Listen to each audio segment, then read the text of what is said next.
It was the maddest, gladdest, damnedest existence ever enjoyed by mortal youth. A newspaper reporter in those days had a grand and gaudy time of it, and no call to envy any man. And yet I have marveled that the human race did not revolt against the imposture, dig up the carcass of Gutenberg, and heave it to the buzzards and hyenas in some convenient zoo. The CBS Radio Workshop, dedicated to man's imagination, the theater of the mind. Tonight, Bring On the Angels, an affectionate revival drawn from his own book newspaper days of the early life and times of Henry L. Mencken.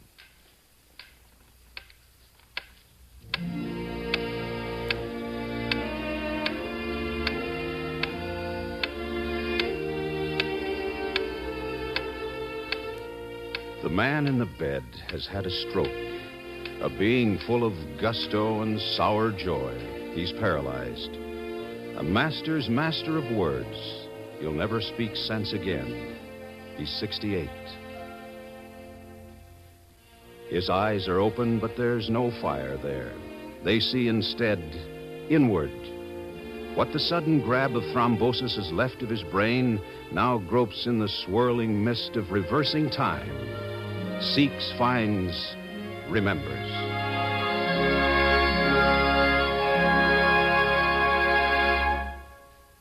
I remember my father died on Friday, January 13th, 1899, and was buried on the ensuing Sunday. On the Monday evening immediately following, I presented myself in the city room of the old Baltimore Morning Herald and applied to Max Ways, the city editor, for a job. Mr. Ways, sir? Hiding. Poetry. Well, yes, sir. What makes you think you want to be a newspaper man? Well, I think it'd be exciting. Huh. You working? Yes, sir, for my Uncle Henry at Mencken and Brother, the cigar factory. What's your name? Mencken, sir. Henry Lewis Mencken. Well, I'll tell you, Henry Lewis, we don't have any opening right now, but you drop in now and then evening, say between 7:30 and 7:45, something might turn up. Hey, boy.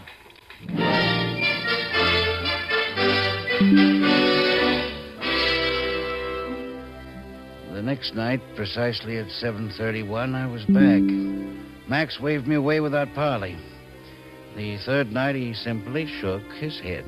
The fourth, fifth, sixth. Well, to make an end, this went on for 4 weeks, night in and night out, until Thursday, February 23rd, 1899. I found Max reading copy. For a few minutes, he did not see me.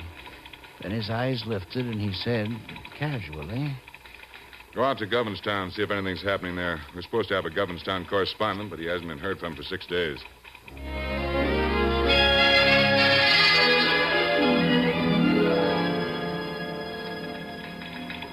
What'd you get, Henry? Well, there were only 2 lights burning in town, so The news. The Imperial Order of Red Men have postponed their oyster supper to March the 6th. Stop the press. Anything else? Yes, sir. A horse was stolen. Give me a stick. Sir? A stick is 1 paragraph. Pen and paper over there.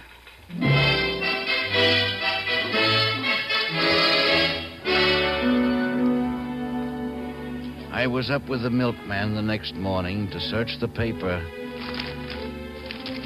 And there it was. A horse, a buggy, and several sets of harness, valued in all at about $250, were stolen last night from the stable of Howard Quinian near Kingsville.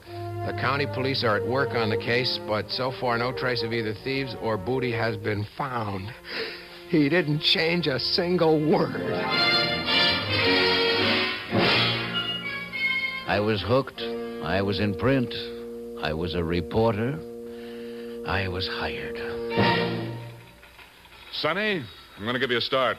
I'm going to put you on the payroll at $7 a week. If you make good, you get a raise. Oh, that's wonderful, Mr. Ways. To $8, and the name is Max. Yes, sir.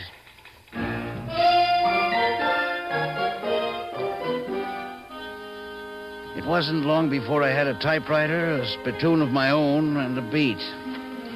Oh, those were the days. The happy days. The days that chased each other like little kittens chasing their tails. The very first week, I landed in court on the witness stand. The reformers had blithered up a crusade against the bawdy dance halls, and I became an unwilling witness against two cops who had been aware of what was going on. Well, I was there in my official capacity, and I presume the police were. Answer the question. Did you see the defendants there? Well, I spoke to many officers of the law that night. I may have The seen... poor flat feet were guilty, for I talked with them there many times. But I managed to sophisticate my testimony with so many ifs and buts that it went for nothing, and they were acquitted.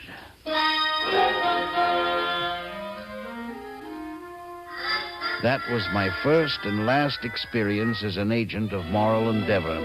I made up my mind at once that my true and natural allegiance was to the devil's party. And it has been my firm belief ever since that all persons who devote themselves to forcing virtue on their fellow men deserve nothing better than kicks in the pants. Hence Mencken's law. To wit, Whenever A annoys or injures B on the pretense of saving or improving X, A is a scoundrel.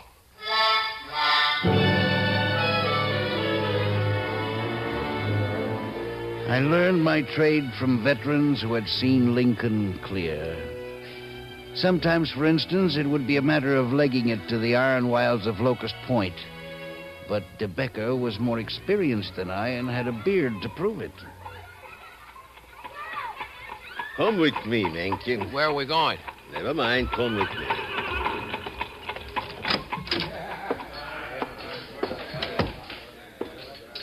Two beers, dark. Again. Henry, why should we walk our legs off trying to find out the name of a stevedore kicked overboard by a mule? Yeah, but my city desk wants The us... fact, my boy, that another poor man has given his life to engorge the interests is not news. It happens every 10 minutes. Well, kicked by a mule... That is the story. Men are not kicked overboard by mules every day.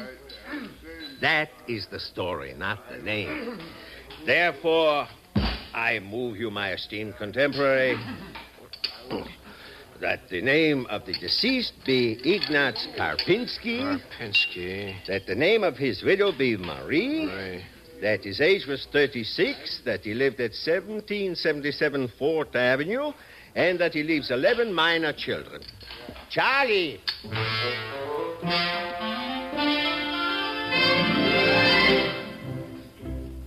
And so the sad facts were reported in all three Baltimore papers the next day, along with various lively details that occurred to De Becker with successive beers. This labor-saving device was in use the whole time I covered South Baltimore, and I never heard any complaint against it. Every one of the three city editors, comparing his paper to the other two, was surprised and pleased to discover that his reporter always got names and addresses right. But we never stooped to faking. Well, hardly ever. Henry, my boy, that was a fine story on the judge and the wife beater. Did he actually... Where's that copy? I quote, "The crime you're accused of committing," thundered Judge Grannon, "is a foul and desperate one. And the laws of all civilized nations prohibit it under heavy penalties. I could send you to prison for life, I could order you to the whipping post, or I could sentence you to be hanged. But inasmuch as this is your first offense, I will be lenient. You will be taken to the House of Correction, and there confined for 20 years. In addition, you are fined $10,000. Henry, did Gene Grannon actually say that before he suspended sentence on the poor boob? Well, not exactly. In the bar next door to court, he said he wished... All right, Henry. Nice story. Nice color. Writing. That's the thing, my boy. From now on, $16 a week. But never forget, my boy, that the newspaper business builds its profits on the lifeblood and ambition of youth.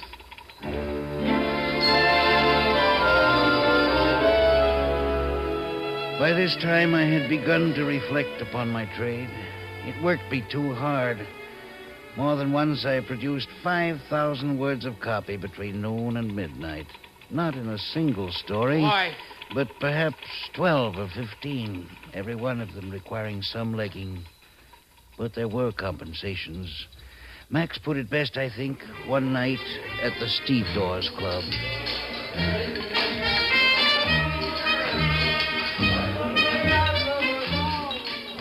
Who touches the hair of John Greyhead dies like a dog. Henry, my boy, you're a good writer. Too good for this trade. Someday you'll get out. Well, I'd like to do a novel or a play. That's right. But where else, my boy? Where else can you see the show from a reserved seat in the first row, huh? You mean light? I mean humanity. 2 beers? Light for me, dark for my nephew here. Humanity, Henry. The rest of the boobs have to wait in line and shove for places, but we get in by the side door. Here's to the Fourth Estate. Long may it slave. Integer vitae scelerisque purus, non egit glory. The Stevedores Club. Max proposed me for membership. I shall be grateful as long as my vital juices flow and tongue shall wag. I learned to drink a potion called handset whiskey. The linotypers throve on it. Now, don't tell the other boys the secret, see? You mix wood alcohol, snuff, tobacco sauce, and coffin varnish. It's the varnish gives it the body. The Stevedores Club. A professional society it was. Met at Frank Junker's saloon opposite City Hall. Max explained the rules to me. Guests are allowed to remain only if they treat the house. Guests are not to include musicians unless they bring actors, to whom guest privileges can be accorded by majority vote. How about that fellow over there? What's he? Him? Oh, he's a street cleaner. They're allowed in on Saturday nights if proof of bath is furnished. He seems to know you. He's coming over. Never saw him before in my life. Now, another privilege here. Reporters get special rates on double crabs, 5 cents apiece. Hey, Max. Now, the 25-cent businessman's lunch is good Max, here, but... Max. All right. Henry, meet my esteemed colleague, Mr. Walters, city editor of the opposition paper, whose dastard name shall never pass my lips in the company of callow youth.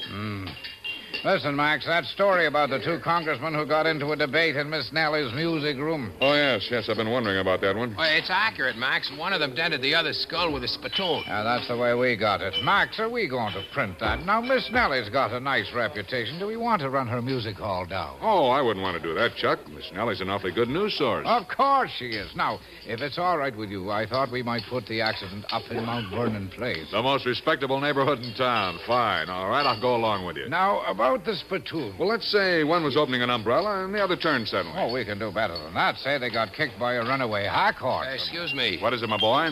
Why not make it sound reasonable? Say they slipped on the icy pavement. On the icy... That's all right with me. Fine by me, Chuck. Ice it is, Mount Vernon Place. Set them up all around, Frank.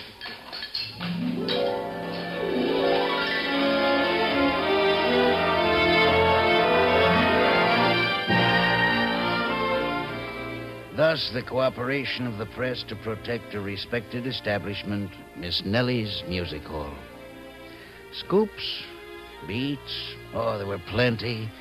But when the city editors agreed on the facts, that is how they appeared, nor ever did one break his word. There is honor among thieves, editors, and sometimes even editorial writers, giants of the embellished fact, the expanded truth. Like Jones, our telegraph editor, claimed to have been a church organist once. Well, there was the baby in the bank book. What was the baby doing there, Jonesy? Why, Henry, the mother, being wealthy, had just forgotten about it in her eagerness to get the coupons over to the teller's window. So they sent for me. I set up my organ in front of the vault. Where did you get an organ, Jonesy? Borrowed it from a nearby sailor's vessel. Now, I fooled around until I found a note that would vibrate steel and shook the time lock to pieces. Whatever happened to the baby? Grew up to be a congressman, I believe. Should have left him be. Boy! Jonesy had one failing. He took to handset whiskey on the job and began scouring the world for ancestors. Whenever the AP would announce the death of some eminent man, he'd stagger into the city room with the flimsy, sobbing piteously. What's the matter, Jonesy? Terrible thing, Max. Terrible. What is it, Jonesy? Let's have it, man. Bismarck is dead. Well, what of it? What do you care about him? You don't understand, boss. He was my father.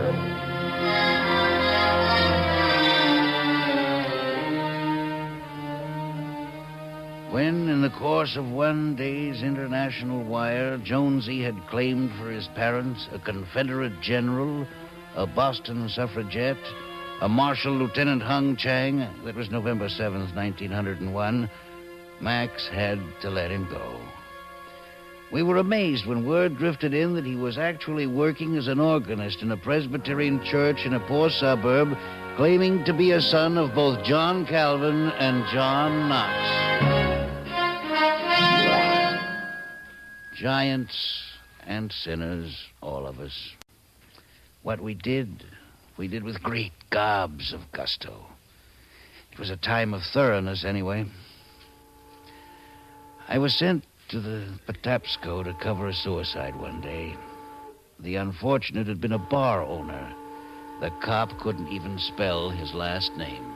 Kuno. Old Kuno. The boob made the deal with the artist for free meals and beers that they do him a mural on his wall. What happened? Well, it drove him to self-destroyal, Henry. At the end of a month, they give him 8 square feet of beautiful bims and peekaboo chemises.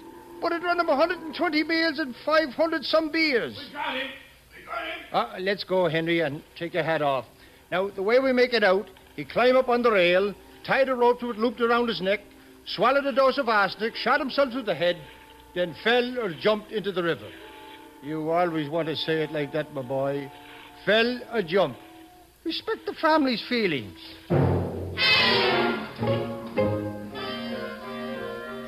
Sure, we worked sometimes and hard. Rewrite men were unheard of. Every reporter came back to the office and wrote his story himself.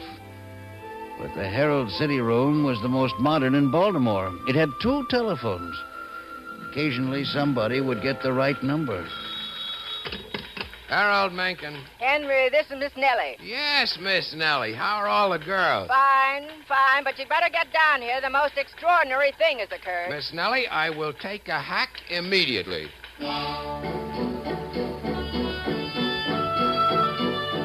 Miss Nellie had appreciated my part in moving the Cuspidorian congressman out of her precinct, so she'd called me on this one.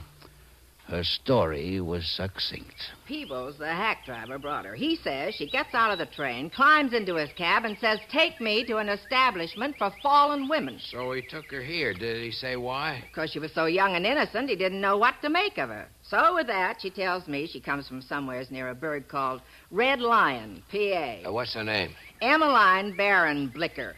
Her father's one of them old rubes with whiskers. Very strict people. Yes, sir. Now, Emmeline had a beau in York, P.A., name of Elmer. Whenever Elmer could get away from his work as train butcher on the Northern Central, he'd come out to the farm and they'd do a little hugging and kissing. Well, one day, old Whiskers caught him at it and hollered Emmeline out of the house. Now, Emmeline was a great one for reading books, so while she packed her carpet bag, she remembered what girls in books done when they lost their honest name. They rush off to the nearest city and take up a life of shame, and their name is rubbed out of the family Bible. Well, why didn't she go to Philadelphia? Henry, nobody in their right mind goes to Philadelphia. What do you want me to do, Miss Nellie? Print the story and ask Papa's forgiveness? Oh, no. This ain't for printing. I just want you to give the little girl some advising. I got her under lock and key upstairs. Now, would you, Henry? You're a writer. You can do it.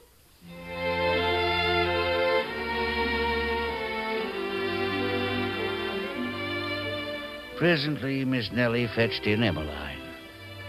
She was no Lillian Russell, but she was far from unappetizing in a country sausage, smear case kind of way. Miss Nellie set her at her ease, and soon she was retelling her story to a strange young man with a celluloid collar.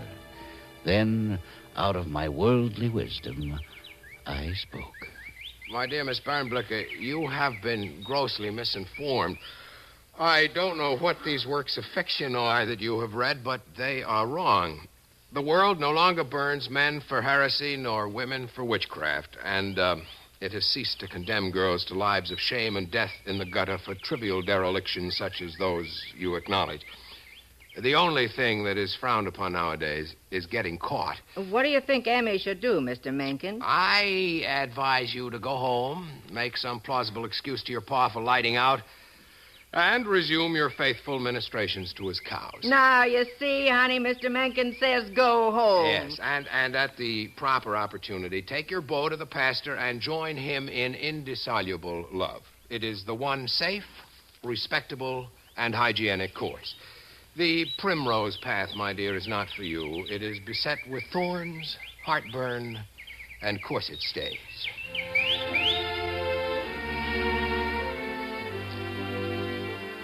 All the ladies of the resident faculty wept copious tears, took up a collection to which I added $1, the coachman another, and Miss Nellie ordered a box lunch for the triumphantly repentant return to the parental pastures.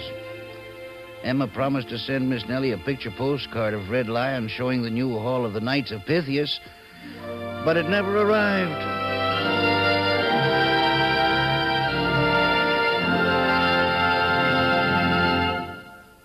Yes, we were sinners in the days of giants. Giants. Giants everywhere. Huge drinkers, vast eaters, cheerful sinners, honest geniuses. Men, women, and fools. They were all bigger those days. And the stories, too, bigger and better. I shall never forget my best.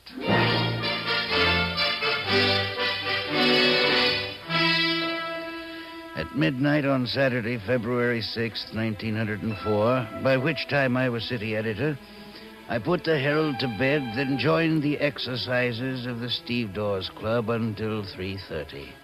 Catching a Nighthawk trolley, by 4 o'clock, I was snoring on my celibate couch in Holly Street. But at 11 a.m., How dare you disturb the peaceful Sabbath? Well, Mr. Mencken, there's a fire down in Hopkins Place. Let it burn. Well, sir, it looks like a ding whistler. Well, then let the ding thing whistle. This is my day off. Well, Mr. Mencken, sir, the fire department's talking of sending to Washington for apparatus. Well, why didn't you say so in the first place? Send a hack up while I dress.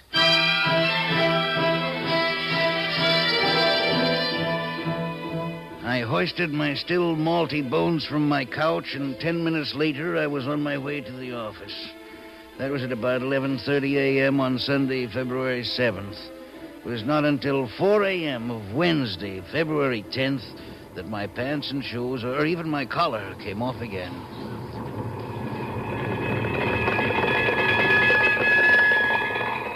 What I had walked into was the great Baltimore fire of 1904, which burned a square mile out of the heart of the town and went howling and spluttering on for 10 days.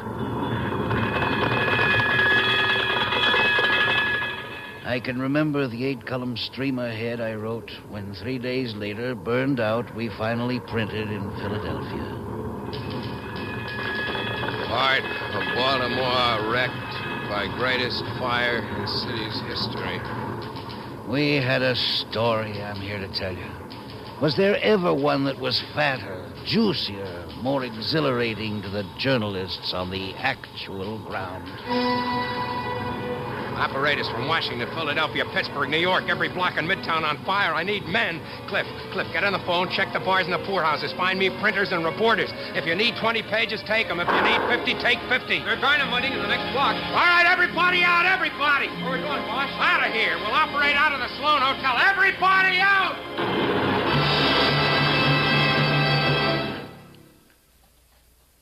I went into it a boy.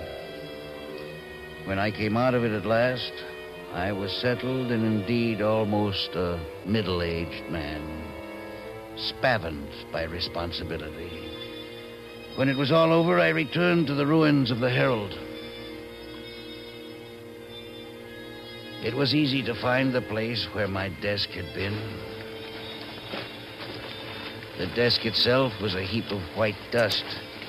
My clippings were gone, my poems, rejected short stories, spare collars, and trolley passes. Even my collection of pieces of hangman's ropes. I had always intended to present it sooner or later to the Smithsonian. I did find my old copy hook, twisted as if it had died in agony. I took it with me. I was a man. I was 24 years old. 2 years later, in 1906, by then managing editor, I was to read to my staff a notice from the publisher. Notice.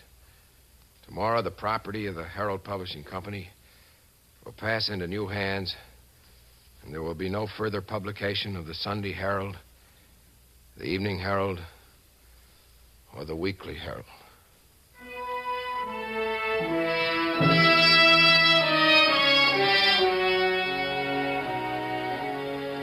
In my desk, I had a volume of stories by a new writer named Joseph Conrad.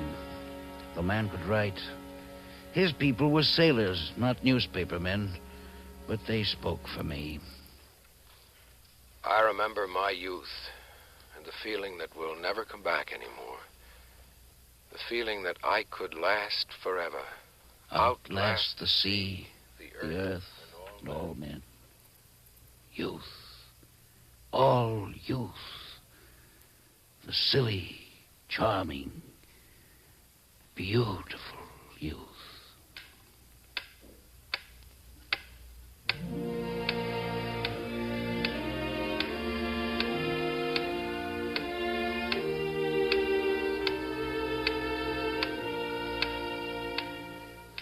The man on the bed has had a stroke, but he shifts his eyes. They fall on a twisted, agonized, old-time copyhook nearby on his desk.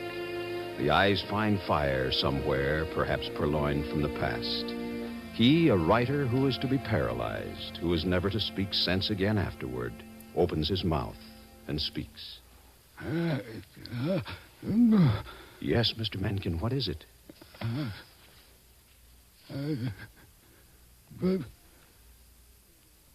Bring on the angels.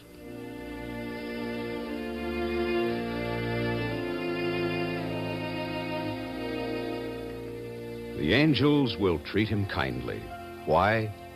Simply for this alone of all his writings. If, after I depart this vale, you ever remember me and have thought to please my ghost, forgive some sinner and wink at a homely girl. Henry L. Mencken, 12 September 1880, 29 January 1956. Newspaperman.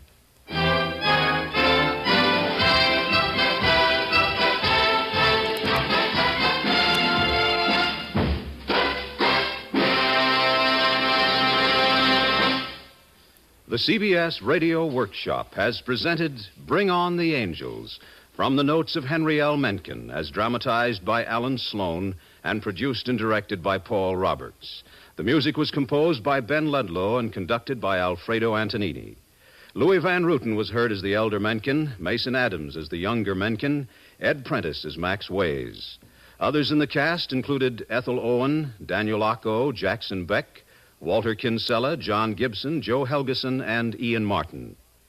This is Bob Hite inviting you to join us again next week for the CBS Radio Workshop. And remember, America listens most to the CBS Radio Network.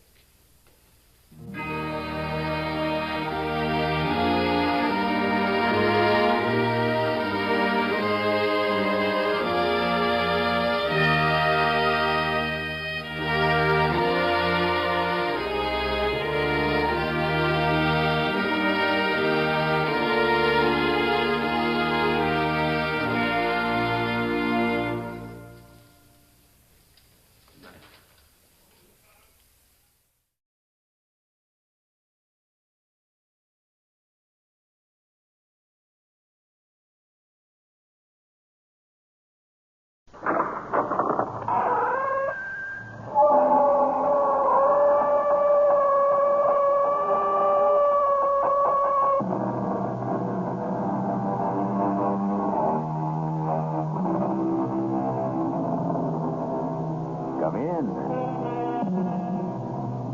Welcome. I'm E.G. Marshall. Welcome to the world of terrifying imagination. The fear you can hear. Just mention the word swamp, and cold settles in the bones. The dampness runs through the veins like slime. And the thoughts of the brooding, cloying miasma lingers in the nostrils, fetid, decaying, conjuring in the mind visions of things that slide and slip and slither in the night. Who's that? Where are you? What is it? Where are you? Stay away! Stay away! I'm trapped! Out of the quicksand. Out of the devil's cauldron. Whoever you are, don't struggle. Try not to move. You'll sink faster. Stay away! The smoke man has me. He'll get you too. It's too late for me. Save yourself!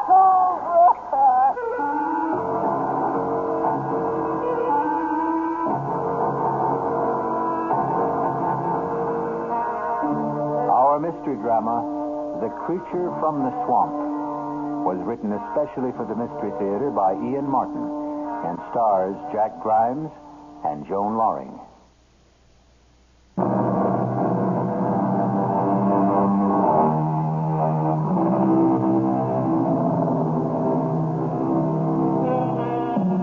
A young game and fish warden named Larry Drake, who for reasons of his own lived an isolated hermit's life in the heart of the great swamp, was returning after dark in a wild thunderstorm to his lonely cabin.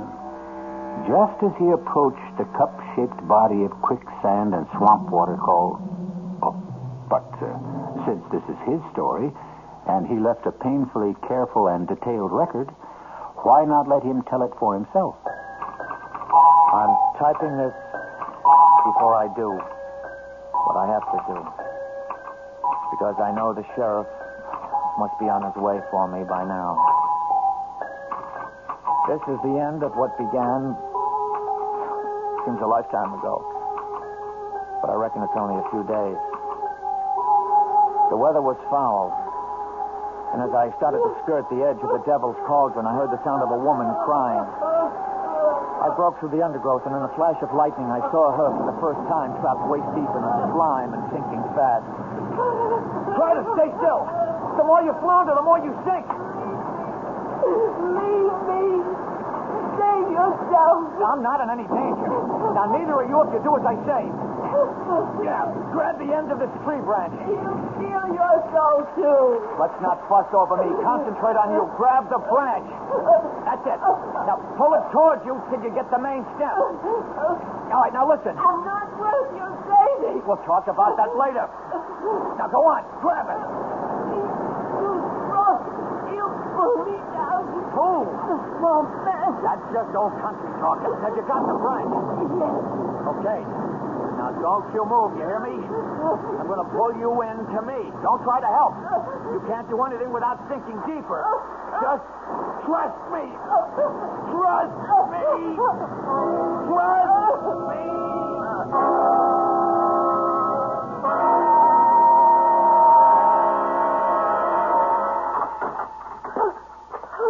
Now, hush up, hush up.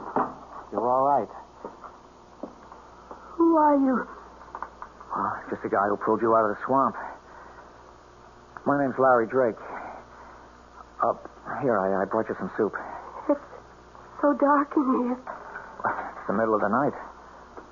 Don't you have any light? Just a gas lantern in the other room. Oh. Here, I'll set this down the table by the bed. Can't you bring the lantern in here? I'd rather not. You have enough light to see. I want to look at you. Why? I want to see the man who had enough courage to risk his life for me. I don't really think you would. Does it matter all that much? No. Who are you? I told you, Larry Drake. What were you doing by the Devil's Cauldron? Coming home. You live here? Yep. If you call it living. Why? I mean, what do you do? I'm a fish and game warden. You see, right here smack in the middle of the great swamp is the last colony of great whooping spoonbills in the world. It's my job to try to keep them living. The blind leading the blind, or the damned trying to preserve the damned. I don't quite understand you. No, I suppose not. See, the spoonbill and me, we're just the same kind of species. Right out of Mr. Darwin. What does that mean? We don't seem to fit our environment. Oh, that makes me sort of the same. Well, now I don't understand you. It doesn't matter. Who are you? My name is Udine. That's all? Just Udine? I like the way you say it. That's all. Okay. I don't want to pry. What were you doing way out here at the end of the world? I was trying to escape. Run away? If you want to call it that. From whom? The swamp man. The who? He lives at the bottom of the Devil's Cauldron. There are only holes where his eyes ought to be. And his hair is made of Spanish moss. His shoulders are knotted with muscles, and his hands can span a wagon wheel. He has no legs. Only a great long trunk with one huge foot like a giant clam that grips the rock at the bottom with a suction no one can break. And he lives on those who are foolish enough to walk the swamp by night. With his hands he draws them down, down beneath the green slime and shifting black sand. Oh, you've had a bad scare. You need to rest. You should have left me. Now you're lost, too. Oh, what a storm. Devil's out walking tonight. Evening, Sheriff. Ain't had a spring like this since 53. Who's that there stretched out on the cedar side? Oh, that Bubba James and some riffraff friend of his running for still with him. Pass out cold. But they brung in some powerful tasty corn liquor. Could you use a shot against the cold? You wouldn't have to twist my arm, Jeb. I always said you run the best store in Carteret. Well, the only one. Guess you ain't doing much business today, Jeb. No, powerful slow. Oh, damn, I meant to tell you right off. Guess who blew in again just before dark? Who? Larry Drake. Larry? Thought you said he come in yesterday to stock up for the month. Oh, he did. Ain't come back again today, all the way from the swamp? He did. Well, how come? Well, he wanted some more supplies and a female dress and other such things. What? You think he's finally getting over Barbara Jane? Well, figure it out for yourself. Well, how'd he look? Well, that's hard to say. No different, I guess, than he ever will. But why didn't he stay in the hospital and have that face fixed? Oh, I reckon after what happened, he just plain didn't care. Looks like maybe he might now. You mean old turtle skin Drake's got himself shacked up with some woman? Why, doggone Bubba, I thought you was cold turkey. You only got to mention woman around old Bubba and he's awake. Now, you lay off, Larry Drake. He's had enough trouble for his lifetime without having to carry you on his back. I'd just like to see what kind of woman old bacon-faced Larry Drake could get to look at him twice.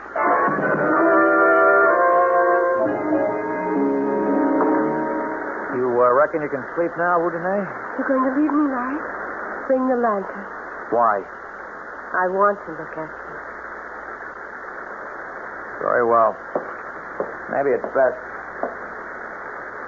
I'm shading this light. I wouldn't want you to turn away from me. Uncover it. Let me see. All right. Oh, poor Larry. What happened? I had the world in my pocket, Udine. I was going to be married to Barbara Jane, who everybody said would be next Miss America. We were golden boy and golden girl. Wasn't it Byron who said, whom the gods love die young?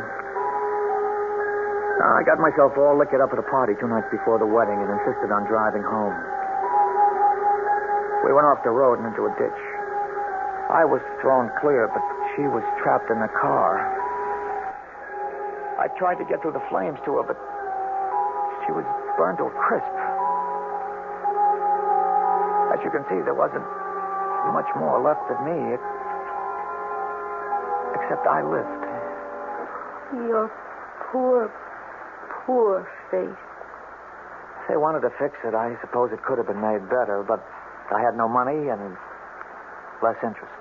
I want you to go to the swamp and bring me water from the cauldron and mud from the edge. What for? I'll show you. I don't want to leave you now. I wouldn't let you leave me now. You can only go by daylight. He can only come out of the swamp by night. The swamp man? Yes. I'm not afraid of him. I'll go now. No, please. Larry, don't. Stay with me. Stay with me. Come. Hold me in your arms. What is it? Are you ill? I'm afraid, Larry. I'm only afraid. He came for me once before on a night like this. Before I was... You see, he needs the dance and the wet because he can't walk. He has to crawl like a snake. Please, Larry, please, hold me. Hold me. Oh. Do you know what it's like to hold a woman again?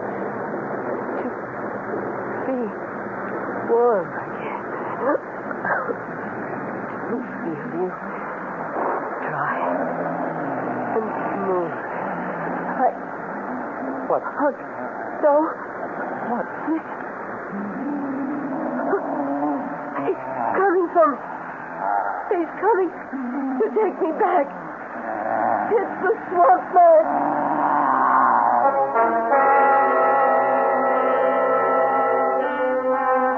What creatures of the night the mind can form.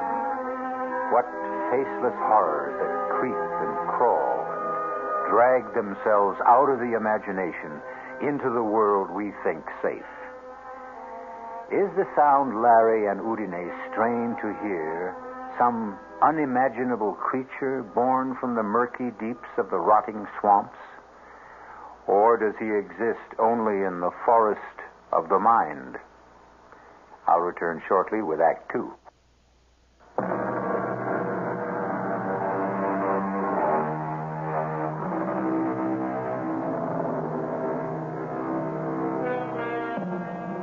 An isolated cabin deep in a semi-tropical swampland. A young man scarred physically and mentally by a tragic accident. A strange girl called only Udine, rescued from being sucked to death in smothering quicksand. And outside, a something that bumps and crawls in the rain-swept night. Listen. Let me go. No. If he's there, I'll get rid of him. You can't stand against the swamp man, Larry. I can try. No, it's me he's come for. Don't go out there. Wait. What is it? Listen. Do you hear anything? The rain has stopped. He isn't moving anymore. Damn all, let's settle this. Larry! It's all right, Udine. Nobody here. And the sun is coming up. Oh, he's afraid of life. He can't face the day. Oh. What is it, Udine? I don't know. I'm burning up. Hold me, Larry. Hold me. You want to, don't you? Yes. I don't know why, but yes. Oh, yes. Oh. Is it because I look like her? Who? Barbara Jane. Maybe. No. Yes. I don't know. I need you so. I need you so. As I need you. As I need you.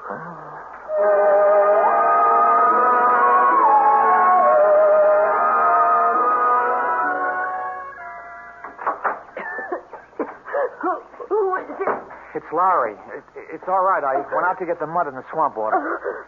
Give me water, please. I'll get some fresh. No. From the swamp. I have a glass here. Yeah, but it's stagnant. It'll poison you. No. No. Like medicine.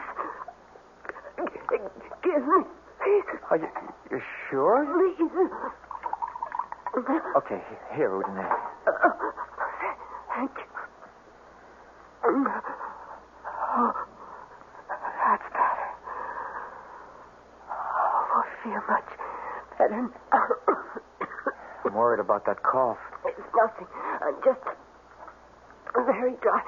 You look so flushed. Bring me the other pail. You did bring mud. Looks more like slime to me. Oh. You sure? Of course, I'm sure. It's marvelous, Larry. You'll see. It soothes the skin.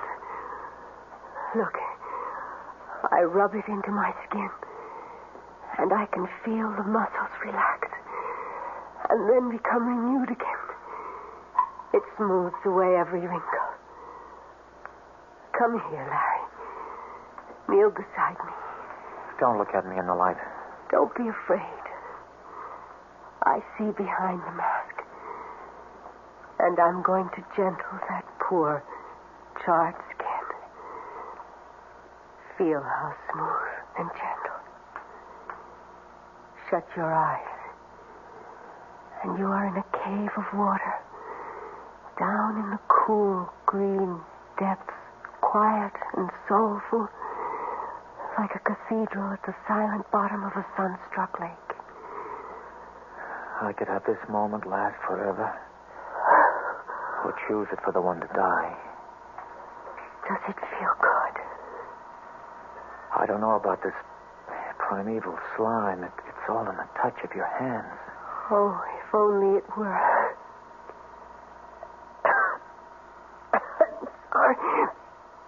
I'm so tired. Oh, I should let you rest. No. Here, let me get a cloth to wash your face. No, leave it up. Don't. Let me feel your brow. Oh, Janae, you're running a fever. I'm going to get it to a doctor. I don't need a doctor. Don't leave me alone. Dearest, what is it you're afraid of? I told you. The swamp man? Yes. But that's plain fancy, hallucination. Oh, Janae, who are you? Where do you come from? Are you a husband, a lover, of a family? No. No family, no husband. And nobody looking for me but him. But I have a lover now. Larry. I rest.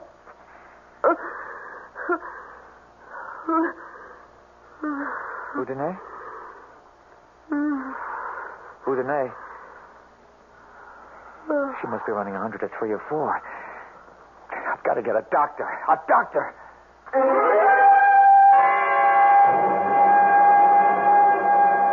Tarnation, Larry. You can't just bust in here and ask me to go traipsing off into the swamp with you to look at this girl. But she's sick, Dr. Prince. Very sick. It sounds to me like she could have double pneumonia. I can't, son.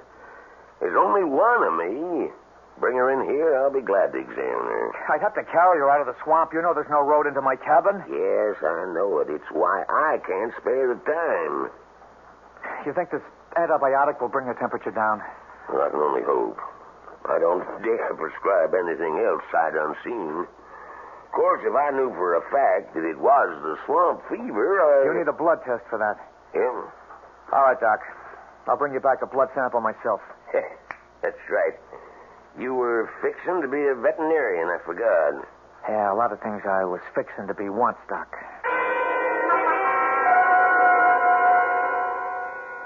There you are, Larry, boy. That'll be $3.75 out of 10. Now, You take 2 every 4 hours. You want some water to start off here? Oh, they're not for me, Jeb. Yeah, well, now, I didn't somehow suspect they was. You don't act like you was sick none. Oh, I'm not. Jeb, I want to buy a gun. Oh, stuff me for a little. I thought you was plumb set against any sort of firearm. Well, I've changed. How much is that one there? This year, 45? Yeah. And a box of shells. Now, what do you want it for? Protection. Oh, well, I reckon, living as deep in the swamp as you do, you need it. That'll be, let's see, $85 and $5.20 for the state. That's $90.20 altogether. Okay, here. Is there enough here? A lie, boy. Where'd you get money like that? Well, I've been saving it since I went into the swamp, Jeb. Nothing much to spend it on there. Up until the last few days, huh? What does that mean? Oh, come on, son. Here's a change.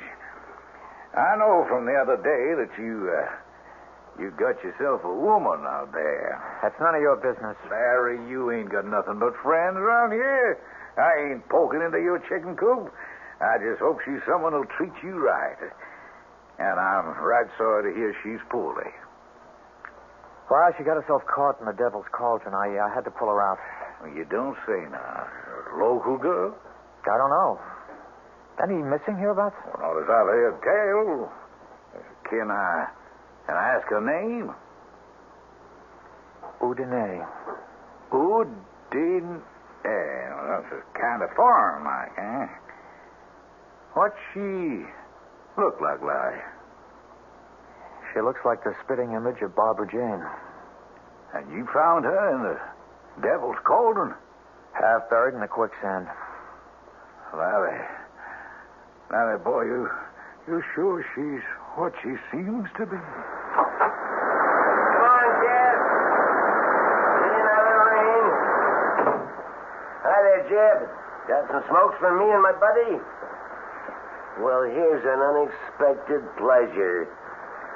Mr. Larry Drake, the happy hermit. I'll be leaving, Jeb. Good night. Didn't you hear me talking to you, old buddy? Hello, Bubba. Ain't you going to say hello to old Jess here? You remember Jess Guilford? Hi, Jess. Oh, there, Larry. Excuse me, I was... What's your hurry? Don't you want to visit for a while? There isn't much left to be said between you and me. That's damn right. Not since you killed my sister. It was an accident. Barbara Jane got killed. You escaped. Come on, Barbara. Stay out of this, Jess. What you wearing, Larry? Little black paint to hide that pretty face the fire chewed up? Let me pass, Bubba. Maybe you're smart to cover up now you got a new woman with you. You might turn her stomach. Get out of my way. Blindside him, Jess. Free. All 3 of you. Now, don't any of you move a whisker. Now, you shut up, Bubba, and you just stay out of what's none of your affair. And Larry, you don't use your hands for nothing more than letting yourself out that door. Go on now. Well, the going's good. I'm going, Jeb. But why did you tell trash like Bubba about me? I didn't mean to, Larry. He overheard by accident. Okay. Now, Bubba, you stay away from me. I've taken all from you. I'm going to.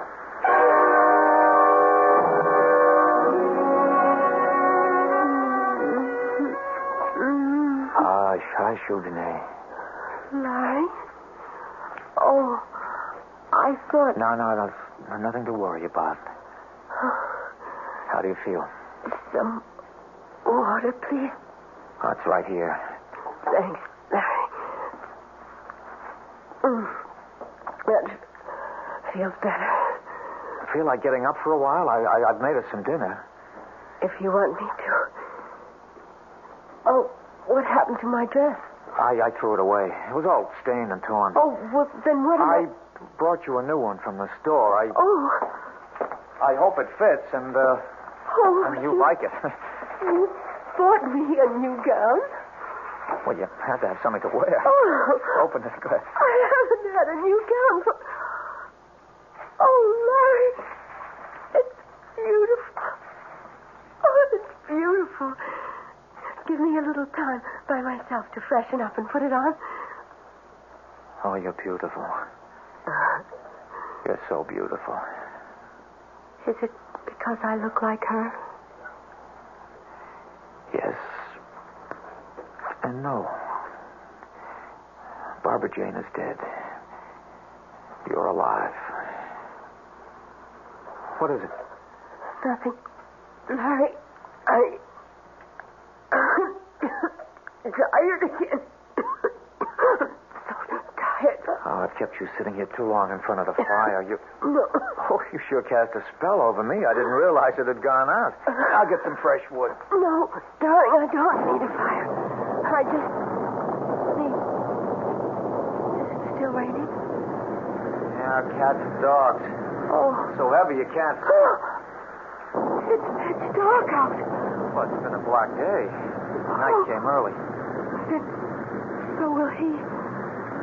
This time he won't wait too late. Hey, listen to me, darling. You're here with me. You're safe.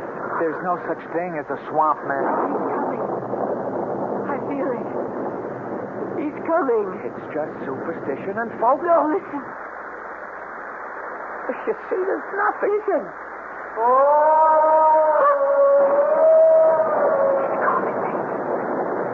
He won't leave without me. He won't leave with you as long as I'm here. No, hurry, don't go after him.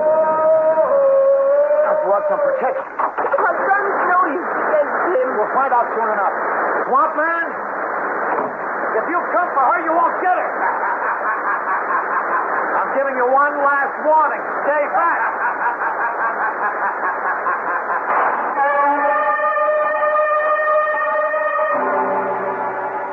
An eldritch wail, an eerie cry out of the night, and a shot in self-defense. But what good is a gun against a ghoul or a hobgoblin? Creatures of the mind and dark night fantasies are not laid to rest by a bullet. I'll return shortly with Act 3.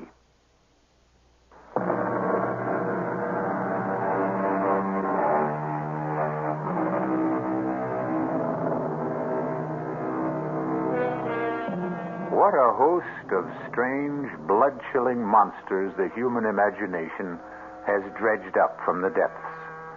The Loch Ness Monster, mermaids, sea serpents, the merciless Lorelei, the inexorable sirens, the poet Keats' immortal La Belle Dame Sans Merci, the lovely lady without mercy who lured kings and princes to a watery grave. But in this story, which is the true menace from the swamp? The swamp man himself, or his escaped captive, Udine? Let us return to Larry Drake's confession to find out. I didn't mean to shoot, but I couldn't help myself. Then I saw the shadowy figure stumbling towards me. After the shot, the crazy laughing stopped. I moved up on it very carefully. I could see that it was no swamp man, since there were legs dressed in jeans and field boots. Oh. Who are you? Barbara James. Oh. God almighty, Larry, you killed me. What were you doing here? Oh, just a joke. I wanted to see what kind of woman would give you the time of day. The joke's on me. Kill me just like you killed my sister. It was an accident, Bubba. I told you. Oh, you know what, Frogface? You better take yourself out of circulation. You're plumb accident-prone. Where's Jack? Nothing more I could do for Bubba. He was dead. I got a tarp from the lean-to by the cabin and covered him up against the rain. And then I went back to the cabin. Udine? What happened out there? Nothing. Forget about that. All that matters right now is to get you to a doctor. No. I'm too weak, Larry. I couldn't make it in this weather. Then I'm going for the doctor. No. Don't leave me alone. Okay. Okay, Udine. With the river cresting and all the rain, I probably couldn't get across anyway. Oh. But tomorrow morning, come hell or high water. Let tomorrow wait for its time. Tonight we're still together. Let time wait on us. I never closed my eyes. But all the time we were together, Udine slept a troubled sleep. Her skin hot and dry, her breathing shallow. I took her pulse and her temperature, and what they showed me sent me off at dawn for town.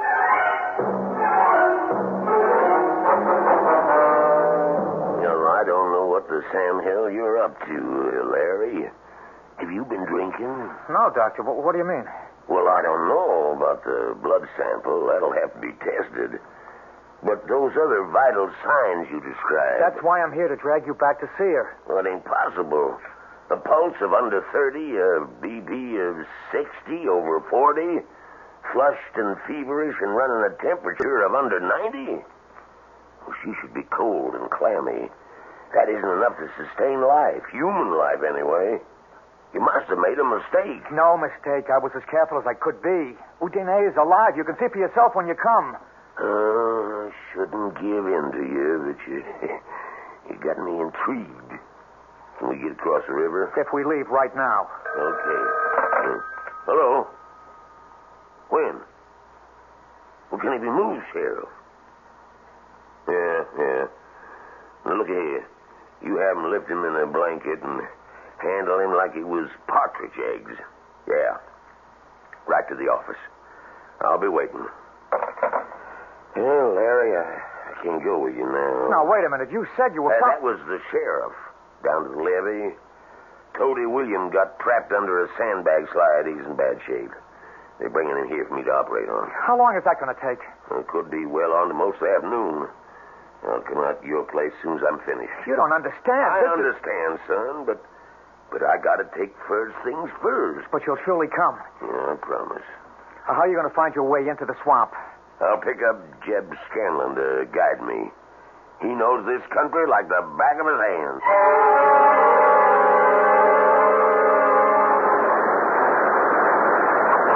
Jeb!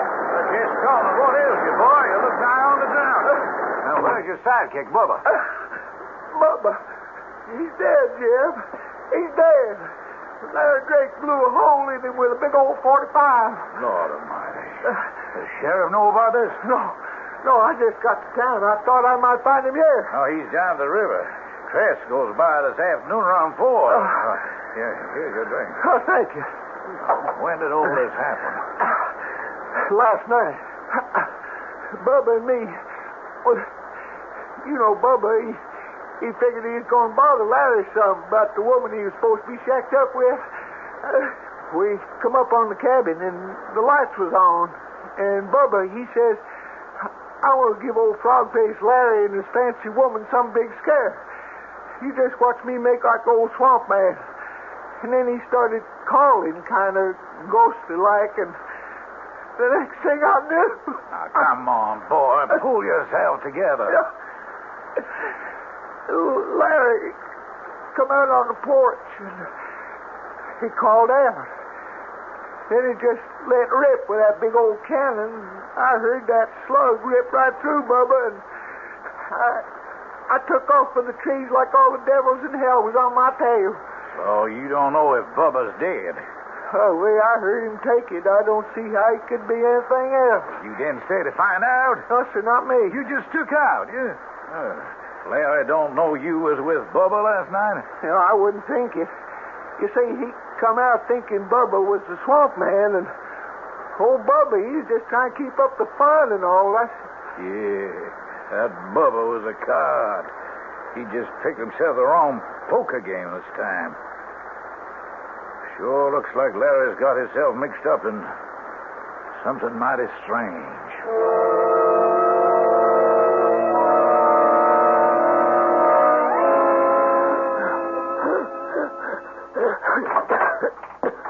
Renee? I'm in bed, Larry. I'm sorry I was gone so long. Can I get you something? Water from the swamp. No more poison. The doctor's coming to see you. The doctor can't help me. Just give him the chance. I haven't time. Listen to me, Larry. He's won. I know that now. Who? The swamp man.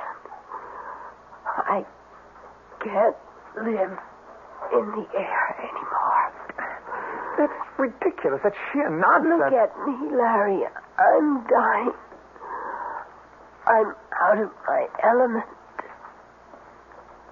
Your element? It isn't air anymore. It's water. I have to go back or die. If only you could come with me.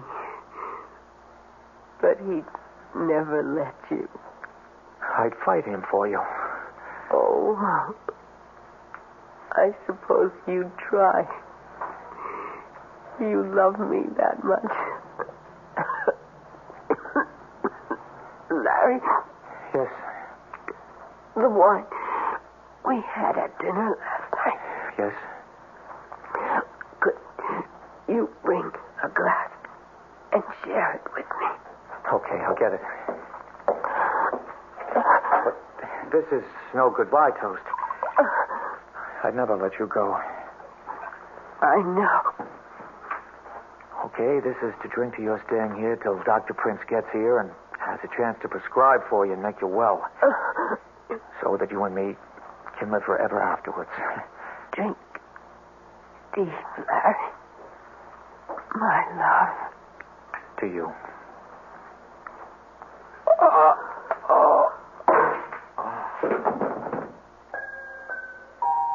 Sleep, my love, till I call for you again. I have to leave you now. The water is green and cool, and it washes the skin like ointment. And the moss dampness makes you whole again. You will be so fair, your skin renewed, your youth returned. So much for so little. What is a soul worth, after all?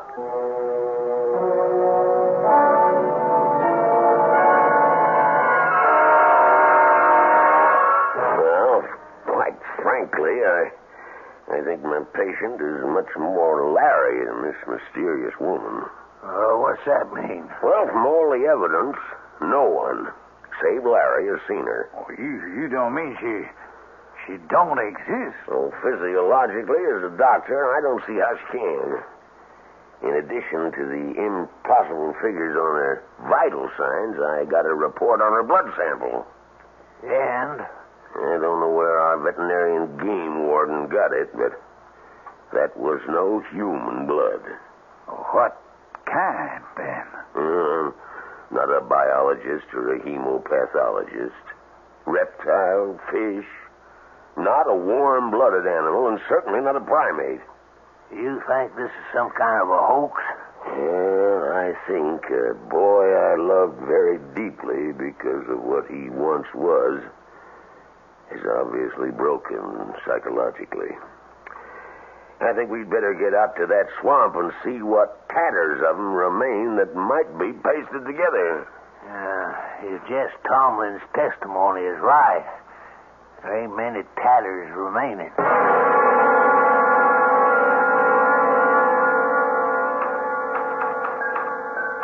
So this is the end of it. I don't know what Undide put in that wine, but I just woke up and she's gone. I intend to follow her now once I finish this. I don't know what I shall find in the Devil's Cauldron. A fight to the death with the Swamp Man. Reunion with Udine. Peace at last. Or eternal damnation. I only know that a moment ago I looked in the mirror and my face is no longer twisted or scarred. The skin is as young and unwrinkled as it was that night so long ago when Barbara Jane and I left a party 2 days before we were to be married. I will step into the sand and wait to sink while death smooths me over. Maybe there's still time. We better head back for the swamp.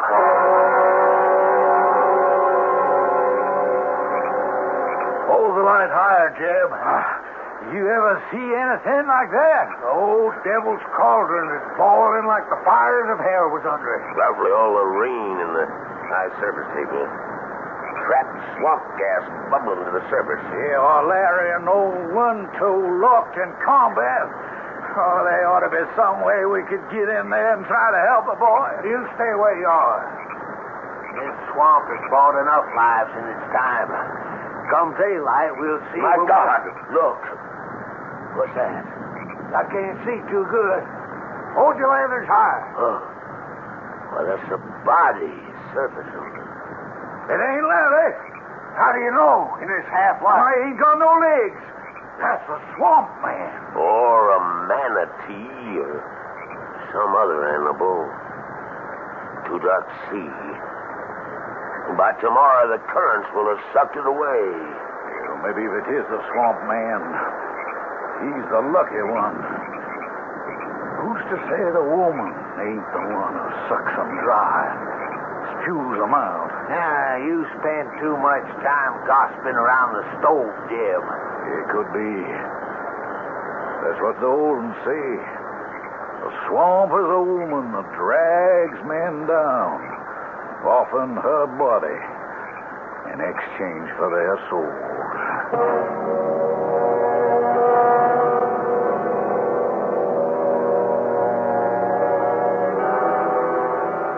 The way the legend goes. But then, there are so many legends. The classic fabled water sprites called Houdinier, who could receive human souls by marrying a mortal La Belle Dame Sans Merci who stole men's souls in exchange for love. Their numbers must be legion. And for that matter, since no one but Larry ever saw her, perhaps Houdinier was only a figment of the imagination. I'll leave you to make your choice. I'll be back shortly.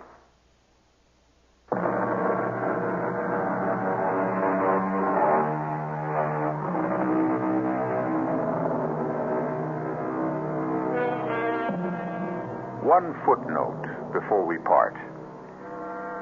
The word of this story having gotten around, the Okefenokee Swamp is avoided by hunters these days like the plague. And as a result, the wildlife, left in peace and quiet, breed happily and prolifically once again. So, like Larry and Houdinier, let's allow them all to rest in peace.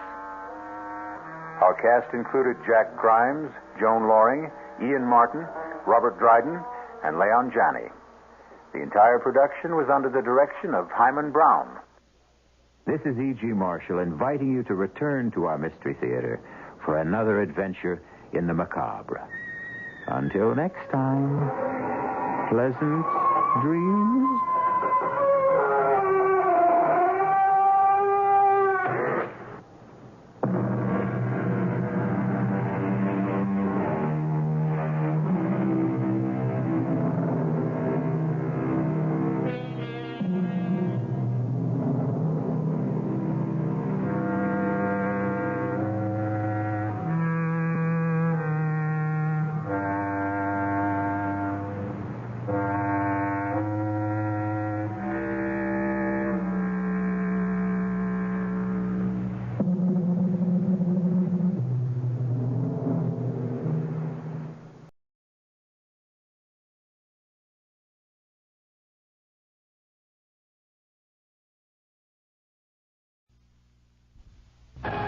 And now, Mystery Theater.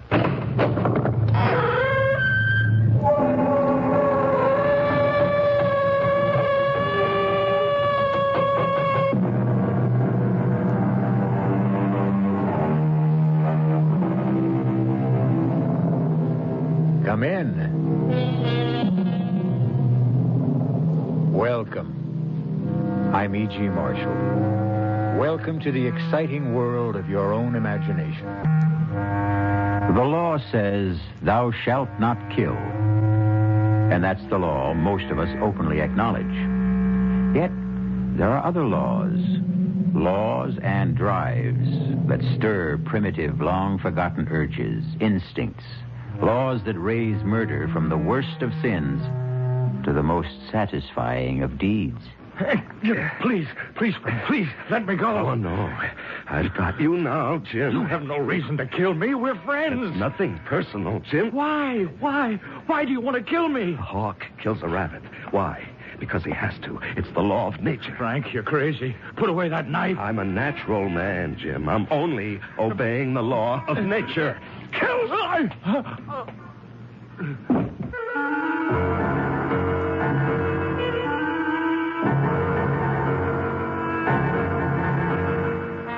Our mystery drama, The Diary of a Madman, is based on the story by Guy de Maupassant and was adapted especially for the Mystery Theater by Sam Dan and stars Larry Haynes.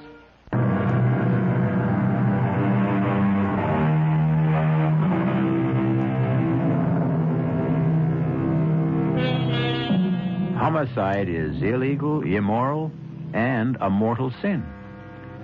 We condemn and punish the murderer. And yet, from time to time, doesn't an entire nation rise up in righteous anger and slaughter another nation? And so, there are those who, naturally enough, ponder the question. If it's noble to kill for one's country at wholesale, why is it base to kill for oneself at retail? These are the thoughts that occupy the mind of a tall, well-dressed, dignified gentleman. He's walking down a deserted street very late one night in the early summer, some 25 years ago. As he passes a darkened doorway, he hears a gasp.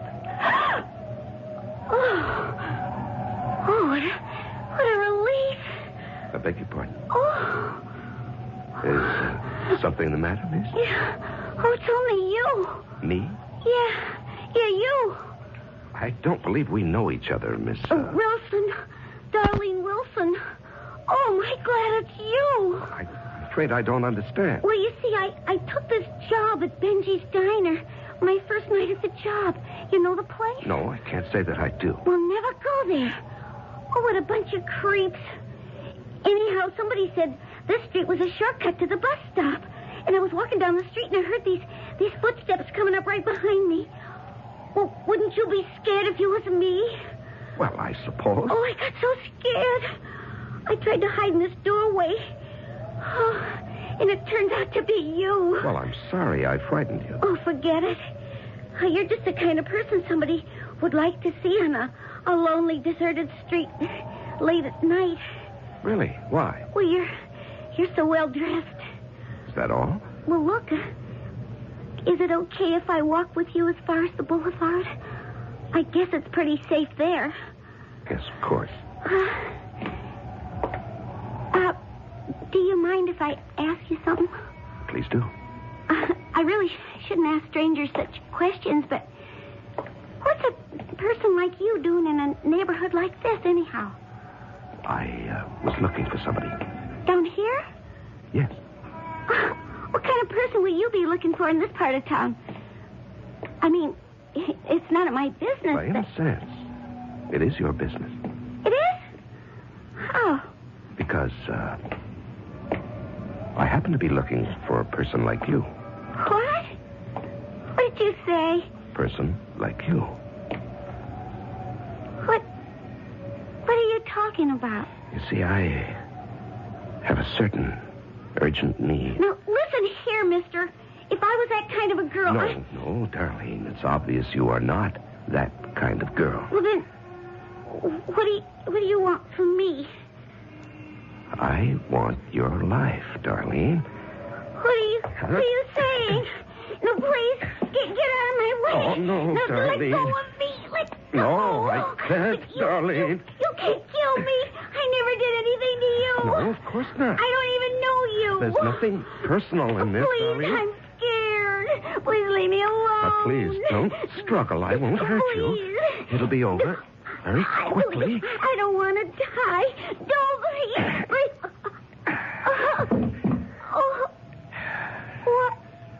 Why did you do that? Help me, please. Somebody help me.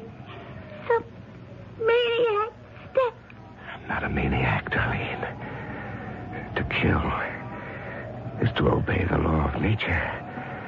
Nature commands all of us to kill.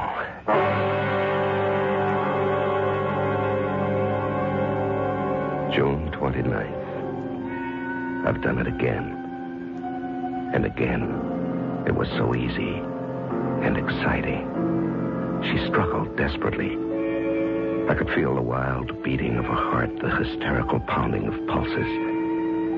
And then the climax of the drama. A single thrust of the blade. And once again, no one will ever know. Who could possibly suspect me? Me. The knife. I carefully cleaned and hid it in my desk. There was blood on my lapel. I scrubbed every trace of it away.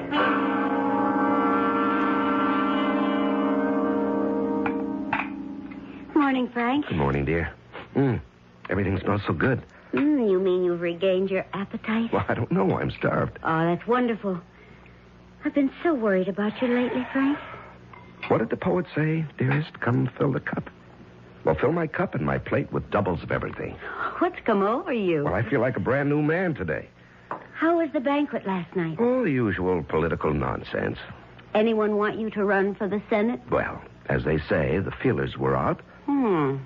Do we want to live in Washington? Oh, darling, that was a bore. I made an excuse and left early. Oh? Where'd you go? Oh, out for a stroll. One of your long walks? Mm-hmm. Clears the mind. Doris took your coat to the cleaners. The lapels were all wet. Yes, I tripped and fell to the pavement.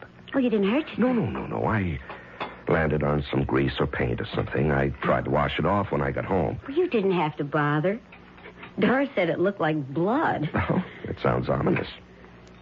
Anything in the paper? Oh, the usual mess. Plus a nasty little murder. Oh?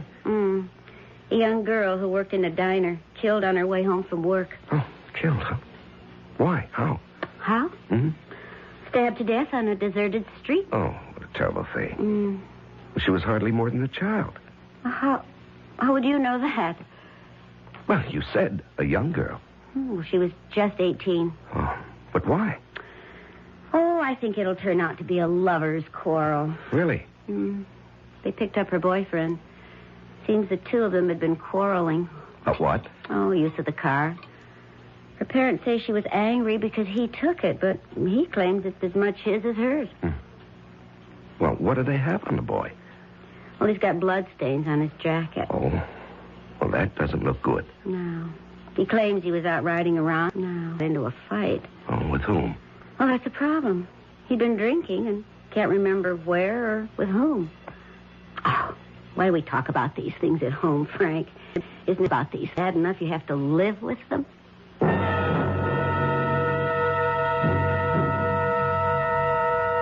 June 30th.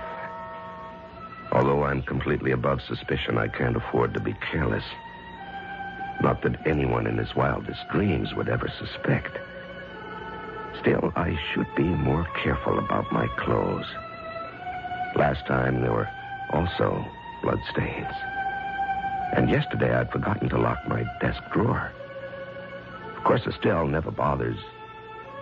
But still, no one should ever read this diary. I didn't do it. They're lying. They're all lying. Order!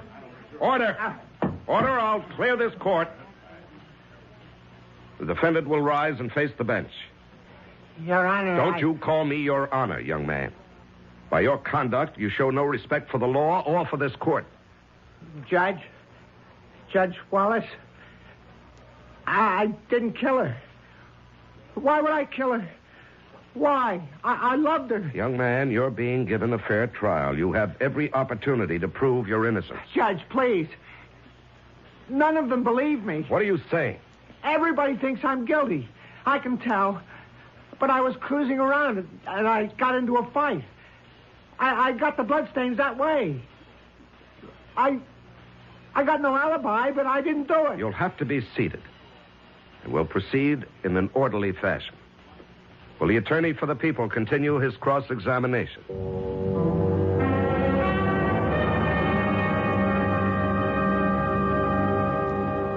Aren't you going to finish your steak, Estelle? You mean you still have room for more? I'm always this way when I'm trying a case. Well, it must take a great deal out of you. Yes, especially this one. Why this one? Oh, I don't know. Frank, that boy's innocent. Estelle, that's for the jury to decide. No, not completely. It's for you to decide. I think you've decided. How can you say that? By the way you're handling it. Please, Frank, you may not be aware of it, but... Aware of what? Well, you're favoring the prosecutor. Now, that's ridiculous. Well, then, it has to be my imagination. I don't understand why we're even talking about this. We never discussed my case. It's just that. Estelle, you're actually pale. What is it? I'm convinced that boy is innocent. Well, if he is innocent, he'll be acquitted. But you know that isn't true. The innocent don't always go free, and the guilty aren't always punished. Estelle, I've never seen you like this before. I know, and I just can't account for it. But I have this conviction.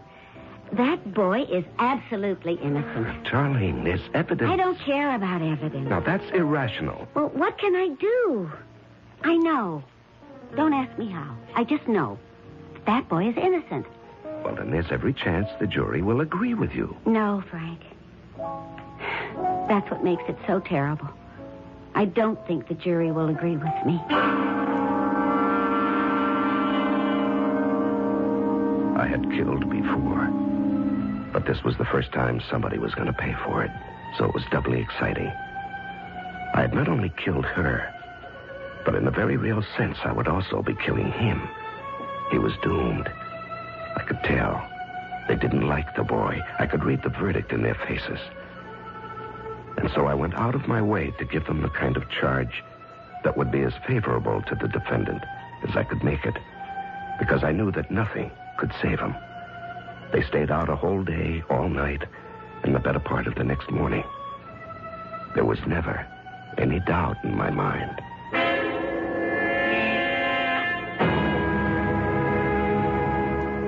Peter Simmons, you have been found guilty.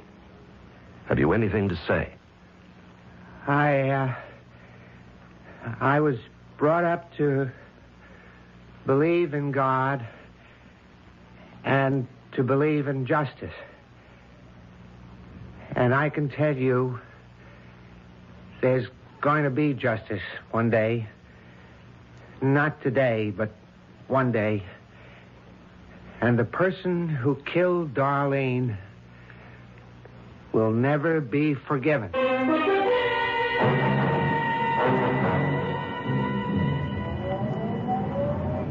Thanks for picking me up, dear. Yeah, well, I didn't think I could come to court today, but I couldn't stay away. Did you have to hang him? Darling, it was out of my hands. Mm-hmm. The jury wants him executed. There was no recommendation for mercy. Do you think he's guilty? We don't think about these things, darling. We hold a trial and hear the evidence, and the jury decides. Therefore, he's guilty. Well, I still say he didn't do it. I'm sorry. I heard your summation. You were obviously on his side.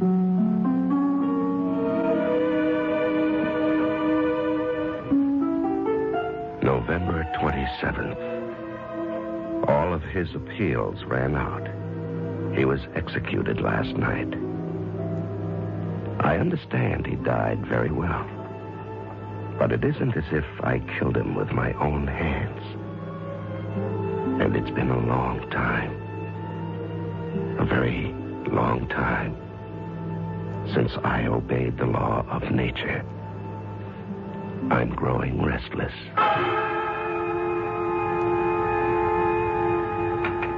Oh, honey, I took so much trouble with that chicken. You haven't even touched her. I'm sorry, dear. Oh, you're out of sorts tonight. Actually, honey, you haven't been yourself all week. You've been working too hard. I have a headache. Oh, well, why don't you lie down? No. I think I'll take a walk. Well, it looks drizzly out. Well, that's just the kind of weather I like. Well, when you decide on one of your walks, there's nothing I can say to stop you. Put on your rubbers and wear a raincoat. Yes, of course, dear. I don't want to have to worry about you.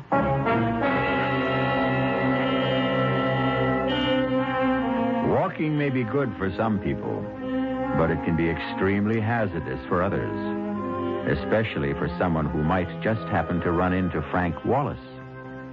As Frank walks calmly through the rain-soaked streets, he sees a short, slight figure just up the block. And once again, there is the quickened pulse, the rapid heartbeat, the flushed face, and Frank's fingers tighten around the knife in his pocket. We'll be back shortly with Act Two.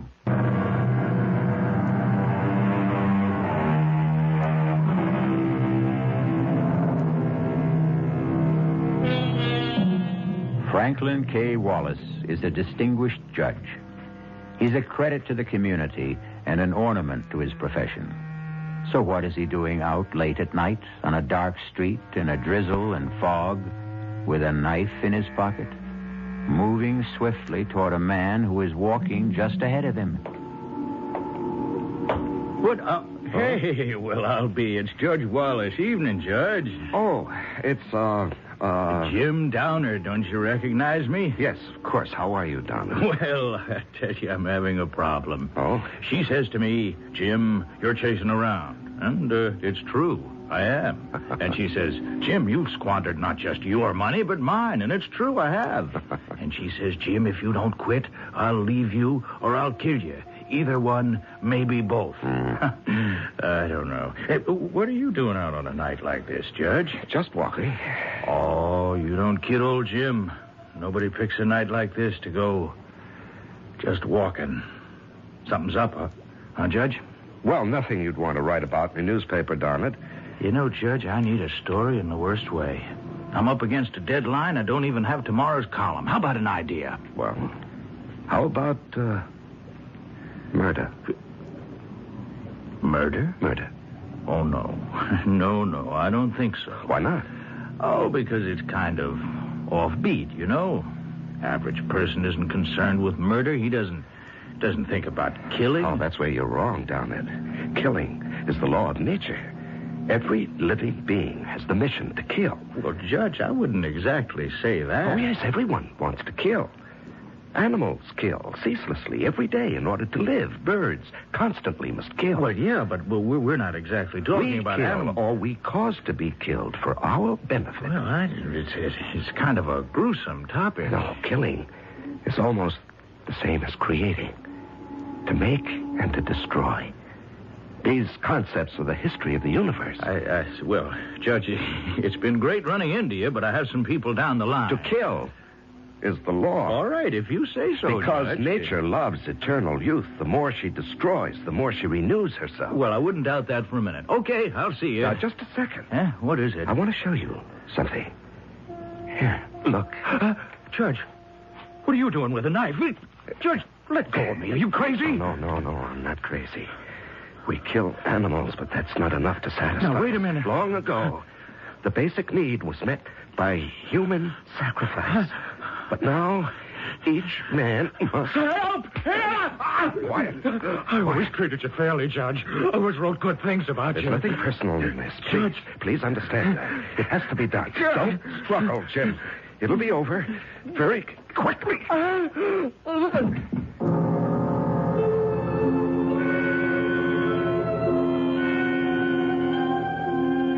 Was he dead? I thought I heard someone coming.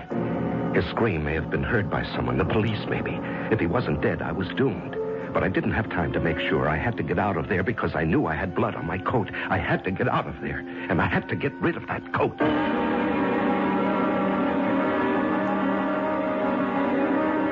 Frank, where's your coat? Estelle, I don't think you're going to believe me, but I gave it away. You what? Yes, you know the legend of the rich man who gives his coat to a beggar? Well, I ran into some poor derelict, and I just gave him... Frank. What a generous thing to do. Well, not really. The coat was getting old, and I was getting tired of it. And I never really liked it. Oh? Let me tell you the latest news. Mm-hmm. Jim Downard, the political columnist on the Herald. Yes? What about him? Well, he was found stabbed on the street. Oh, no. Uh-huh. Is he dead? He's in a coma. Oh. He was unconscious when the police picked him up. Evidently, he'd been attacked. He'd been screaming for help. Well, will he recover? Well, the police are convinced he'll be able to identify his attacker, but, well, he has to regain consciousness. Yes. Estelle. Mm-hmm. I'd like to go to the hospital. I'd like to see him.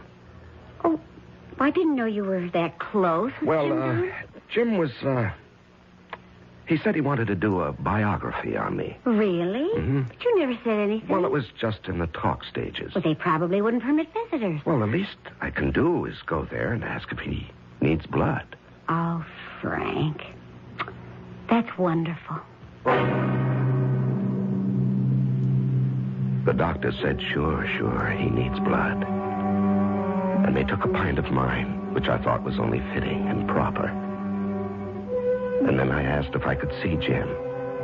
And the doctor said Jim was still in a coma, but I could pop inside for a second. There was a cop stationed outside the door. He saluted me, and I walked into the room. He was lying very still. And there were all kinds of tubes attached to various parts of his body. As I leaned over to look at him, he slowly opened his eyes. And I knew he was going to live and destroy me, unless I could do something. I could hear the doctor out in the hall. He was exchanging greetings with a policeman. Quickly, I pulled gently at one of the tubes in his arm. I didn't know what that might do, but it was all I had time for. Do you want some warm milk, honey? No, I'll just go to bed.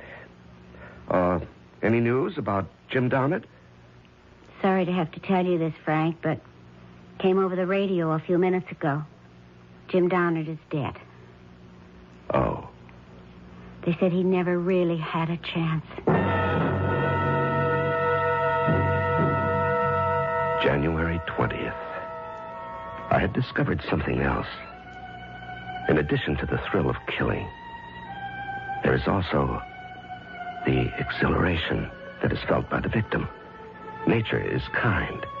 She also gives the one who is doomed the feeling of the drama. I know because for several hours last night, I could have been a victim. Had Jim Downard lived, well, it taught me a lesson. I should raise the stakes. I shouldn't be so invulnerable. After all, if I am absolutely 100% safe, where is the thrill?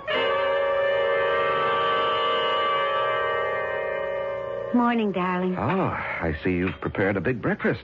You know, it seems to me that every time there's been a murder, you eat a big breakfast the following morning. Oh? How do you account for that? Well, how do you account for this?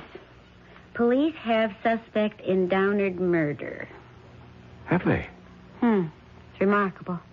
It only happened late last night, and they have their man a few hours later. Darling, he's not exactly their man. He's just a suspect. Well, they don't say, but they hint pretty strongly that the evidence against him is rather heavy. Well, now, that's for a jury to decide.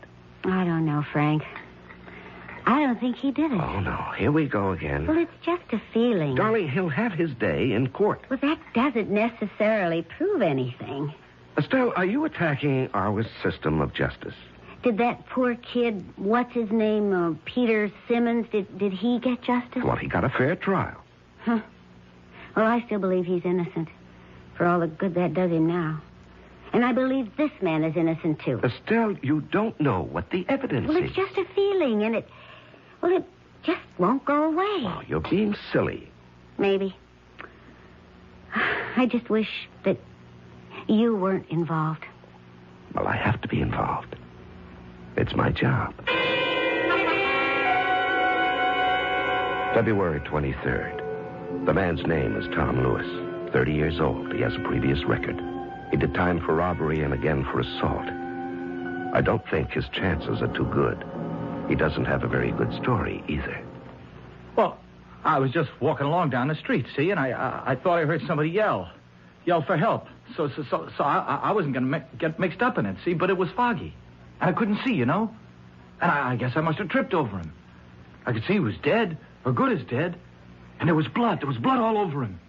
And that's how it got over me. And the money, well, all right, I figured as long as he's dead anyhow, he might have a couple of bucks on him, so I reached into his pocket. Your Honor, we should like the jury to examine this $50 bill. I not deny. Bill. Listen. Order. But somebody else had already knocked him off. The accused will remain seated and orderly. Well, I'm being framed. Mr. Lewis, I will not warn you again. The court cannot tolerate these outbursts. But I didn't kill him. February 25. I see now each of my murders has been a masterpiece. I feel like an artist. With this difference, I cannot accept credit for my work. Well, perhaps the day will come when a man will be honored for a superlative job, such as I can do. Meanwhile, I'm not exactly being cheated. No one else wants to take credit for my work either. That's a consolation.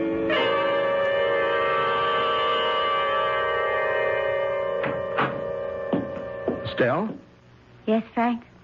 Well, now, what are you doing sitting here in the dark? Is it dark? I hadn't noticed. Well, did you fall asleep? No. Well, let me turn on the light. There. That's better. Well, what a day. Did you hear about it on the news? No. The boy. He isn't doing his case much good with all those outbursts.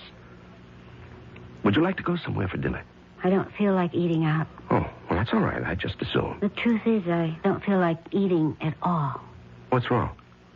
That's a good question. How can I answer it? Estelle. I don't have the faintest idea of what to say or what to think. About what?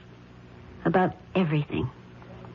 Darling, I wish I knew what you were talking about. But there's really nothing I have to tell you. You're the one who has to tell me. I always tell you everything. I was paying the bills today. Oh, well, that's enough to get anybody down. And, I ran out of blank checks. Oh? I remembered... Yes? That you always have an extra book of checks in your desk drawer. Oh.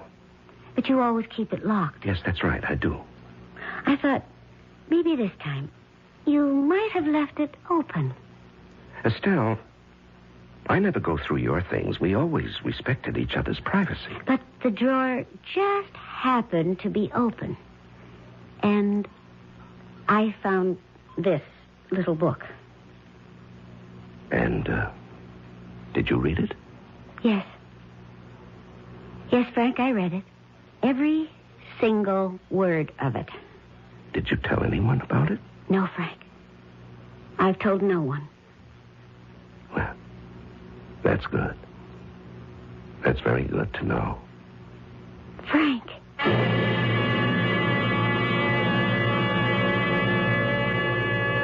How would you like to poke innocently through your husband's desk and come up with a diary like the one you've been listening to?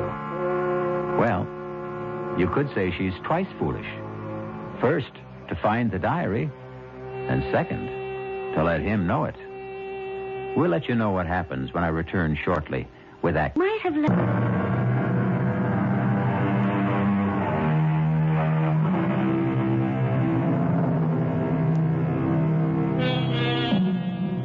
Over the years, there's been a series of particularly brutal murders. You are the wife of a distinguished jurist who has presided over most of the trials. and sent the supposedly guilty to death. Now, you find a diary in which your husband claims that he is the killer. Frank, what are you going to do? What do you mean, what am I going to do? Well, you killed those people.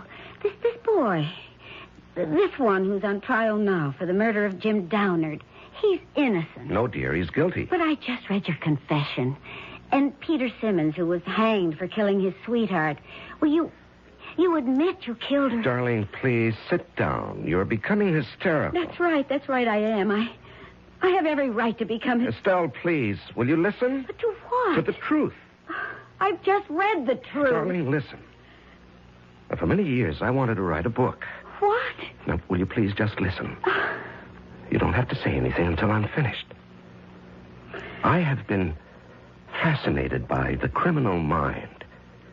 And so after a particularly brutal, apparently senseless murder is committed, I try to place myself in the mind of the killer. What does he think? The way you put it, murder is obedience to a natural law. That's poetic license, dear. What do you mean? We kill, not for gain. Or we think we do. We think we kill for money or for passion, but the truth is, these are just pretexts. Now, we kill because of an ancient urge. And when the urge becomes strong enough, we take advantage of any pretext that comes up. But I'm not aware of this urge. And neither am I, dear. It's been refined and civilized out of us, but there are lower types. You see, the Tom Lewises, but the Pete why? Simmons. Why what? I don't know. Estelle, do you believe that I killed these people? Well, there it was in your own handwriting. Oh, Estelle, could you actually believe me capable of murder? I don't know. It was such a shock, and I was so frightened. Darling, we've been married 20 years. Don't you know there is to know about murder? Thought I did. And then I happened to remember certain things. Like what? Well, one of those. Each time there's been one. What murders? You just happened to be out walking. Well, there is such a thing as coincidence. And when that girl was killed, well, you did have stains on your coat. Oh, darling. Would you hang me on circumstantial evidence? Well, you hung Peter Simmons on circumstantial evidence. And circumstantial evidence is tightening the noose around Tom Lewis's neck every day. Do you seriously believe? No. I believe you. Well, that's better. I believe you. Because I have no alternative. February 27. How could I have been so stupid? Why did I leave that drawer unlocked? I'm sure there are psychologists who would say that I want to be caught, but that's ridiculous. Does she believe me? Does she? Or do I have to kill her? Kill Estelle? No, that would be testing the law, the natural law. Can you kill a loved one? Because I do love Estelle. That would be the highest obedience to the law, to kill the one you love. Very well, Mr. Lewis. You expect this court to believe that you just stumbled across Mr. Downard's body in the dark? It's the truth. He had already been attacked by someone else. Yes. He was still alive. I think so. You insist you heard him cry for help. That's right. Someone had just attacked him, see? And he's the one who killed him. Yeah, but we don't know that he cried for help. All we have is your word for it. But it happened, I tell you, and... Yes? What? What did you want to say? Mr. Lewis, you must answer the prosecutor's question. What happened? Yes, yes. Well, it was foggy. But you see, just as I got there, I saw somebody. You saw somebody? Right. I could see somebody running away. And could you describe that somebody? He was tall. Very tall. There's no mention of this somebody in any of your previous statements? Well, that's because I was nervous. See, I couldn't think, but now... Yes? Well, now... as I go over it again and again in my mind, I remember. There was somebody, see, a tall guy, and he was running away. I mean, I can even remember his footsteps. His footsteps. And so now you expect us to believe that the murder was committed by a certain mysterious somebody. I expect you to believe the truth. I think we already know the truth.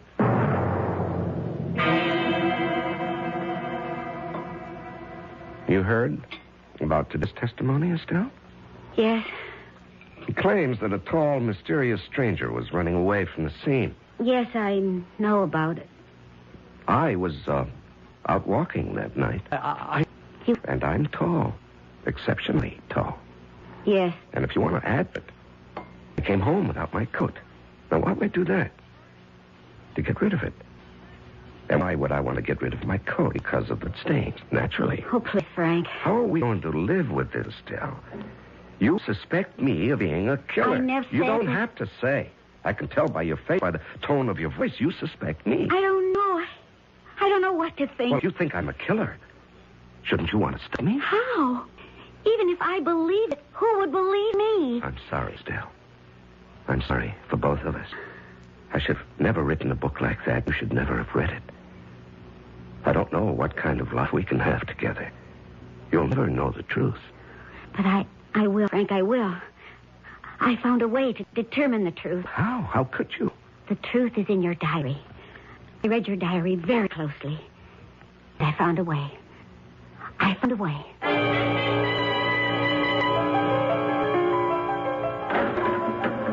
Who are you? That's not important, Tom Lewis. How'd you get in here? It wasn't easy. Now, what do you want? I want to save you.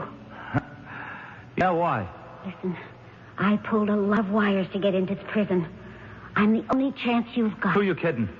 I got no chance at all. Unless you can work Miracle. How are you at Miracle, lady? Just pull yourself together. You have a job to do. Now, look, lady, I don't know who you are, what you want, but it ain't going to work. You have absolutely nothing to lose. Now, just tell me, was there or was there not a tall man who ran away as you approached? Yeah, I told the prosecutor. Now, you just didn't make that up in the desperate hope someone might believe it. Lady, I don't have to lie. I got nothing to lose. There was someone. Tall? Yeah, tall guy. And that's all you could say about him? Well, he was tall and kind of athletic looking, you know. Good build. He moved fast. I see. Hey, lady. Hey, what's the matter? Come on, what are you crying about? Oh, nothing at all. Now, do you want to be cleared of the murder charge? Huh. Just like that, huh? Well, almost. Why should I be clear? Because tomorrow, you'll stand up in court and admit you killed Jim Donard. Oh, great. And that's going to clear me? Yes. Oh, lady, why don't you leave me alone? I got a tough one now. Do as I tell you. You mean you want me to just jump up and holler, I killed him? Yes, and then you go on, and this is what else you'll tell them.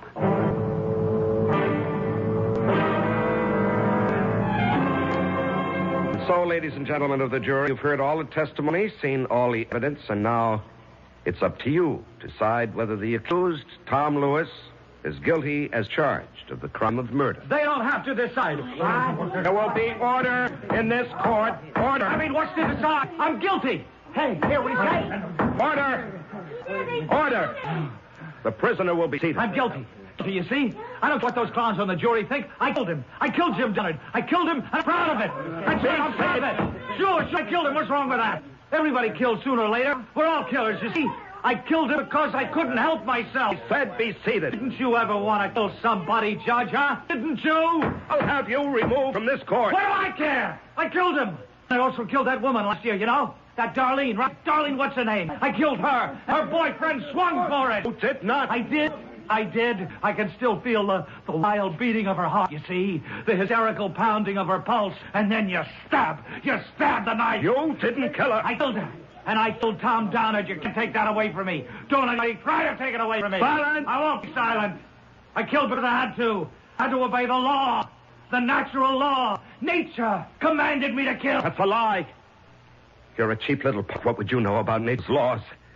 What an ignorant hoodlum like you know about nature's law? What an illiterate clod like you know about the dark hidden places in the human soul? What would you know about the bloody imperatives of the race? I know. I killed both of them. You're a liar. You didn't kill anybody. I did. I killed Darlene Wilson and I killed Jim Donnet, and I can prove it. Frank. Now you know, Estelle. Now you know I did it. They weren't cheap little crimes of passion. They were obedience to the elemental law. You know that's the truth, Estelle. Show them the book. Show everybody the book.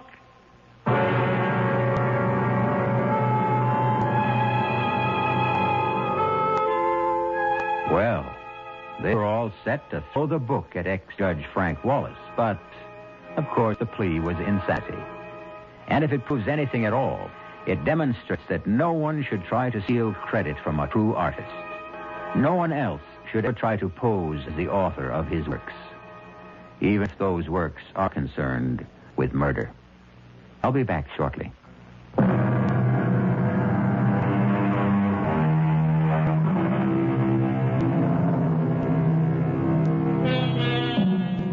You've heard him say, murder will out. It's supposed to mean that murder cannot be hidden. The fact will eventually emerge. However, the tale you just heard adds a chilling dimension to that statement. It can now mean that murder may slumber deep inside each of us, that one day it may find its way out. No, that won't do. Better enjoy murder vicariously with us. That way, you'll never be tempted or driven. Our cast included Larry Haynes, E.V. Juster, Robert Dryden, and William Redfield. The entire production was under the direction of Haim Brown. This is E.G. Marshall inviting you to return to our Mystery Theater for another adventure in the macabre. Until next time, pleasant dreams.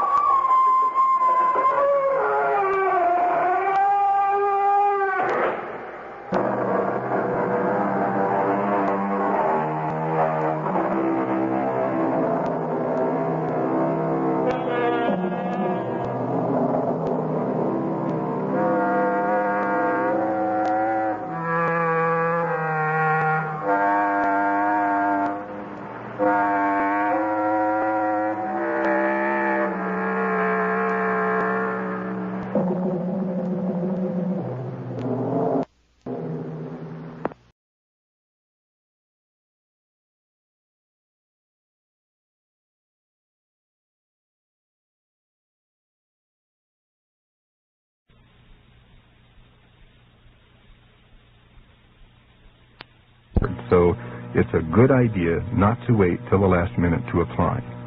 If you have to double-check what to bring with you, call any Social Security office. Someone there will be glad to help you. In the Denver metro area, call 232-3650. The CBS Radio Mystery Theater presents...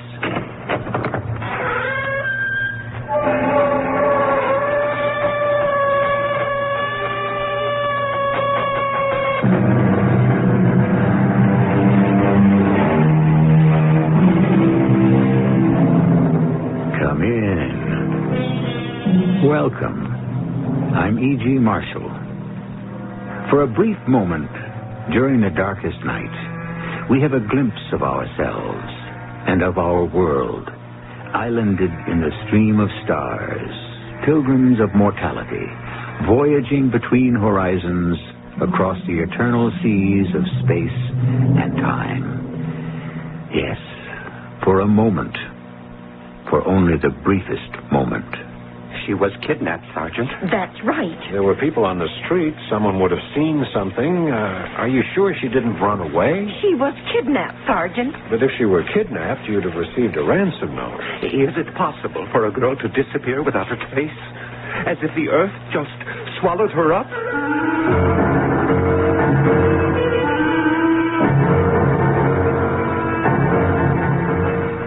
Our mystery drama, Wilhelmina Wilson, was written especially for the Mystery Theater by Sam Dan and stars Paul Hecht. I'll be back shortly with Act One.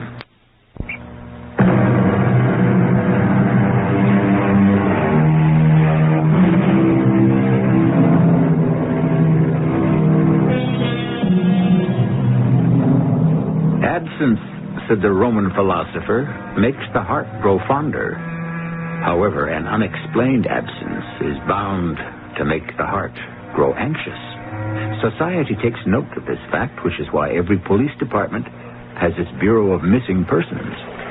My name is Truesdale, Sidney Truesdale. Yes, Mr. Truesdale? I'm his wife, Molly Truesdale. The lieutenant downstairs. At the desk. He said to see you. Is Sergeant Keller? Yes. You wish to report a missing person? Well, now that you ask. Sid, there's no way to get around it. She's a missing person. Who are we talking about? Our daughter. And her name? Margaret Truesdale. But she's known professionally as Margie True. Margie True. Yes, it's shorter, snappier than Margaret Truesdale. Sid, that's not important. Besides, I'm sure he never even heard of her. Now, I need some statistics. Female, huh? Margaret or Margie Truesdale or True. Age? 23. She'll be 23. She's 22. Hair? Blonde. Natural. Height? 5'9". Weight? 125. Now, how long has she been missing? How long? About 3 hours, I should think. It's almost 1 o'clock in the morning. At least 4 hours. Yeah, well, that's hardly enough time to be... What were you going to say? It's hardly something to be concerned about. Yes. Now, when was she due home? Well, the library closes at 8:30. Yes, she'd gone there to return a book. She always comes right back. She should have been home 9 o'clock at the latest. Oh, she might have gone to a movie. Well, she would have called us. Besides, she doesn't like to go alone. Just because a girl, well, actually a young lady, just because you haven't heard from her in 4 hours... she may have met someone. She doesn't stay up late. She can't. She's in training. She's missing. There's nowhere she might have gone. Nowhere she's supposed to have gone, except home. And that's 4 hours ago. Sergeant, you have to find her. Yes. Now, I suggest you go home. What are you trying to do? Get rid of us? I don't think you're taking this seriously, Sergeant. Please, Mr. and Mrs. Truesdale, your place is home. By the phone, in case she's trying to reach you. Now, you saw her last... At 6:30. And she was wearing... the cocoa brown slacks and an eggshell blouse. She was carrying the beige sweater. Do you have a picture of her? See, I told you they'd want a picture. Thank you. Oh, she's very pretty. Your address? 613 Delaware. And the library's at the corner of Garfield. So somewhere in those 8 blocks... Right. We'll start the routine. Routine? Routine, this is our daughter. He means the police routine, Molly. What are you going to do? I mean right now. Well, we'll check out the hospitals. Oh, how could you say a thing like that? We'll do everything we can to find your daughter.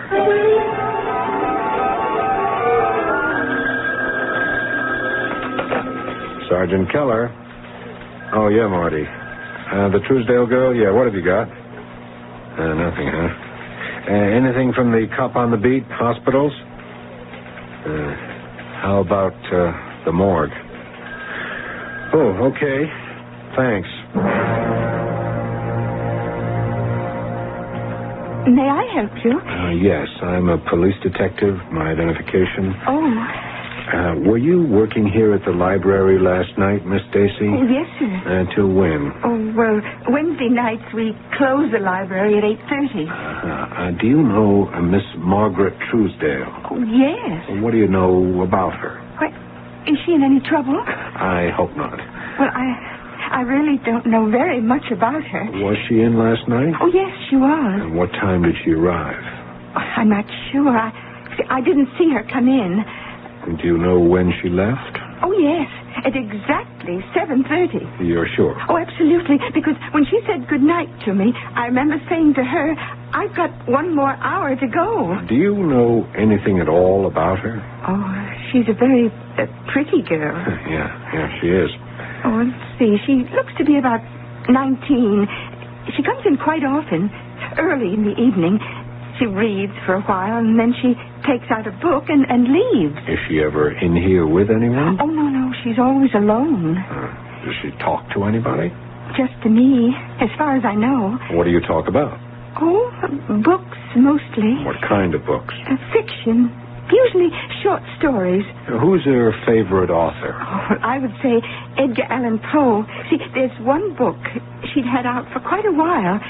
By that, I mean she'd keep renewing it. And what book was that? Well, as a matter of fact, she'd returned it last night. She said she'd finally bought herself a copy and didn't need ours anymore. What's the name of the book? Oh, William Wilson and Other Stories by Edgar Allan Poe. Why do you ask, Sergeant? Well, I'm just hoping one thing may lead to another. May? What is this all about? Miss Stacy, it seems you're the last person I can find so far who has seen Miss Truesdale since she left here last night. I don't understand. She disappeared. Oh. Well, does anyone have any ideas as to why? I came here to see if you have any ideas. Well, as I said, I don't really know her. She's very quiet. She's been coming in for a long time. We say hello. We say goodbye. We occasionally pass the time of day while she checks out a book. Yeah, on those occasions, what do you talk about? Oh, nothing. That is, nothing of any significance. Maybe the weather, if it's unusually hot or cold or rainy or dry. And that's all? Oh, yes, just about. Miss Stacy, try to think. Did she ever say anything else? Not really. Nothing significant. That could even be insignificant. Oh, Sergeant, I wish I had some idea of what you want. Yes, so do I. You see, at 7:30 last night, she left here, presumably to return home. It's an 8.5 block walk south along Delaware. It's a wide, well-lighted street filled with people. If there was any violence, it would have been noticed. Well, then perhaps she didn't go home. But where else was she bound for, and why? Was there anything unusual in her manner last night? Oh, no. Not that I could see. Miss Stacy, could you keep thinking and see if you come up with anything? Anything at all?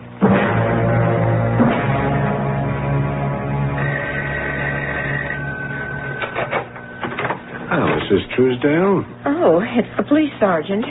Sid, it's the sergeant. May I come in? Oh, have you found her? No. Oh, is there any news? I'm afraid not. Do you hear what he says, Sid? He's afraid not. Now, what's that supposed to mean? Well, I guess it means they have no news yet. I think it means a little bit more than that. Like what? It means they've been looking, but so far they're licked. Isn't that a fact, Sergeant? Well, we need more information. Well, you know her name, what she looks like, how she was dressed. What more can we tell you? Would she have any reason for leaving home? What are you saying? It's obvious what he's saying, Sid.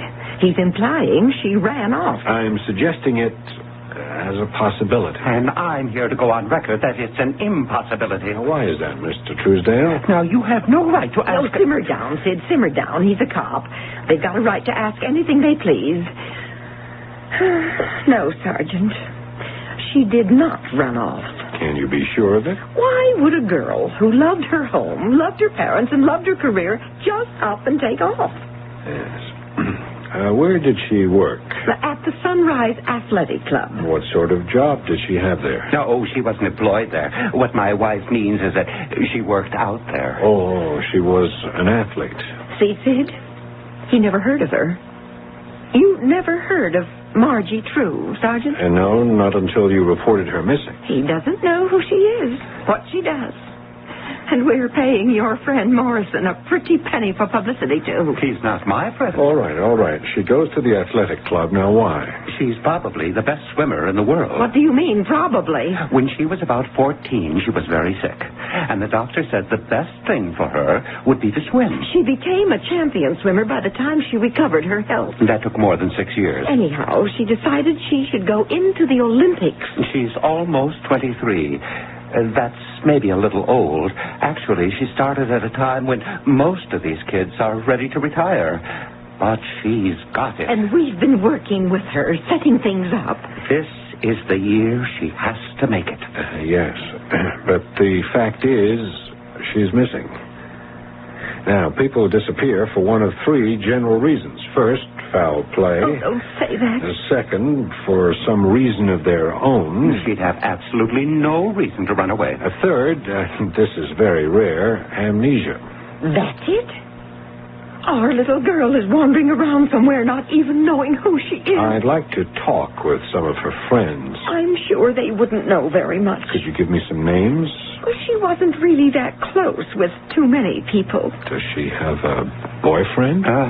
No. You can't say it because she isn't pretty. If she was interested, well, they'd buzz around like bees after honey. But she's in training. Early to bed. No distractions.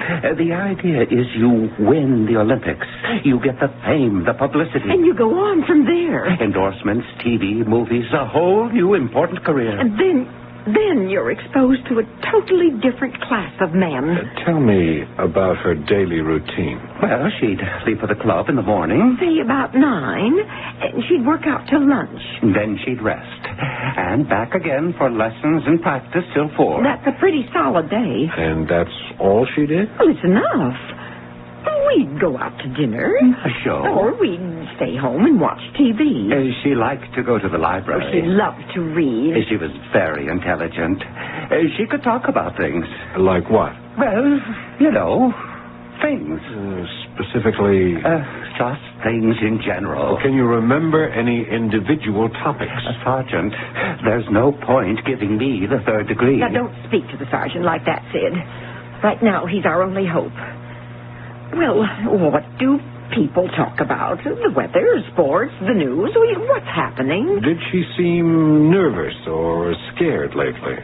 What does that mean? It means, I guess, was she maybe afraid of something? Of what? That's what this police officer wants to know. Let me set you straight, Sergeant. She had nothing to be afraid of. She'd done nothing bad. Was there anything at all unusual about her behavior? No, nothing. She's got amnesia. I know it. Well...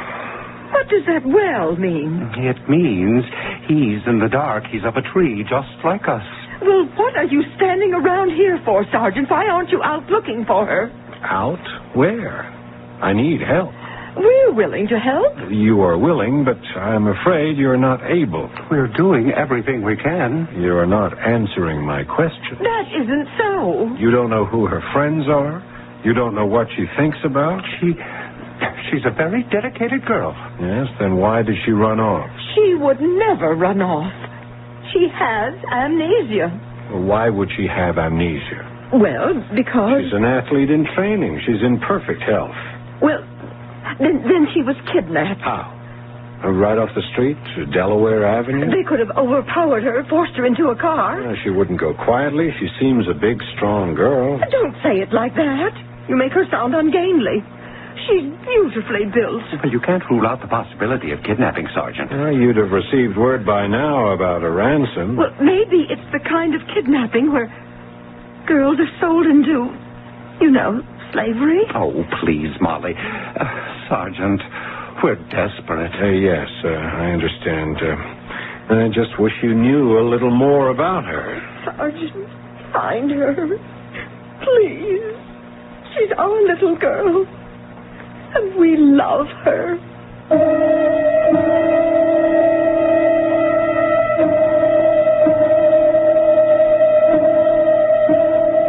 There is a public service announcement on the air during the evening which asks the question, do you know where your children are? That's a good question.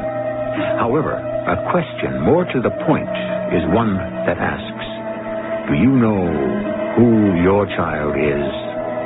I suppose some people would be afraid to find out. More information on this general subject in Act 2, shortly.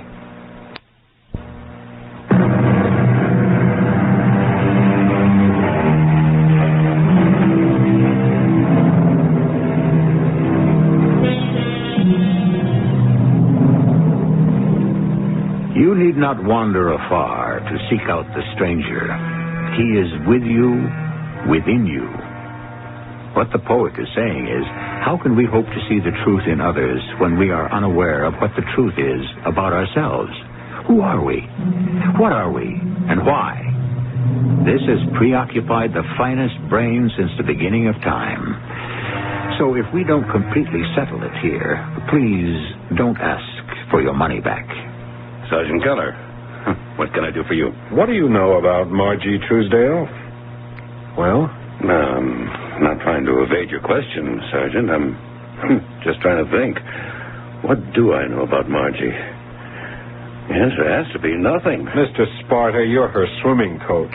She spends 8 hours a day here, or did. I think she was, 14? Skinny, consumptive, anemic little thing.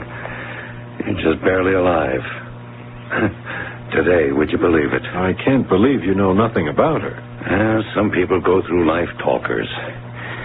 This one's a listener. Are you telling me she says nothing at all? No, she talks. I even go so far as to say she chatters. But you analyze the conversation, and there's nothing there. Still, you've known this girl for 8 years. You do have some sort of relationship. Look out that window, Sergeant.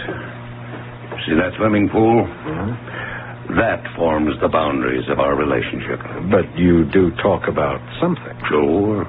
We have long talks about diet, breath control, coordination. Now, look, I played ball at school. I was close to my coach. I mean, there were times when we just sit around, and... I know what you're looking for, but it's not here.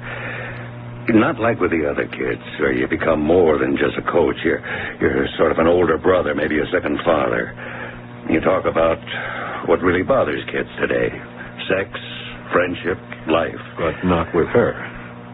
I can't even begin to imagine. Well, why was she training all out constantly? I mean, was it something she wanted, and were her parents putting on the pressure? I don't know where all that tremendous dedication came from. Could have been hers. Could have been theirs.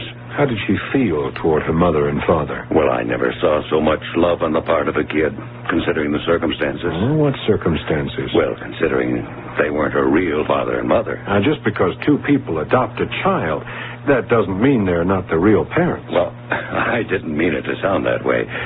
He was her stepfather. And then when her mother died, Margie was still a little girl, and he married Molly. Sid and Molly raised her like their own. What were her chances for making the Olympics? Well, a lot goes into that. But I don't see how she can be kept out. She's ready. The trials begin in a couple of weeks. But if she's not around, she'll miss them. Also, every day she's gone, she's losing out on training. You really can't give me anything to go on, can you? Sorry. Friends?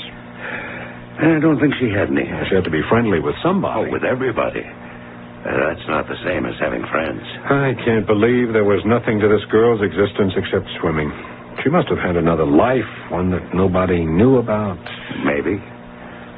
But where did she lead it? And when did she find the time?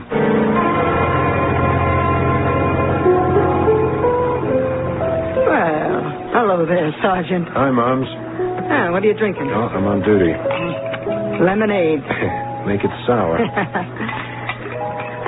That's 60 cents, Sarge. Got to keep things on the up and up, Did you read in the papers about a girl named Margaret Truesdale? Yeah, I never read the papers. Why should I go chasing after bad news? It'll come soon enough. Yeah, well, this one just disappeared. Oh, well, girls do that quite often. Yeah. Hey, this is a photograph. Nice. Yes, indeed. A lot of meat on those bones. And it all looks like grade A prime. She's a swimmer. She just vanished. Well, if I can paraphrase the French, cherchez l'homme. No. There's no man involved. That you know of. That anybody knows of. Joe, you got a certain tone in your voice. Yeah? Could you be falling for this chick? I don't even know her. The ones you don't know are the most dangerous kind. And look, the way it is now, she just vanished from the face of the earth. No motive, no clue, nothing. That's bad. I could get a young romantic guy like yourself all bothered and curious. And, Moms, now you hear a lot of things in a place like this. Oh, sure, but what I hear stays here. Is there a rumble on this? I haven't heard anything, Joe. I don't think anybody grabbed her off the street, but you never can tell. I'll listen, Joe. It's against my principles, but I'll stick my ear out. You know why? Because I'm a sucker for romance. Cut it out, will ya? I can see you got a thing for this girl. Can't say as I blame you. I'm only doing my job. Uh-huh. You know, I tell you what scares me. Yeah? She's a swimmer. She's reaching for the big time. She has to get known. She has to compete. Now, she's been traveling to meets in Canada and Mexico, all over. So? Well, do I have to spell it out for you? Maybe she's been caught up in some smuggling. The pros have been known to use kids like her. You really must have fallen in love with her. Why do you insist that I'm in love with her? Well, look me straight in the eye and say, no, I'm not in love with her. Now, look, don't be silly. Oh, that's how it is with some of you cops. You're like those knights of old, always rescuing fair maidens in distress, and naturally, you got to fall in love. What else? All right, that's enough, Mums. If you hear anything at all concerning this girl, will you let me know? Oh, sure. And it won't cost you a thing. Let it be my wedding present. Oh, for crying out loud.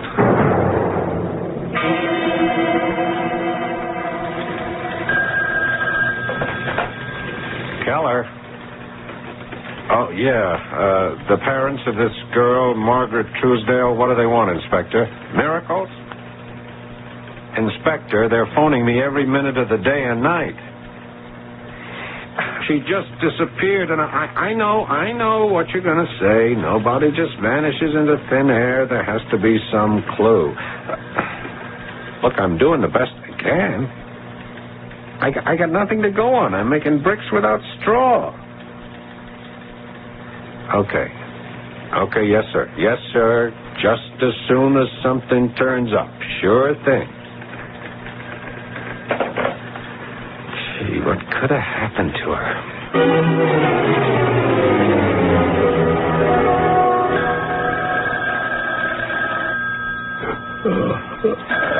Who the hell?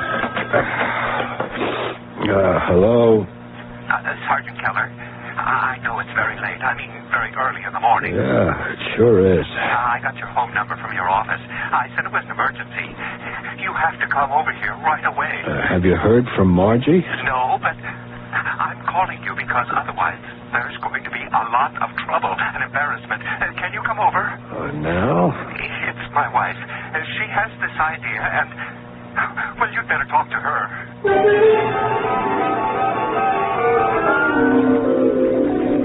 Sergeant, I know what happened to my daughter. You do? It's a wonder it didn't occur to you. After all, you're the professional, and it's so simple. She's been kidnapped. Mrs. Truesdale, we've been through this already. There's been no note. You are not wealthy people. But she was not kidnapped for money. Oh? She was kidnapped by one or another of the Iron Curtain countries. Don't you understand? Well, no. She's a threat. Those countries take these competitions seriously.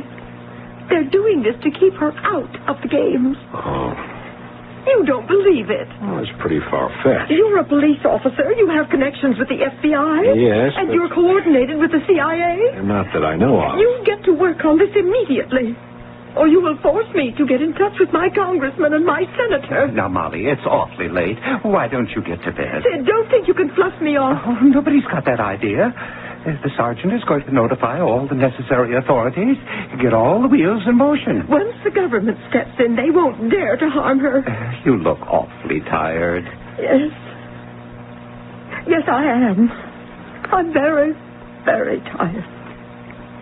But, Sergeant, you do believe I've given you a logical explanation? Well, it does deserve thinking about. And you'll start what you like to call the routine? Get on it right away. Well, now I can go to bed. Sid, will you show the sergeant out? Why, sure thing, Molly. Good night. Good night, Mrs. Truesdale. I had to call you.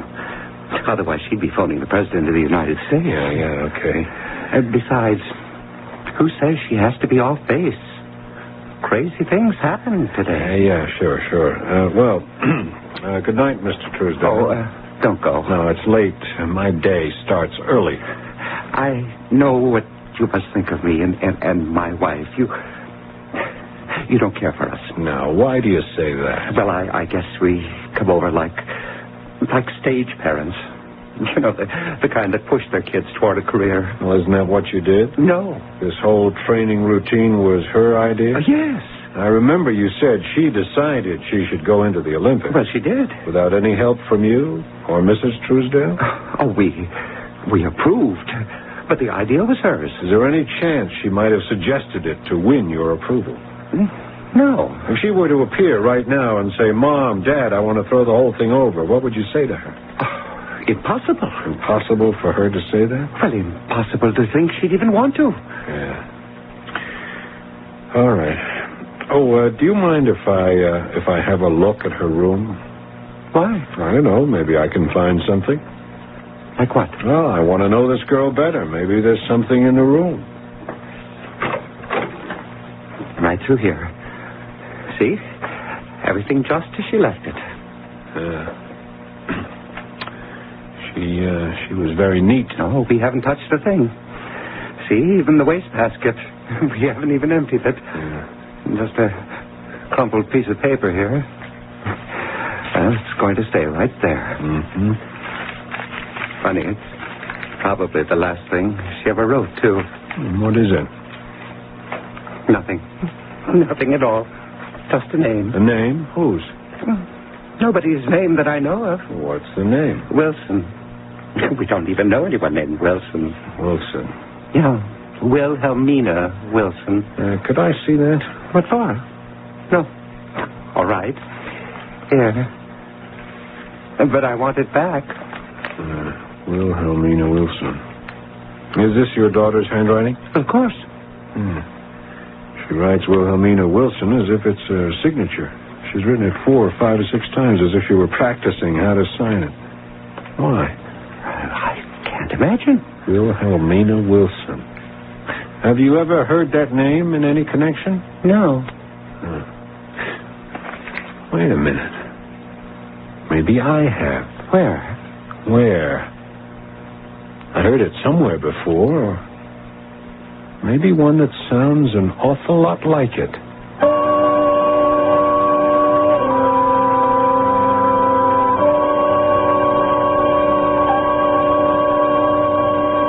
He's heard one that's very close to it, and so have you.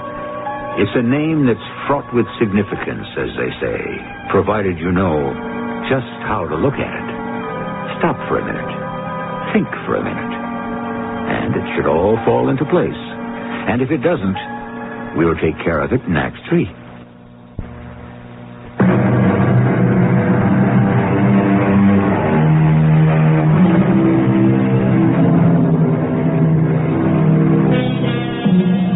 What's in a name?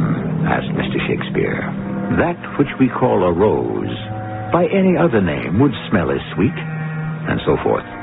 While we hate to differ with the immortal bard, we must quarrel with his premise. Everything is in a name.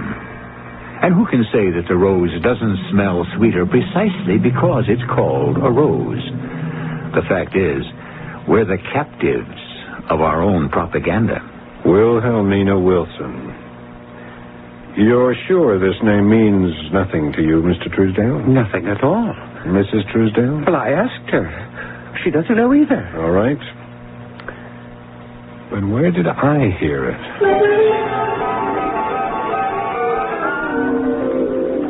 I'm sorry to bother you, Mr. Sparta. I'm glad to be of help. What can I tell you? The name Wilhelmina Wilson, is that familiar? Wilhelmina Wilson? For sure. Well, who is she? Well, she isn't anybody. Well, she has to be somebody. No, Wilhelmina Wilson is a rhythm. A what? She's Margie's rhythm.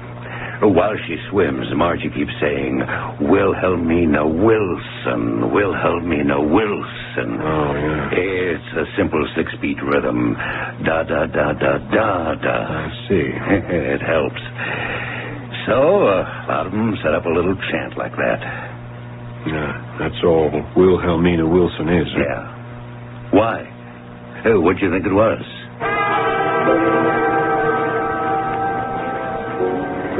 Well, here's a handsome young police officer.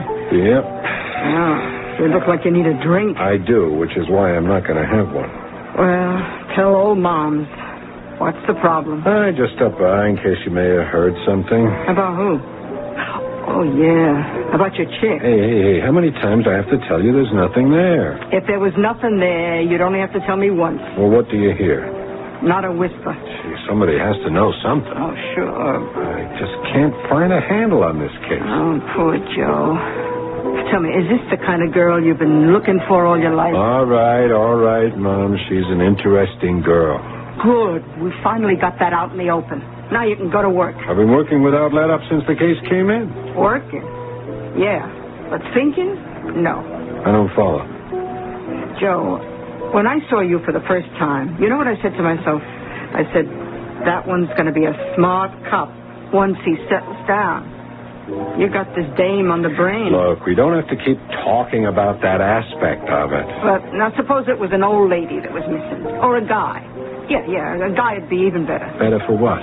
Better to prove my point. So far, you haven't made one. Joe, just pretend you're not in love with her. Who says I am? Okay, let it go.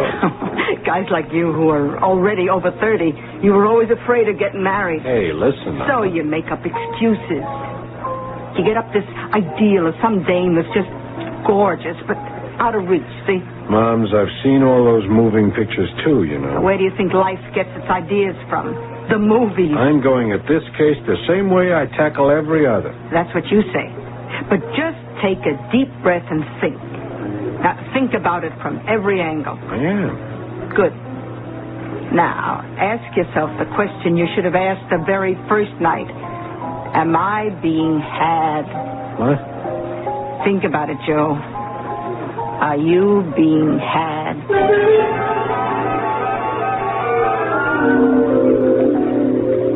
Do you have any news, Sergeant? I may have. What does that mean? Sid, what did he say?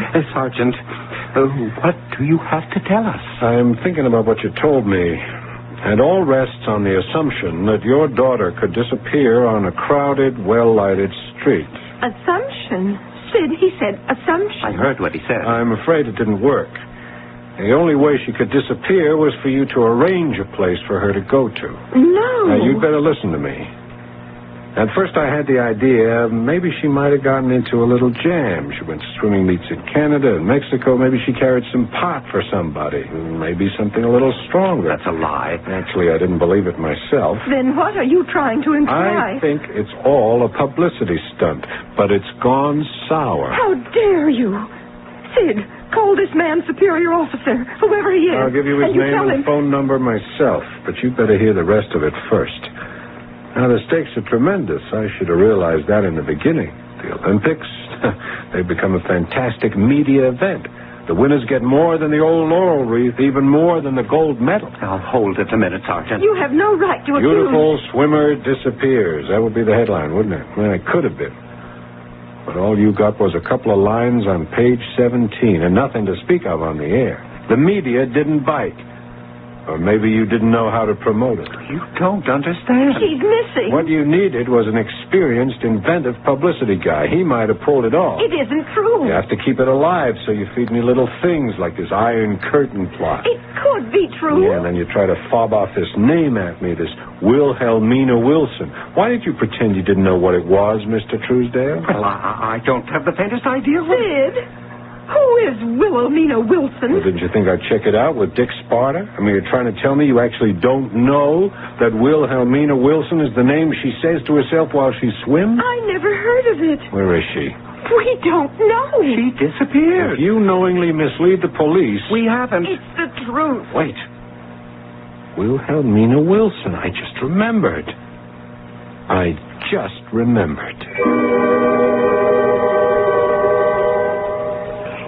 Has there been any word of Marge Truesdale, Sergeant? No, Miss Stacy. I just came by the library to ask a question. You said she liked to read a book she kept renewing. Would you tell me the name of it again? William Wilson and Other Stories by Edgar Allan Poe. William Wilson. Yes. Guess I made a mistake. Funny, I thought it was Wilhelmina Wilson. Well, that's close. Actually, Wilhelmina is the feminine form of William. Yes. Wilhelmina Wilson. I wonder. That story, do you suppose I could read it? Oh, I certainly. Wait here.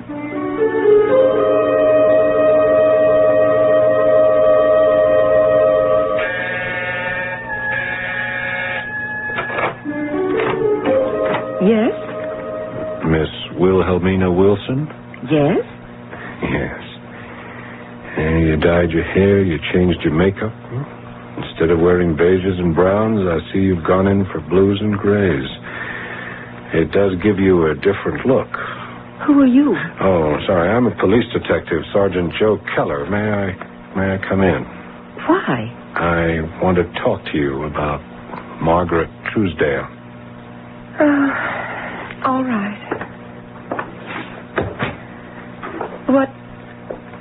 What do you want to know? First, I'd like to know if you'll marry me. You... What? Well, not right away. We'd have to get to know each other better, although I know all about you already. What do you know about me? Start with a girl just in her teens. Father dies, her mother remarries. Will the stepfather accept her? And then the mother dies and the stepfather remarries. Will the strange new woman accept her as a daughter? Why do you want me to relive all this? She thinks she's a very unattractive girl. Oh, I was pale and skinny, always sick. So they bring you to a friend, Dick Sparta, a swimming coach, and you work out every day. Yes, I did. Hour after hour. And it changes you. It also becomes obvious to everyone that you could be a great swimmer. Yes. And everybody begins to count the money, taste the glory. Yes. At first, Sid and Molly were only thinking of me. Later, the thing just overpowered them, blew their perspectives crazy. At first, I was so happy because finally I could do something to please them, repay them for all they did for me. You were a good little obedient girl. Yes, but after a while it became torture. Every stroke was agony. Every lap was... I don't want to say... purgatory. I understand. But couldn't you face them? Couldn't you say, look, Mom, look, Dad? I was scared. I was still very insecure. Besides, I told you they had changed. Now all they could talk about was how rich, how famous we would become. The fantastic things we could do. And then you read that story, William Wilson, about a man who has another self. Yes, another self. That was what I needed. And so inside me, I created Wilhelmina Wilson. Inside, I was Wilhelmina Wilson. Every time I swam, I would say, Wilhelmina Wilson. Oh, how I wanted to run away. Just disappear. But where could I go? How would I live? All I ever learned to do was swim. Couldn't you study something? Oh, not after the kind of day I put in. Matter of fact, I wanted to take a secretarial course, but Sid and Molly both jumped on me. What do you need that for? You'll never use it. You're going to be rich. You know what I did? I tried to raise money by entering contests under the name of Wilhelmina Wilson. I never won anything at all. Until... Yeah, I know. I bought a 50-cent lottery ticket in the name of Wilhelmina Wilson, and that did it. Can you imagine? The minute I saw that winning number, I took this apartment. That's how I found you. $25,000. It can give me a start. Yeah, but where does this leave me? Your parents reported you as a missing person. I'm a police officer. I found you. I can't go home. Do you know why? I just can't swim anymore. I can't take the pressure. I'm out of it.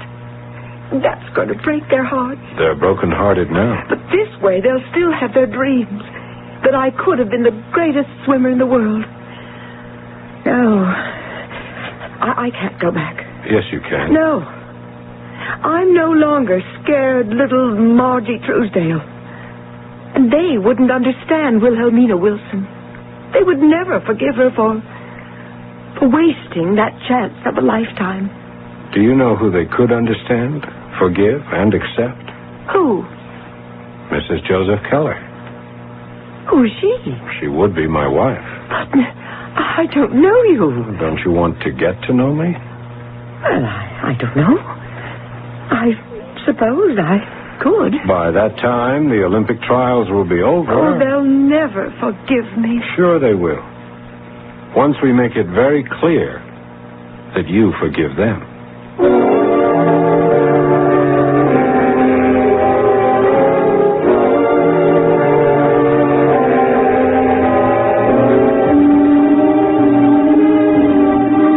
Assume that after a suitable passage of time, everyone in this particular story forgave everybody else.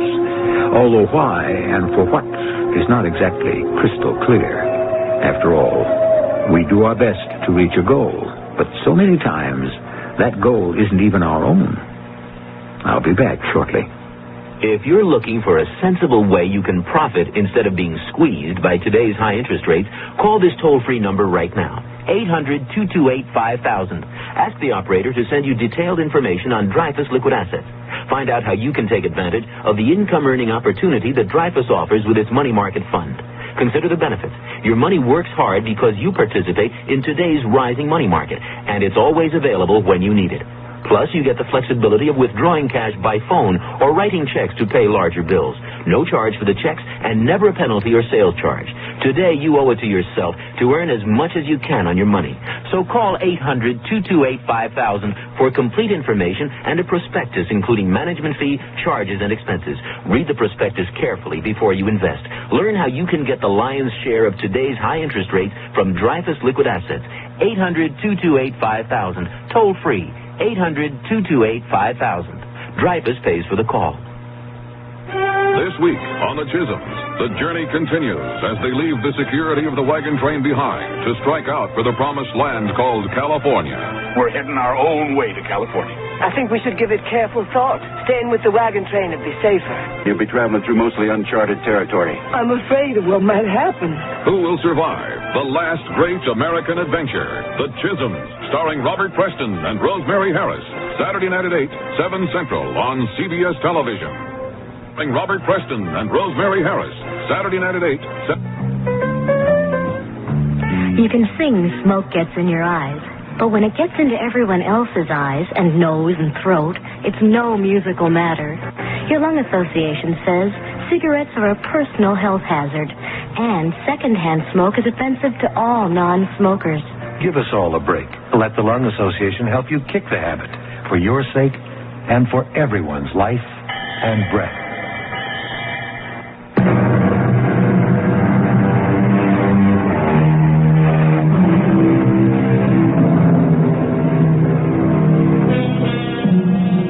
Look at the faces of some of these high-powered young performers. Athletes, dancers, prodigies of one sort or another. The strained and nerve-wracked faces. And we say, they're hardly more than children. Why are they being thrown into the snake pit of money and notoriety so early? Why? Quite simply because so many of us are willing to pay and to cheer them. Yes, our heroes are getting younger and older before their time. Our cast included Paul Hecht, Joan Shea, Ray Owens, and Bryna Rayburn. The entire production was under the direction of Hyman Brown. This is E.G. Marshall inviting you to return to our Mystery Theater for another adventure in the macabre. Until... Stories of love and sacrifice as World War II brings growth and change to... And now, WMCA proudly presents Mystery.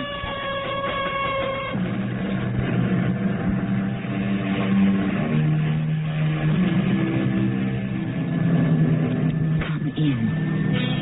Welcome. I'm Tammy Grimes.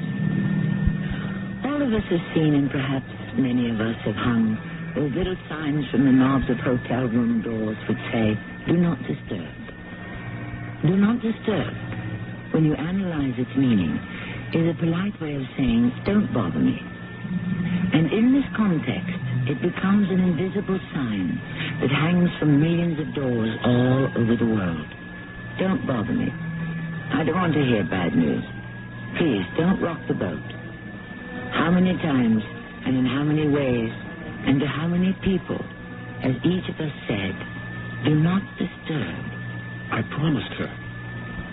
I promised Vera Svetig I would find the killer. I know. Now just rest. But don't you see? I found him. You have? Well, that's very good. Now you just need some sleep. You must listen. I found the killer. All right. I believe you. Don't you want to know who the killer is? Of course I do. Who is he? Who do you think? Me.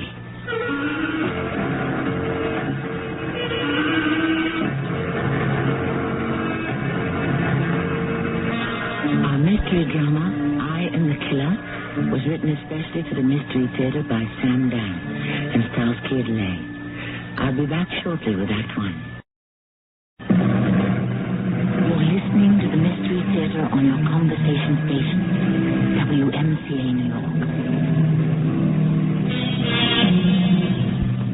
When we think of mystery stories, we think of detectives like Sherlock Holmes, or Hercule Poirot, or Sam Spade, or whoever our favorite happens to be. But the fact is, the greatest killers in history were not human beings at all, but tiny, mysterious, microscopic murderers. Therefore, the greatest detectives have been doctors and scientists. One of these was a most unlikely of a man who lived and worked almost 150 years ago. Everything about him seemed comical. His bald, bullet-like head, his excitable manner, and he even had a funny-sounding name, Ignash. The time is the early 1840s. We are in the Viennese dance hall. Johann Strauss, the elder, is leading the orchestra. One of the tables is filled with medical students trying to unwind and relax. Excuse me, weren't you at the lecture today? Yes. That's right. You were the one who made a jackass of himself. Me? Why did you have to ask Professor Hockmeyer that stupid question? If you don't ask questions, how can you learn? You're not there to learn. You're not? You are there to pass the course. And thus you move another step forward toward that certificate which entitles you to be called Herr Doctor. That wasn't a stupid question. Why is Allerdyne the best treatment for influenza? And you heard what he told you. Because that's the way it is. Period. I still don't think it was a stupid question. Maybe not. But you were stupid to ask it. Obviously, he doesn't know the answer. All you did was embarrass him in front of the class. If he doesn't know the answer, why is he teaching? How can a doctor afford to admit he doesn't know something? The medical establishment would crumble to its very foundations. Our ignorance can kill people. Don't say that. They would die anyhow. Oh, well, forget it. My name is Johann Kiai. I'm Ignash Semmelweis. Ignash. You must be Hungarian. And proud of it. All right. I won't hold it against you. Well, I believe we all came here to dance. You see those girls at the table near the window? Yeah. What do you think? Average. How about the one in the blue dress? Well, if you like that type. Bit thin for my taste. She'll fatten up as she gets older. And then she'll be too fat. That shouldn't bother you. You're not going to marry her. Oh, but I am, Ignash. I am. Well, then you know her. Oh, I know who she is. Elizabeth Klein. Klein? Yes, indeed, my friend. Daughter of Herr Professor Klein, director of the hospital himself. You're not going to marry her because her father's director of the hospital. Can you think of a better reason? People should marry because they're in love. People should marry for sensible reasons. Then, because they have made the right marriage, and they're happy, at that time they fall in love. Well, I think I shall ask Elizabeth to dance. Just like that? That's how it's done. Incidentally, the one in red... what about her? She's related to Count Metternich himself. Metternich? The butcher? Let's not have any of that. True, she's only a poor relation, but he could use his influence for her. How could I possibly have anything to do with a girl who's a Metternich? Do you know what Metternich has done to Hungary? What he wants to do? Besides, she's ugly. No, I would say she has a strong face, full of character. She's fat. Voluptuous. She's so short. Petite. No, I'm not interested. Here I was, trying to put you next to a good thing. She could make your fortune. I'll make my own fortune. Thank you.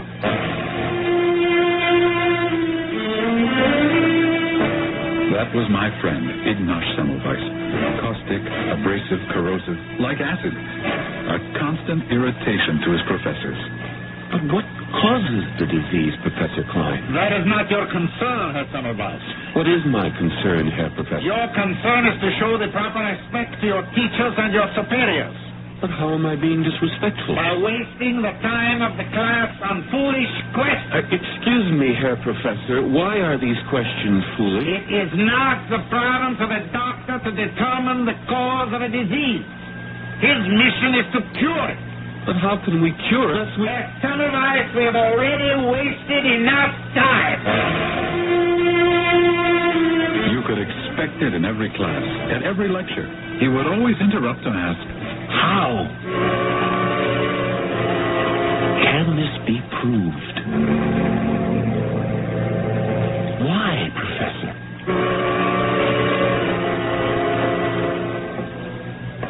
Hello, Ignaz.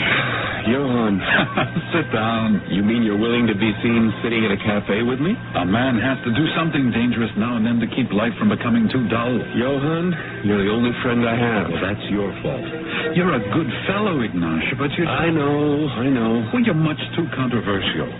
Why can't you be like everybody else and say, yes, Herr Professor. Of course, Herr Professor. How right you are, Herr Professor. Because that would be telling a lie. Their stupidity and arrogance, Johann, at times, it's just too much. These quacks. Not everyone at the hospital is a charlatan. We have men like Kolechka, Skoda. But most of them... Ignaz, trim your sails. Moderate your tongue. The most important thing is to become a doctor. And then, later... There is no later. There's only now. And I refuse to develop bad habits. What can I tell you? They despised him, but they couldn't deny his brilliance. He was the brightest one of us all. I was made a resident in the Department of Obstetrics and Gynecology. I like to think it was on merit, but the fact is I did marry Elizabeth Klein. Ignaz was also appointed, simply because there was no way they could have kept him out. So he reported to me for duty because I was, after all, his senior. Obstetrics was divided into Division 1 and Division 2. We, the doctors, work in Division 1. And who works in Division 2? Midwives. Midwives? Yes. Well, thousands of women still live in the Middle Ages. They believe devoutly that babies should be delivered by midwives. But aren't we supposed to educate? My dear Ignaz, if my own Elizabeth was ever brought in here to deliver, I would insist on placing her in Division 2. I don't believe you. The fact is, Division 2 is a safer place. I can't believe it. Consider the figures. This month alone, 36 out of 200 mothers died of childbed fever in Division 1. That's almost 1 in 5. And in Division 2, where the midwives work, it's something like 1 in 20. How is that possible? And here comes the latest. Yes, the usual procession. It's headed by the lay brother, and now the priest. And now the poor dead woman. See, they come from Division 1. This is terrible. Look at her. A young girl. She's come here to create another human being. To bestow the gift of life. Why did she have to die? You know why she died. She developed childbed fever. It's what carries all of them off. In which ward did she die? You saw she came from Division 1. We have to do something about it, Johann. This simply cannot be allowed. Bravo, but can it wait a few hours? At this time, we are due at the morgue to assist Dr. Kolechka on some postmortems. Jakob Kolechka, the greatest anatomist of his day. How we looked forward to the hours we spent with him. A most sweet and gentle person. Even Ignaz could find no fault with him. After we had performed our dissections, Ignaz paused to talk. Professor, what is the cause of childbed fever? Childbed fever. Ignaz, this poor little thing we have just had her on the table. She died of it. See how we have searched through her body for traces of the killer. But like a thief in the night. He has eluded us. But surely, Professor, there must be some clue. Of course. And it is probably staring us in the face. But we simply cannot see it. They come here, they die by the hundreds. How can we stand by and do nothing? We do what we can. We do what we can. But what is that? Ignash, progress comes slowly in medicine. Problems defy solutions for hundreds of years. And then suddenly, out of the clear blue, the answer is revealed. And meanwhile? Meanwhile, I can only refer you to the philosophy of Hippocrates, who said, life is short, the art is long, experience is treacherous, and judgment difficult. Perhaps. But I have neither the time nor the temperament for philosophy. Then you must find the time and develop the temperament.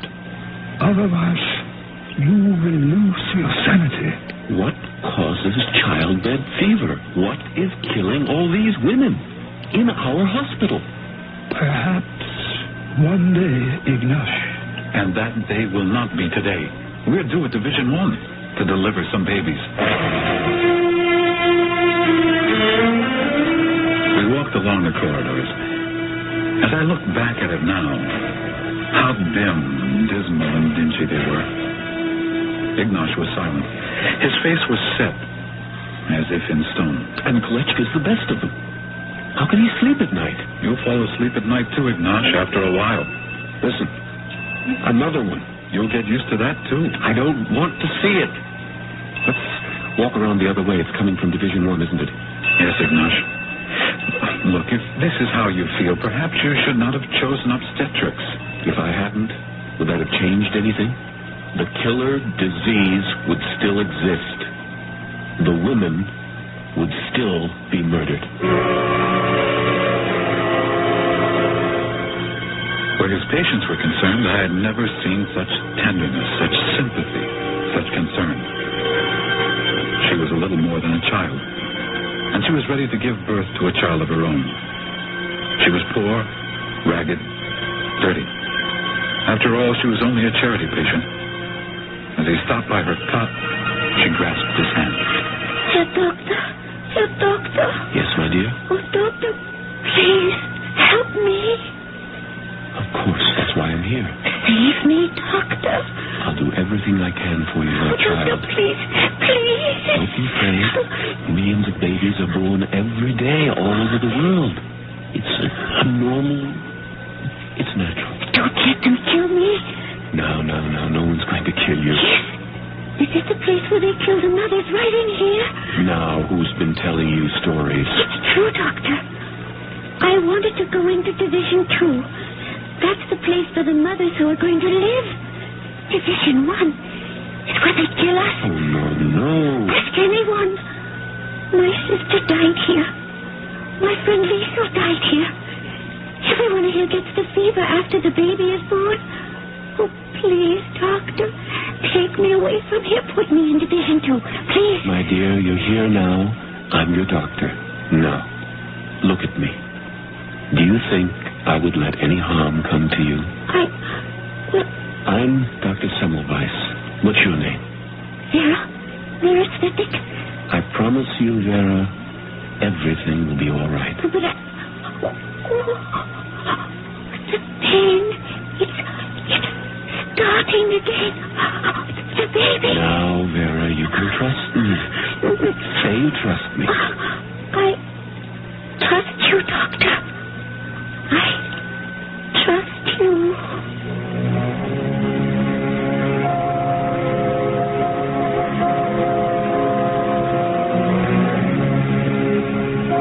Of course, you probably know what has to happen now.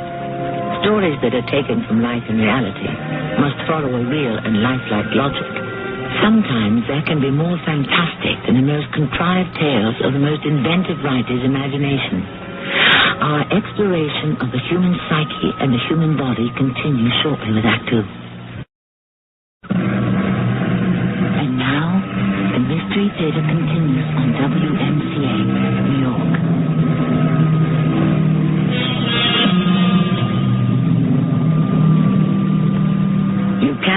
City Hall. How often have we heard it said? Actually, City Hall need not refer to the municipal building that houses the government administration. City Hall has come to stand for the establishment, the established way of doing business, and the established patterns of thought. After all, go back a few thousand years. It was City Hall that forced Socrates to drink the hemlock, and it has been pouring similar beverages for dissenters ever since. Please, Doctor, don't let me die. I promise you, Vera, I'll do everything I can. Now, don't be afraid. You're going to have a beautiful baby.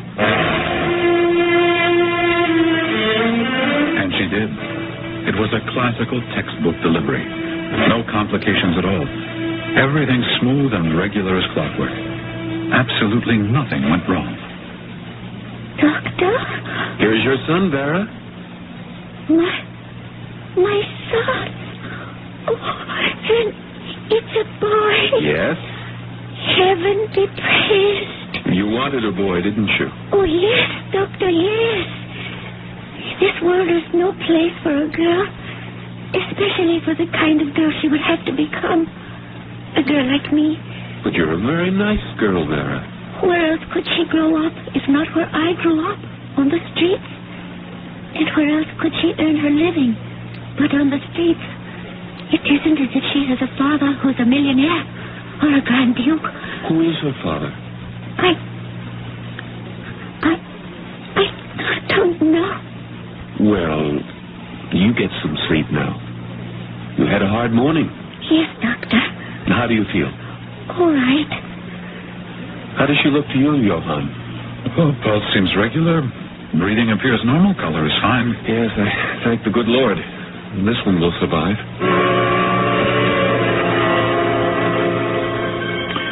The following day, Ignash asked for and received a short leave from his duties. He disappeared from sight. I was at a complete loss to account for it. I was his best friend, and he hadn't told me a word. Where had he gone? What was he up to? Some days later, as unexpectedly as he had vanished, he returned to the hospital. Please, don't ask me where I've been, Johann. I can't tell you. And here I thought we were such good friends. We are. Believe me, we are, but Maybe I can tell you. You were always so pale, but now your face, your hands are burned by the sun. It appears you've been outdoors quite a bit. Why? I can't tell you. Well, again, maybe I can tell you. You've been drilling. Drilling? What are you saying? With that crazy band of revolutionists, the Citizens' Army. Army? Rabble is more like it. Oh, why have you worked so hard? So that you could throw your life and your career away on some barricade? We are doctors. We are above politics. But we are not above humanity. We are not above freedom. We are not above justice. I should have known better than to get you started. All right, let's get to work. I've got a great deal of catching up to do. How are things in our maternity division? No better. They still die. Yes. And nobody does anything. Nobody knows anything. That young girl, how is she? Well, which young girl? You know, the one who begged me to transfer her to Division 2. Well, I don't know. There are so many of them. They come and go so quickly. What was her name? I can't seem to remember. Oh, no. Not another one. Why? Why do they have to march like that through the hospital corridors? Come now. You can't get angry at everything all the time. Reverend Father, what is the name of the... My son, we pray for the soul of Vera Svetic. Vera Svetic. That was her name. I remember now. That was her name. No, she can't be dead. I promised her she would live. She cannot be dead. But she was. From a living, breathing human being, she had become a statistic.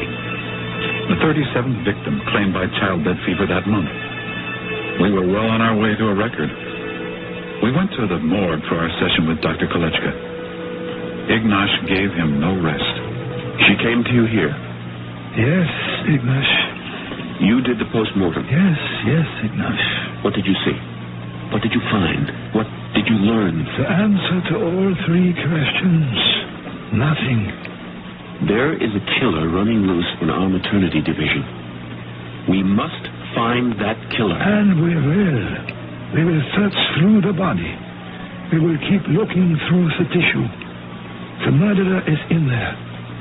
Right now, we cannot see him. But he cannot hide forever. If we live long enough and work hard enough, in time, we will learn all the answers. But we cannot expect to live forever. In time, both Ignash and I were promoted. I became Dr. Klein's surgical assistant. True, I had married his daughter, but I liked to think it was on merit. And Klein surprised everyone by naming Ignash head of maternity, Division 1. Now the ward was his to run as he saw fit. He could tell the other doctors what to do and how to do it. Why? Why has Klein given me this promotion? Because you deserve it. No, I don't believe that. No, he had some ulterior motive. Ignash, sometimes you have to give even a man like Klein credit for a decent action. Of course, it's obvious. Division 1 is a disgrace. All Vienna knows it's a death trap. And he's made me its chief to frustrate me, to destroy my reputation. Why can't you believe he gave you the job because he knows you're the best man? If anyone can stop the deaths that take place there, you are the one. You think so? Let's find out. I'll challenge him. I'll ask him for money, for personnel, so that I can experiment and do research. Yes, I'll throw down the gauntlet. No, don't do that. Listen to me. Don't demand. Appeal to his vanity. Say to him, Dr. Klein, I have learned so much from you. You have been such an inspiration to me. What? I want to work under your wise, guiding hand. Do you think he would swallow such bald-faced flattery? He would eat it up. I know him. I am not concerned with flattering the vanity of Herr Dr. Klein. I want to save the women who are condemned to die of childbed fever. Unless you do the first, you will have no chance to accomplish the second. Yes, Dr. Semmelweis. Dr. Klein, I sent you a letter proposing some experimental techniques that might be used in divining the causes of childbed fever. Oh, yes, I looked at it. What do you think? I think we can put our time and our money to far better use, Doctor. Better use? What can be better than discovering the killer of thousands of women each year? What can be more important than learning the cause of childbed fever? We know the cause of childbed fever. We do? Of course. Dr. Semmelweis, you are a good physician, but you are always crusading and stirring up a fuss about one thing or another. So you neglect to listen to those who might be able to give you wise counsel. What is the cause of childbed fever, Dr. Klein? Miasmic caloric influences. Dr. Klein, I'm serious. Are you saying I am not? Miasmic caloric influences? You have never heard of them? Yes, but it's But what? I thought it was a joke. Why would it be a joke? Miasmic caloric influences. What it says is that childbed fever is caused by a miasma, a kind of poisonous vapor that arises from decaying animal or vegetable matter. You have stated it quite succinctly, Dr. Semmelweis. And when these vapors arise from a swamp, they cause malaria. But that's impossible. Impossible? Why? How do you account for the fact that childbed fever only attacks the women in Division 1? We are not required to account for it. Why not the same fatalities in Division 2? Look, faith, predestination, take your pick. But none of these have anything to do with medical science. This is superstitious nonsense. Really, Dr. Semmelweis, this interview is over.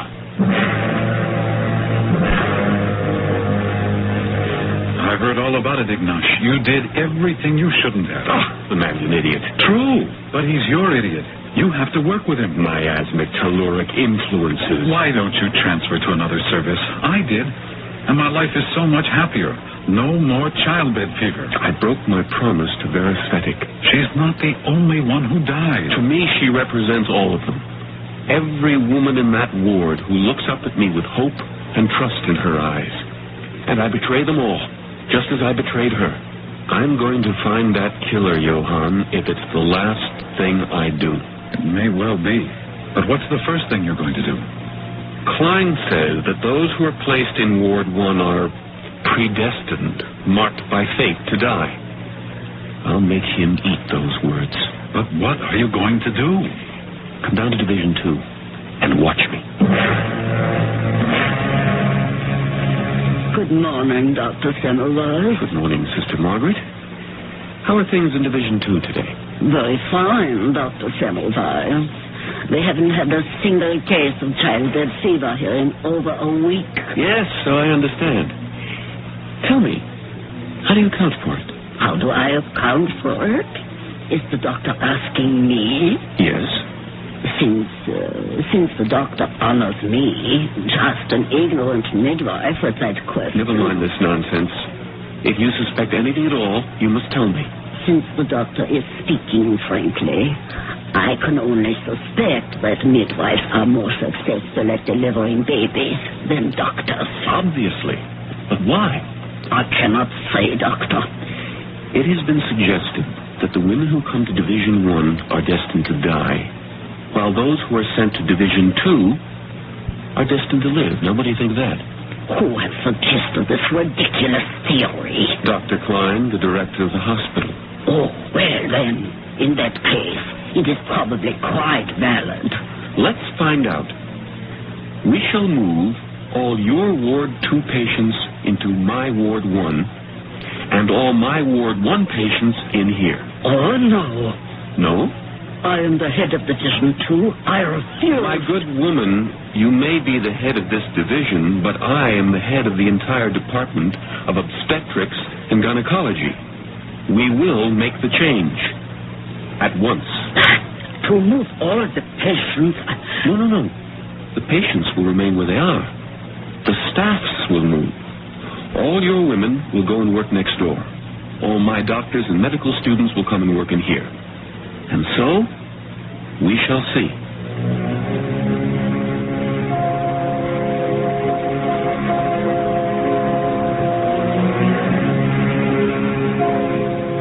And so shall we, in Act 3. This is what's known as the scientific method. You prove something by doing it. Seeing is believing. That is, where logical, sensible people are concerned. The problem is we don't seem to have very many of those. At any rate, we shall see. You're listening to the Mystery Theater on your conversation station, WMCA.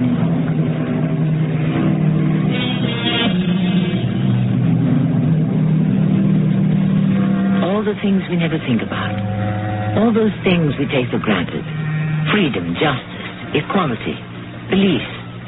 It's so hard to realize how even the most simple propositions, the earth is round, diseases are caused by germs, as I said. It's so hard to believe that all these things had to be won. People had to suffer and even die before society accepted them. Contrary to Mr. Emerson's belief, if a man builds a better mousetrap, the world does not beat a bath to his door. More often, it beats him to death. Well, they changed the personnel, and thus changed the divisions. But this still did not stop the slaughter. The doctors kept losing a number of their patients to childbed fever. The midwives lost many fewer. At least Klein has been proved wrong. What good does it do to prove him wrong? You have to be proved right. Those midwives, they know the answer. I don't believe it. If they knew it, they would tell it. That's just it, Johann.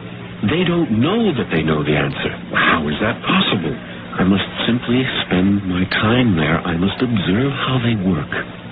I must ask questions. And if you wanted to find Dr. Semmelweis, he was usually poking about Division 2, watching, asking questions. The poor midwives were really quite embarrassed. Sister Margaret actually complained to Dr. Klein. And once again, Ignash was treated to a lecture. Do you wish to resign your position as Associate Head of Obstetrics and Gynecology, Dr. Semmelweis? No, Dr. Klein. Who said that? Obviously, you consider yourself unqualified. You ask the most basic questions of a midwife, of all people. We can learn from anyone, from everyone. Really? What can we learn? Perhaps answers to those questions that are eluding us. Such as what causes childbed fever. Again? We know what causes childbed fever. Miasmic caloric influences. Then why doesn't it cause childbed fever in Division 2? That is not your concern. You are required to deliver these women of their babies. And kill them at the same time. You are not the one who is killing them. No, Doctor. Now, we have had enough of this entire affair. Go back to your work, and do not let me hear another word about that infernal affliction. Sister Margaret. Yes, Doctor? I've noticed something. In your division, you deliver the women while they are lying on their sides. Yes, sir. Now, in Division 1, they lie on their backs. Could this have some significance? I don't know. Well, why do you have them lie on their sides? Why? Yes, why? I don't know. Well, surely there must be a reason. We do it this way because it seems to me that we have always done it this way. Can you think of any advantages? No. But how does it happen? Doctor, some years ago, when the division was first formed, probably at the very beginning, whoever was head midwife said this is how women would be delivered. And that is how it's been ever since. If you were the director of this hospital and had absolute powers, what would you do about this childbed fever epidemic?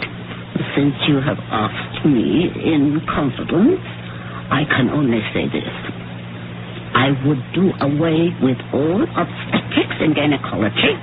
I would prohibit doctors from delivering babies. By law, I would restrict that function to midwives. Surely you'll admit that there are certain births that are beyond the skill of a midwife. Certain deliveries that require cesarean surgery. Those women would die without doctors. Admit that. Yes. That most births are simple. Yet more women die from childbed fever. What is obvious, sir, is that the doctors kill more than they save. Are you saying that we doctors are killing these women? Am I? No. I am only saying that more of them die when you deliver them.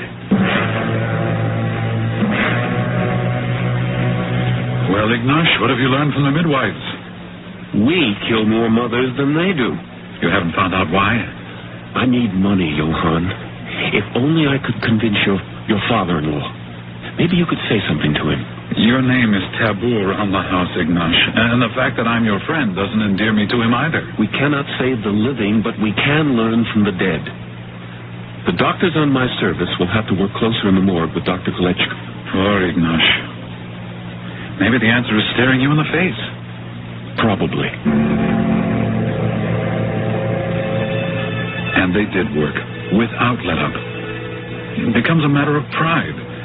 They were young doctors and students, and Ignash had fired them with his enthusiasm, or fanaticism. And day after day, they all studied with Kolechka in the morgue. And then, one morning, a seemingly trivial event occurred. Gentlemen, on the table is a woman who has been killed by our nemesis, childbed fever. Dr. Kolechka will lead the study, and one of you shall assist him in the dissection. Let me see. Herr Schleuter, this will be your first time. Step forward. Dr. Kolechka. Oh, yes. Young man, Herr Schleuter, is it? Pick up the scalpel and make a lateral incision here across. No. You cannot cut so deeply, young man. You're not slicing a melon. Gently. Here. No. Here, let me hold your hand. And now to get up. I'm sorry, doctor. Doctor. No. It is all right. It's all right. It's just a cut. Here, let me. No. It's a hazard all of our anatomy instructors must live with. You see, it bleeds cleanly. It is not very deep. I'll dress it myself. Dr. Semmelweis, will you finish the demonstration? Yes, of course, Herr Doctor. Suddenly, things went badly in Division 1. The death rate, always high, went even higher. Ignash went without sleep. He spent days and nights at the hospital. I was afraid his health would be broken. Ignash, you must get some rest. Does the killer ever take a rest? The killer? Yes, the killer. The killer that stalks my Division 1. The killer that strikes without mercy and at random. The killer that is never sated but needs more and more victims. Ignash, I think I once said the answer might be staring you in the face. Yes, it is. I don't see it. Do you see it? Do you see it, Johann? Perhaps. Then tell me. Tell me. Who killed my little Veresthetic? Providence. Providence. He was infected by your father-in-law. A kindly Providence. Kindly. Poor Veresthetic. First a child, and then a woman of the streets. What did she have to look forward to? Cold, hunger, disease. How much longer did she have to live in any event? I can't believe you're saying this, Johann. All of the... well, most of them. Who are they? The homeless, the waifs, the prostitutes, the dregs of society. They're human beings. Of course. But perhaps they're better off dead. No one is better off dead. Maybe this is nature's way. Nature? Yes. Nature is cruel. Nature sends us wars and famines and pestilence. Why? So that we are not crowding one another off the face of the earth. And that's why they die of childbed fever. Well, it could be the reason. I cannot accept it. I will not accept it. The killer will be caught. And I shall catch him in the morgue. I go now to work with Dr. Kolechka. His eyes were so feverish. He seemed so excited. I was afraid to let him go alone. And just as well. When we arrived at the morgue, we were greeted by a shattering piece of news. The place was empty, except for the porter. Where's Dr. Kolechka? Oh, haven't you heard, sir? Haven't I heard what? Why is there no class being held here? Well, Dr. Kolechka is dead. Dead? No, that's impossible. He can't... I am sorry, Your Honor. But I spoke to him just a few days ago. I tell you, he was in perfect health. Yes, sir. They say he died of blood poisoning.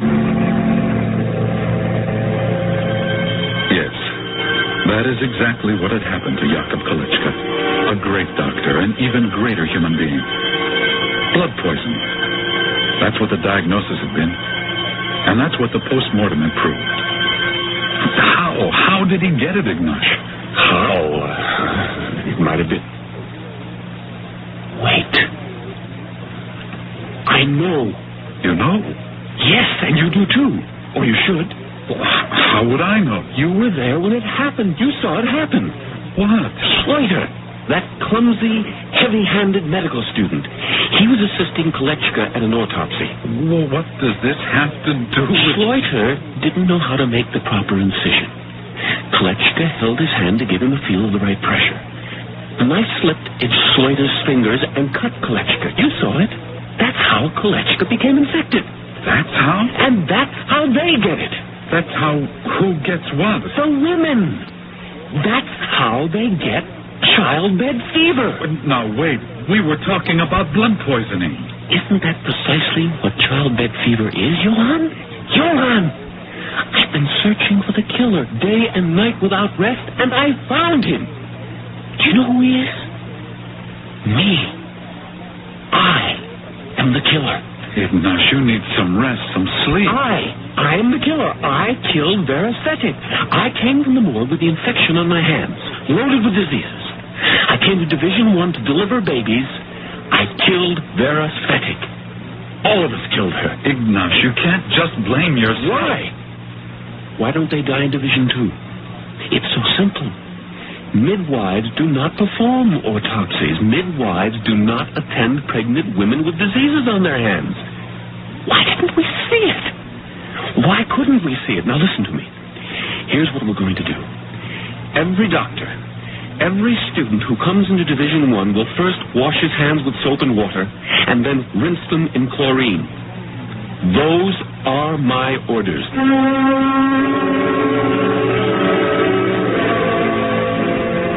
Those were his orders, and the basins were supplied. And as you can well imagine, there was considerable complaining and grumbling, and Dr. Klein fairly exploded. What is this nonsense, Dr. Semmelweis? This nonsense has been in effect for almost 2 weeks, and in that time we have had not one single death due to childbed fever. How do you account for that, Dr. Klein? Very simple. The miasmic caloric influences are obviously on the wane. The idiot! What does it take to make him admit his mistake? Don't you understand, Ignash? He can't afford to admit that all these deaths could have been prevented by just a few basins of chlorine solution. He has to fight you to the end. I am the killer, Johann. All this time, I was the killer.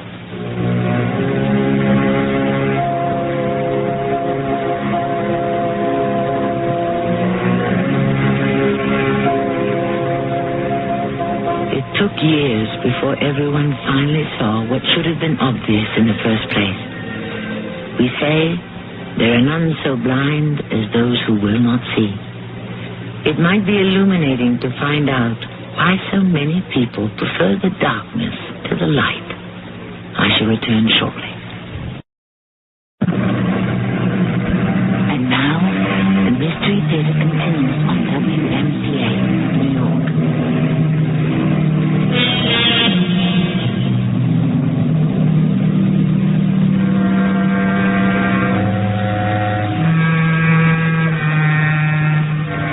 What happened to Dr. Semmelweis afterward? He had to spend the rest of his short life defending his findings, even though you would think they spoke for themselves. In the end, the struggle broke his health and destroyed his mind. He had to be placed in a sanitarium for the insane. And the final irony, he died of blood poisoning. The knife slipped in his hand while he was performing an autopsy. And so even though he had defeated the killer, in the end, the killer had defeated him. Our cast included Keir DeLay, Lloyd Battista, Manuel Kramer, and Evie Juster. The entire production was under the direction of Hyman Brown. Radio Mystery Theater was sponsored in part by Raven House Paperback Mysteries. This is Tammy Grimes, inviting you to return to our Mystery Theater for another adventure in the macabre. Until next time, pleasant dreams.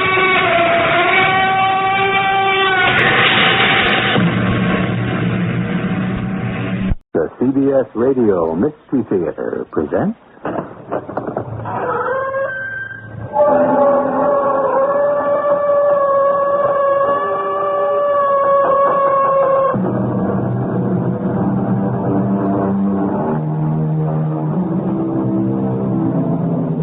Come in.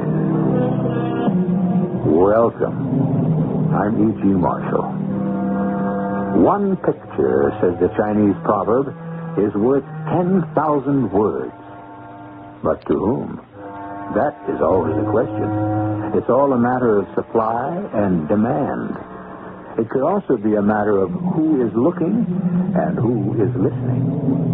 Actually, there are times when we are not so sure, but that one word isn't worth 10,000 pictures. Now look, Molly.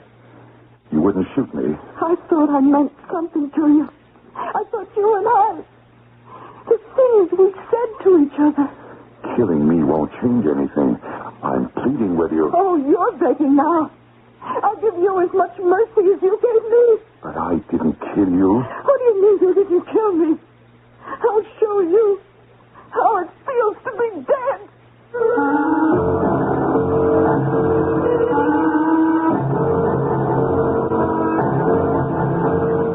Our mystery drama, The Talking Women, was written especially for the Mystery Theater by Sam Dan and stars Ed Ames. It is sponsored in part by Buick Motor Division and Contact, the 12-hour cold capsule. I'll be back shortly with Act One.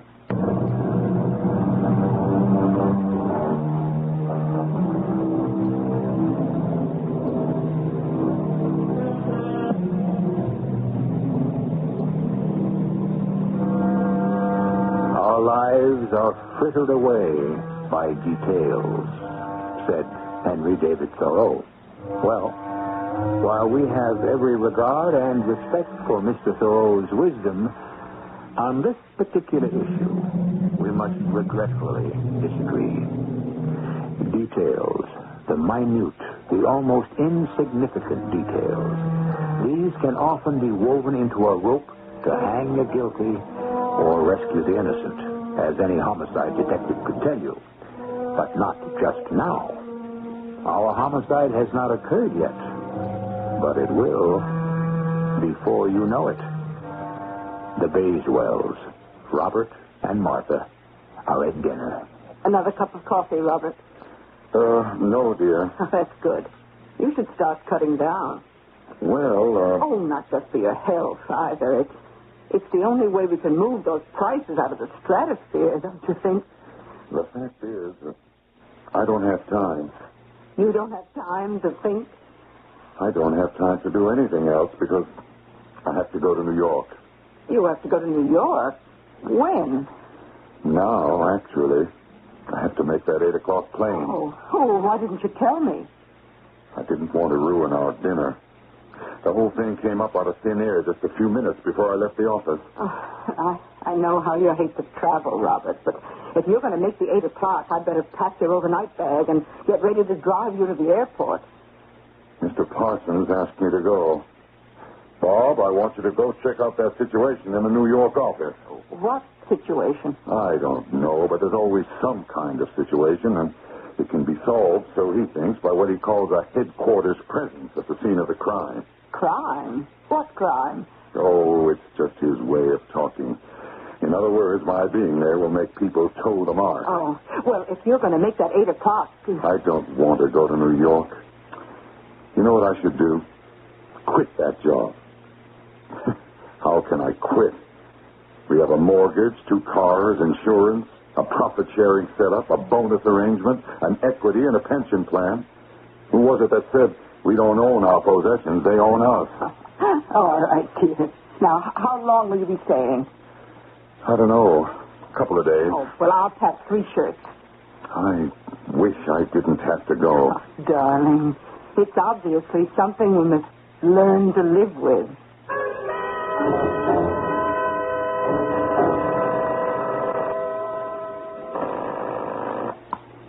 Hello? Hello? Bobby. Yes, it's Bobby. Oh, Bobby. Where were you last night? I called you when I got in. I went to see my mother. Did you? Oh, Bobby, baby, you should have told me you were coming into town. I guess I should have. It's just, I didn't know. It was a sudden thing. I just decided on the spur of the moment. Oh, Bobby, baby, we'll make up for it. I spent the night alone. Oh, I'm sorry. I don't have to come to New York to do that. But we'll make up for it. I'll see you this evening. Oh, sure. Unless, of course, you have other plans. Oh, Bobby, baby, don't talk that way. Goodbye, Lolly.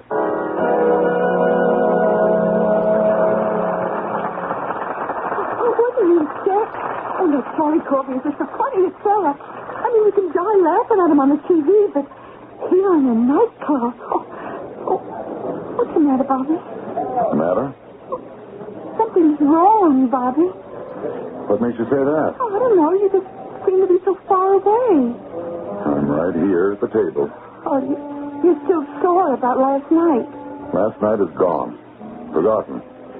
It's already become part of the past. I know you're sore at me. I pay for your apartment. I expect you to be there. Oh, hey, here's the smartest looking couple in the club. How about a picture? Oh, sure. No, thank you. Oh, for $2.50 I can make you look like Romeo and Juliet. I have already said no, thank you. What more is required? Oh, well, pardon me. Oh, why didn't you let her take the picture? I don't want one. Well, suppose I do. Suppose we don't discuss it. Oh, okay. I think we've been here long enough. Bobby, if I did anything wrong... It's time to leave. You're mad. I know it. Oh, don't start that. I can tell.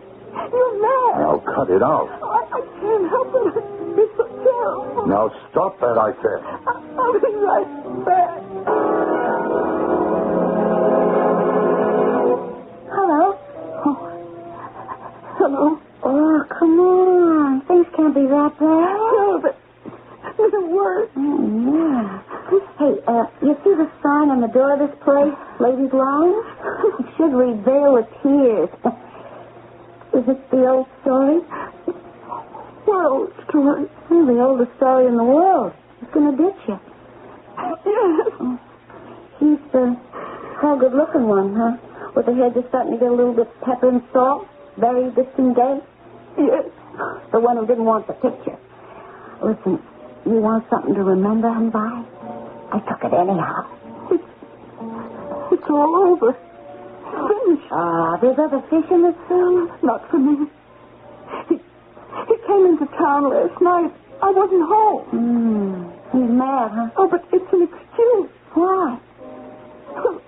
Look at me. Well, you look okay. No, look close.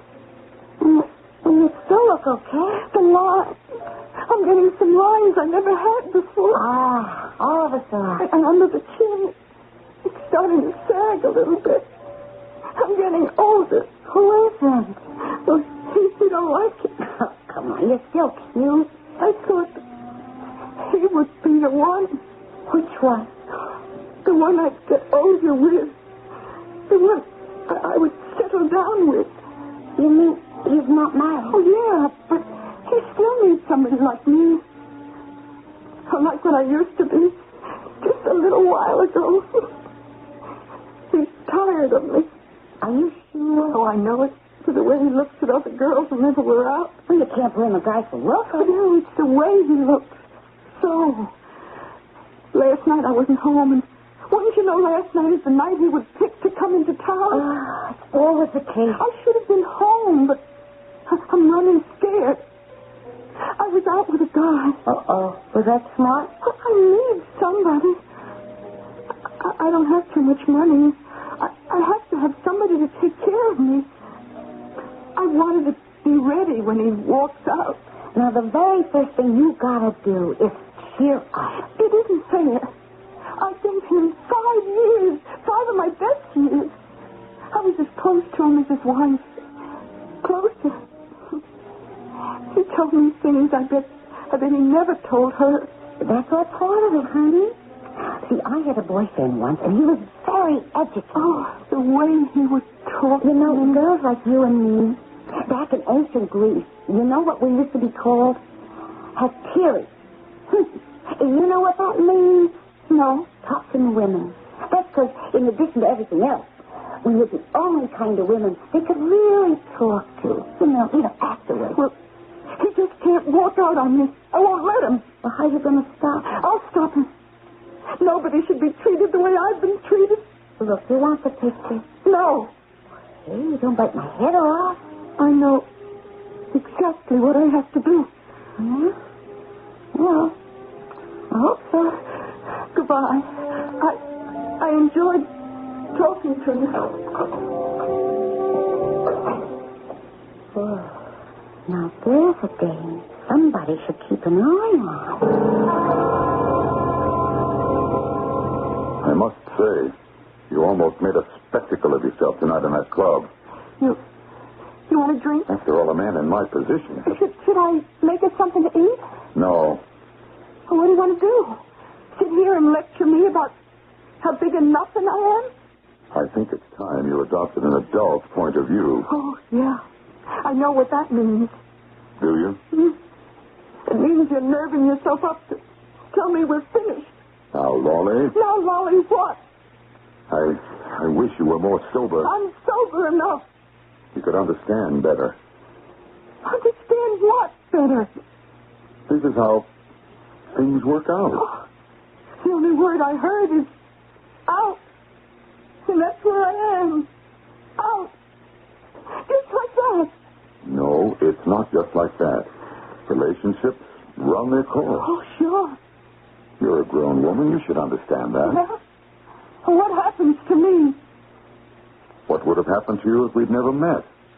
The lease on the flat runs 2 more years. I'll see that you can pay it. In addition, I'll give you a sum of money that should tide you over. Is that all you can say to me? Oh, what more is there to be said? Why don't you talk to me, Bobby? About what? About anything. Everything. Nothing. Oh, how we used to talk to each other for hours and hours. Oh, it's all gone, too, isn't it? Let's not make this thing more difficult than it has to be. Well, for you, it isn't difficult at all. It's just like firing an employee from your company. I'm even getting my severance pay. Molly, you've been around. Oh, sure. You're a very attractive woman. See? You just said it. Oh, when we first met, you said I was an attractive girl. Now, for the first time, I'm an attractive woman. My age is showing, isn't it, Bobby? I have to get to the airport. Yeah, that's how it's going to be. You'll walk out of here, and it's as if the last 5 years never happened. I'll think about you from time to time, Molly. And if you should ever need any help... Who is she? She? Your new girlfriend. For your information, there's no one else. Oh, sure. I realize now that I'm in love with my wife. And she suspects. Oh, is that so? She doesn't know that yet. She only suspects subconsciously. That's why I have to stop now, because she would walk out on me. Oh, that's too bad. Maybe I ought to tell her. You're not that kind, Lolly. And besides, that's why I'm giving you the money. Oh, money buys it all, huh? Doesn't it? Ordinarily. But this time, it's different. I love you, Bobby. Now, Lolly. I'm not good, but I can't help it. I never gave you any ground. Oh, shut up. Where are you going? Where did I put it? What are you looking for? Here it is. Lolly. Lolly, what's that? You mean you don't know a revolver when you see one? Well, yes, I can see it's a revolver, but what are you going to do with it? You're so smart. And you mean to tell me you don't know what a person does with a revolver?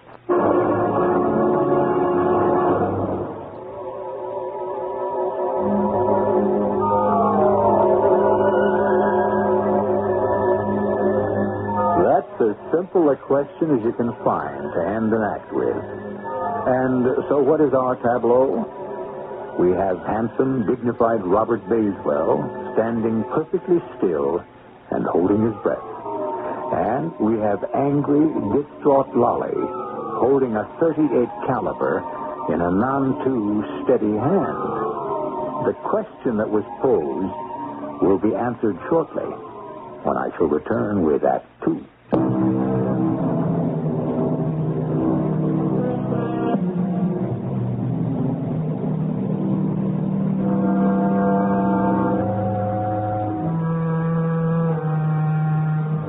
Was it that said, the hand that rocks the cradle is the hand that rules the world? It could also be said that the hand that holds a revolver is the hand that controls your world, especially if that revolver is being pointed in your direction, which is precisely the situation that our friend Robert Bayswell happens to find himself in. Lolly, you're not going to shoot me. I should. Why? Why? Oh, that's the whole thing. You can stand there and ask why. I thought I meant something to you. That you and me, we would be different. That the things we said to each other were... I'm sorry, Lolly. Oh, don't be. It's enough that I'm sorry. Lolly, killing me won't solve anything. I know that. It won't change anything. That's true. That's why I'm not going to do it. Then what are you going to do with that gun? Oh, I'm going to kill myself. Lolly, no. Why? What do you care? This is just some hysterical self-dramatizing. I know what I'm doing. Don't talk like that. Oh, we used to talk all the time, didn't we, Bobby? Lolly. We used to talk about everything. Oh, those long, long hours together. Oh, that's what I'm going to miss. Lolly, you can't change what is. Maybe you can't change it, but you can leave it. But you mustn't kill yourself. Oh, yes, Bobby, I must. I want to die now. Lolly. No, don't come close to me. Don't try to stop me. I want to die now. Quit when you're ahead. Get up from the table while you're still hungry. You know what I'm talking about? No. Yes, you do. I don't want to become old and bitter and lonely. One of those women who look like winter, dead and frozen. Lolly, just put the gun down. I don't like this world. Why should I want to live where a girl like me can fall in love with someone like you? Someone who has no heart, no feelings. I'm sorry. I'm the one who's going to pull the trigger, but you're the one who's killed me. You're the one who took away all the joy I'll ever have. Because of your hell on the list. Lolly. No, stay back. Get away from me. Let go of the gun. Get your hands off me. Don't be crazy. Let me alone. Lolly? Lolly? Oh, no. No.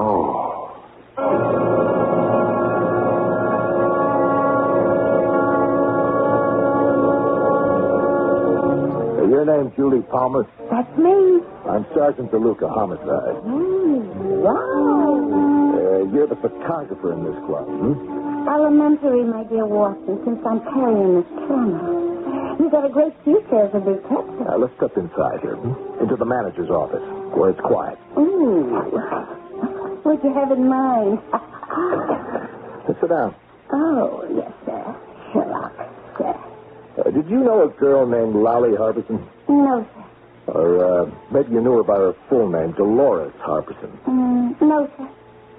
We have reason to believe she was in the club last night. Yeah?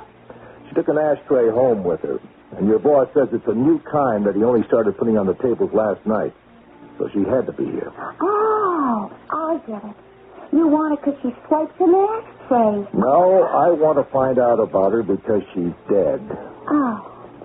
She was shot last night in her apartment. No, I don't know anyone by that name. She had this portrait of herself in her home. Does she look familiar? Well... Did you see anyone who looked like this? And could you remember who she might have been with? Oh, this thing gets so mobbed, it's hard to remember. Yeah, it must have been really mobbed in here. Neither does anyone else remember her. Sorry, Sherlock. Wish I could be of more help. If you should happen to remember, let me know. Here's my card. Oh, sure thing. What do you figure took place? Well, she was a quiet girl, lived alone. Last night, somebody came into her place and shot her. Oh. Nobody seems to know much about her. It's a quiet building. Nobody seems to remember any friends coming or going. Oh, lots of people like that in the city side. You know, with fish, they come, they go, without a trace. Hey, look. Are you sure she was married? Sure, I'm sure. What else could it have been? Suicide, maybe. What makes you say that? Well, she was... Well, that is, she may have been depressed. Yeah? How would you know? Oh, I live alone too, son. All by myself. You know, sometimes it gets to you. You just get a case of the blues, and it gets so dark, you just... Well, you just want to end it all. She didn't end it herself. Can you be sure? There was a struggle. Besides, a right-handed girl wouldn't reach all the way around and hold the gun under the left side of her ribs. If you should happen to remember anything or think of something... Oh, sure, Sergeant.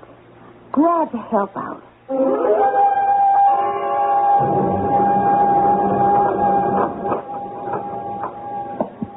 Martha? Oh, Robert. You're home. Why didn't you call from the airport? I would have gone out. I met Joe Dowling at the airport. He gave me a lift. Oh, that was nice of him. You hungry, dear? No. I had something on the plane. Tired. A little bit. Well, how is New York? About the same. Did you do anything exciting, unusual? Not really. Well, how about something to drink? I think I'll fix myself a martini. Join me? A weak one. Well, I've come to a definite conclusion. Yes? From now on, no more of this continuous travel. Oh? Yes, I am through with it. Are you? And if Parsons keeps insisting, he can just take the job and, well, he can have my resignation. Oh, Robert. Darling, do you mean that? Yes. Oh, wonderful. How happy you've just made me feel. How happy I feel myself. Oh, you don't know how I've longed to hear you say that. How I hated those trips of yours. Well, why didn't you ever put your foot down? Well, it had to be your decision. I'm glad you finally made it. Let's drink to it. Oh, all right. Here's to Robert Stay-at-Home Bayswell. For him, no longer the urgent and sudden summons. No longer shall he stare forth into the dark and lonely night. No more the silence of strange rooms. No more cold discomfort of strange beds. No more the impersonal, meaningless politeness of waiters, waitresses, cab drivers, hotel clerks. I give you the new Robert Bayswell, the man who has decided to finally to say no. Here. Who could that be? Oh, probably the Nesters. They want us to come over and play bridge. Now, how do you feel about it? How do you feel about it? I can take it or leave it. I would just like to be alone with you tonight. Good. I'll make up an excuse. Hello. Long distance calling, Mr. Robert Bayswell. Oh, just a moment, please. It's for you, Robert. Long distance. Now, who could that be? I hope it's not some situation in New York again. Believe me, my dear, all those situations will henceforth and starting with now have to handle themselves. Hello? Hi, honey. This is Julie. Who? Julie. I'm the girl with the camera in the nightclub. Yes. What's it about? It's about where do you want to spend the rest of your life? What does that mean? I know you're the one that killed that girl. So, you're not saying a word. I want to see you. Well, what is there I can do? You have to convince me why I shouldn't go to the cops. Oh. And it is crucial. Pick me up at the club at midnight. Tonight. Tonight? Mm-hmm. I already looked up your plane schedule. You can make an 8 o'clock to get you there in plenty of time. Well. Well, what? Look, I made up my mind. I'm going to get to talk to someone tonight. Who's it going to be? You or the cops? Bye, honey. What is it, Robert? It's a situation. I've never seen you so pale. It's a very serious problem. Oh, and you have to go to New York? Tonight. Tonight? There's no way out of it. But it isn't fair. After all those brave words. Well, if you have to go, I suppose I'll... Oh, please. Don't be so self-sacrificing, so understanding. Maybe... Maybe what? Maybe if you'd have... Yes? Oh, I don't know. If you'd have just objected a little more. Oh, darling. I'm sorry. I thought I was doing the right thing. Oh, Martha, I'm sorry, too. It's just that this development has me so upset. I have to go. But I promise you, this will be for the last time. The absolutely last time.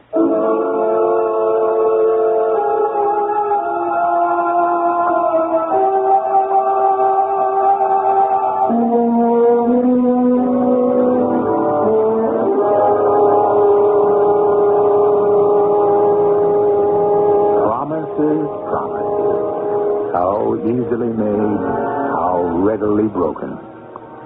Is this trip necessary? You heard the lady on the other end of the phone. And what do you think she has in mind? Well, she knows our hero is rich. She knows he's handsome. And she also knows what she knows, which happens to be something the police do not know so far. We'll have a wider distribution of this knowledge when I arrive here with Act 3 shortly.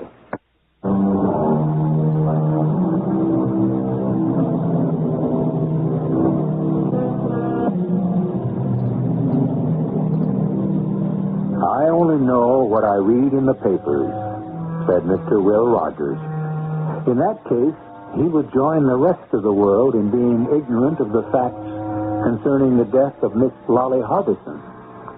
Actually, only 2 people at this point are aware of how poor Lolly came to her untimely end. First, there's Mr. Robert Bayswell, who is on the scene.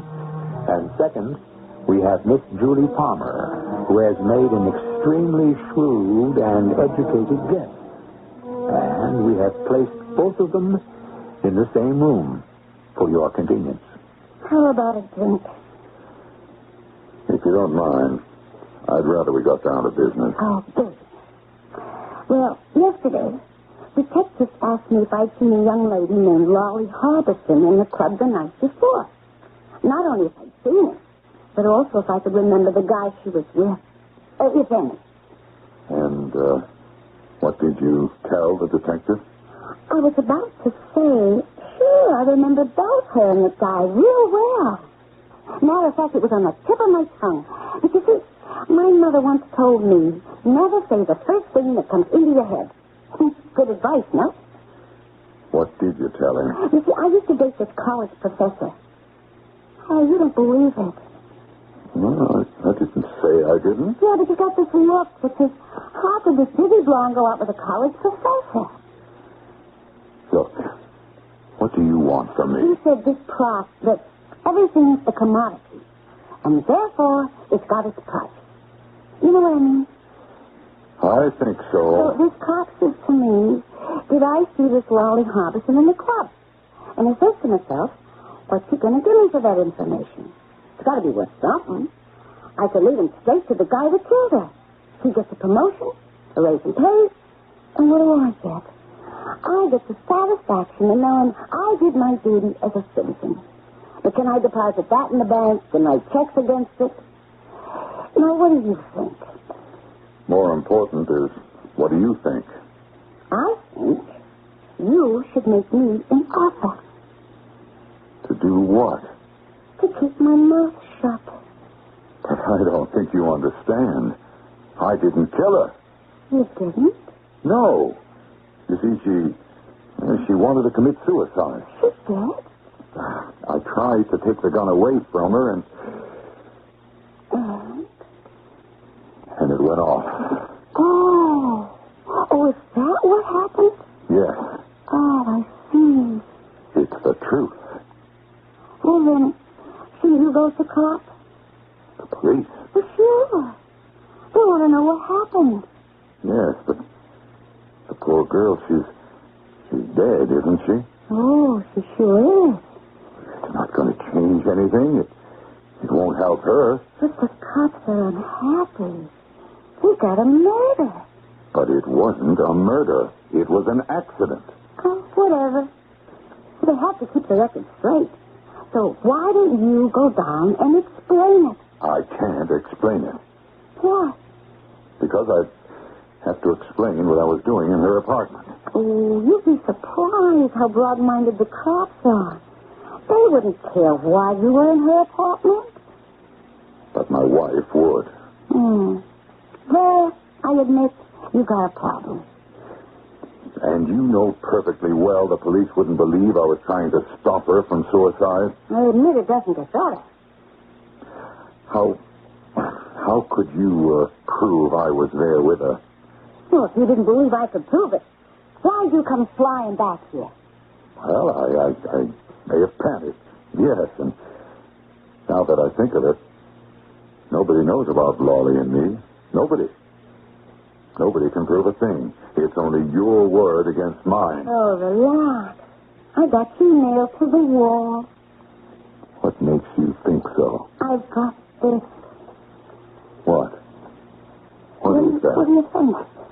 A picture of the two of you at the club. Now, see here, I told you specifically not to snap that. Great picture, huh? Oh, so you tore it up. Now, what is the good of that? You think I don't have the negative? Yes, you probably do. So, you want to be sensible? Sensible? Well, I got a pretty good idea what you can afford. So, I think I'm going to hit you up for an annuity. Annuity? Yeah. What I wanted all my life and never could get. Security. I got a picture that ties you in with Lolly Harbison. A picture taken the night she was killed. So you think you can blackmail me? Oh, now that is not a nice word. What makes you think you can get away with this? You can afford me. I'm not going to strip you clean. I just want a couple of bucks a year. Pay the rent, buy some clothes, a little trip now and then. I see. Those are very modest demands. I am a very modest little lady. Ask anybody. Which tells me something. What? You're in this alone. For sure. What would I want with a partner? Only you know about that picture. That's right. It's me, myself, and I. Which means if something should happen to you, no one else would know about it. Well, if something should happen to you... Why should anything happen to me? Something has to happen to you. Hey, look. When you see how easy it is to extort money from me, as time goes on, you want more and more. Why should I permit myself to be at your mercy? All I want is just a couple of dollars. There's only one way to deal with blackmail. Stamp it out at once. At the root. No, don't. Listen, please. I have to do this. You don't have to do anything. We can forget the whole thing. I'm very sorry. I don't have any choice. You can't shoot me. It'll be heard. No, not this. I came prepared. There'll just be a little pop. The silencer cuts out most of the sound. No. Just a little pop, like opening a bottle of champagne.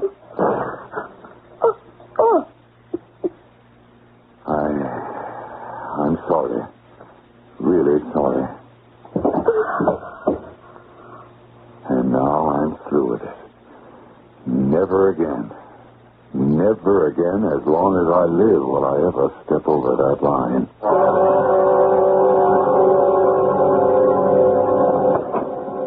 Morning, Sergeant Atherton.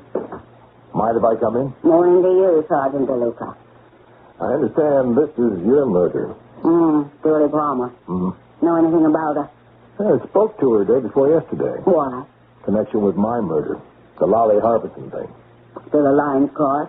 Well, Lolly was in the club the night she was killed. She was with a guy. How do you know?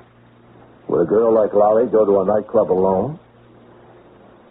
Well, since the guy hasn't come forward, we have to assume he wants himself kept out of it. Yeah, for a good reason. But where does my Julie Palmer meet up with your Lolly Harbison? Well, according to Julie, they didn't. Julie claims she didn't see Lolly in the club that night. Would Julie lie, Sergeant DeLuca? Yeah. And if she did, you and I could be working on the same case. You find anything around here? The print people drew a blank so far. What's in the wastebaskets? I don't know. Oh, let's look. Meanwhile, tell me, how did my murder cross with yours? It starts at the nightclub. Lolly and this guy go there. Then they go home to her place. The guy kills her. Why? When we get our hands on him, we'll find out. How do you bring Julie into it? Julie takes pictures of people in the club. Nightclubs are filled with twosomes. Many are married, but not to each other. Now, maybe Julie has a little racket going for herself. Oh? She sees a likely-looking couple, figures there just might be a little hanky-panky taking place, so she snaps their picture. And now she's got something to use on the guy's wife, or the woman's husband. What's that torn up stuff? Looks like a torn up photograph. Let's see if we can put it together. She could have taken a picture of the Harbison girl and the man she was with. She could have, but Now, she hears about Lolly Harbison's murder, and she realizes this time she has struck pay dirt. So, she tries to blackmail the guy, but he won't stand for it. And he kills her. Yeah. She waves the picture at him. So, he shoots her dead and tears it up, and he throws it in the wastebasket. No, he wouldn't. It could even be this picture here. No, it can't be. Well, let's keep working on it. We'll see. He wouldn't be that. That what? Stupid? Careless? The guy isn't a professional killer. He doesn't make complicated, sophisticated plans. He's more of a trapped animal. He's up against it. He rips the thing up and gets rid of it. Well, it's obviously a shot taken in the club. Well, I told you. A man, a woman, at a table. The woman. That's Lolly Harbison. We have a portrait of her. But the man she's with? No. Who's the man? He could be anybody. This is going to be a rough one. No, wait a minute. I think there may be a way we can track him down. How? Well, figure this fellow was from out of town. He's probably here on business. Right. Which means he's on an expense account. Oh, he probably used a credit card. Good. Let's check the names of all the guys who signed tabs that night for a party of 2. Then we print a couple of 100 pictures of this guy. We send them out to the town, to the card holders, and ask the local cops if this is the guy. Yeah, but there's only one thing. Suppose the guy paid cash. Then we wouldn't have an address. Then what? Then, I guess there's a great chance he's going to get away with it.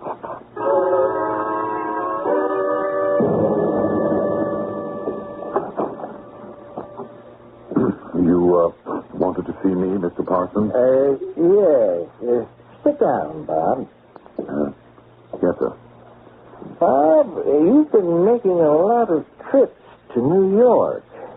Yes, sir. I think they need the reminder that headquarters is looking over their shoulder. Well, Davis is a good man.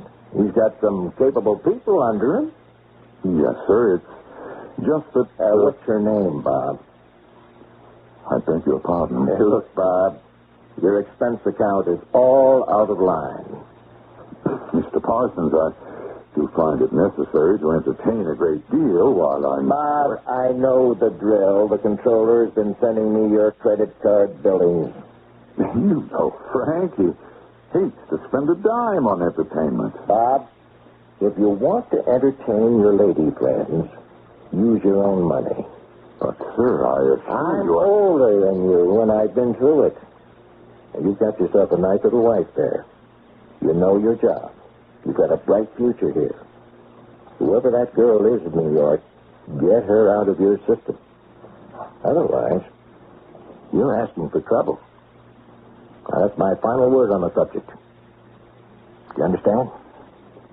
Yes, sir. I understand, and I appreciate it.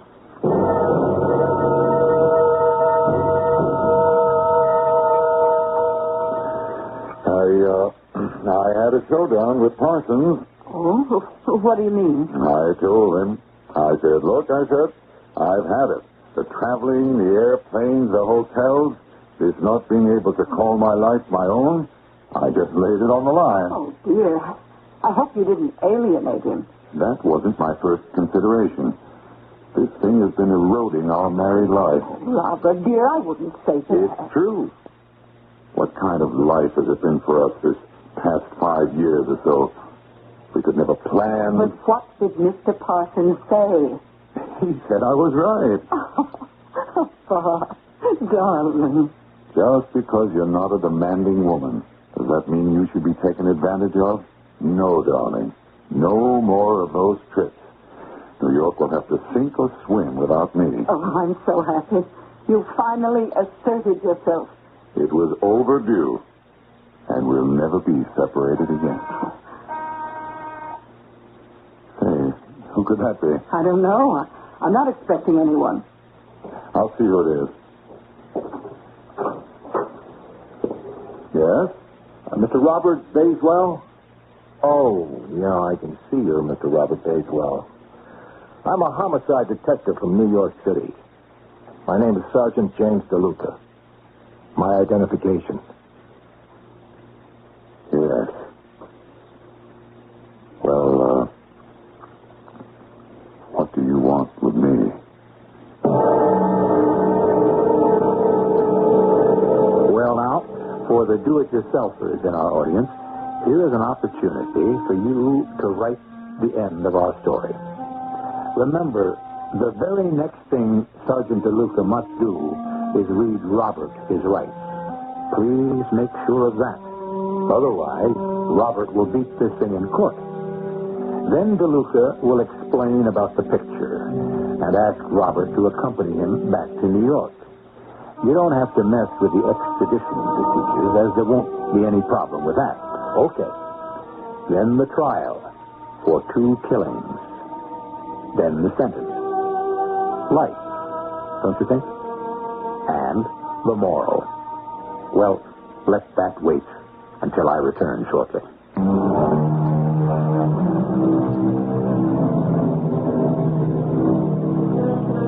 We promised you a moral. If you want to get away with murder, think small. What brought down poor Robert Basewell? Little things. If he'd burned the picture, carried it away with him, or done anything but tear it up and leave it in the wastebasket.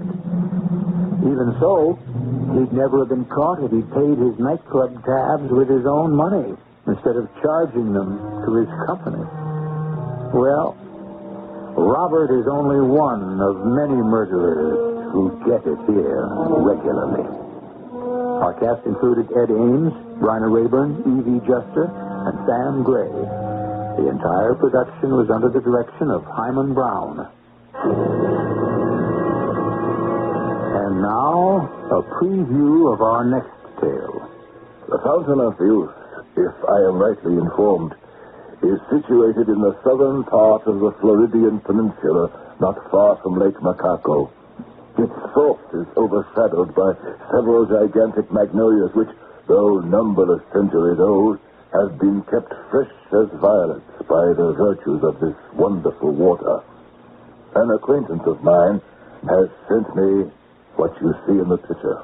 All this is very interesting, if true, Doctor, but what may be the effect of this fluid on people?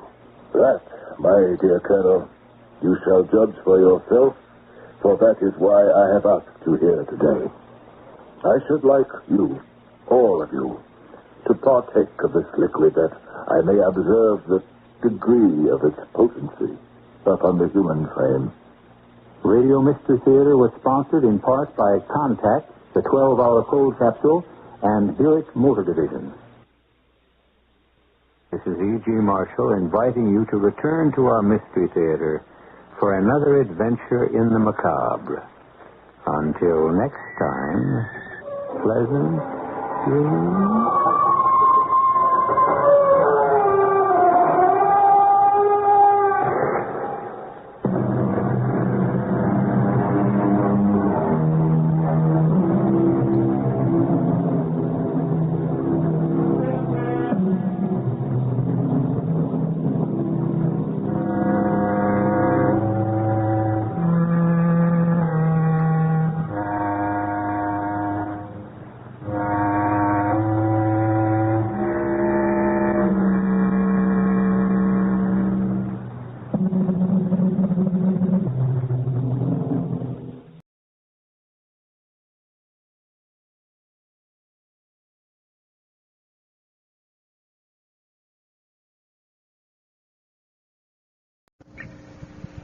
The CBS Radio Mystery Theater presents...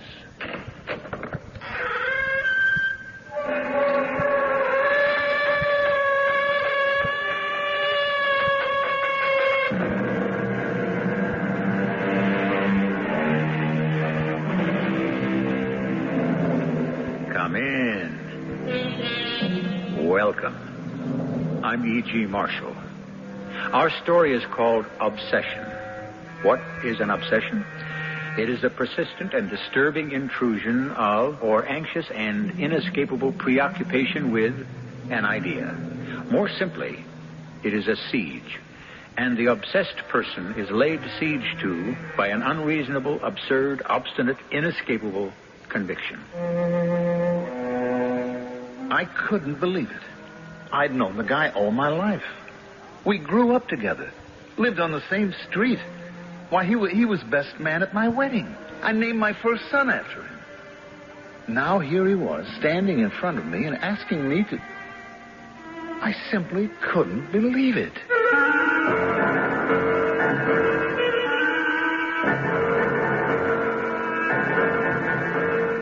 Our mystery drama, Obsession, was written especially for the Mystery Theater by Elspeth Eric and stars Robert Dryden and Mandel Kramer.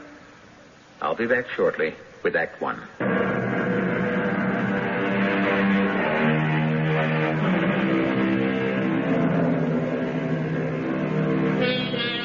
There is an older definition of obsession regarded as obsolete, but one, I suspect, showing signs of coming back into fashion. This is it. An act of the devil or a spirit besetting a person or impelling a person to action from without. Take the ancient definition or the modern one. The tale we're about to tell you deals with the phenomenon of obsession. My knees were shaking. My mouth was parched. My palms were damp with sweat. I was standing in front of a door marked Chief of Police. And the man on the other side of that door was my childhood friend, Dave Chase. I hadn't seen him for quite a few years. 10, maybe. But before that, we'd known each other well. Very well. We'd been best friends as kids, and when he got married, I stood up for him. He had a son named Emmett, after me. Certainly that ought to count for something. Still, my hand was shaking when I knocked on the door. Yeah, come on in. You wanted to see me? Desk sergeant didn't give me your name. I didn't tell him. He just said a friend. You don't recognize me, do you, Dave? Well, you look familiar, but... Emmett O'Hara? Emmett? You're Emmett O'Hara? For Pete's sake, Emmett. Oh, I am sorry. Of course. Now that... Emmett, it is wonderful to see you. Look, come on, sit down. I'm really sorry. It's been a long time. There's no excuse. I should have... Sit down. And now tell me, what are you doing in Cornford? Are you living here or what? Just the last few months. Well, why didn't you look me up before? My gosh, we were kids together, you and me. Mm. Come on, sit down, will you? Yeah, that's better. Now, let's see. The last time I saw you, when was it? Well, it's got to be 10 years, 12 maybe. I was on the force in L.A. You were a crime reporter, and a darn good one, too. Are you still working for that paper? No, I quit that. Too much wear and tear. I know. So, what are you doing these days to make a living? Ever hear of Paul Pickens? The name is familiar. Thayer Loomis, Edward Price, Natalie Bannon. What have they got to do with you? They're me. I'm them. You're Natalie... What's her name? Also Mary McFarland. They're pseudonyms. You see, I write novels, mystery novels, murder mysteries, under different names. Well, I'll be... Muriel reads those things. They're paperbacks mostly, aren't they? Mm-hmm. Well, Muriel buys them. You remember Muriel, don't you? Her father was medical examiner in L.A. I stood up for you at your wedding at City Hall. Of course you did. Of course. How could I forget? It's been a long time. We're both getting on in years. I'm 61. I guess you must be about the same. 62. And you're a writer now. How about that? It's a living. I manage 2-3 books a year. Boy, you must be good at it. Very good. Too good. Oh, come on. There's no such thing as too good. Oh, yes, there is. To come to the point of why I'm here, Dave, I want you to lock me up. You want me to what? I don't think I quite caught that. I want you to lock me up. Lock you up? Here, in the cell. You can do it, Dave. You're the chief of police. That's why I came here, to ask you this favor. Just shove me in a cell and keep me there. Well, Emmett, why would I do that? Why would you want me to? Because if you don't, I'm going to do something terrible. Well, like what? I mean, what would you do? Murder? Theft? I don't know, something. Beat up somebody and take everything he's got. Beat up who? Take what? I don't know. Anybody, anything. I'm going to do it if somebody doesn't stop me. You're the only one who can, Dave. And you've got to do it. Now, just hold on, Emmett. Now, just take it easy. Somebody's got to do now, it. you just simmer down and tell me where you got this nutty idea. It's not a nutty idea. It's going to happen. I know it. All right. Now tell me, when did you get this idea? When did it dawn on you that you were going to do something terrible, like murder or assault or burglary or whatever? It's been growing on me for quite a while now. I think it must have started way back when I was crime reporter for the paper. I was a good crime reporter. You know that, Dave. One of the best. When I got to thinking how dumb all those criminals were. How they didn't really have to get caught if they'd just been more careful, if they'd planned it just a little better, used their heads, thought it out. You know what I mean? Sure, I know what you mean. So about 10 years ago, I quit being a reporter and started writing these detective novels. I must have written, I don't know, dozens of them. Of course, when you write these whodunits, the bad guy always has to get caught, always. You understand? Sure. Figures. So I had to have him do something stupid, overlook something, leave a clue, say some dumb thing, anything. Or the police had to be so all-fired intelligent, which they are not. Dave, I'm sorry, but we know, you know they're not really. We try. Well, after a while, the whole thing struck me as just plain silly. I knew for a certainty that if I put my mind to it, I could commit a crime, a major crime, and never get caught. I just knew it. Did you ever do anything about it? No, of course not. I'm not a criminal, Dave. I don't want to hurt anybody. I'm a very moral person. I know you are. But I'm not going to go on being one if you don't help me.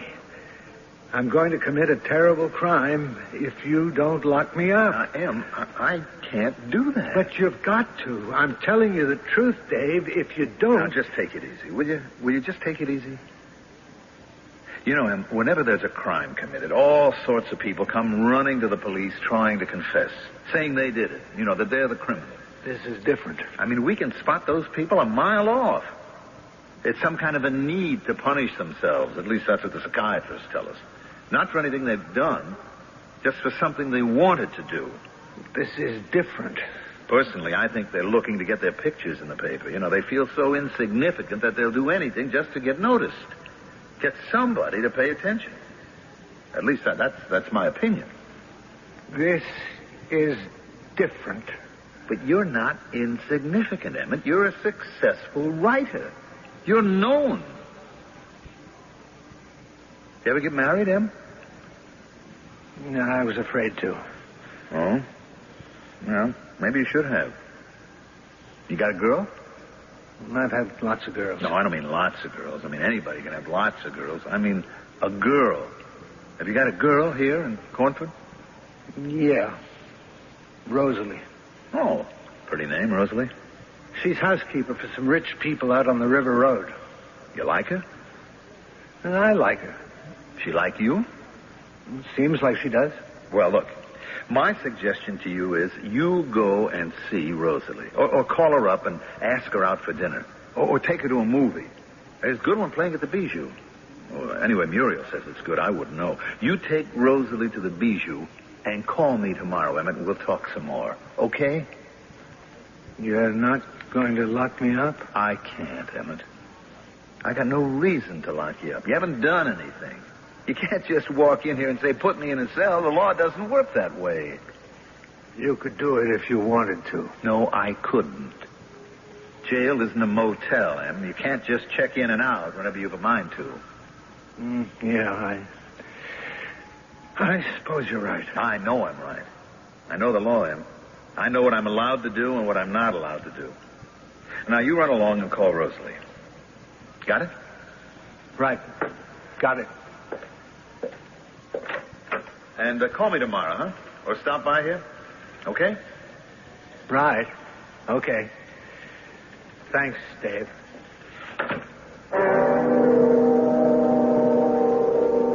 Thanks, Dave.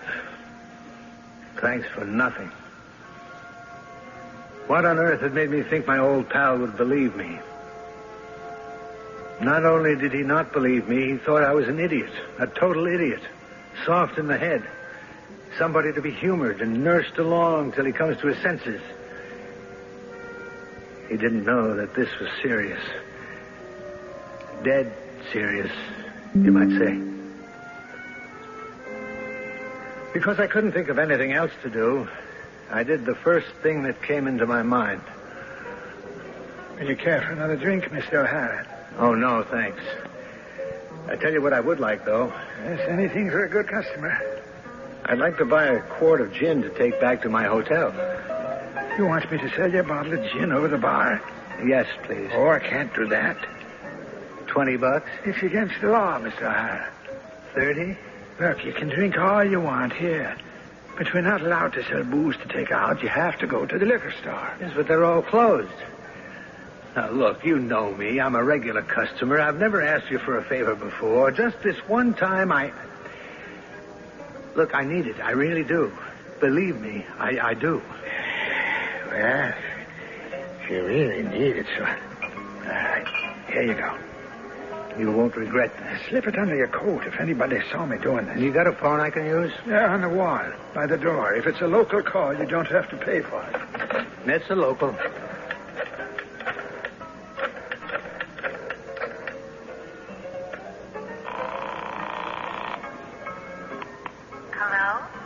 Rosalie, this is Emmett. I just wanted to tell you I can't make it tonight. I got something I have to do. Oh, gee, Emma, I'm sorry. I was hoping that I'll call you tomorrow. Or the next day. Or the day after. Hey, Mr. O'Hara, you didn't settle up. Mr. O'Hara?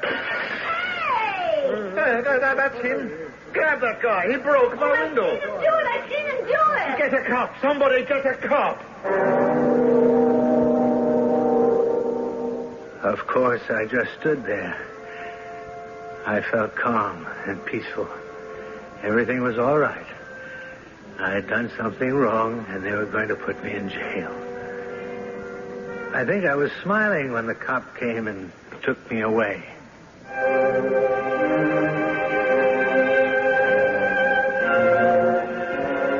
I hope we're beginning to comprehend something of the strange nature of an obsession. Not only can the victim find himself beset by the notion of something he has done in the past, he can be equally beset by the idea of something he is bound to do in the future. Either way, an obsession is a torment, and there is no relief and no escape. I'll be back shortly with Act Two.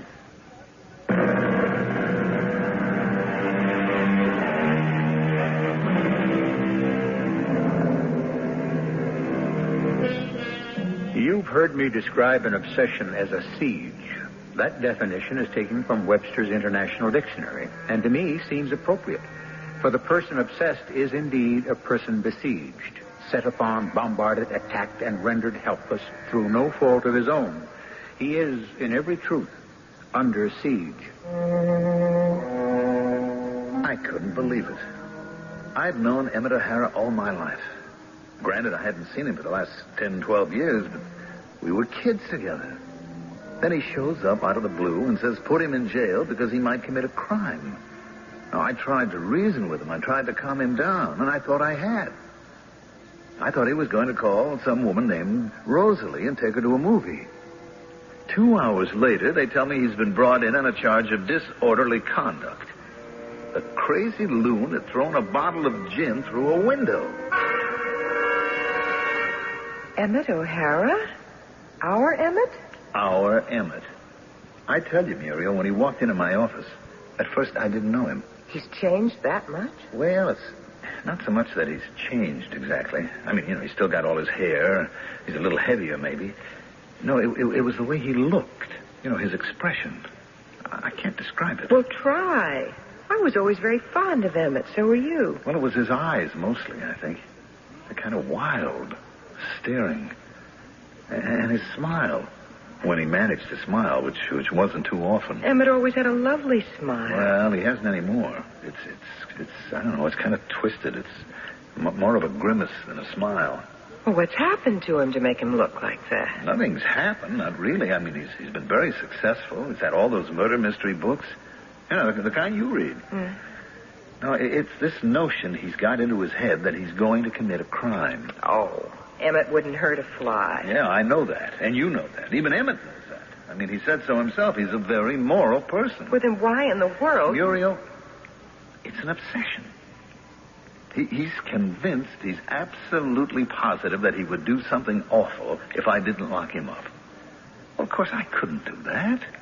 And I told him so. I said, I can't lock up a guy who hasn't done anything. Well, certainly he could understand that. Well, I had to do a little talking, but I think he finally got it through his head. I told him to go and call up this girl he knows, Rosalie something or other, and take her to dinner or a movie, and then come back and see me the next day. And he said, okay, he would. And I thought, that's that. But did he call this girl, this Rosalie? I don't know. Maybe he did, maybe he didn't. Next thing I knew, must have been, a couple of hours after he left my office, one of the men on the beat brings him in for disorderly conduct, disturbing the peace and damage to property. It seems he threw a bottle of gin through the window of a bar he'd been drinking in. Why, he was drunk. He must have been. Well, the cop that picked him up said he might have had a couple, but he wasn't drunk. He was just standing there with a little smile on his face. Very nice, very pleasant. He didn't deny anything. He said, yes, he'd thrown the bottle. He'd broken the window. Of course. Of course. What, of course? Well, you had to lock him up, didn't you? Well, certainly. The man who owns the bar pressed charges. The judge gave him 10 days. Then he got what he wanted. He got himself locked up. Yeah. Know what I'm going to do, Muriel? Tell me. I'm going to ask the judge to cut down his time. Will he do that? Well, if I explain to him that Emmett's just going through a bad time right now, that he has this obsession about himself, that he just threw the gin bottle to get himself arrested and jailed. Tell him we've known Emmett for years and years, what kind of a man he is. I'll do it. I'll go down to the courtroom right now and do it. And listen, Dave, if the judge says okay and you get Emmett out, tell him we both love him and we're dying to see him, and you tell him that I want him here for dinner and talk over old times and all of that. You know what to say. Sure. And tell him, if he wants to bring his girl along with him for dinner. This Rosalie person. Well, everything went fine with the judge. He and I are old friends anyway, and he's easy for me to talk to. I explained about Emmett being a bachelor at 62, kind of lost in the world, and worked hard writing those mystery novels. Well, that helped a lot, as it turned out. It seems the judge had read every last one of them and knew all the names that Emmett wrote under. He was really very impressed.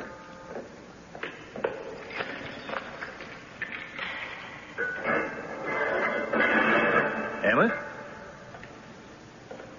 Hey, Emmett, it's me, Dave. Oh, hello, Dave. Hi. Glad you're free. Free? Yeah, you're free to leave. I talked to the judge. Leave here? That's right. But I don't want to leave here. All right, Emmett, look. You've committed your crime, even if it's only a misdemeanor, and you got yourself locked up. You've had your fun. So now, let's get you the heck out of here, huh? Yeah, but I don't want to get out of here. You want me to let you sit in this cell for the whole 10 days? I don't ever want to get out. I want to stay. Well, you can't. I mean, look, once you get this notion out of your head, you'll go back to living a normal life and everything will be okay. Now, come on. Yeah, but it's not a notion. I know. It's an obsession. I talked to the police psychiatrist about it, and he says you can be treated for it. I can? Certainly. Listen, Emmett, people get obsessions all the time. You know, that the world's going to blow up, that the Martians are coming. Some of them even get the obsession they're God. I mean, yours is just a tiny obsession. You're just neurotic. Now, you can get some therapy and be your old self again. Now, how about it? How about coming along with me? Now? Right now. Oh, I don't know. Now, listen to me. Muriel sent you her love and said to bring you home for dinner. Really? Yes. I mean, she's dying to see him and talk over old times, you know, all like that. Oh, that'd be nice. Matter of fact, she said bring your girl along with you if you feel like it. Rosalie? Yeah. How about it? I don't know if Rosalie would fit in. Well, okay, then it'll be just you and me and Muriel. Okay? Okay. 6:30 be all right for you? 6:30? What am I supposed to do between now and 6:30? Oh, I don't know. You know, you could take a walk or do some writing maybe. Hey, did I tell you the judge has read all your books? He thinks they're great. What, did he really say that? He really did. Now, look, here, I'm jotting down the address of our house. All right, now you stick that in your pocket, okay? Okay. I'd hang around with you till dinner time, but the Cornford Savings and Loan got held up this morning. We got a lead on the perpetrators, and I have to follow up on that. You'll be all right, won't you? Maybe I'll go down to the library and find something to read. Good idea. Fine idea. Just don't go breaking any more windows, huh? Oh, no, I won't. I won't. Okay, so let's go. It'll be nice to see Muriel again. I always liked Muriel. Always.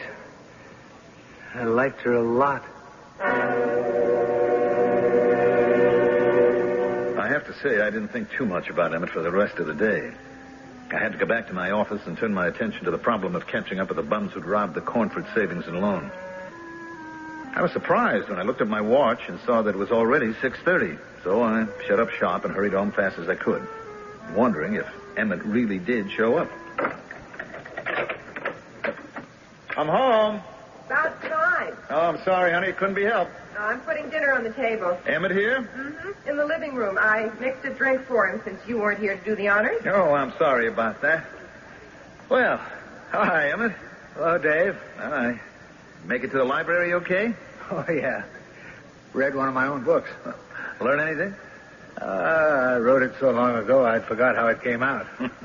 Of course, the criminal got caught. Sure, due to the innate sagacity of the police. Muriel, is it time for me to have a drink? Yeah, make it a fast one. How about you?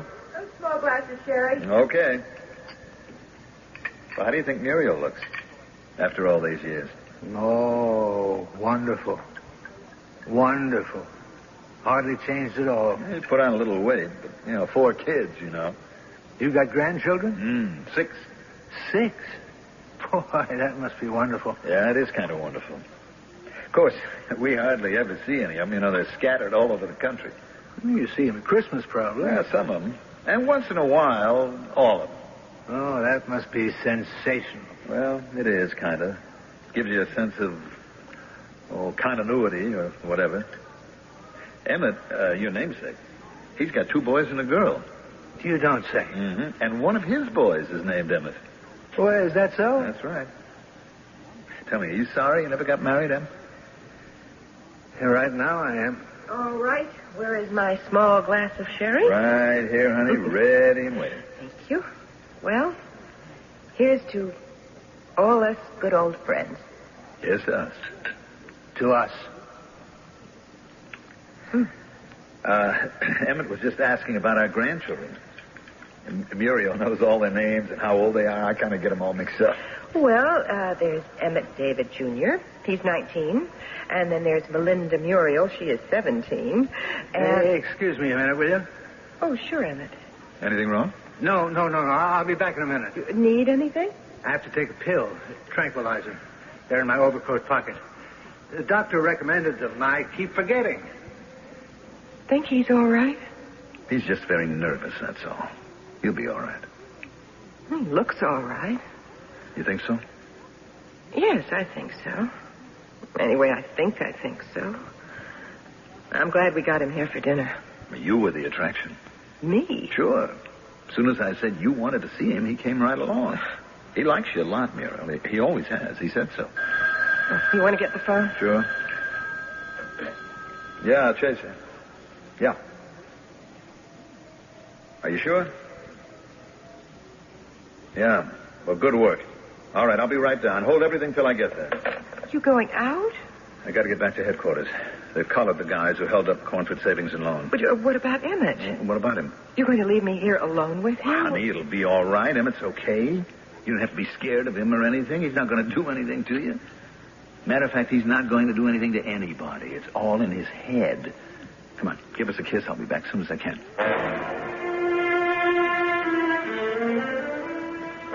I really believed what I said, too. Every last word of it. Emmett O'Hara was our friend. Old M wouldn't hurt a fly.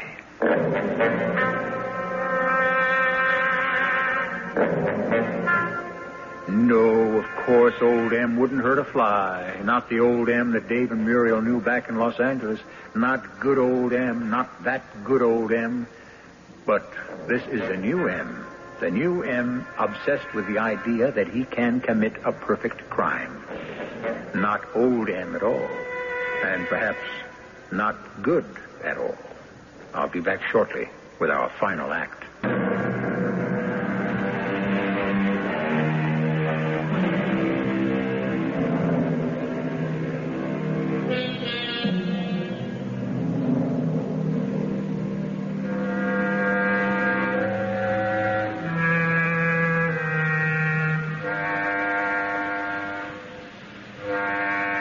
Dave Chase has left his wife, Muriel, alone in the house with their friend for 40 years, Emmett O'Hara. Emmett O'Hara, as we have learned, is convinced that he can commit a crime without being apprehended. But more than that, he is certain that he will do so unless he is restrained. So I sat down to dinner with Emmett. Never have I talked so much so fast. About anything, everything. Emmett threw in a word or two now and then, but mostly he simply listened with his eyes fastened on my face.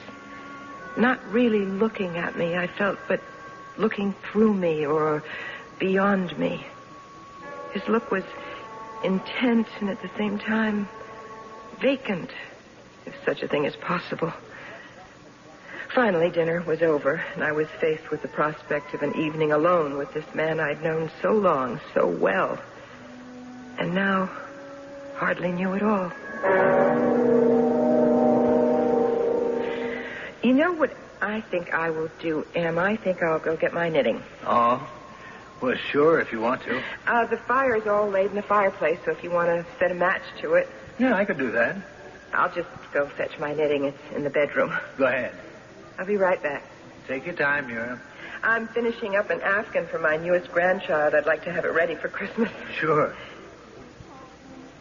Emmett, look, if you don't want to hang around here... No, it's nice here. But if you've got any place else you want to go... I got no place to go. Oh, well, Dave said something about you having a girl here in Cornford. Rosalie, wasn't that her name? Oh, yeah. Rosalie. Well, if you want to go see her or call her up, ask her to come over, anything at all, you go ahead. Oh, thanks, Muriel. Maybe I'll do that later. I rushed into the bedroom and shut the door behind me. My heart was pounding. How silly I'm being, I thought. Emmett wouldn't hurt me. Emmett wouldn't hurt a fly. Then I saw his overcoat where he'd flung it on the bed when he first arrived. And on the bed were half a dozen little plastic bottles. They must have rolled out of his pocket. I recognized most of them right away. Red devils, yellow perils, and some tiny white ones. But there was one I'd never seen before or heard of. Was this the tranquilizer Emmett was taking that gave him that strange glazed look? On an impulse, I scribbled down the name of the pharmacy, the prescription number, the doctor's registration number. And then I saw the name of the patient. not Emmett O'Hara at all. It was Rosalie Cash. I just got everything back into the overcoat pocket when there was a soft knock at the door. Oh, yes, is that you, Emmett? Okay to come in? Yes, sure. Sure, come on in. Find you knitting? Oh, no. I can't imagine where I put it. Oh, want me to help you look? Oh, no. You don't have to do that. It'll turn up somewhere. Muriel, I was thinking about what you said. Maybe I should call Rosalie. Maybe she's expecting me to. Why don't you do that? Or maybe I'll go over there and see her. Uh-huh. Where does she live, Emmett? Out on River Road somewhere. I know the house when I get there. She's housekeeper for these very rich people. Well, if you think she expects you... I didn't say she expects me. Whatever. You want me to help you on with your coat? Oh, thanks, Muriel. Thanks very much. There you are. Want me to call you a cab? No. I'll pick one up down at the corner. Muriel. Yes, Emmett? You know, there are different kinds of people. I mean, different people have different obsessions. Did you know that? It's true. Some people have this obsessive thought that the world is going to go up in flames. They could be right. Yes, they could, the way things are going. And then there are people who think they're God. Of course, they're wrong. Because nobody's God. Except God, of course. That's right, Emmett. Well, those people are crazy. Psychotic is what they call it. But then there are other people who are not crazy. They're not psychotic. They're just disturbed. You know what I mean? Neurotic is what they call them. Well, I'm one of those. I'm neurotic. It's because I'm so depressed. I see. Well, thanks for dinner, Muriel. It was very good. You're a wonderful cook. Dave's a lucky man. Well, Emmett, it was wonderful to see you, and we'll see you again, I hope. You call up any time. I will, Muriel. I'll do that. No, don't bother to come to the door. I can find my way out. You just look for your knitting, and I'll call you one of these days. I heard the outside door slam. Then I looked at the piece of paper that was still crumpled in my hand. With its numbers, the name of the pharmacy, and the name Rosalie Cash. I don't know just what I had in mind, but I called a taxi. Just closing up, lady. My husband is David Chase. He's the chief of police. Oh, well, what can I do for you, Mrs. Chase? Your pharmacy filled this prescription, I believe. I wrote all this down from the label on the bottle. Right. There's the prescription number and everything. Well, it's possible. What do you want to know about it? First of all, I'd like to know what the prescription is for. I've seen the pills, but they weren't like any I've seen before. I don't know, Mrs. If Chase. necessary, I will get my husband on the phone. Now, I don't want to buy anything. I just want to know what kind of pills they are. Oh, yes, ma'am. Then I would like to know who this Rosalie Cash is. That's the prescription that was made out for. Yes, ma'am. And where she lives. Mm-hmm. Yes, ma'am. Oh, hey. This is a very strong drug. I mean, we don't get many prescriptions for these. Here, let me look it up in the desk reference. I hope whoever's taking these knows how to... I mean, if she doesn't... Oh, yes. Here we are. Uh-huh. Well, it's an antidepressant. It's not to be taken with amphetamines or diet pills or with caffeine or alcohol. Here, extreme caution is advised. Well, I should hope so. All right, now, will you give me the address of this Rosalie Cash? I know she lives someplace on River Road. Oh, yeah, sure, I'll give it to you. Oh, I do hope... Oh, my goodness.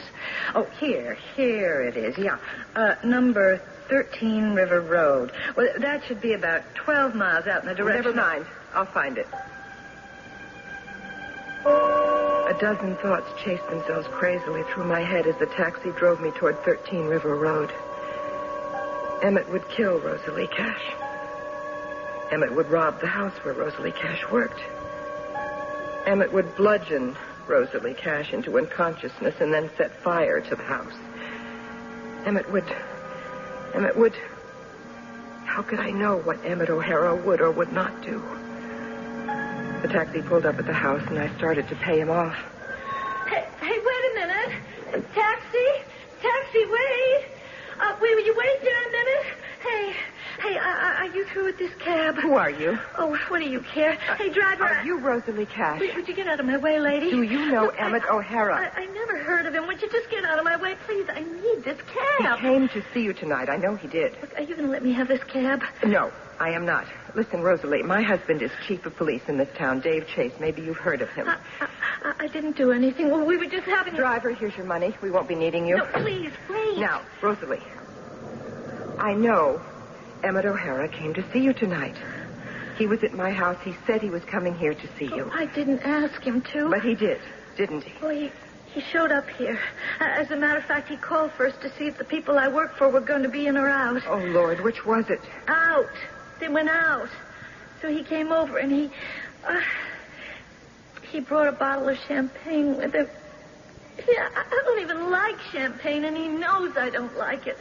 So I should have known right away from the start. Known what? Well, that he was up to something. Like what? Well, like something.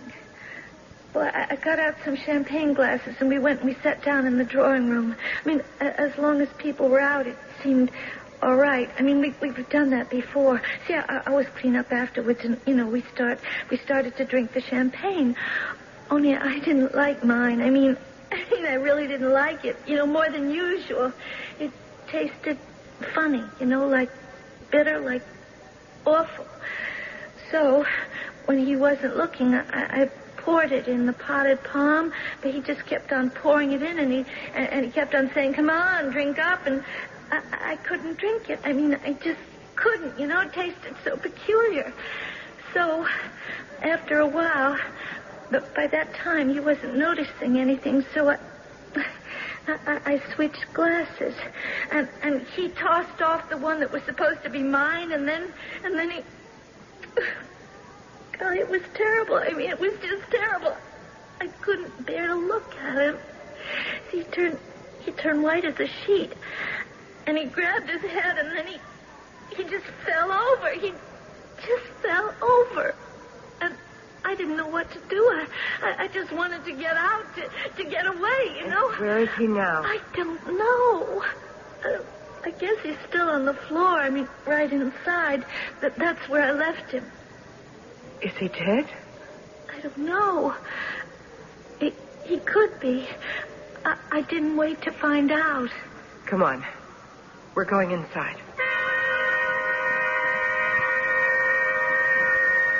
Emmett wasn't dead, thank the good Lord.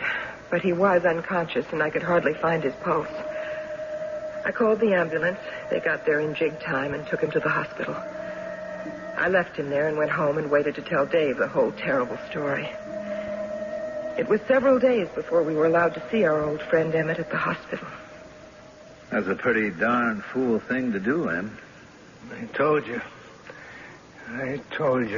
You could have killed that girl, Emmett. I told you. What were you going to do after you killed her? I don't know.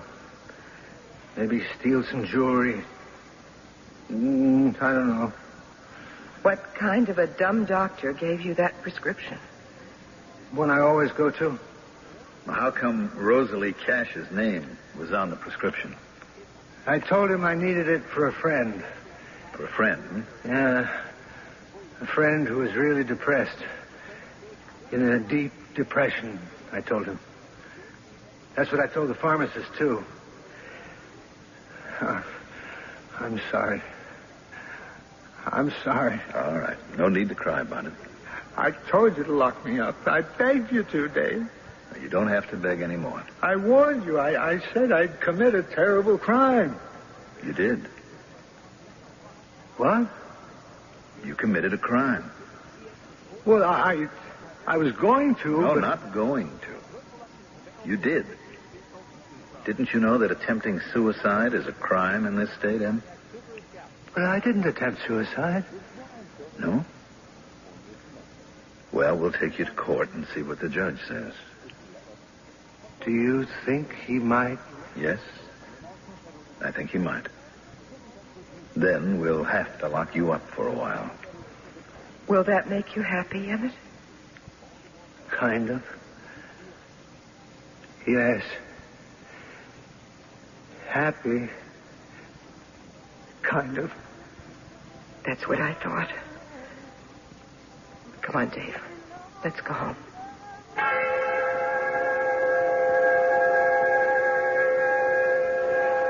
Dave and I sat up late talking about our old friend, Emmett O'Hara. We got to wondering if, after he got out of jail, he would be free of the obsession he'd had, that he would commit a perfect crime. He'd committed a crime, all right. But it was far from perfect.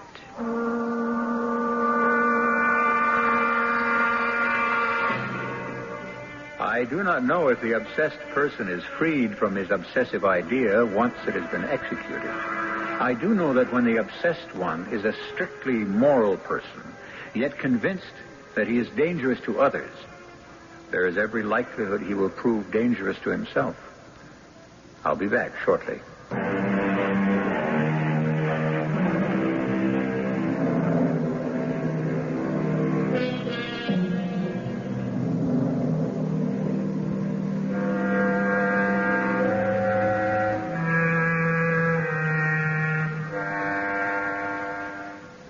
Hostility and violence reside in each and every one of us. Most of us control it or conceal it, sometimes so cleverly and so completely that we ourselves do not suspect that it is there. But it is there, and it can turn and destroy us. Our cast included Mandel Kramer, Robert Dryden, Terry Keane, and Carol Teitel. The entire production was under the direction of Hyman Brown. And now, a preview of our next tale. I just wish you could have liked Dolores better.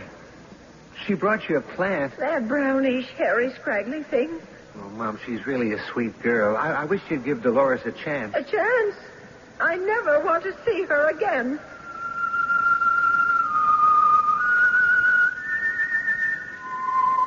Mom got her wish. She never did. The next morning, when I brought up her breakfast tray, the first thing I noticed was the plant in full bloom, heavy with blood-red blossoms. The next thing was Mom, whiter than any ghost, with a dry, drained whiteness that made her seem to be made of powder, as if when you touched her, she would turn to that. I didn't even have to put down the tray to know she was dead. This is E.G. Marshall inviting you to return to our Mystery Theater for another adventure in the macabre. Until next time, pleasant dreams.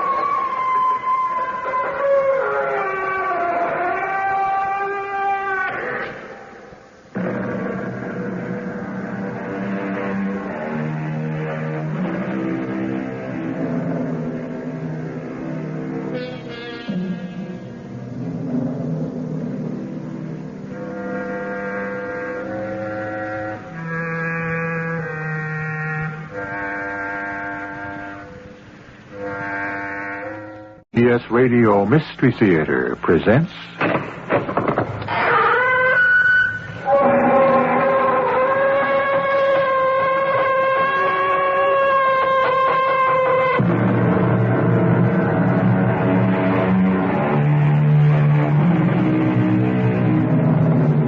Come in. Welcome. I'm E.G. Marshall. We usually reproach people for talking about themselves, but why should we? And why shouldn't they?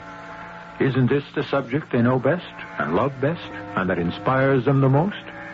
And many people who don't like the self they have talk about the self they would like to be. Sometimes they talk too much and to the wrong audience, which is why we have so many murder stories I must get in to see her. But what can I do about it? There's a law. What does the law mean to a man in your position? I have to obey the law the same as everyone. I don't care. Do something. Anything. Blackmail them. Celeste. Buy the place. Or commit murder.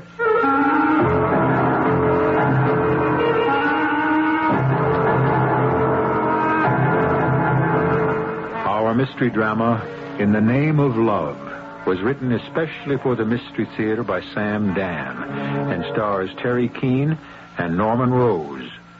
I'll be back shortly with Act One.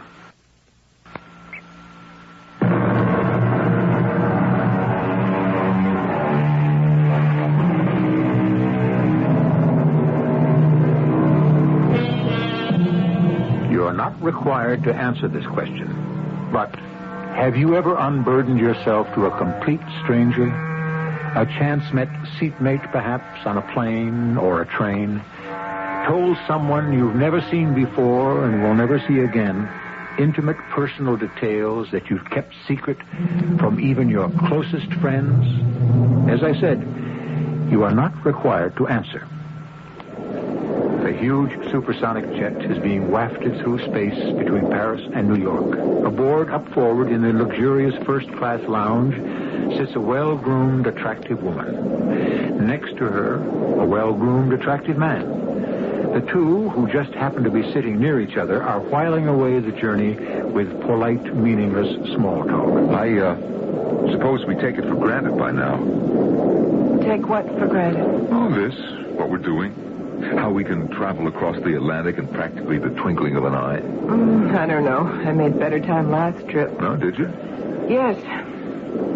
I have a luncheon date. I'm going to be late. That's too bad. No great tragedy. Missing a meal now and then is hardly the worst thing for one's diet. I suppose so. Actually, it's a blessing. A what? Oh, that isn't important. No, I heard what you said. It just sounded rather peculiar. I beg your pardon. Oh, please, forgive me. It's just that sometimes someone says something and it strikes a chord. In this case, a discord. Well, what did I say? Well, it doesn't matter. But I really should explain, I suppose. Explain what? Well, I just wasn't prepared to hear anyone say that missing a meal could be a blessing. To imply that food could be something that's inconvenient or troublesome. Not while there are people who are dying of starvation. I'm sorry. I shouldn't have said that. It seems to have offended you. Offended? Or perhaps that wasn't the correct word. I was in Europe just now to take part in a conference on, I suppose I might just as well call it by its right name, starvation. I'm upsetting you. Well, now that you've participated, have you solved the problem? Well, I don't think we'll ever solve the problem. Not in the foreseeable future, at any rate. Are you a professional in the field, a fundraiser or a functionary of one kind or another? No.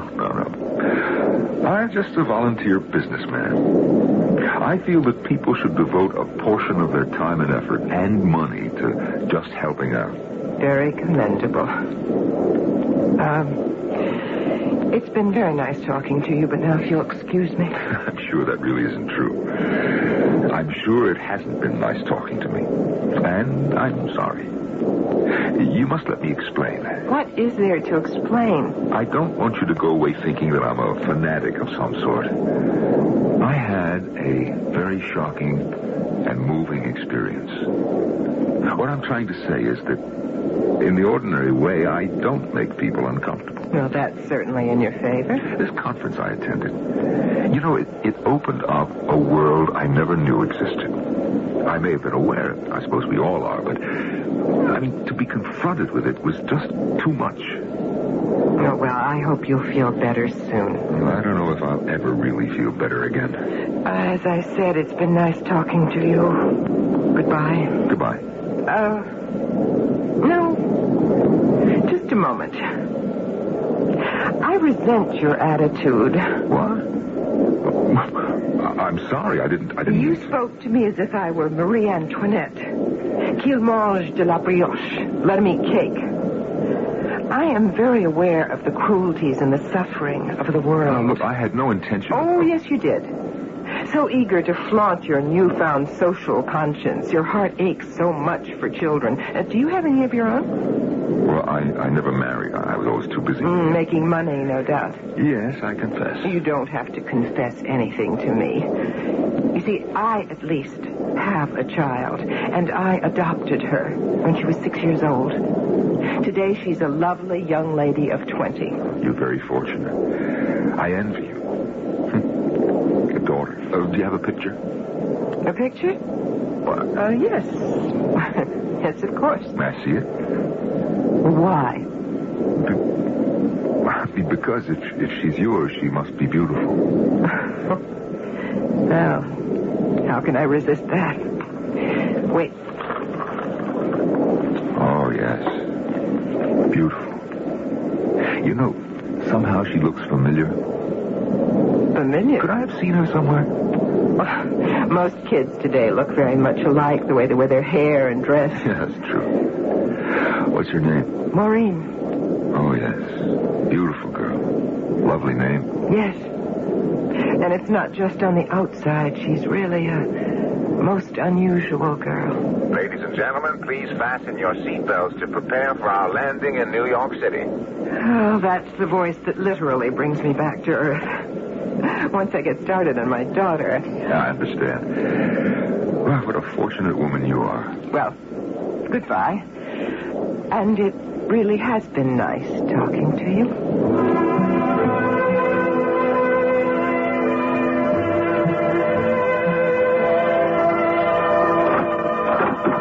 Celeste. Yes, come on in. Just get back? Plane landed less than an hour ago. All right, what's it all about? Is it going to be a long story? It's going to be a good story. Well, it had better be to drag me back from Europe just when I decided to take another week off. Have you ever heard of Quantum Industries? Who hasn't? We have a shot at them. Oh, which division? The whole works. I thought Naylor and Evans had a lock on them. Al Drake managed to open the door. The entire advertising responsibility for Quantum? How many millions of dollars are we talking about? It scares me. How far is Al gone? He's at the U point. The me point? It's time for your thing. You have to go in for the kill. Well, what's the program? Now, let me pull together Al's notes. Won't take me a minute. Take at least 5. I have to make an important call. Yes, ma'am. And I am not to be interrupted. Don't tell me you finally met somebody over in Europe. No, I didn't meet anybody. Oh, that's too bad. It isn't too bad. It's too late. You're still a delectable woman. Close the door on your way out? Sure.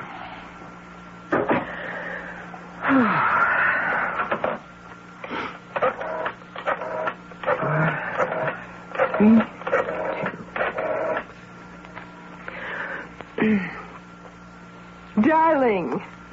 Yes, it's Mother. I know, finally. I just got back. You know, it was interesting, I suppose, but it was lonesome without you. I would have stayed longer, but good old Joe Daly set up a flare. No, I haven't met any interesting men. Have you? Well, let's talk about it at dinner. Oh, no. I won't let you break a date just so you can eat dinner with your old mom. No, darling. It's a bad habit. Don't get into it. If you end up an old maid 20 years from now, I don't want you to say it was all my fault. Because you will, you know. No, don't cut the evening short either. I'll be up when you get home. See you later, Maureen, darling.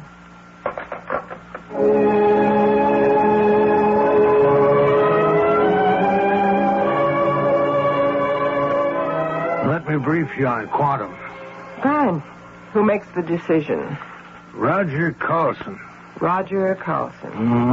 Roger Carlson is Quantum Industries. He takes pains to keep out of the limelight. He only surfaces when there's a major decision to be made. What's known about the man? Does he collect stamps, butterflies, women? I have to have something to go on. You'll have to go up against him cold. No, Joseph. Carlson has already set up the meeting, which is why we sent you the SOS to come home. When?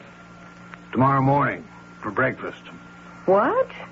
That's Mr. Carlson. They say he's a morning person. Where? His suite at the Ritz Plaza.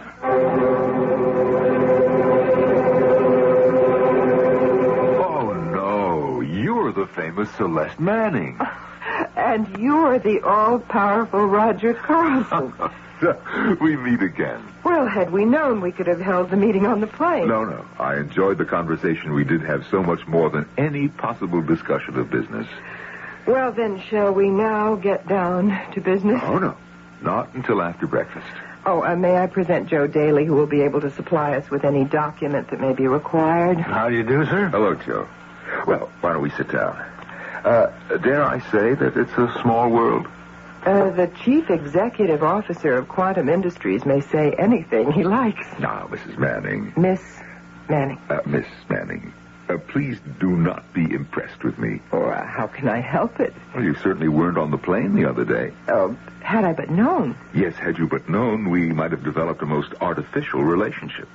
And this way? Well, at least we have an idea of each other's true character. Well, that must have been some plane ride. Yes.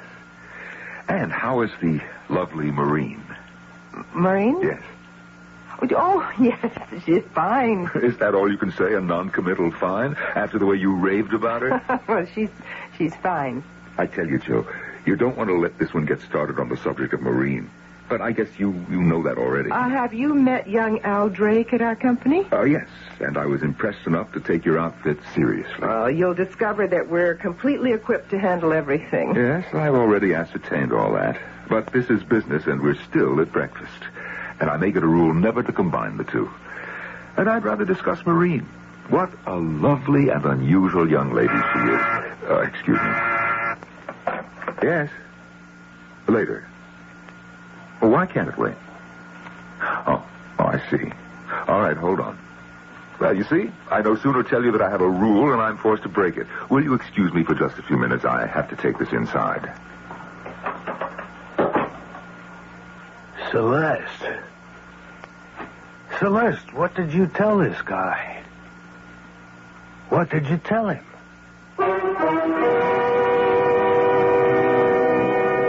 What did she tell him? We were listening very closely. Did she seem to say anything that appeared to be out of line? Obviously she must have.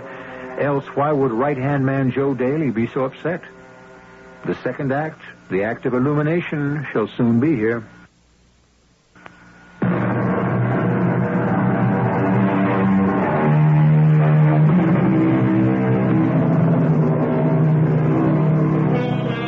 When lonely strangers meet, who can tell which one is indiscreet?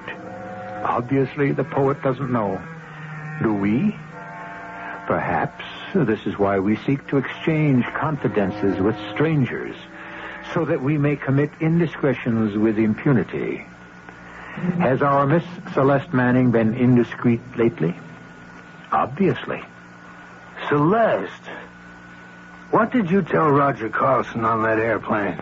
Nothing. But, who is this Maureen? Joe, just forget it.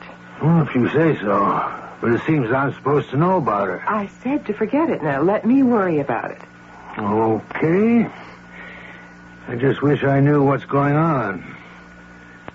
What's all this about a Maureen? I believe we have the top people in every category. Research, creative, administration, marketing. Now, wait a minute. You don't have to push so hard. You've got the account. Oh, thank you. We've been watching you over the past 2 years. We've seen how you work.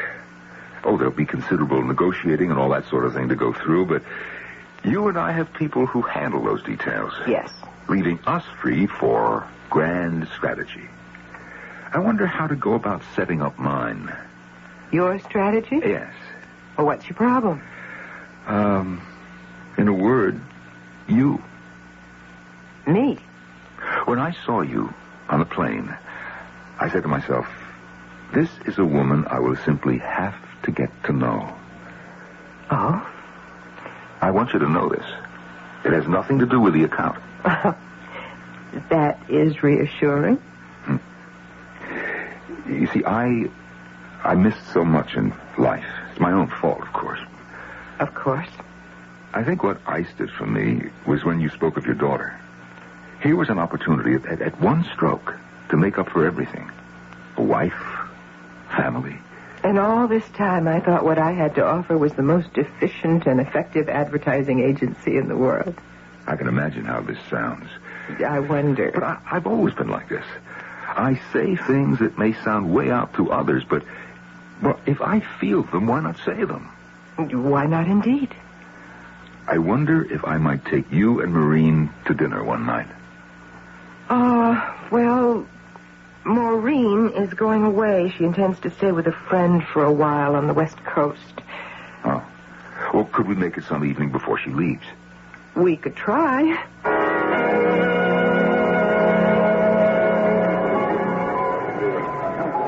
Are you having a problem, Mr. Carlson? Is it that obvious? Yes. I know you asked me to lunch for a purpose. Oh, quite frankly... Well, that's obvious. That's a relief. Now we can get to it. You know, I cannot get to first base. You're not the only one. What am I doing wrong? Nothing. It's just that she was always too busy for romance. Now she thinks she's too old. But it isn't true. Well, that's what she thinks, so for her it's true. There must have been romance in her life, at least once. Why do you say that? Well, she has a daughter. Who has a daughter? Who are we talking about? Celeste. Celeste doesn't have a daughter. She doesn't have a daughter named Maureen. Oh. Maureen. Now, just a minute, Joe. What is going on here? Does Celeste have or does Celeste not have a daughter? Well, Joe, there is no percentage in lying to me. Does she?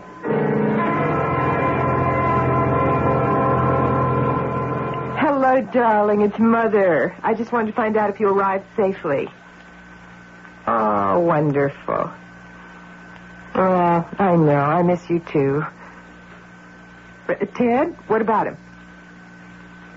Oh, well, if he misses you all that much, he can always fly out there. I mean, that's how you'll know it's love. How else do you know? Well, for one thing, if it's really love, you never have to ask.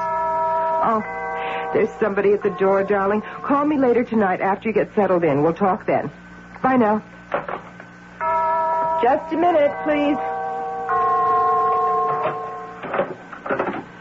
Miss Manning? Oh. Celeste, I had to see you. Celeste, Mr. Carlson. All right, come in. I have to talk to you. I discuss business during office hours. Well, I haven't come here to discuss business. Well, what else is there to discuss? You know how I feel about you. I'm sorry, Mr. Carlson. I'm sorry, too. I have never been in love. And when I did fall for the first time, it had to be with a woman like you. I didn't ask you to fall in love with me. You are a clever woman. The way you worked me over on that airplane. On the airplane? When you found out how I felt about children, you played your trump. You told me about your daughter. Your daughter, I might add, who does not exist. What are you saying about Maureen? I am saying you do not have a daughter named Maureen, nor a daughter named anything else. You knew who I was all along. Maureen was just a ploy to capture my attention, to enlist my sympathy. Get out of here. Oh, it doesn't matter. Did you hear what I said? You do not have a daughter, but it doesn't matter. I don't care. How dare you? Shall I tell you who Maureen is? You leave and you take your account with you. Maureen is a fantasy. That's a lie. Is it? Maureen exists. Oh, of course she exists. She's flesh and blood. Yes, but not yours. Oh, I put it together. It occurred to me that picture. Why did it look so familiar? Where had I seen that breathtakingly beautiful face before? Of course. She's Maureen Lovell, the movie star. You don't know what you're talking about. You said you had adopted her when she was 6. Well, that's when you would have first noticed her. That is when she made her first picture. Please, don't say another word. You adopted her in your mind, in your fantasy. There's a whole life you share with this girl in your mind. Am I telling the truth? Yes. Yes. What's the difference? The truth is important. To whom? And for what? Does the truth let you sleep better at night? Does it make you happier? Celeste, I am only trying. Who is asking you? Who needs you?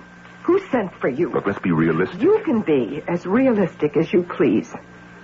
As far as I'm concerned, she is my daughter. And you won't take her away from me. Don't you understand that you're living in a fantasy world? I live in two separate and distinct worlds. Which one is the fantasy?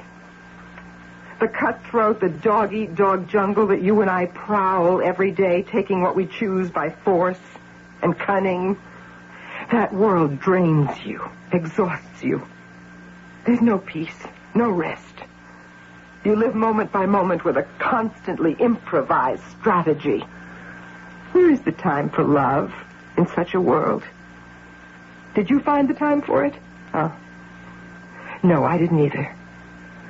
But I had to have some kind of reality. And so to get it, I had to retreat into a world of make-believe. Yes. I wanted a little girl to adore and to raise. But I wasn't willing. I couldn't pay the price. The real price. Do you understand? Yes, I understand. And there she was, on the screen. This lovable little blue-eyed girl with the long blonde hair. Why couldn't she be my daughter? In the most private place in my heart, why couldn't we talk and be like mother and child? And we were. And this little exercise of the imagination, this has been enough for you? Yes. Oh, I'm sorry. Why did you have to destroy it? Well, how did I destroy it? You invaded a private place, a hidden place. A quiet retreat of dreams and illusions. I only wanted to show you. Why did you bring in the sunlight? The harsh, blinding, burning sunlight. Celeste, I want to help you. Help me. I want so little. Why did you have to kill it? Looking at it from your hard-headed point of view, perhaps it was a sad and pathetic thing, but it was my own. Listen, I want to help you now. I came here because I thought that I should be the one to tell you. Tell me what? Well, besides you, I'm the only one who knows about her, and the only one who understands. What is it you think you should tell me? Celeste, she's gone. Who's gone? Maureen. Gone where? Haven't you read the papers? Listen to the news. She simply disappeared. What does that mean? Here. I picked this up at the newsstand. Film star vanishes. Foul play suspected in the sudden disappearance of Maureen Lovell. Maureen? Oh, no. Oh, no. Not my little girl, not my baby. Celeste, she is not your little girl, and she is not your baby either. Don't you dare say that! Celeste, she is a dream. All of them are dreams. Maureen Lovell, a dream sweetheart for adolescent boys, an aspiration for teenage girls, a companion, a daughter for aging, frustrated women. I am not an aging, frustrated woman. Well, please do not behave like one. I will behave any way I please. Who are you to order me around? I'm only saying what's right. All my life, men have been telling me what's right, and I've been proving them wrong. Do you know who I am? Faith Celeste Manning. That's how I was baptized. But I dropped the faith because I learned the hard way not to have faith in anyone or anything. All by myself, I built an empire. I don't need counseling or advice from you or anybody. All right. What do you want me to do? I want you to get out of here. Very well. No. Wait. Don't go. Help me. help you. Help me. Do you know what it cost me to say that? Oh, how hard it was for me to say that. It's been 30 years since I asked anybody for help. It just doesn't come easily. But for my little girl, I will ask anyone for anything. Celeste, I want to help you. But I cannot help you preserve this illusion. Help me find her. Someone has to find her. I know how hard it is to wake up from a dream. To me, it is not a dream. To me, it's the truth. To me, she actually is my daughter. My real daughter.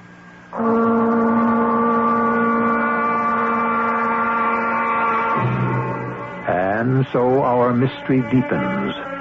The word real implies flesh and blood, no? Is there that kind of connection between Celeste and Maureen Lovell? Once again, we must define a word which simply defies definition. Real. But that's the task of Act 3.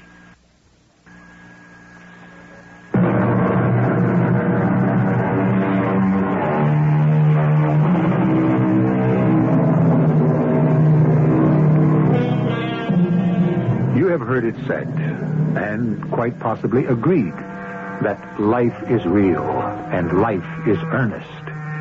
But like most taken for granted statements, this one is usually more honored in the breach. Most of us live in two worlds, don't we? The one we want and the one we must put up with. Which one is more real? About which one are we more earnest? You say that Maureen Lovell is your real daughter? Yes. Did you give birth to her? No. Did you adopt her legally? No. Well, then how can she be your real daughter? What is this, an inquisition? I'm only trying to establish... She is my real daughter because she's real to me.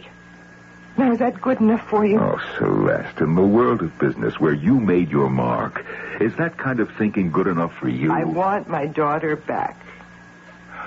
All right. Now, what do you want me to do about it? Nothing.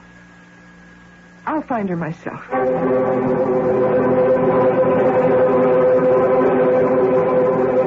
And what is it that you want to see me about, Mr.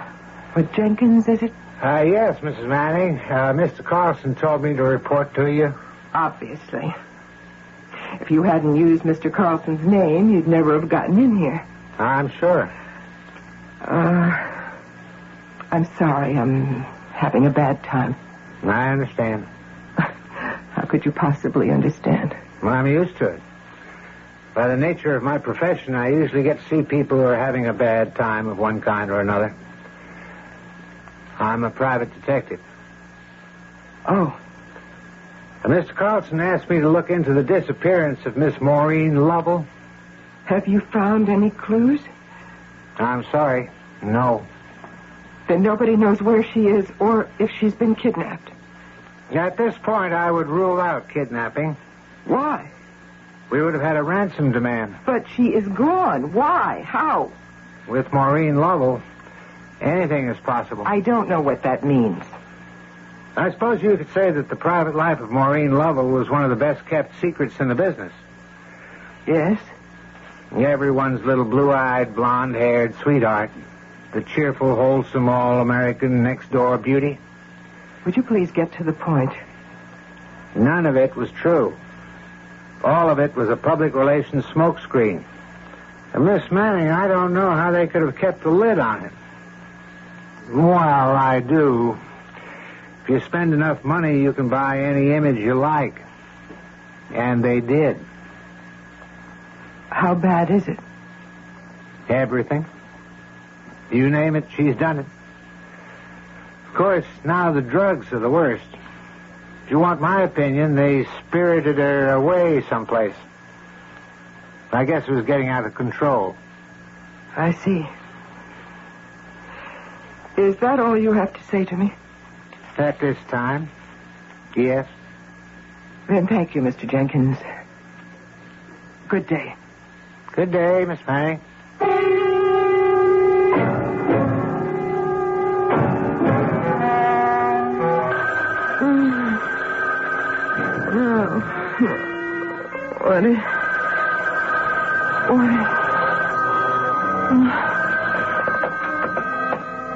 Hello? Yeah. Maureen? Maureen! Where are you? Maureen? They told me everything. All about you. Everything. How could you do this to me? Maureen, tell me where you are. No, don't hang up. Maureen, I forgive you. Don't hang up. Don't. Maureen?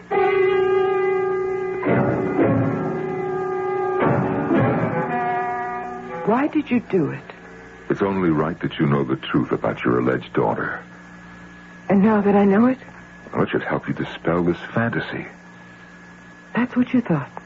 Celeste, she's just a little tramp. Yes, that's true. So should that be the end of it? Why? I should think it would be obvious. Yes, I suppose you would. Well, you see, this is how and where we find out what love really is. I don't understand. Of course not. How could you?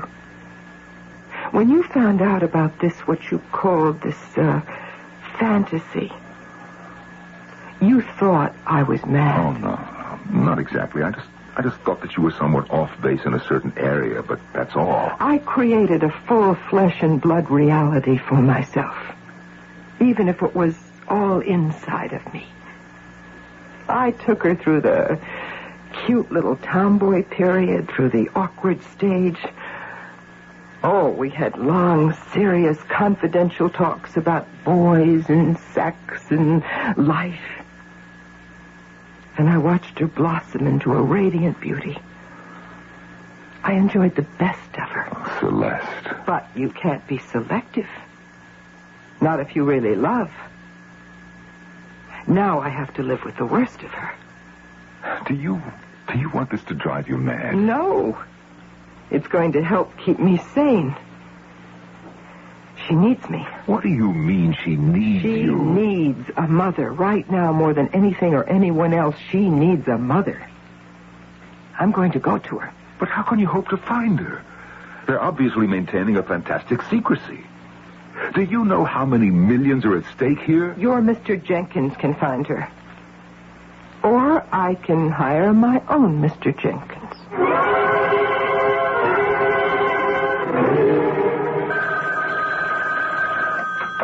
Hello? Mr. Jenkins. Yes? I found the place. It's located high up in the mountains north and west of Hollywood. It's called The Retreat. The Retreat. Oh, thank you, Mr. Jenkins. Thank you. You wish to see me? If you're the director of this place. I am Dr. Cullen. How may I help you? I wish to see a patient. Oh, we don't have patients. We have guests. Well, whatever you call them. In any event, we do not permit visitors. You don't? That is why they are here. To separate themselves completely from an intolerable environment. I demand to see Maureen Lovell. I am sorry. We have no guest by that name. Now, see here, Doctor. Miss Manning, your reputation has preceded you.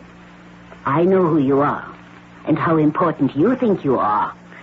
If you insist on a scene, I shall be forced to have you removed from the premises.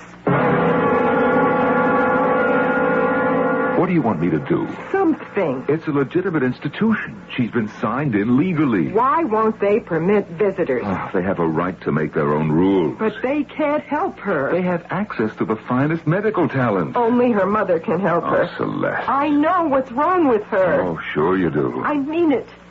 I am asking you to help me get in to see her. And I am telling you that my hands are tied. Well, untie them. What are you?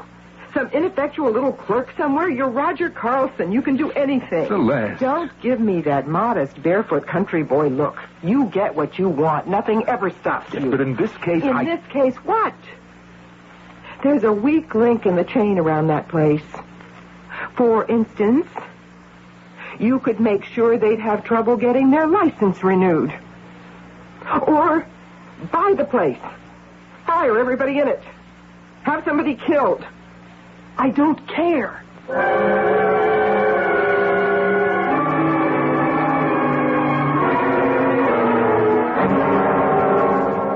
This way, Miss Manning. Thank you, Doctor. I must be frank. I have been compelled to do this against my best medical judgment. Yes, Doctor. I don't think you can do the patient any good. Have you been able to do her any good? She refuses to speak. She has shut out the world. It is all part of a reaction to a severe overdose of drugs. May I see her, Doctor? If you insist.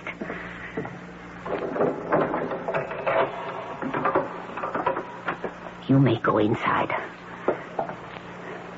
Maureen. Maureen. You have a visitor. Maureen. Please leave us, Doctor. Very well.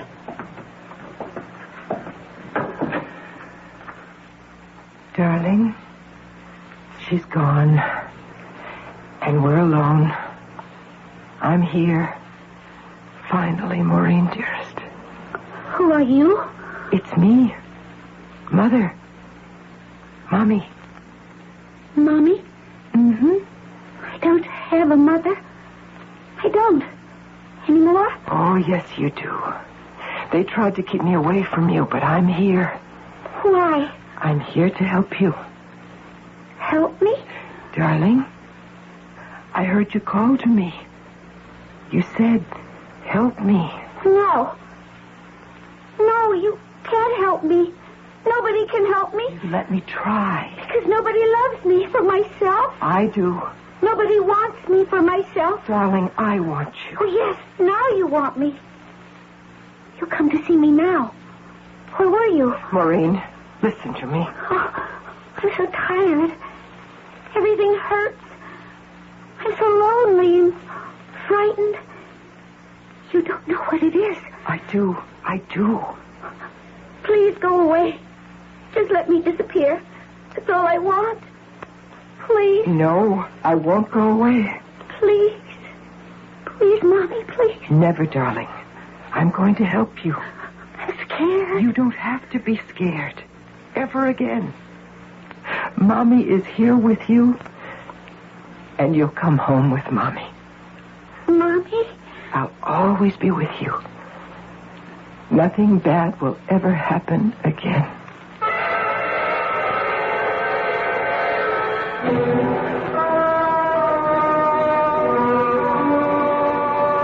Mr. Carlson and I have come by to pick up Miss Lovell. Oh? Did you want to take her out for a drive? No, I thought we'd take her home for a while. Miss Manning, you deserve a medical degree of some kind. Mr. Carlson, this charming and extremely able lady, worked a most miraculous cure. She saw Miss Lowell yesterday. I don't know what she said or did, but do you know what happened? What happened? Last night, Maureen sent for me. She was still weak, but better. Whatever was raging through her was gone. She said, Doctor, I've quit fighting it. I want my mother. I'm going home to Mother for a while. Oh, Roger, I told you she wants to come home. Oh, that is wonderful. Yes, dear. She is going home today. I telephoned her mother last night. What? Her mother? But Her mother in Carbondale, Pennsylvania. Mrs. Lover flew out this morning. She should be here any minute. Her mother. Her mother. All she really needed was her mother.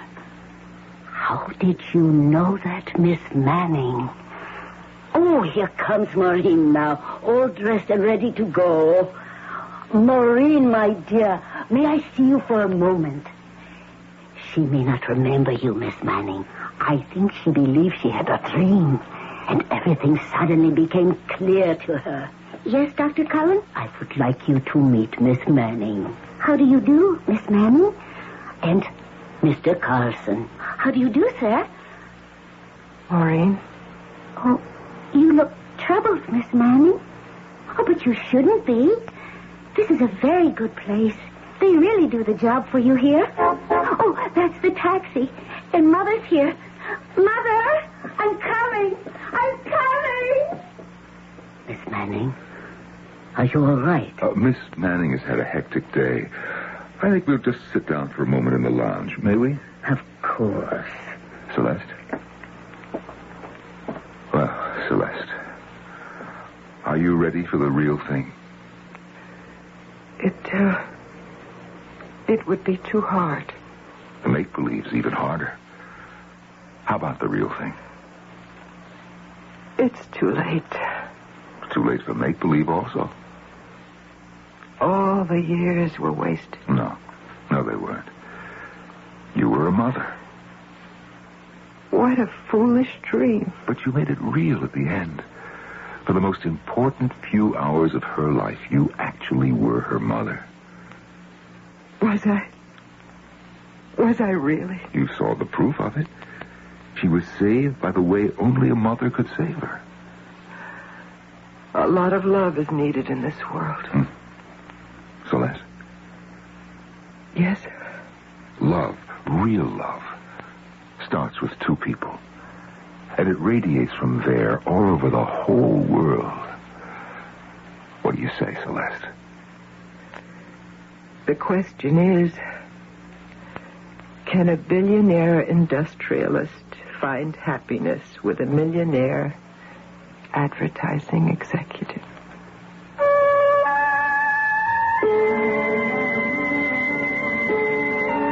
It's a question that boggles the mind. But somehow, I believe it's in line with the old saying by Mr. Virgil, love conquers all, so therefore, let us all surrender to love. What is the moral of our story? Any love, even if it exists in the imagination, is better than no love at all. I shall return shortly.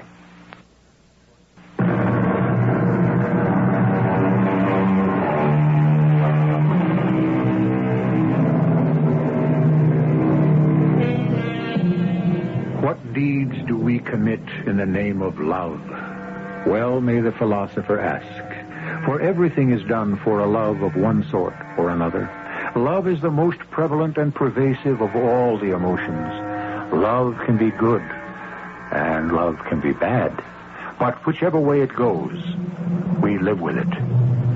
Don't the vows read, do you take each other for better or worse? Our cast included Terry Keane, Norman Rose, Robert Dryden, and E.V. Juster. The entire production was under the direction of Hyman Brown. And now, a preview of our next tale. Mademoiselle, I am most happy to make your acquaintance. Thank you, Lieutenant. I am aware of your father. He lived here for several years and, if I recall, married a lovely English woman, yes? That's right. My mother died a few years ago. And the professor? In good health. He's the head of the anthropology department in Ithaca. Splendid. And the missing girl, Antoinette Duchamp? Well, she lives with us. She came here on a holiday. Any clues, Lieutenant? I have one, but do not excite yourself. We have made a thorough check of all automobile accidents between here and La Chapelle. There is one that may provide the clue we seek. She was in an accident? The car was in an accident. Heavy rain, a rock slide. What about my cousin? And there was no trace of her. This is E.G. Marshall inviting you to return to our Mystery Theater for another adventure in the macabre. Until next time, pleasant dreams.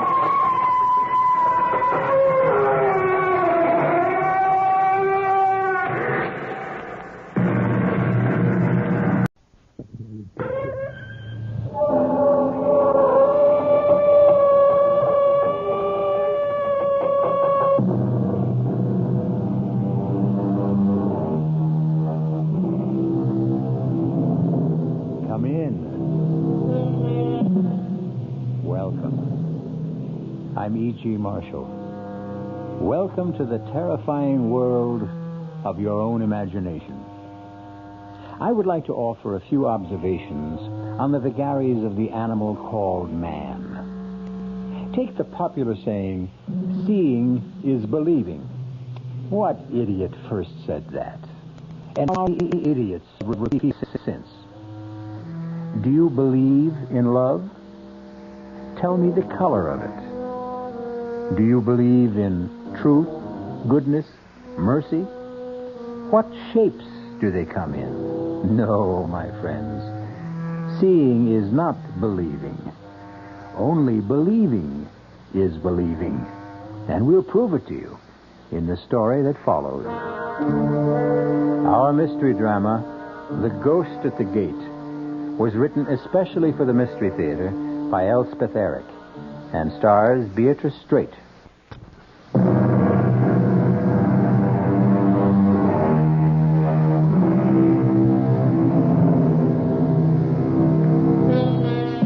With how much ease believe we what we wish? An English playwright named Dryden wrote that in the year 1679. Brilliant man, Mr. Dryden. But wait. Listen to this. Men freely believe that which they desire. Someone else seems to have had the same idea. And he wasn't a 17th century English playwright. He was a Roman emperor named Julius Caesar, proving once again that no man in any age has a monopoly on wisdom. Now, let's get on with our story.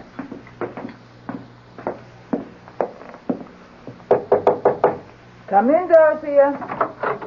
Your chocolate, Mrs. Emery. Oh, good. Shall I light the fire in the fireplace? Yes, please. I think it's chilly enough for... Oh, Dorothea. Ma'am? You forgot the other cup again. I did? I told you to always bring 2 cups. Oh, it seems so silly. I'll decide what's silly. When there's just you to drink it. I've explained that to you, Dorothea, more than once. I like to drink 2 cups of chocolate before retiring, and I don't like that icky sediment in the bottom of the cup. I'll try, Mrs. Emery. Now, if that's all... Or do you want me to go downstairs and fetch up another cup? Oh, no. Go to bed. Oh. Good night, Mrs. Emery. Good night, Dorothea. All right now, darling. Chocolate's all poured. Fire's lighted. Charles, everything's ready. Now, come on, darling, or the chocolate will get cold. Don't want any chocolate. Oh, Charles, you love chocolate. You always loved chocolate. Tastes like mud. But it's very good chocolate. You know what good chocolate Dorothea makes. Now, come on, Charles. Don't make me wait. You want me? Want you? Oh, Charles, how can you ever ask such a thing? Why, I go through the whole day thinking of you. All afternoon at the community chest, I think about you.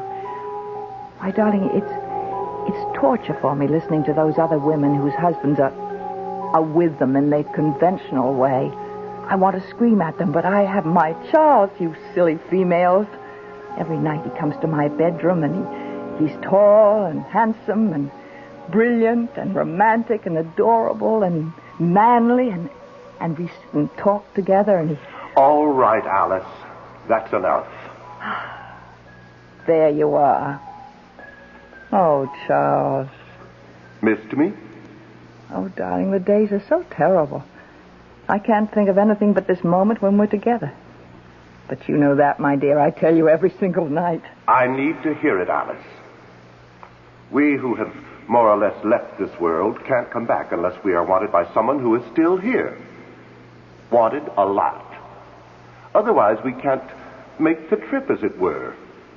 We can't even purchase a ticket, so to speak, unless we have a destination that is vibrant with love and need and desire. But I love you and I need you.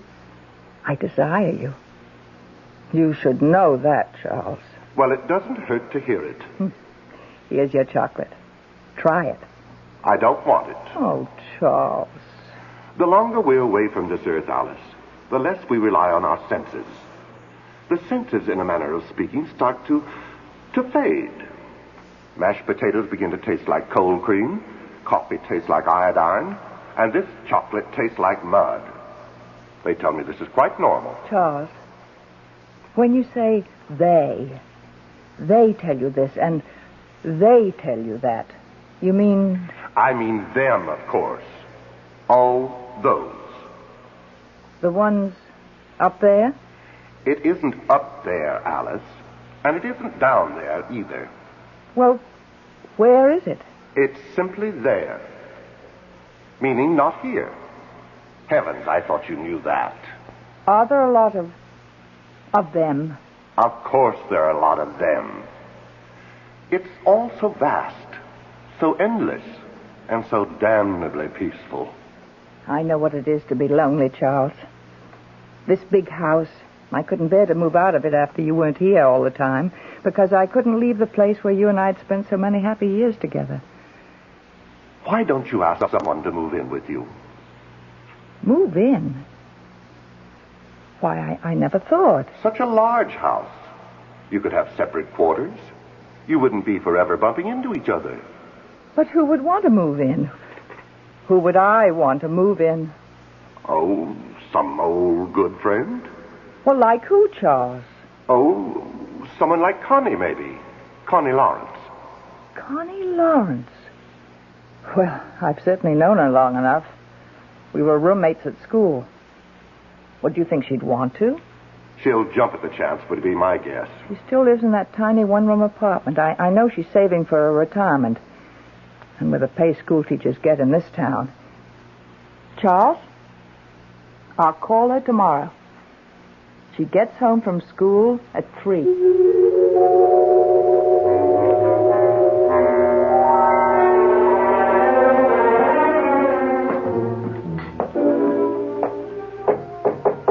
Come in, Dorothea.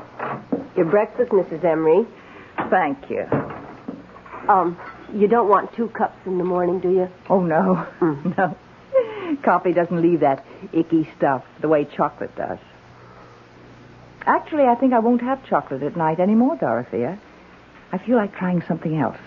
But 2 cups, just the same, don't forget. Yes, ma'am. Don't go just yet, Dorothea. I want to talk to you about something. Sit down, won't you? Oh, yes, ma'am. Dorothea, do you find the work too hard in this big house? No, ma'am.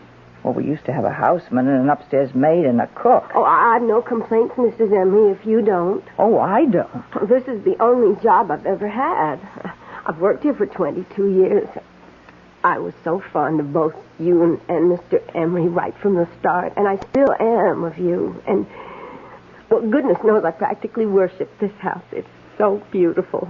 I love taking care of it, and I love living in it.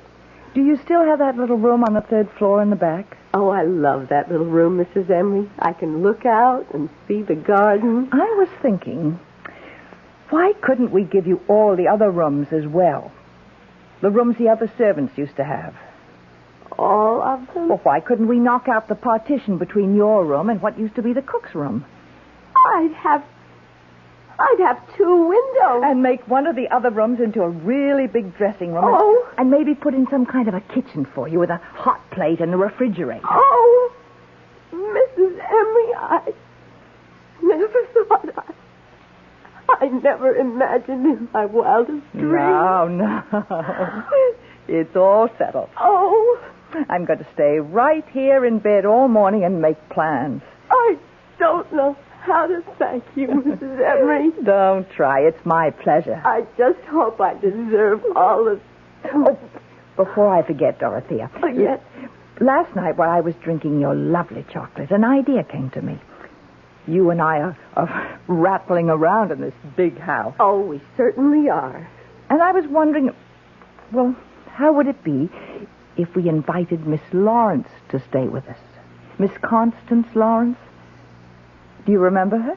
Isn't she the one who teaches school? Used to come to dinner once in a while. And after she'd helped Mr. Emery with the double-cross stick? That's Connie. Oh. I thought we could open up the 2 big rooms on this floor in the back. In that way, she and I would have separate quarters and not be, bumping into each other all the time. Of course, I imagine she'd expect to take care of her own room. Oh, I wouldn't mind. What's 2 more rooms? You wouldn't mind cooking for her? Oh, What's one more person to cook for nothing? Oh. Well, then, it's all settled. My goodness. The house will be kind of lively again. Almost like before. Not quite, of course, but... Well, you know what I mean. I know what you mean, Dorothea. It will be more lively.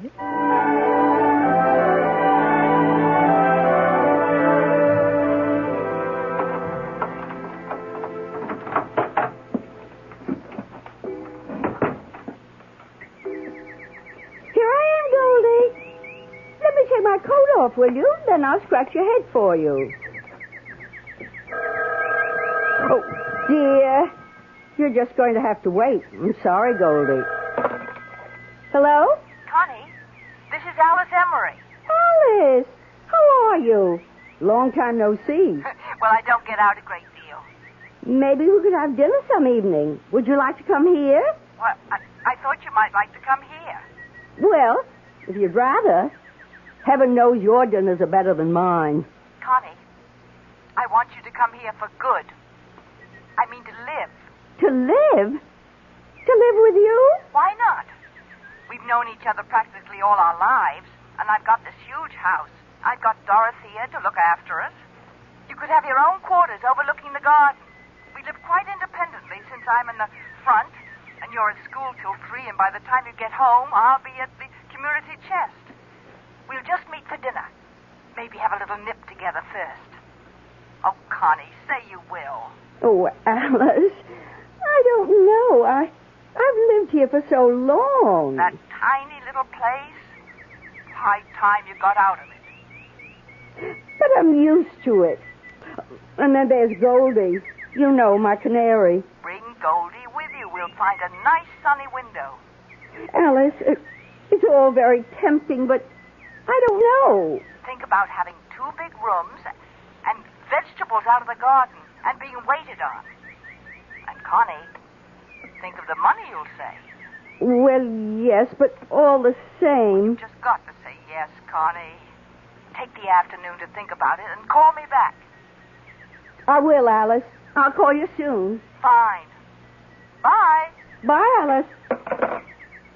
Oh, dear. It all sounds so luxurious. 2 rooms and fresh vegetables. And someone to cook for me.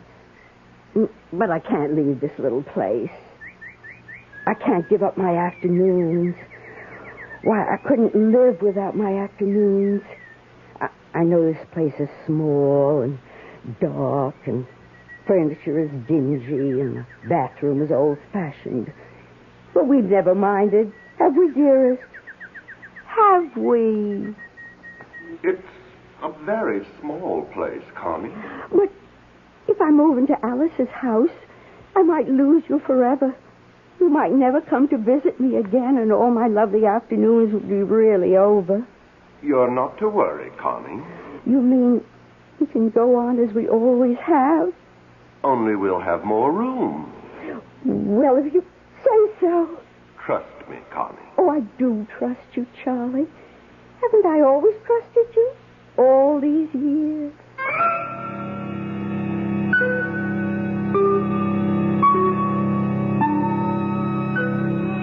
His flesh may be weak, but the spirit of Charles, or Charlie, is very, very willing.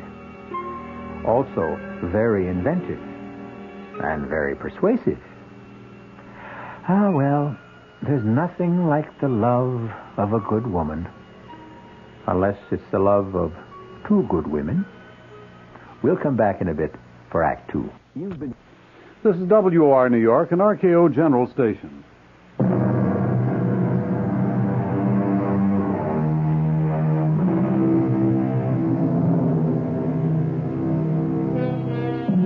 Now we come back to our story. We seem to have uncovered a triangle here. Connie, Alice, and Charles, or Charlie, as Connie calls him. And the apex of the triangle is naturally, if you will pardon my chauvinism, the man. Listen now to the second act of The Ghost at the Gate. that was, Alice. Was it, Connie? It was the wine that made everything taste so good. Whatever gave you the idea of bringing home a bottle of wine? Alice, it's the first anniversary of me moving in here. Don't you realize? I've been here a month. Well, for heaven's sake.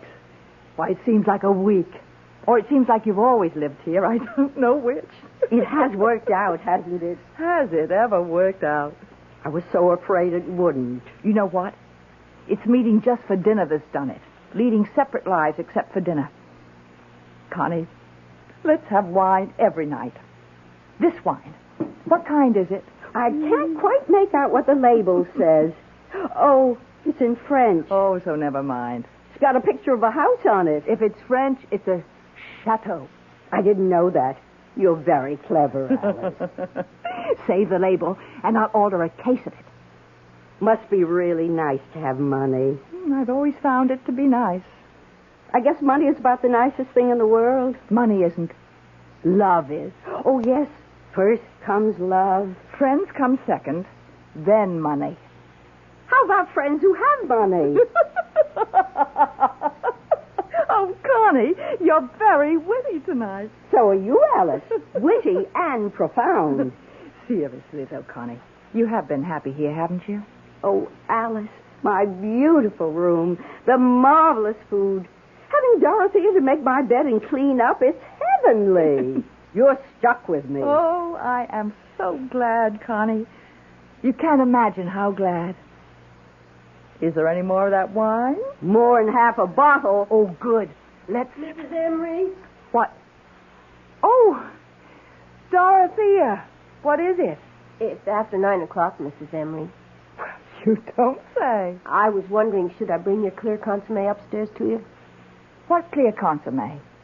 Well, Mrs. Emery, we talked about it last night. Remember when you decided to give up the chocolate, and then we tried apple juice and prune juice and lemonade, and last night you said clear consommé because it has a nice aroma? Well, I did say that, didn't I? Uh-huh. What time did you say it was? 9:15. My goodness. What's the matter, Alice? It's past time. Past my bedtime. You want the consommé? Oh, to heck with the consommé. I'll take the wine. You don't mind, do you, Connie? Why, no, Alice. Oh, let me have your glass, too, all right? Sure, Alice. I've got my glass, Connie. Forgive me for eating and running. Alice, it's your house. I simply didn't realize the time. 9:15. Heavens. She'd better not drink any more of that wine. She's not used to it. Neither am I. Only tonight we were celebrating my being here a month. Mm. Why did you want 2 glasses, Dorothea? Oh, she always wants 2. 2 cups, 2 bowls, 2 glasses. One of her little ways. But tonight she took my glass.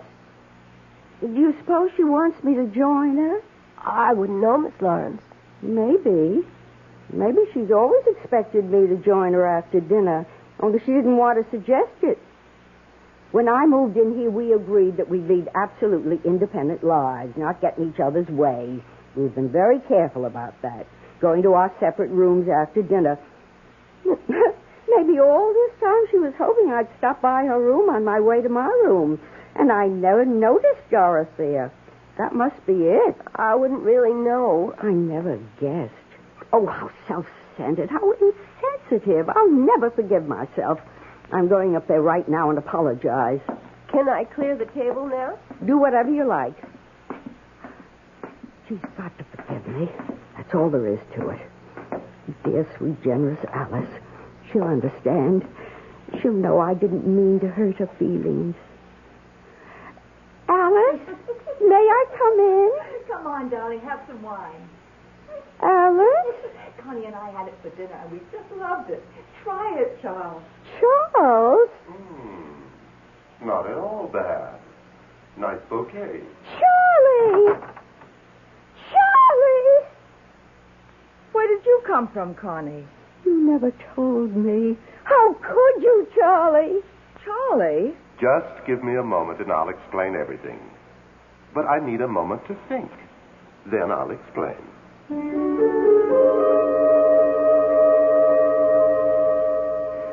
What did you think of Charlie's explanation? I've heard it all before. How he needs lots of love to make the trip from there to here. He always needed a lot of love, even when he was just here. Well, he got a lot. Did he really spend all those afternoons with you?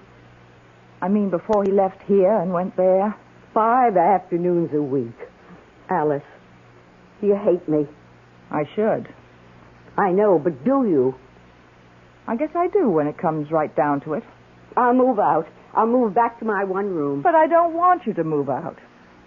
Oh, we were having such a good time. Remember how we were laughing and carrying on at dinner? I haven't laughed like that in years and years. Could have been the wine. There's half a bottle left. Should we? Let's. You don't think we'll turn into a couple of alcoholics, do you? Not on half a bottle of wine. Light white wine. Well, here's to... To what? Here's to Charles. To Charlie. I feel as if I've just buried him. Said goodbye forever? Did he really come to see you 5 afternoons a week, Connie? At 3 o'clock. You see, my school and his bank let out at the same time. It was practically inevitable. Charlie was a no-good man. He still is. Only now he's a no-good ghost. Oh, Alice. There's enough wine left for a glass apiece. Fill her up. Hold out your glass. All that guff about needing to be loved and wanted or he couldn't make the trip. Remember what we were saying at dinner, Connie, about love being the most important thing? I've always believed that. And friends being the second most important thing? Especially friends like you, Alice. And like you, Connie. I feel closer to you right now than I've ever felt to anybody. My mother, my father, my canary. We've been through a lot, Connie. Just in the last half hour. And yet we're still friends. Isn't that amazing? Truly remarkable. It must mean something. Something very profound. Like what? Like there are times in a person's life when love isn't the most important thing. Friends are. A friend is. Yes. Stupid ghost. Silly, pompous ghost. You believe in ghosts? Certainly not. Neither do I. Never have. Except Charlie, of course. Why should Charlie be an exception? He is for you, too, Alice. You know he is. Tell me something. Why do you believe in him? Because... Why? I want to. That's why I believe in him, too. Is that wrong? Not wrong, but you've got to stop, and I've got to stop.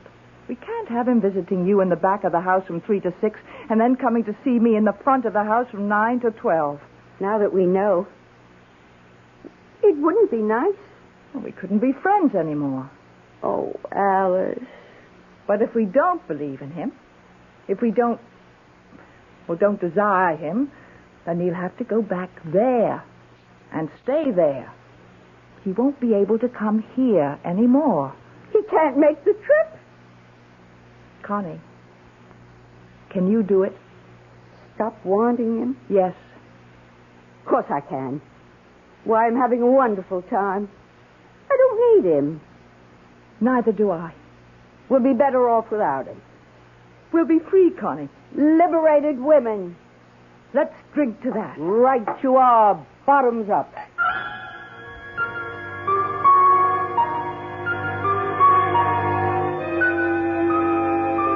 Ah, what courage lies in the bottom of a glass.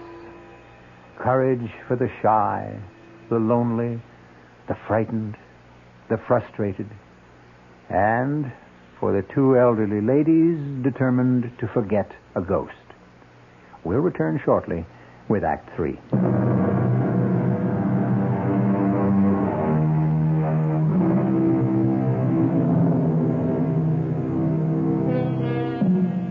Alice and Connie are bravely resolved to forget the man both had loved so long. But what of him? Poor, lonely, unloved ghost. Doomed to live on forever in the there. Banished forever from the here. What of him?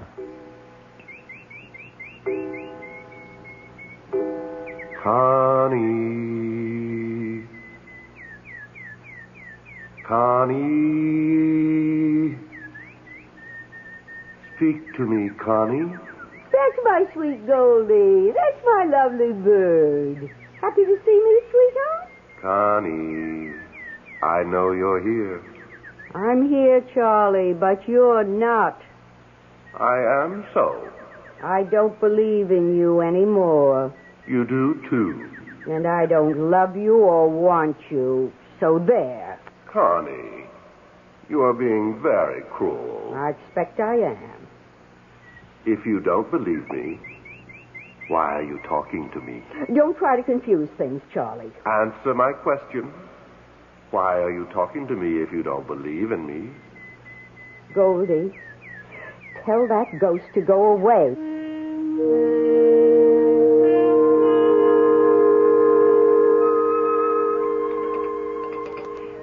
How did it go today, Connie? Oh, he was around. I could hear him. What did he want? The usual. To be loved, to be wanted. I told him no more of that. You had a conversation with him? Not much of a one. You haven't stopped believing. Have you stopped, Alice? I think so. You haven't. If you'd stopped, you wouldn't say, I think so. You'd know. Oh, Connie, how can I know? Mrs. Emery, What is it, Dorothea? do you want clear consomme in your room tonight or what? Nothing. Not anything? Not a thing. Oh, well, all right. I had it all ready, but... That ought to show him, don't you think, Connie?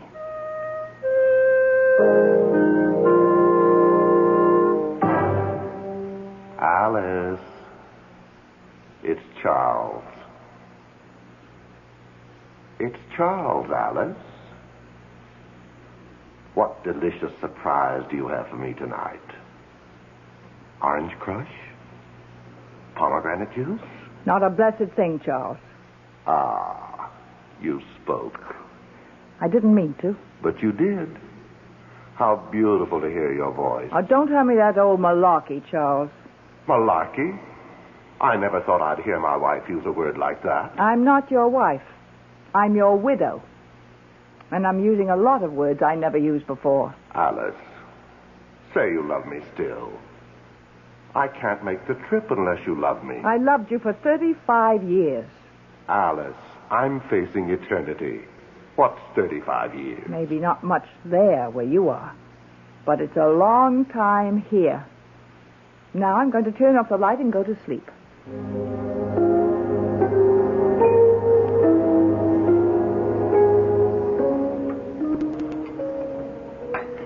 I was talking to him before I could stop myself. It was the same with me. But he couldn't complete the trip because I wouldn't say I loved him. Same here. And I really don't think I do love him, Connie. I think I just got into the habit. Me too. What does he want to hang around for? I can't imagine. Must be so beautiful there where he is. Why should he want to come here? He says it's very peaceful there. Sounds heavenly. Not much like here. Alice, that's why he keeps coming back. He can't stand the peacefulness. He isn't having any fun. I bet you're right. No worries, no troubles, no arguments, no problems. He can't stand it. That's the way he was when he was here. That's why he took up with me. Why else would he want to have a clandestine affair in the afternoon with a middle-aged school teacher when he had a wonderful wife like you? He was bored. He wanted a little excitement. He still wants it. Funny. I always thought people changed when they left this terrible world. I guess they don't. I hope I change. I'd hate to go on the same way for eternity. Being petty and jealous and suspicious. Oh, no. Well, how can it be so peaceful there if everyone's the same as they were here? Maybe. Maybe the others don't stay the same. Maybe they accept all that eternal peace and enjoy it. In the meantime, Connie, while we're still here, we have a problem that must be dealt with. Let's face it, neither of us has stopped believing in Charles completely. Alice, I don't know if I'll ever be able to stop completely. Maybe there'll always be some little corner of my mind that goes on believing that Charlie is here. It's the same with me. And as long as we both have that last little shred of belief he will be here, wandering around the house making bleating noises. But we won't answer it. We've got to be strong. Use firm measures. Like what? Like rejecting him utterly. How do we do that? I have 2 rooms in the front of the house. 2 big rooms with a big bath between. Would you consider taking one of them? Why, That would be what I call rejecting him utterly. He'd never try to visit one of us if the other one was there. Could I bring Goldie? Of course you can bring Goldie. I'll get a canary, too, of the opposite sex. You'll hear some real singing then, all right. Let's skip dessert. Let's go upstairs now and look at the room, and you can decide what furniture you want to keep and which you want to get rid of. It's all terribly exciting. Oh, Alice, I don't want to be dead for a long time.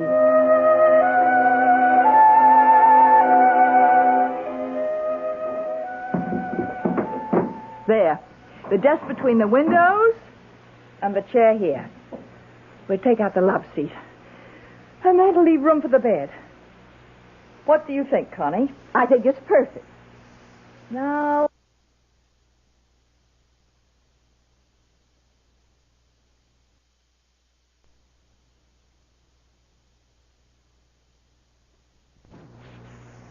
Alice. Listen to him. He sounds miserable. I expect he is. You really dye your hair, Connie? Do it myself. Want me to? I'll show you how. I wonder why I ever let myself go gray. You look lovely, sort of a pale ash blonde. Pale ash blonde. I like the sound of that. Connie. Connie. Where are you, my darling? Poor old thing. Don't you give in.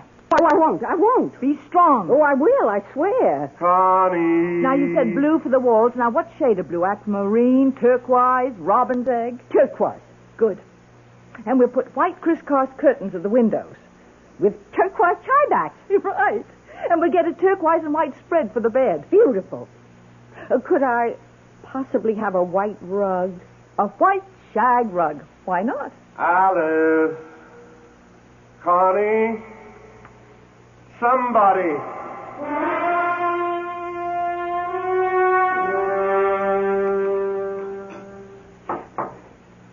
Do you mean to sit there and tell me you didn't even take one peek at your new room?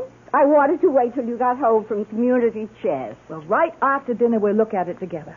What if the color is wrong? The painter showed me a sample. Pure turquoise. We'll eat fast. I can't wait to see it. Dorothy had the bed moved in. Oh, Connie. I hope we'll get along as well as we've been getting along after you move in. We will. We will. And Charlie will go back there and settle down. He'll be much better off. He'll thank us. If I know Charles, he won't. Well, if you don't know him, I don't know who does. Unless it's you. You know, you're right there. Connie, I had a thought. What if I went to the community chest in the morning instead of the afternoon? That way, when you get through school, we could do things like go to the movies. Oh, Alice, for fun! And you know what else? Weekends, we could take a train into the city and see a play. Or a concert. Or go to a museum. Oh, Alice! All those things I've been wanting to do, only I didn't want to do them alone. And you know what else? You mean there's more? Well, you have that 2 months off in the summer. We could go to Europe. Europe? I'll pay, of course. Now, don't argue. I'm your rich friend, so I'll pay. Alice, say it again. We're doing the right thing by Charlie, aren't we? Charles must stop being a ghost and settle down. And be happy. He will be happy, won't he? Charles will be happy there in whatever way they are happy there. Just as we will be happy here. I dare say the ways are different, but to each his own. Isn't that the expression? Oh, Alice, you do have a way of making everything sound simple. It is simple. If you stare the facts in the face and don't waver. I hope we're not being selfish. We're being realistic, that's all. Sometimes realistic and selfish look like the same thing, but they're not. Finished your coffee? Uh-huh. Then guess what we're going to do? Go look at my new room. Yes, only wait a minute. Dorothea! I simply can't wait to see it. Yes, Mrs. Emery. You know that case of French wine I ordered? Did it come? The one with the picture of the chateau on the label. It came last week. Well, will you uncork a bottle and bring it upstairs to my suite? To our suite? Oh, Alice. And 2 glasses. Yes, Mrs. Emery. Connie, you and I are going to drink to a brand new life. 3 new lives. Yours, mine, and his. Come along.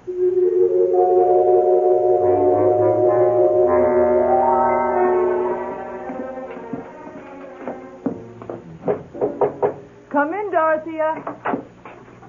Oh, good. The wine's arrived. Just set it down here, Dorothea. Yes, ma'am. Dorothea, Miss Lawrence and I have decided to go to Europe for 2 months this summer. Oh. So you'll have a good long vacation instead of your usual 2 weeks. Full salary, of course. You're free to go where you like, or you can stay here.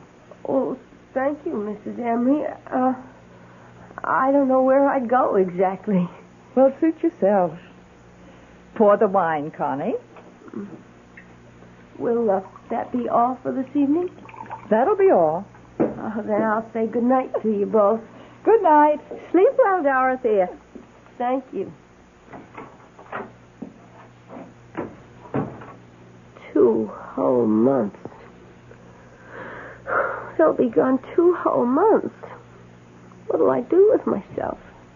Dorothea? Where would I go? Dorothea? What would I do if I stayed here in an empty house? Dorothea, can't you hear me? I'd be all by myself. No, you wouldn't. No, you wouldn't. If there were just somebody... There is. There is. If you'd only listen. Somebody like him. There is me, Dorothea. Oh, Dorothea, hear me. But he's gone. Believe in me. Never to return. Love me. Want me. And I loved him so. Dorothea, listen. And I still do. Oh, I love him still. Dorothea, look at me. Why, Mr. Emery. I thought you'd never notice. Have you been here long? Not too long. I'm so surprised. I thought I'd never see you again. Ever. Well, now you do. But it's like a miracle had been performed. A lot of good hard work is more like it. I've never forgotten you. Really? Well, I know it was just that one weekend when Mrs. Emery went to her 25th college reunion, but I've never forgotten. That was quite some time ago. I was younger then, of course. You haven't changed, Dorothea. Not an iota. Oh? Still fresh, plump, and adorable. Oh, you mean that? I've never met anything so much in my life. Or since. Dorothea, could you love me? But I do love you, Mr. Emery. You do? I've never loved anyone else. Not since that weekend. You came up to my room on the 3rd floor, don't you remember? That tiny little room. Yes, I do remember. Oh, you're going to be around for a while? For a long while, Dorothea. Practically indefinitely. Will you be here this summer? This summer, and this fall, and all next winter and next year. For as long as you want me, Dorothea. Oh. Come on. Let's go up to the 3rd floor. Mr. Emery, could I ask you something first? Anything, Dorothea. Anything. Do you mind if I call you Chuck? Of course I don't mind. Then come on, Chuck. Follow me. I'm right behind you, Dottie. Right behind you.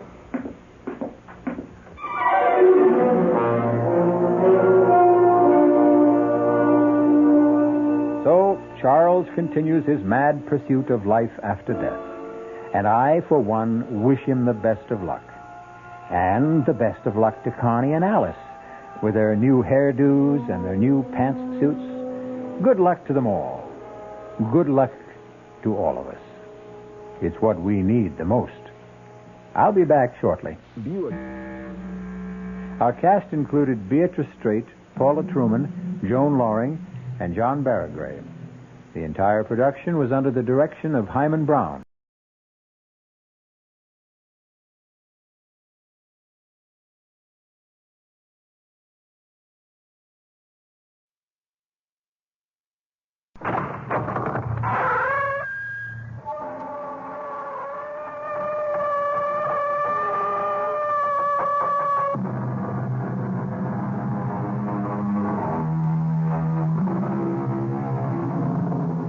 Come in. Welcome. I am E.G. Marshall. Welcome to the sound of suspense. The voices of victims. The fear you can hear. For the next 52 minutes, we're going to take you into the world of mystery and murder, but mostly into the world of terrifying imagination. The story you're about to hear might be called a morality play. It's a story which has a question you can ask yourself. What is your price tag for killing a man? If you think you don't have one, listen to the story of Walter Van Haas and the Chinaman Button. Mr. Van Haas, I'm making this as easy for you as pushing a button. Now, if you give your approval, my agents in Johannesburg will be contacted within hours. The rest will be handled simply and with dispatch. My God, I really think you mean it. I really think you'd commit murder.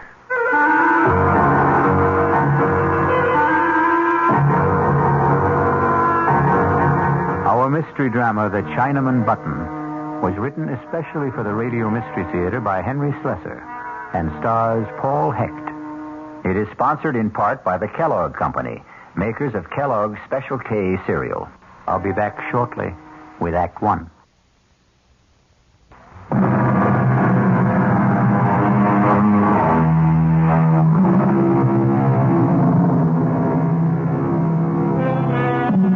And now, Act One of The Chinaman Button.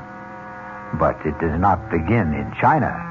It begins in New York City, on the executive floor of a bustling advertising agency. Good morning, Mr. Fish. Good morning, Susan. How have you been? How is Hawaii? Oh, just great. Oh, you look perfect. My partner get in yet, or is he goofing off? Oh, no, Mr. Michaels is in his office. He's been there since 8 o'clock. Oh, don't give me that. I'll bet Lou hasn't been in the office before 10 since I went on vacation. Well, what do you know? There you are, just like Susan said. Hello, Phil. Welcome back. How do I look? Fat and sassy? 3 weeks in Hawaii. Luau every night. Plenty of rum and pineapple. I figured I gained 10 pounds. Well, it looks good on you, Phil. No kidding. What is this? What's the matter with you? I'm nice and brown. You're white as a sheet. You look terrible. Lou, are you sick or something? No, I'm okay. I'm fine. You look like you've been sleeping in the office or something. Well, let's hear it. There's some bad news, right? Something happened while I was away? Yeah, that's right. Something's happened, Phil, but it wasn't my fault, so help me. Okay, come on. Let's have it. We lost an account, Phil. Okay, so we lost an account. We lost the Brewster account. You want to tell me that again? I know it's real bad news, but I don't know how else to tell you. Brewster's definitely out. You want to tell me what you did wrong, Lou? Well, nothing, Phil. I swear it. It'll come out sooner or later. Phil, I had nothing to do with it. It started with a call from Charlie Edwards a week after you left. He wanted to talk to you. He said it was urgent. When I told him you weren't here, he hung up. Next thing I know, there's a letter from old man Brewster, the official 90-day notice of termination. But did you call Charlie? Well, sure, I called him. Only Charlie isn't the ad manager anymore. Charlie's got a new job. He was kicked upstairs. He's in customer relations, out of advertising completely. There's a new guy in charge. Lou, you know what you're telling me. You are telling me that our gross profit has been cut in half. You think I don't know that? I think I'd better sit down. The new ad manager's name is Walter Van Haas. $6 million in billing, just like that? Charlie said the whole thing was his fault. Whose? Walter Van Haas, the new ad manager. Charlie says he started the whole thing, but I never got the full story. Charlie's been too busy in his new job to talk to me. Give me that phone. Yeah, sure, Phil. Charlie is not going to be too busy to talk to me. I haven't been kicking back $10,000 a year to Charlie for him not to talk to me.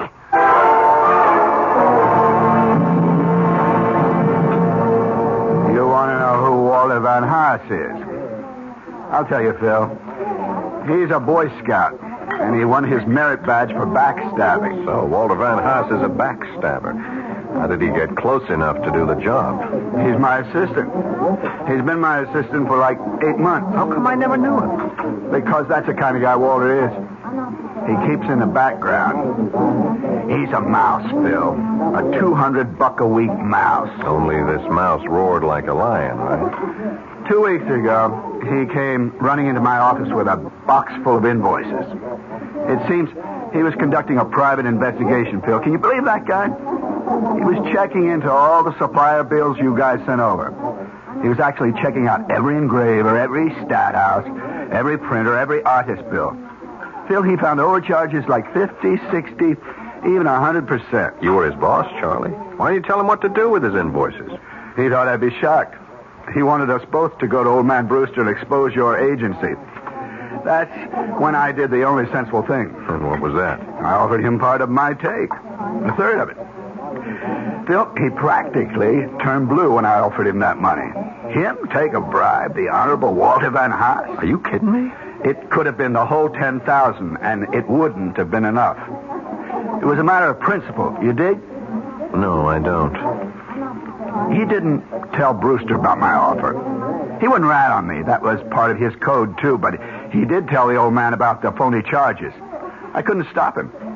That's when I got booted upstairs, and you got booted out. And Mr. Walter Van Haas gets your job. He didn't even want to accept that. Can you believe it? Old man had to twist his arm to get him to accept it, and a $50-a-week raise. What is this guy, some kind of a fanatic? I don't know how to describe Walter. He's so square. He's so honest. I swear it's true. You couldn't budge this guy for $1 million. $1 million. The great American words. The incantation of the American dream. Charlie, did you ever hear of the Chinaman button? The which? When you were a kid. Didn't anybody ever ask you about it? It's kind of a puzzle. I guess you could call it a moral dilemma. No, I never heard of it. What's a Chinaman button? It goes like this. Now, suppose you were told that by simply pressing a button, you could kill the Chinaman, thousands of miles away. A Chinaman whose fate meant nothing to you, no more than the fate of a fly on the table. And yet, by pushing this button, by sending just one anonymous Oriental to his death, you would receive $1 million. Tax-free. What would you do, Charlie? I don't know. Press the button, I guess. Sure, that's right. You'd press the button. I'd press the button. Even Walter Van What's-His-Face would press the button. No, not him. Not that guy. Oh, yeah, sure he would, Charlie. No, I really don't think so, Phil. Walter would think about it and begin wondering if that Chinaman might not have a wife and kids. Walter does. He's got 5 kids, as a matter of fact. You're wrong, Charlie. Everybody's the same when it comes to money. It's the great leveler. No, I really mean it. Walter wouldn't push that button for $10 million. That's the kind of guy he is. And that's why you don't have the Brewster account anymore. He pushed that button just like anybody else. Okay. What's the difference? There isn't any Chinaman button. So what's the difference? That's right. There isn't any Chinaman button. Or is there?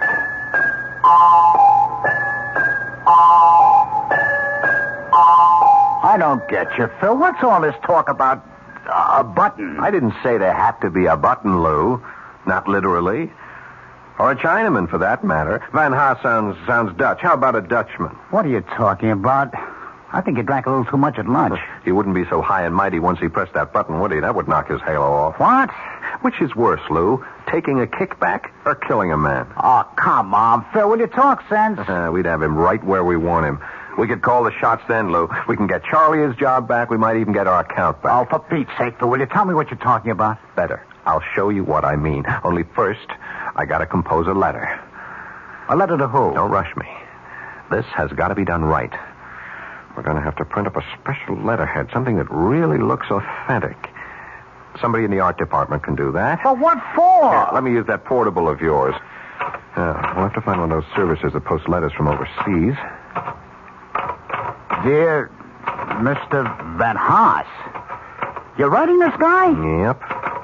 Well, what are you going to say to him? I am going to offer him the American dream, Lou.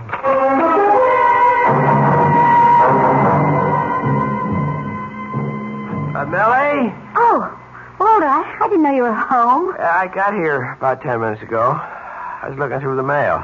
How are you? Oh, all right. Tired as usual. Isn't it kind of chilly to be out here? Oh, I just had to get out of the house. Kids have been impossible all day. You know how hard it rained this morning. Yes, I know. Honey, did you see the letter? The one from South Africa? Oh, yeah, sure, I noticed it. Say the stance, will you? Peter wants it. Yeah, Millie, do you know what the letter's about? No, can't imagine.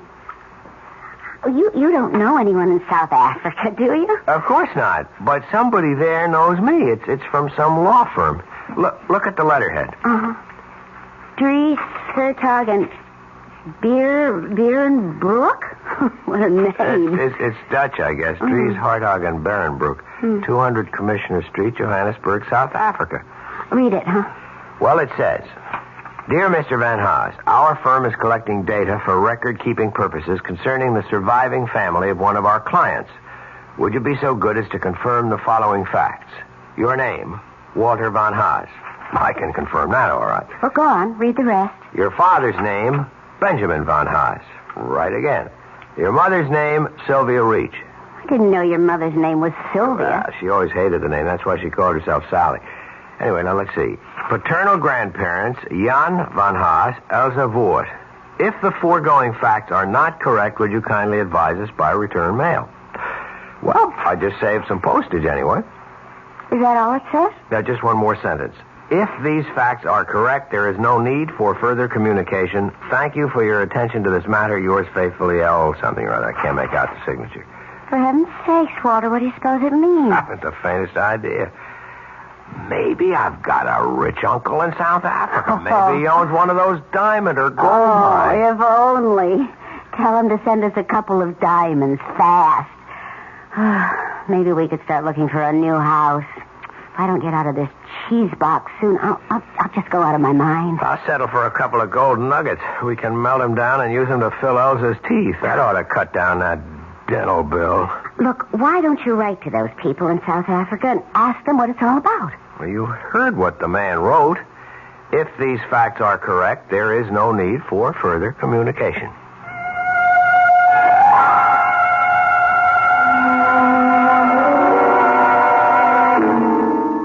Thank you for your attention to this matter. Faithfully yours, Scribble.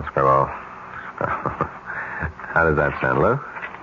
Sounds like the real thing, Phil. Look at that letterhead. Is that perfect or is that perfect? Harry Trenner in the art department did it. Use the transfer type you just rub on the paper. You can't tell it from the real thing. Well, where'd you get the names from? Van Haas's family? I got them from Charlie Edwards, right out of the files at the Brewster Company. You really got it mailed from South Africa? Yeah, straight from Johannesburg. Airmail special delivery. Should have arrived by now. Phil, it's crazy. You're going to all that trouble just for a joke on the guy? It's not a joke. It's serious business. Hand me that phone. Yeah. What are you doing now? Hello, Brewster Company? Mr. Van Haas, please. My name is Thompson. Just tell Mr. Van Haas that I wish to speak to him in connection with South Africa. I'm sure he'll understand. Yeah, I'll wait. So will you please tell me what you're doing? I'm going to make an appointment with this man, Lou. I'm going to make a deal with him. For the Chinaman button.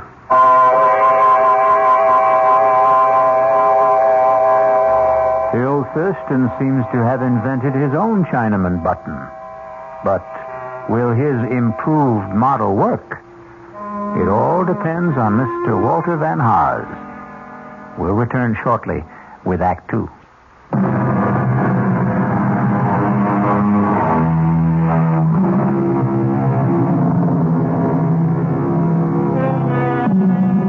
Now, let's go back to Phil Thurston. Or rather, let's go back to Mr. Thompson, since that's the name Mr. Thurston used to make his reservation at the Ebb Tide Restaurant in downtown Manhattan. Nice of you to come all the way downtown to meet me for lunch, Mr. Van Haas. That's okay. I'm sorry I don't have a permanent office, so a place like this is convenient for me. You still haven't told me what business you're in, Mr. Thompson. I would have come to your home for this meeting, but I didn't want to disturb your wife and children. You do have children, don't you? I sure do. 5 of them. How old are they? Stepladder. 2, 4, 6, 8, 10. That's a lot of mouths to feed. Yep, and teeth to fill. Yes, I don't doubt it. Did you say that you were with that law firm in Johannesburg, Dries Hartog, and... Sorry, I can't remember the last name. I'm not sure I could pronounce it if I did. Your family is Dutch, isn't it? Yeah, my grandparents were Hollanders, but the rest of us are strictly Yanks. Well, the answer is no. I don't come from the attorneys in Johannesburg, but I wanted to talk to you about their letter. Frankly, we couldn't figure it out, Millie and I. That's my wife. I don't remember having any relatives in South Africa, and neither does my father. Oh, your dad's alive, then? Yes, he lives in Allentown. I called him, but he didn't have any answers. Well, maybe I can help. You see, there is a relative, but a very distant one of those cousins 4 and 5 times removed. What's his name? Oh, it wouldn't mean anything to you if I told you. Yeah, but you do know his name. It is my business to know such things. Well, that brings us back to the original question, doesn't it? About what business you're in. The person who told me the name of your relative was a clerk in the offices of Dries, Hartog, and Berenboek. He works for them, but you might say that he's on my payroll, too. I don't think I understand. He's the one who informed me about the letter that was being sent to you and why it was being sent. Is there any reason why you can't tell me my cousin's name? I'd rather not. I think you'll understand why later. But I will tell you something about him. Fine. He left the Netherlands with his family when he was very young. He's lived in South Africa since. He's in the diamond business. Well. He's a widower, he has no children, and he's rich. He is very, very rich. And at the moment, he has only one traceable heir. Wait a minute. You mean that I actually do have a rich uncle in South Africa? No, I said cousin. But that's incredible. I mean, Millie and I were kidding about it. We even said that he might be in the diamond business. Oh, he is, very much so. And are you saying that I'm his only heir? That's correct. Well, if there was the possibility of some kind of inheritance, why didn't the lawyer say so? Simple enough. There was nothing to say. What? The attorneys were only performing a routine function, putting the gentleman's will in good order. Undoubtedly, they'll have to redraw the will sooner or later in favor of a closer relation, such as a new wife. A wife? You see, this rich cousin of yours is only 41 and in excellent health. How old are you, Mr. Van Haas? 43. So that's all there was to it, just a routine inquiry. At the moment, that's all there is to it. Well, I'm not surprised. I never did believe you get something for nothing in this world. I said at the moment. What do you mean? Mr. Van Haas, you don't know this man in South Africa. You don't know the first thing about him. In fact, he means nothing at all to you. I guess so. And the only way he could mean something to you is by dying, isn't that right? Well, that's a rough way of putting it, but if you mean that he won't benefit me until his death, I guess that's obvious. Now, what if I told you that this man will be dead in 2 or 3 days, and that his entire estate will be yours? I thought you said he was healthy. Well, I'm just asking how you would feel. Sorry for the guy, I suppose. Sorry about a man you don't know. Well, he's a human being. I see. Mr. Van Haas, did you read the newspaper this morning? Yes, I did. You looked at the obituary page? Yeah, briefly. Did you feel sorry for all the people whose death was reported? Did you feel any real sorrow for them? No, I can't say I felt sorrow. Because they were all strangers, weren't they? All right, Mr. Thompson, I'm a human being, too, and I guess if I got a letter from Dries, Hartog, and whatever telling me that I was rich, I wouldn't go into mourning. I'd probably go out and celebrate. If you saw my kids' dental bills, you'd understand. But I do understand. Believe me, I understand very well. That's why I wanted to see you, to suggest arranging that happy event without the slightest trouble on your part, without any obligation until you're completely satisfied. What the devil does that mean? All you have to do is say yes. Just that one word, and your dream will come true. Yes to what? Now, in a short time, you'll receive another letter from Johannesburg informing you of the sad news that your cousin, Mr. Well, I still won't reveal his name. Let him remain anonymous. That'll make your decision a great deal easier, I'm sure. What decision? The decision to inherit his estate. Now, hold it just a minute. Are you talking about... Please, keep your voice down. Mr. Van Haas, I'm making this as easy for you as pushing a button. If you give your approval, my agents in Johannesburg will be contacted within hours. The rest will be handled simply and with dispatch. All you'll have to do is wait for official notification of your inheritance. When the money arrives, of course, I'll expect payment in the amount of 50% of the total. By our calculations, I'd say that total should be just about $1 million. Good Lord, I really think that... I think you mean it. I think you really do. I know you have scruples, Mr. Van Haas, but I also think you have common sense. Listen, Mr. Thompson, if that's your name... Yes, of course, you're quite right. It isn't. But it's the name you'll use to get in touch with me. I'm not getting in touch with you because I can give you your answer right now. It is no. Oh, don't be so hasty. I never heard such a filthy proposition in my entire life. Look, if the percentage is the problem, we can discuss it. Our organization has been known to be flexible about such Money things. has nothing to do with it. We could base our agreement on a sliding scale. That is, we would take 50% of any inherited amount up to and including $1 million. Anything after that, our percentage would be 40%. Does that sound more attractive? You talk about it like it was some kind of a simple business deal. But it is. Especially simple for you. A very clean, very uncomplicated deal. You do nothing at all, Mr. Van Haas. Can I make you understand that? You won't be connected to your cousin's death in any way. In fact, our agents are so expert at what they do, it's almost certainly going to be called an accident. Believe me, we've never had the slightest bit of trouble in the past. You heard my answer, Mr. Thompson. Now, if you'll excuse me... You haven't had your lunch yet. My appetite is gone. Van Haas. What? I'm sorry. Perhaps I put the whole thing to you too bluntly. I shouldn't have expected a man like yourself to agree immediately. Or ever. All right. Maybe you'll never agree. But at least give yourself some time to think it over. I don't need any time. Just 12 hours.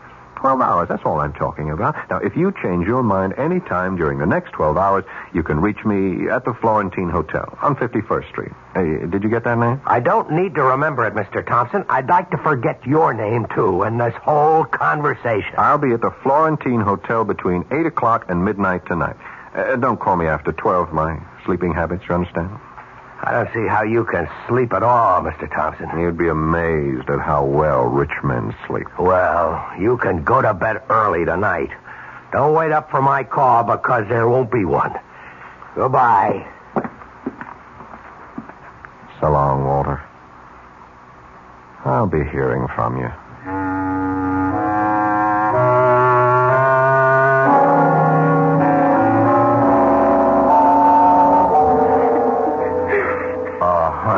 Honey, cut it out. Stop it. No. Tell me what the matter is. Nothing. It's nothing. It's got to be something, Millie. Are the kids okay? Yes, they're all right. Pretty quiet in the playroom. Well, that's because I packed the twins off to Mother. They were getting out of hand, Walter. I just couldn't stand it anymore. Okay, fine. And I'm sure your mother is delighted. No, she isn't. Maybe she used to be when she was younger, but she's getting too old for that sort of thing now. Maybe I'm getting too old, too. Come on, what are you talking about? I'm 41 years old, Walter. Sometimes I feel like 141. You know what's wrong with you? You're not eating right. You're eating like a bird these days. Well, that's practically all I can afford to buy these days. Bird food. I didn't mean that, Walter. Honest, I didn't. I know you didn't. I know it. Look, honey, I wish you'd see Dr. Julian and have him check you over. Walter, I did see Dr. Julian. You did? When? This morning. I didn't know you were going. Well, I didn't want you to know. Not until I was sure, anyway. Sure about what? Hey, you're not sick, are you? I mean, did he find anything serious? No, I'm not sick. I'm pregnant, Walter. What? You see, I'm not over the hill after all. I can still make babies. It should be some sort of comfort, shouldn't it? A baby? Dr. Julian shook his finger at me and said he was going to call you sometime and give you a lecture on the population explosion. Well, that's just great, honey. No, Walter, it's not just great. Oh, honey, don't pretend to be happy about it. I just can't. Well, it's not the end of the world. Oh, that's right. It's a beginning, isn't it? That's what Mother said when I told her. She's always said that, even with the first one, with Peter. 10 years ago, almost 11. Walter, do you realize we've been married almost 13 years? I know, Melly, and I know they haven't always been easy years. Why is everything always beginning?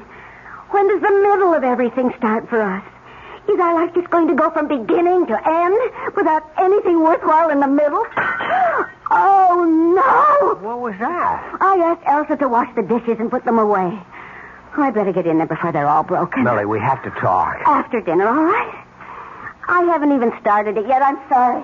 It's all right. I've got some work to do anyway.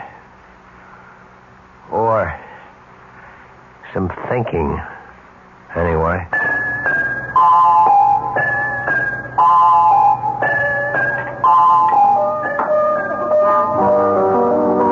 That's right, Charlie. I'm staying downtown tonight. Ah, you got something going for you, Phil? You might say that. Oh, you bachelors really have a good life. Where does she live? Pat around here? Actually, I took a hotel room for a couple of days at the Florentine. She wouldn't have a friend, would she? Well, I could call Louise and tell her I have to work tonight. Now, forget it. She'll never buy that. My wife's got a built-in lie detector. Don't eat your heart out, Charlie. This is strictly a business proposition. Yeah, I know your business propositions, Phil. Monkey business. You're trying to get a new client for the agency, right? Something like that. How do you think it looks? Will you get the deal? Charlie, I'm almost dead sure of it.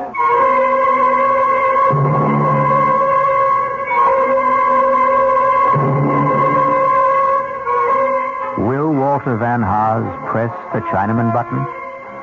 Would you press it? To make $1 million? Before you answer, wait until we return with Act 3.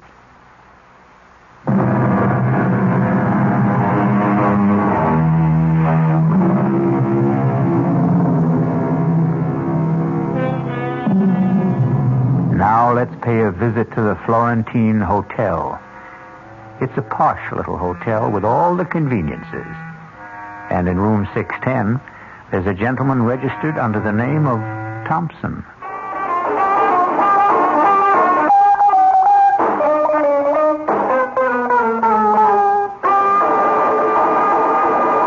That was a request for the gang of the Williamsburg warehouse. And now here's the time of weather check. It's exactly 40 minutes past the hour. Hello, Phil. Hi, Lou. Come on in. So, this is the Florentine Hotel, huh? Well, that's not a bad-looking room. Why, they call it a suite. That's right. The bedroom is in there. Look at this bar set up. Glasses, refrigerator, everything. It's nice. Very nice. You want a drink? All I got is vodka. Oh, no, thanks. I'm strictly a Scotch man. You know that. Sorry about that. That's okay. I'm not staying long. I'll just leave the layouts and the reports for you to look over. We can talk about them in the morning at the shop. Relax, Lou. Your wife knows you're working late tonight, doesn't she? Yeah, she knows. Well, sit down. Take it easy. Look, I got some orange juice. I can make you a screwdriver. No, thanks, Phil. Guess I have to drink alone, then. Well, aren't you going to ask me about your friend, Van Haas? What about him? I told you I was going to see him today, or rather that Mr. Thompson was going to see him. Did you? That's right. I saw him for lunch and told him the whole story about how easy it was for him to become a millionaire just by pushing the Chinaman button. Or maybe I should have called it the Dutchman button. Did he believe it, Phil? All the way. But did he go for it? I mean, about having the guy in South Africa killed. No, he wouldn't go along.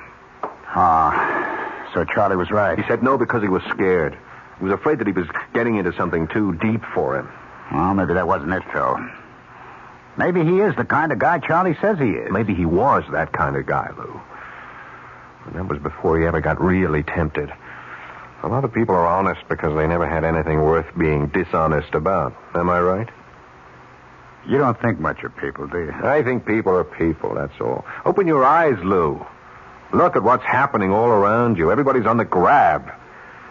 You don't know that by now. You've been living in a cave all your life. All right. I don't want to argue with you. Everybody's corruptible, Lou. Everybody. High and low. Yeah, it sure looks like it these days. These days, old days, any days. We're just hearing more about it now. That's the only difference. But there are limits, Phil. I mean, like what you offered Van Haas. Well, let's face it, you were talking about murder. Maybe that's the word that came to his mind, too. But when he thinks it over, he'll give it a different name.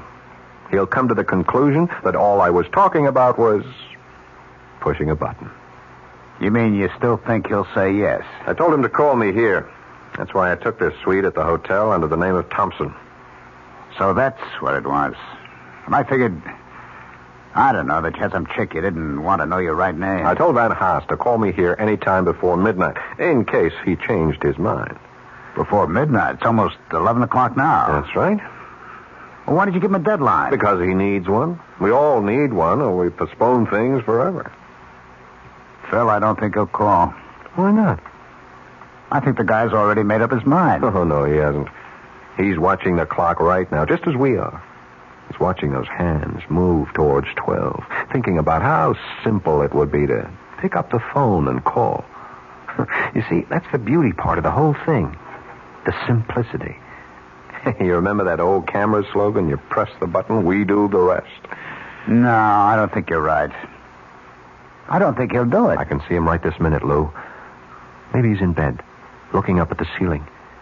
Maybe he's locked himself up in the study, and he's telling himself all the reasons why he shouldn't say yes. Then he wonders if he's really fair to make the decision all by himself. I mean, there's his wife, too. He remembers all the little deprivations, all the promises he made to her when they were younger, those trips to Europe, the mink coat. Then there are the kids, of course. 5 kids, Lou. Think what that money would mean to them. He's really moved by the thought of the kids. You know, maybe I'll have a drink after all. He's not thinking of himself, of course. No, he doesn't count. The things he would like to do, the places he wants to see, or that car he wants to own. You ever know a man who didn't want some car he couldn't afford? Yeah. And then there's that nice, smug feeling of security he could have with that pile of money swelling with interest in some bank that never thought he was worth more than a calendar at Christmas. Well, maybe he is thinking all that, Phil, but just the same, I don't think he'll call.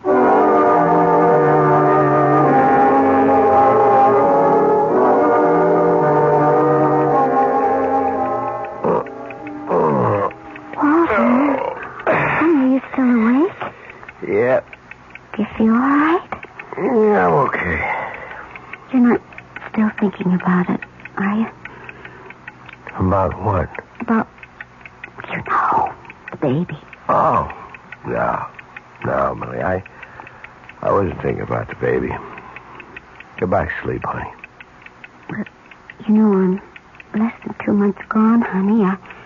If you're really upset about... Stop that kind of talk. Well, I just thought...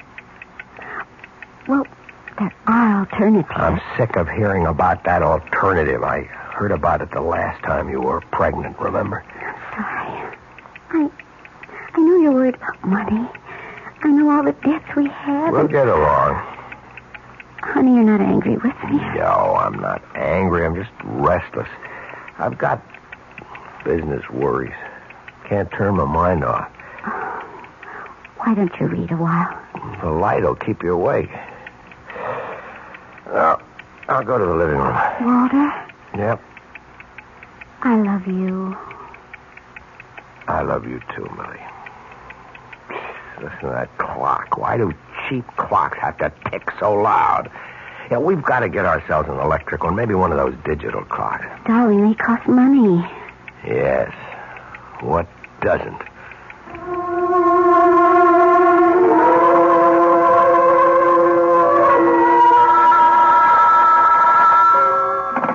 Hello?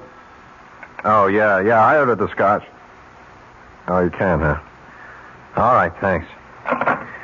Sorry, Lou. Room service can't deliver from the bar after 11:30. That's okay, Phil. I don't really want to drink anyway. I'm almost out of liquor myself. You're almost out of time, too. 11:45.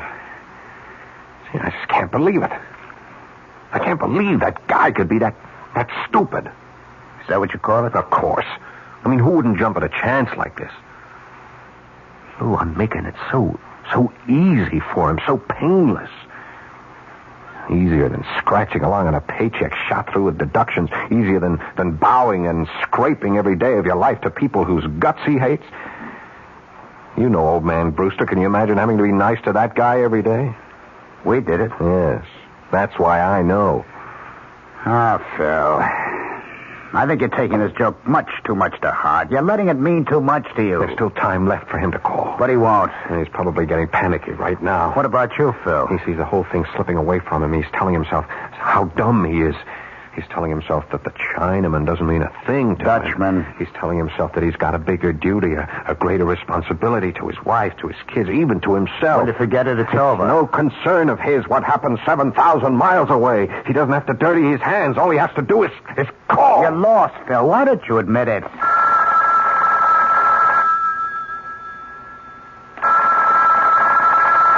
Aren't you going to answer it? Sure. I'll answer it. Maybe room service again. Maybe. Hello? Mr. Thompson, this is Walter von Haas.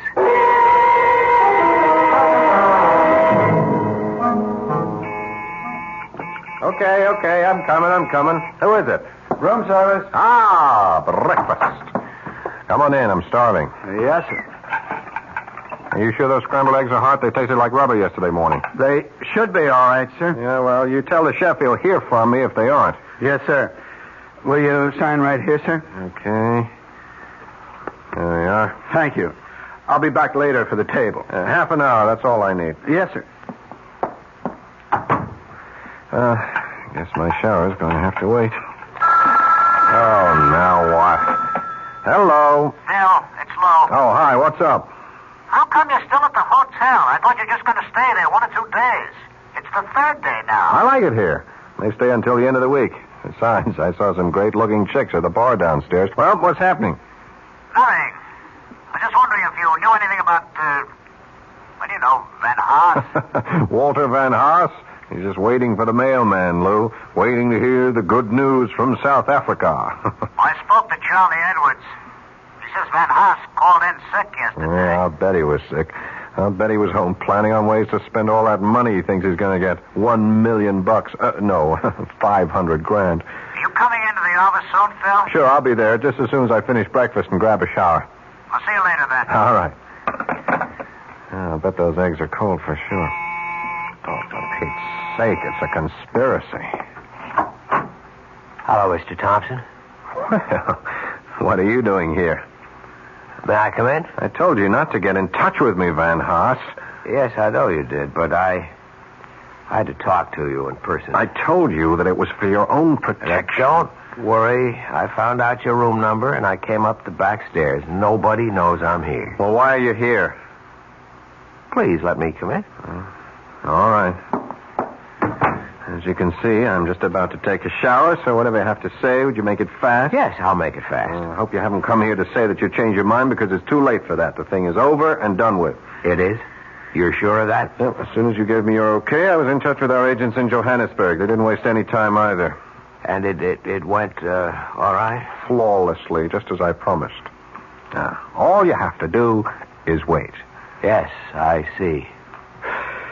I just had to hear it from you, Mr. Thompson. I had to hear it from myself. Well, now you've heard it. Now you go home and you wait for the mailman. Yes, the mailman. What's the matter, Van Haas? You look strange. You feel all right? Oh, yes, I feel fine.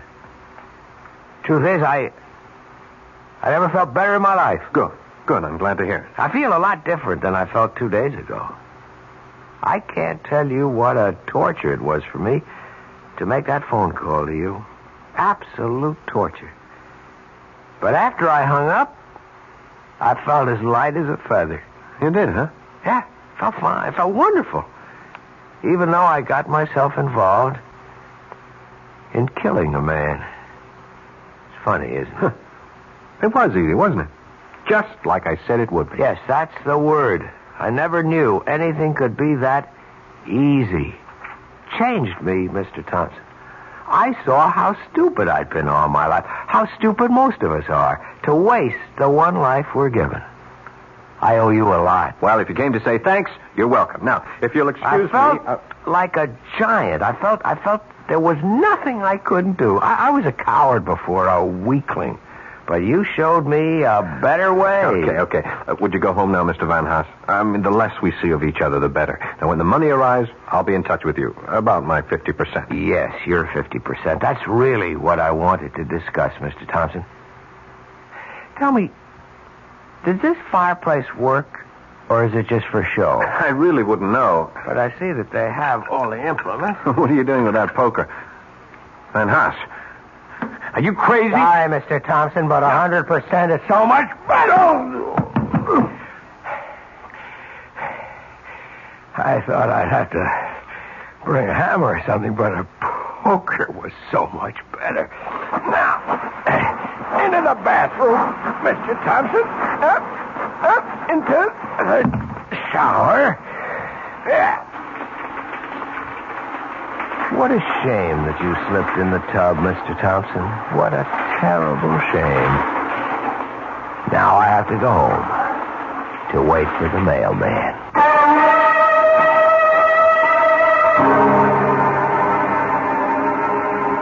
There's an old saying. If you're going to dig a grave for a man, make sure you dig two. I'll return shortly.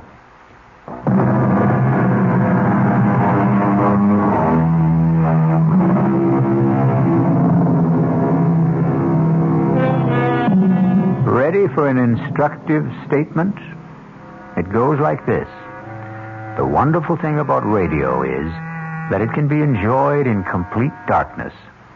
And isn't darkness the natural medium for mystery? Our cast included Paul Hecht, Ralph Bell, Mason Adams, Evie Juster, and Will Hare. The entire production was under the direction of Hyman Brown. Now, a preview of our next tale. You know the saying, if you can't lick 'em, join 'em? Come on. I decided to join you, Jason, to do business your way. I want a certified check for $50,000. When I've finished, I want another 50. And you know me well enough to realize that I'm not going to give you $50,000 just because you asked for it. Not even to save your life? Are you trying to blackmail me, Harry? I'm trying to do you a favor. Your life should be worth at least $100,000. Before I agree, answer one question. Do you know who's going to kill me? I do. Who? Me. Radio Mystery Theater was sponsored in part by Anheuser-Busch Incorporated, brewers of Budweiser. This is E.G. Marshall inviting you to return to our Mystery Theater for another adventure in the macabre. Until next time, pleasant dreams.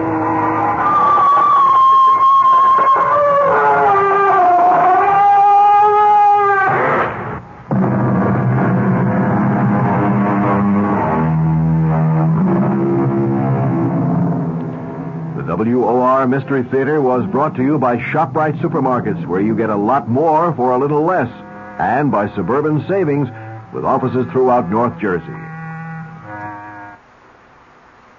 The preceding Mystery Theater program was furnished by the CBS Radio Network. Time magazine calls it the most outspoken and honest play about homosexuality that has ever appeared on Broadway. Clive Barnes of the New York Times agrees. Kevin Sanders of ABC TV said, as brilliant and ruthless a dissection of modern marriage as I've ever seen on stage. They're all talking about Find Your Way Home, the new Broadway hit starring Jane Alexander, Lee Richardson, and the sensational new star Michael Moriarty, hailed as the most exciting new performer to hit Broadway since Marlon Brando in Streetcar. It's at the Brooks Atkinson Theater, the play of the season. It's Find Your Way Home. The news is next with Bert Wilson on WOR New York, your station for the Mystery Theater.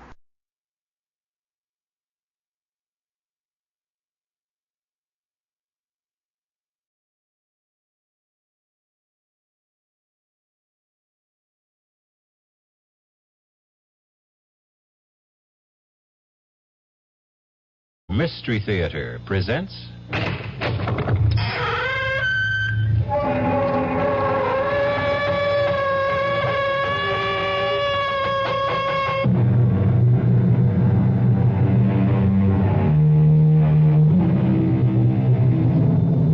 Come in. Welcome. I'm E.G. Marshall. Welcome to the world of terrifying imagination. The fear you can hear. Somebody said it, I believe, or if he didn't, he should have. The world is neither good nor bad. 'Tis wishing makes it so. Our story is about a fey, elfin young woman who made her own world and who had a disturbing and fateful capacity to make her dreams come true. Not always in exactly the fashion or the dimension she wished for. I'm warning you, you stop hanging on to me, Marge. I got to, Tom. You just can't do it to us anymore. Just lay off of me. Tom, you can't do this again. Then I got the lot tonight. I can feel it all going for me. The way you always feel. Please. Marge, let go. You want to put the whammy on me? I said... Tom, you... Let go. Marge. I didn't mean to push. Oh, Lord.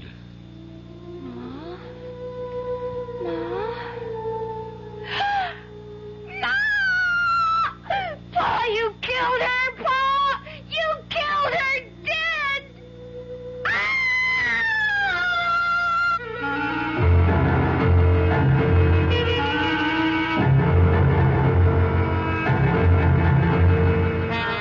Our mystery drama, The Wishing Stone, was written especially for the Mystery Theater by Ian Martin and stars Clarice Blackburn and William Prince.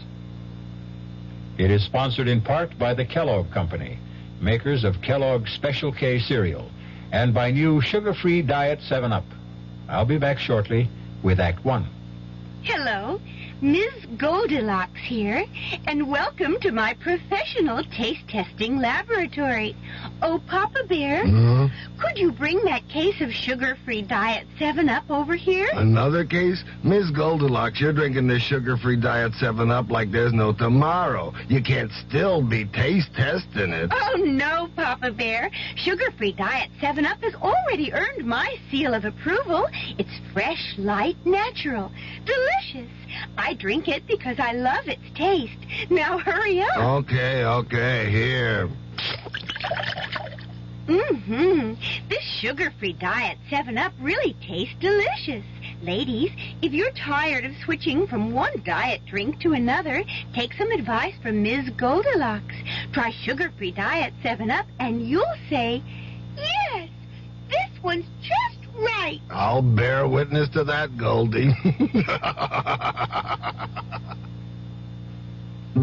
Project Hope is reaching out, bringing hope to more countries around the world this year than ever before. Newest addition to Hope's international programs is Ethiopia, where Project Hope's doctors, nurses, and other medical specialists will be working side by side with Ethiopians, teaching while they treat.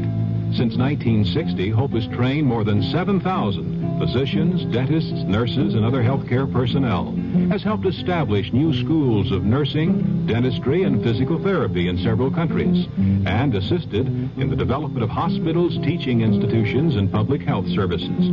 Hope's work has been heralded by heads of many nations, its services requested by many, many more. Hope is training and sharing. Hope is treating and caring. Health is what hope's all about. Help Project Hope reach out. Help Hope reach out. Right, Project Hope, Room A, Washington, D.C.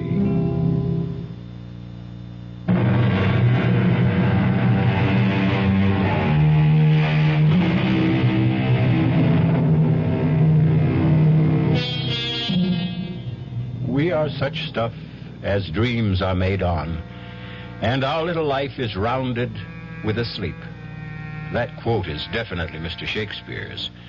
But our little life is equally founded, and sometimes confounded, on dreams, like the bad one Jenny Coulter had a few moments ago, and for which, fortunately, there is present comfort in the person of her mother, and in turn, her brother, Judd. Jenny, you all right? It's you, Ma. You. Oh, you all right? Well, I'm fine, honey. What'd you have, a bad dream? I suppose. Oh, now that I see you. Oh, Ma, it was so real. I saw you lying there at the bottom of the stairs, and your head, oh, it was turned to the side like...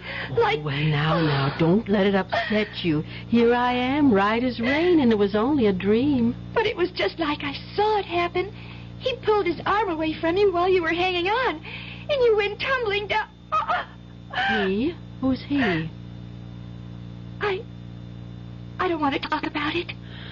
Oh, was it your father? Yes. Who else would it be? Judd, what are you doing up? I heard Jenny Lou cry out. Oh, it was just a bad dream is all. You okay, sis? I'm just fine now. You go on back to bed now, son. What did you dream the old man did to Ma, Jenny? Ma was trying to stop him from going out gambling again, and he sort of pushed her off him like... And she tumbled all the way downstairs. Now, that's enough fussing about nothing now. You get back to bed, Judd. Okay. Good night, Jenny. Good night, Judd. You want I should close the door, Ma? No, I'm coming back to bed myself right away. You're not scared no more, are you, honey? No. As long as I know you and Judd are close by. But I sure was scared. Oh, my baby, you're just so sensitive. Everything touches you close like a little old butterfly sitting on a leaf with your feelers reaching out all a-tremble. I like being butterfly. That's a pretty sort of thing to think on. So you just keep thinking on it and hustle yourself back to sleep. Good night, Jenny. Good night, Ma. I love you. And I love you. Sleep tight. Ma? Sakes alive, Judd. You like to startle me out of my wits. Come away from Jenny's door. I thought I told you to go on back to bed. Was you and Pa having an argument again tonight? When? Well, right now, that she might have heard. Your father isn't even here. He went on out after you kids went to bed. Yeah, I bet he's over to Stover's playing poker. Oh, Tom don't mean what he does. He's sick. Yeah, and so am I. I'm sick of him.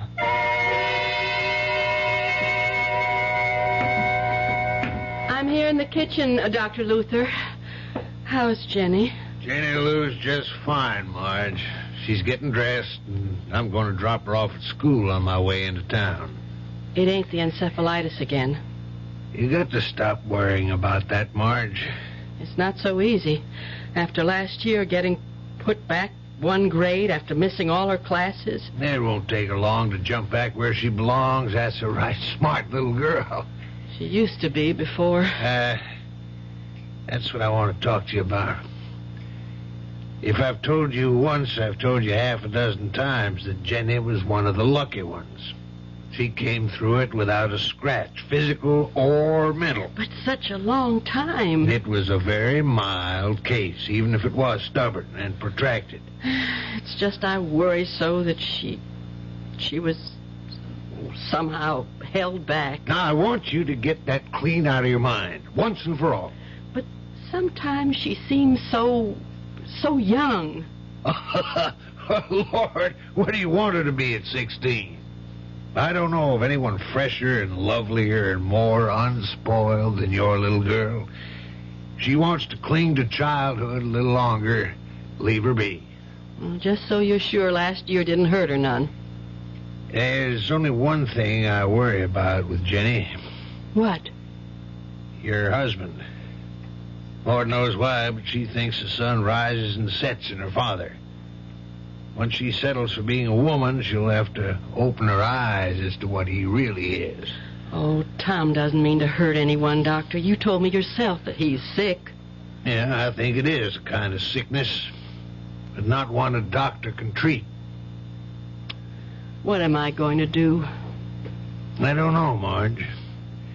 Oh, one thing I do know is I've got to go. People waiting at the office, but Tom is hurting all of you.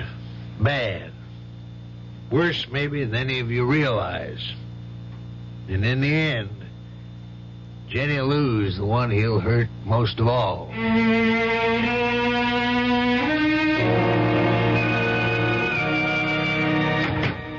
Judd, that you? Oh, yeah, Ma. Is Jenny with you? Well, no, Ma. Oh, where you been? Baseball practice. Well, why'd you think Jenny was with me? Because she didn't come home after school. Judd, it isn't like her to just take off. You don't suppose she... Well, she what, Ma? That dream shook her up. And Tom and me had another bad set to this morning. She wouldn't run away. Jenny? From us? No way. Well, she was sort of strange when she left this morning with Dr. Luther. Kind of, I don't know, excited as if she had some secret plan. You know how she gets. Secret? Yeah. I bet I know where she is. Where? Well, I can't tell you. I mean, it's her own secret place. Well, the only reason I know about it is I was out rabbit hunting one day and I stumbled across it. She goes there to bird watch and, well, just to be alone, I guess. Now, she made me promise I'd never tell just where. I'll bring her home.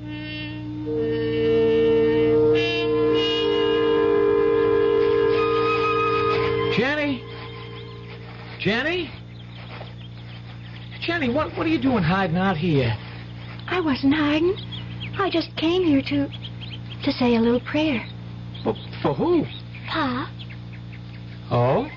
And the sun was shining in like a big splinter of light, the way it does through the hole in the tree up there.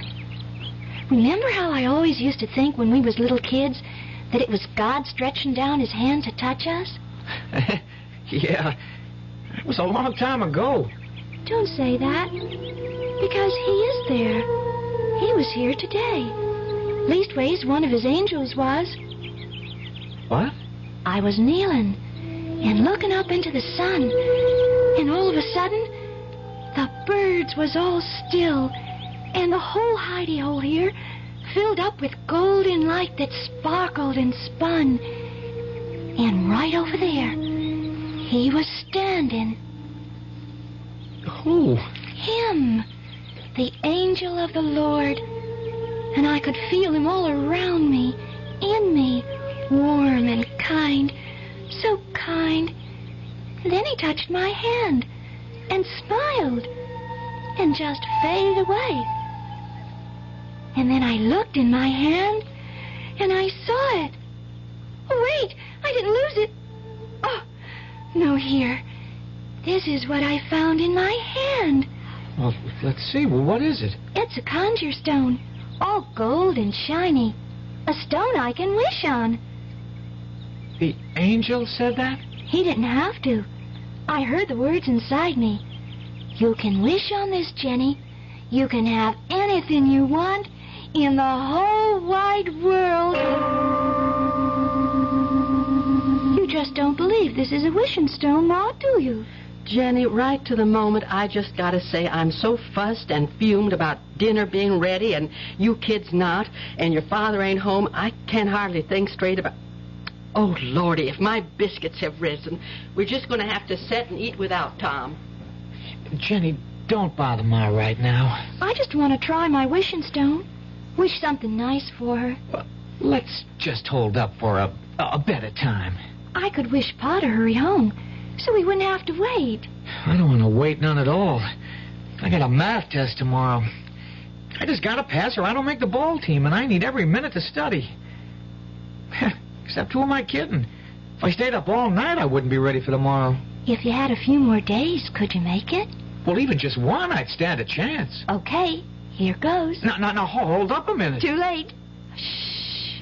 I just wished there'd be no school tomorrow. No school tomorrow? What nonsense is that? Jenny, go bring them biscuits.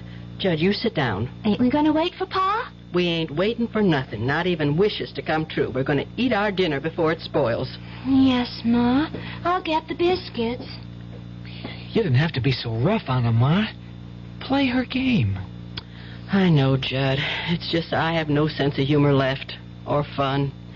The way it is with us, if we had a wishing stone, we could use it for a lot better things than no school tomorrow. Ain't that crazy? The two of you have had me half believing there is a power in that stone.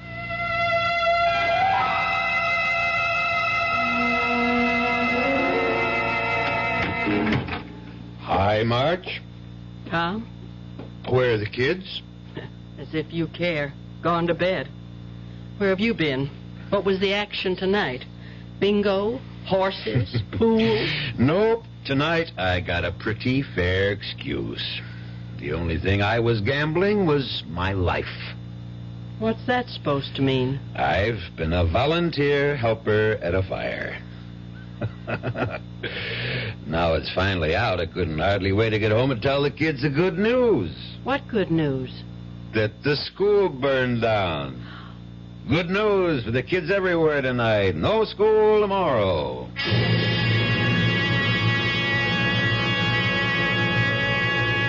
Is there any other catastrophe in the world that carries with it an equal amount of joy than a school burning down? But this time, is it chance or is some supernatural force, sinister or benign, at play? We're going to find out that this simple phenomenon, or happenstance, is a great deal more than sheer coincidence when we return in a few moments with Act Two. Some research experts say you can't taste the difference between beers. Well, if they're right, then Anheuser-Busch wastes a barrel of time Beechwood aging Budweiser. Only they don't think so. Brewing beer right does make a difference. And they're betting a bundle that you can taste the difference in Bud. When it comes to brewing Budweiser, the Anheuser-Busch choice is to go all the way, because they still care about quality.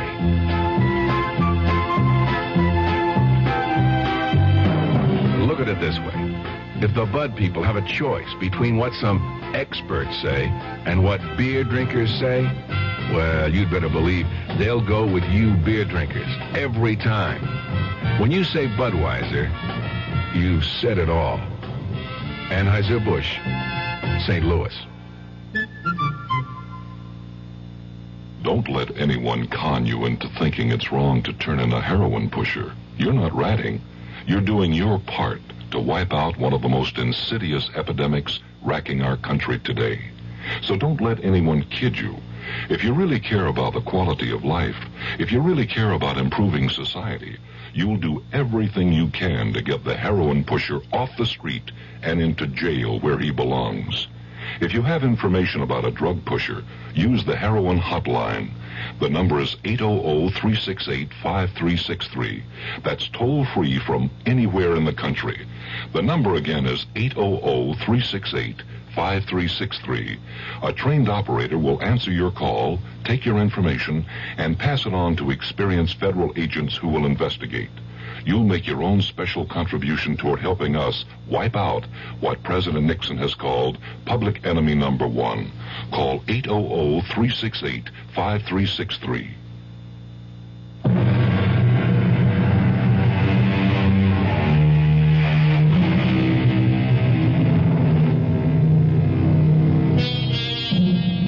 So Jenny Lou Our 16-year-old, who is determined to cling to childhood and all its happiest dreams, has made her first wish upon the conjure stone, the magic piece of shiny gold that came to her, she believes, at the hand of an angel. A wish that came true.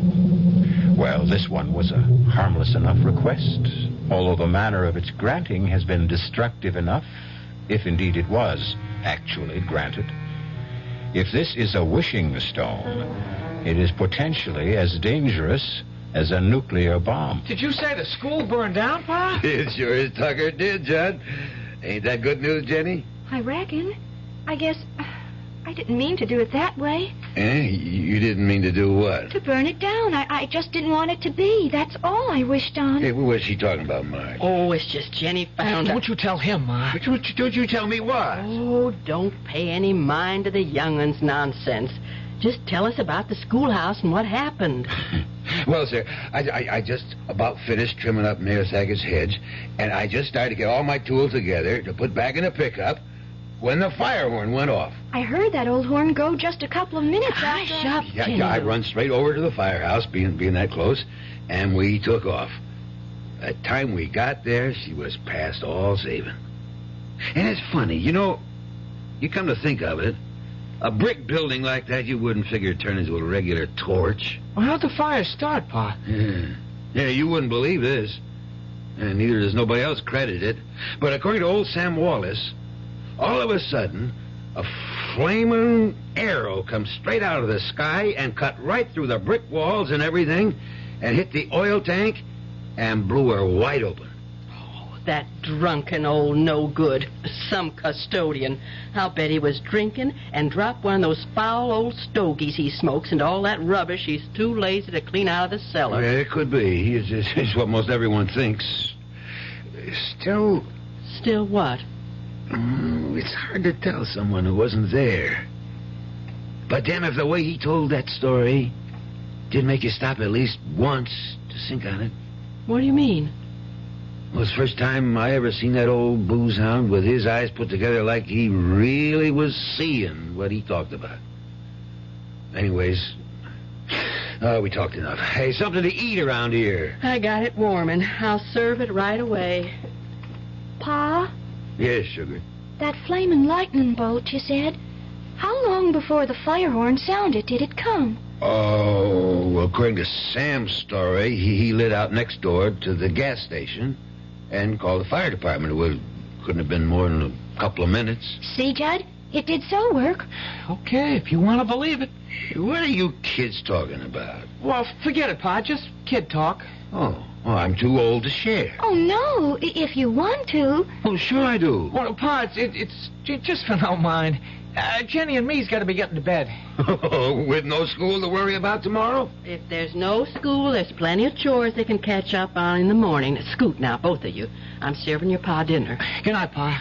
Let's go, Jen. But I wanted to You get on upstairs. It's past your bedtime. Yes, Ma. Good night, Pa. Good night, kids. Did you have to chase him off to bed? Little enough chance I get to see him. It's little enough chance you make to see him. Oh, lay off, will you, Marge? I'm not even laying on. If you stuck a little closer to home than to the other woman, maybe you'd know what goes on around your own house. Now, what other woman? Now, dang I'm it. talking about Lady Luck, or whatever name you want to call her. My rival. Oh, Lady Luck.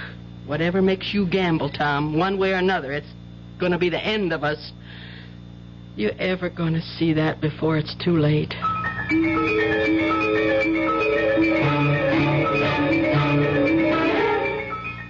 Why wouldn't you let me tell Pa about the wishing stone? Because. Because what? Because first thing you know, he'll take it off of you, that's why. Why would he? Because it's real gold? Jenny, that stone ain't gold. Then what is it? It's pyrite. What's pyrite? Oh, it's just what everybody calls... Well, it's a sort of metal. Well, anyways, whatever it is, it's real precious to me. It's my lucky charm. Well, that's why you better not let Pa know what you think about it. Why? Well, you know what he's like. He cares about gambling more than he cares about anything, and All gamblers are real superstitious. Now, if he knew you had a lucky piece, especially if he heard the crazy story about you and the school burning down, he'd have it offer you so fast it'd set your head to spinning. It isn't crazy. You heard me wish on the stone for no school, and now there is no school. That was just happenstance. You don't think it happened just 'cause I wished it? Of course it didn't. Then I'm going to prove it to you. What do you want me to wish for? I don't want you to wish for nothing. I got to show you. Look here now. I'm going to wish... Jenny. What, Judd? Oh, you sound so funny. Well, maybe it's 'cause I feel like that. What way? Well, sort of, well, you know, superstitious like. It sort of gives you goosebumps if you think on it. What does? Well, now, look, Jenny, supposing... Now, I'm not saying it did fall out this way, but supposing you did get what you wished for. You were the one yourself said you didn't mean to get it the way you did. No, that's for sure I didn't. I didn't want the schoolhouse to go on fire. Gosh, Judd. Oh, just supposing someone had been in there and got caught in the fire. Or a whole lot of folks. That's kind of what I'm saying. And my wish could have burned them all up. But the angel gave it to me. For sure, he couldn't have meant nothing bad to happen. I don't have to throw it away, do I, Judd? I can keep it.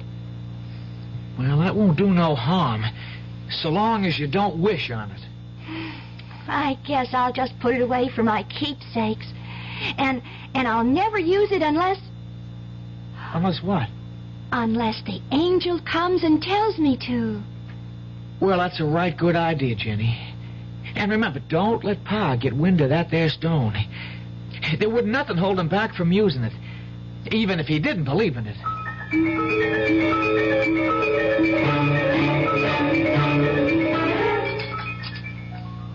It's going to seem funny going to school in the courthouse. You think with only a Friday left in the week they'd wait until Monday to start up again. I'm glad they did.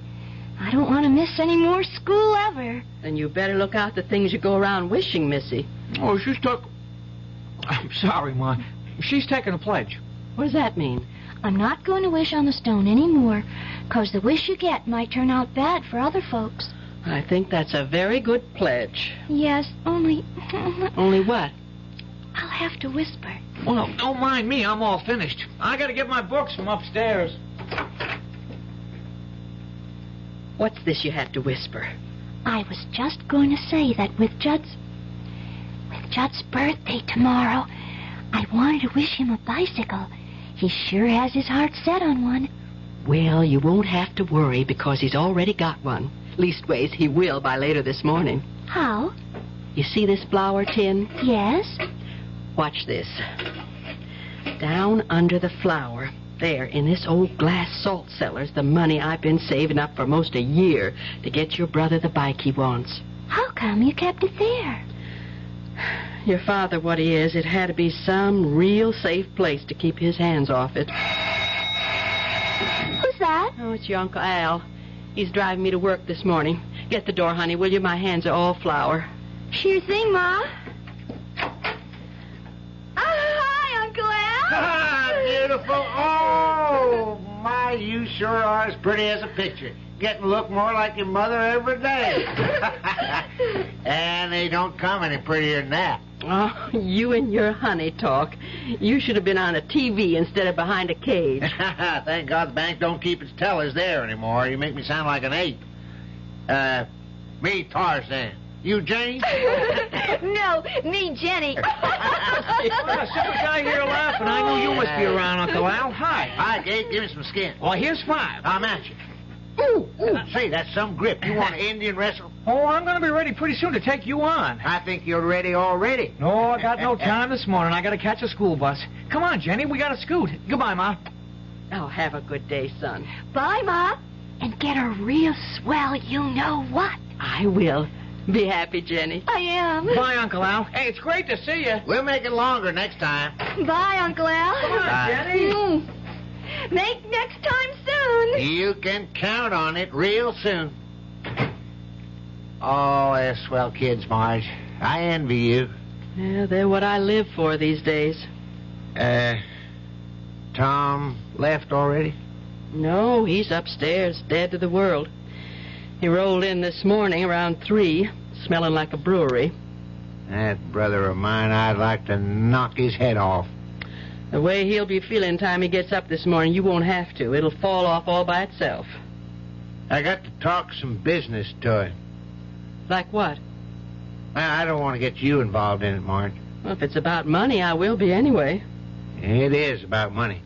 And there's no use asking him. I went through his pockets last night, and he doesn't have 1 red cent. But he's got to. What for, Al? Jim Kenny called me at home late last night. The insurance agent? Yeah. Last payment on Tom's life insurance hasn't been made, and tomorrow's the last day of the grace period. But I gave him the money for that a month ago. You gave him the money? Oh, I was a fool, I know, but things had been going well for a while like they sometimes do, or anyways, I thought they were. And he asked me to trust him, and oh, Lord, what am I going to do now, Al? I don't know, Marge. This time, I just haven't got it. What do you mean, this time? Marge, Tom is hopeless. I've been carrying him for years, or thought I was. I gave him the $60 for that same payment. When I found out last night it hadn't been made, I was mad enough to kill him. One reason I waited till this morning is to cool off. I'd help you out, Marge, but I can't. I had to take out a new loan to raise the cash for Tom. I can't let the insurance go. You'd have a tough time getting a new policy written if this one lapses, but how? Nearly a year I've been saving it for a bike for Judd's birthday tomorrow. Instead... I'm going upstairs to beat the... No, take me downtown, Al.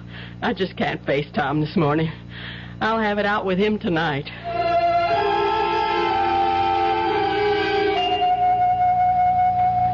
After what you made me have to do today, how could you steal money out of my purse and leave to go gambling again? All I want to do is run it up till it's enough to pay you back. You're sick. I'm not going to let you take the money I broke my back making today. I'll bring you back 5 times this.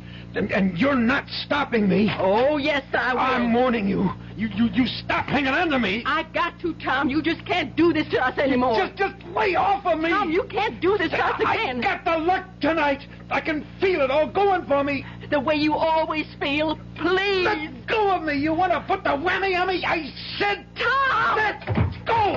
Oh! Marge! I didn't mean to push... Oh, my God. Ma, what happened? Ma! Oh, Judd! It's just like my dream. He killed her. Pa killed her dead.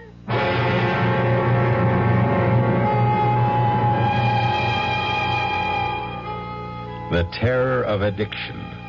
Step by step, it grows to envelop the addict till it becomes his whole world, shutting out everything else. But the greater terror is the destruction of all who love him, dragged down with him, and eventually engulfed in a tragedy not of their making. I'll return in a moment with Act 3. And now another story of the ball and chain, as Kellogg's Special K presents Veronica and Jeff. Oh, Jeffrey, isn't this romantic?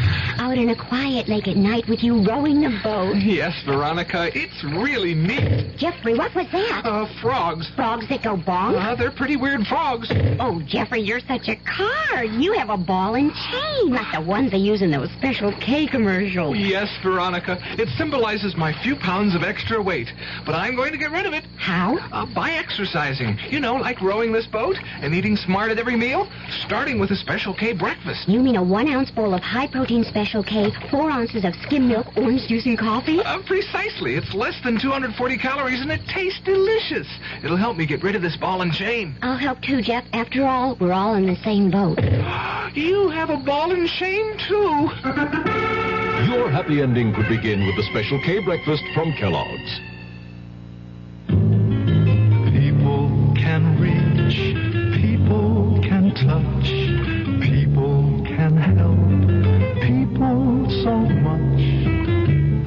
Paul Newman speaking. Ever been close to a family struck by cancer? Naturally, your feelings go out to them and you ask if there's anything you can do. And they say no thanks and you feel so helpless.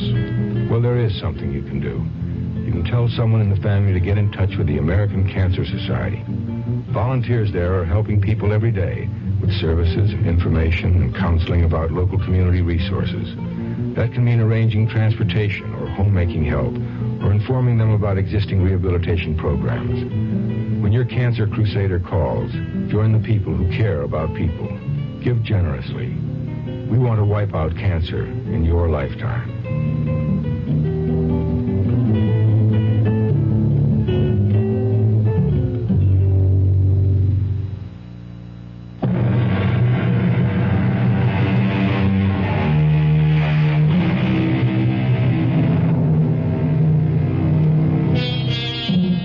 An endless moment in time. A few dreadful seconds ticked away, with every heart crying out to take them back again, to make this just a bad dream and not reality. 3 people frozen in horror. The 4th sprawled at the bottom of the stairs, her neck bent at an impossible angle, frozen in, what? Unconsciousness? Or death? Now, at last, the man brings himself to move. Marge. Don't you touch your pa, or I'll kill you dead. Oh, son. I'm not your son. I'm your enemy. Jenny, call the police. Emergency. We got to get him out of the hospital fast.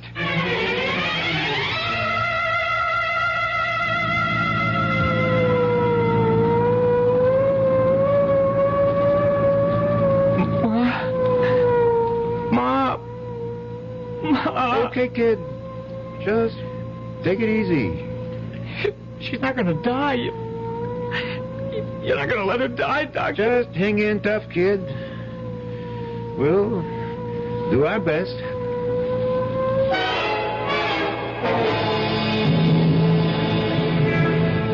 I should have gone with the ambulance. You're sticking right with me, brother. We see how your wife makes out. No.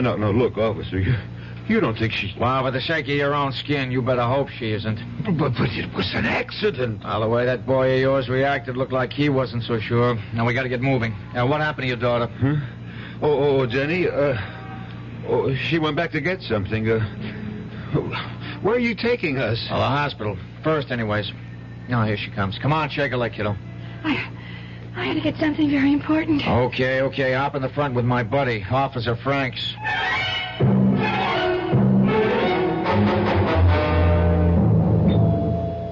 Okay, Harry. Straight to X-ray. You got a family doctor, kid?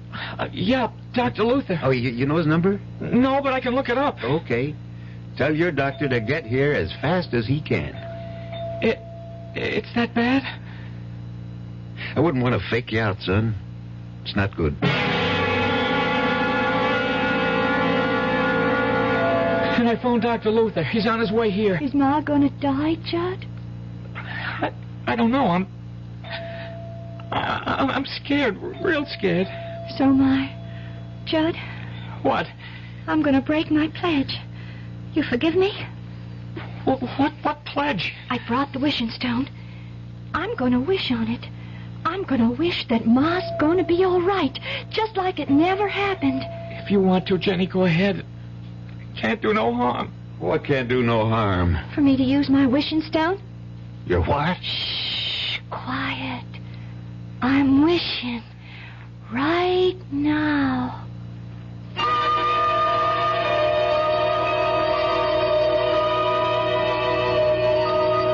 Are you the intern brought the Calder case in? Yes, officer. Well, how is she? I'm waiting for X-rays right now. I'd say she has 1 chance in 1,000. For certain, sure, her neck is broken. And the way it's broken and other signs indicate to me her spinal cord is badly damaged. If it isn't severed altogether.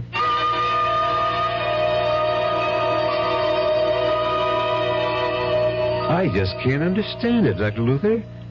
When I brought Mrs. Calder in, I'd have sworn she was in deep coma. I was sure her neck was broken, spinal cord severed. There's no indication of that from my examination of her. Not the slightest in these X-rays. I know, but not in this second set. Was there a first? Yes. And that's the funny thing. When we developed them, everyone was fogged. And we don't know why. Well, these are perfectly clear. So is my patient's condition. I see no reason why she shouldn't go home. Cheer up, son. All interns make mistakes. I made a few buttes in my time. And I'll say this for you. If you have to make one, make it on the gloomy side. They're the ones that don't hurt anyone or anything. Except maybe your pride. But I can't understand it. That cop said it flat out that Marge was a goner. Well, maybe he was just trying to put the fear of God into you. Well, if he was, he sure succeeded. If it'll do any good. You think I made a stone, Judd? You think I don't blame myself for what might have happened? You think I wasn't ready to kill myself if anything happened to Marge? I don't know, Pa. Pa wasn't trying to hurt Ma, Judd. It was an accident. An accident that wouldn't have happened if... Well, Pa wasn't sick with gambling fever. Well, I've learned my lesson this time. I'll never gamble again. Oh, Pa. Oh, that makes me so happy. I'm glad, honey. And it means I won't have to use the stone again. Mm-hmm. I can save up what's maybe the last wish for something special for all of us, instead of having to use it to stop you from gambling. What stone? A wishing stone. The one I used at the hospital to wish Ma well again. Oh, that's right. I forgot. Listen, Duchess. Let me see that stone. Don't show it to him. Why not? I don't know. It's just a sort of hunch that... Wait a minute. Here comes the doctor. How's Marge, Dr. Luther? She's fine, more's the wonder. Oh, a few scrapes and a bruise or two and a lump on the head. Nothing a good night's rest won't take care of. Thank God. You should. It's a miracle she didn't break her neck in a fall like that. That intern at the hospital was sure she did. But she didn't. No, Judd, I told you she'll be as right as rain. Well, can I go up and see her now? Yeah. She was asking for you. And the kids. She wants to see you alone a moment first. I'll go right up. Just to put your mind at rest, or maybe more hers, she doesn't want to prefer any charges against you. So you can tell her my report to the police will call it just an accident. She slipped and fell. I'll tell her, Doc. You got off mighty lucky this time, Tom. You better not tempt fate again. Well, I won't.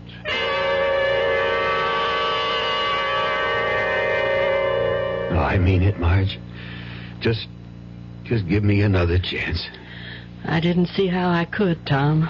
I never meant to throw you down those stairs. Oh, not because of that. The last straw for me was taking a chance away from Judd to have something he wanted more than anything in the world, his bicycle. You should just have let the insurance go. How could I, Tom? With 2 kids to bring up, if anything happened to you, Not that I want anything to happen to you. You gonna take me back, Marge? I don't know, Tom. It's hard for me to feel for you what I once felt. But if you're going to promise me you'll quit the gambling for the children's sake, we'll try to make a go of it. You won't be sorry, Marge. I hope not. I just wish I knew how to make it up to Judd tomorrow. If there was something I could pawn... You haven't left anything in this house that you could. Except the one thing you could never get your hands on. Well, what's that? My wedding ring. Do you think I could get enough on that? Well, not enough to pay for it all, but for a down payment. Then I'll take that night job, cleaning sewers you made me turn down to pay it off. I don't want you working in any sewers. Anyway, you can't work day and night. Well, I can't till I get Judd his bike. Well, we'll see. I'll take the ring down in the morning. No, sir. Dr. Lewis doesn't want you out of bed. I'll take it down. You? Can't you trust me, Marge? Well, if you can't trust me now, then what hope do I have, or any of us, I can ever be trusted? Well, you got to. Or I swear to God, I'd just as soon be dead. All right, Tom. I'll trust you.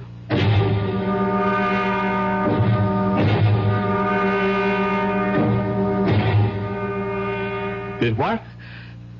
You ran out of the money? Look, Benny, you got to do an old customer a favor, huh? You got to cover me for the 5th. Headlonger. Now, Benny, you gotta. That 15 I laid out on the 1st was money I got for pawning my wife's wedding ring. I got to get it back, and I got a hot tip. The headlonger's a sure. Benny, for God's sake.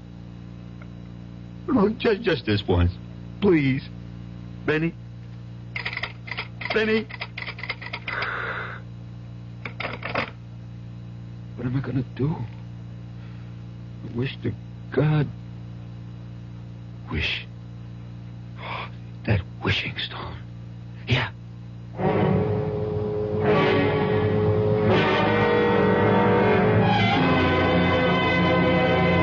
Where's Jenny, Judd? Oh, I left her down by the pond. We were skipping stones.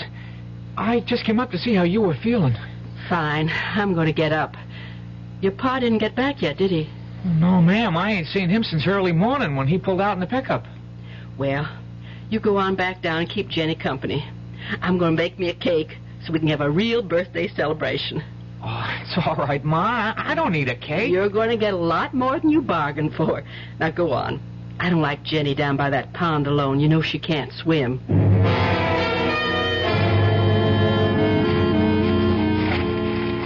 What? Hi, Pa. What are you doing up on top of the rock here? Oh, just sunning myself and listening to the birds. Jenny, hey, you know that wishing stone you talked about? Yes. Is it gold? You want to see? Yeah.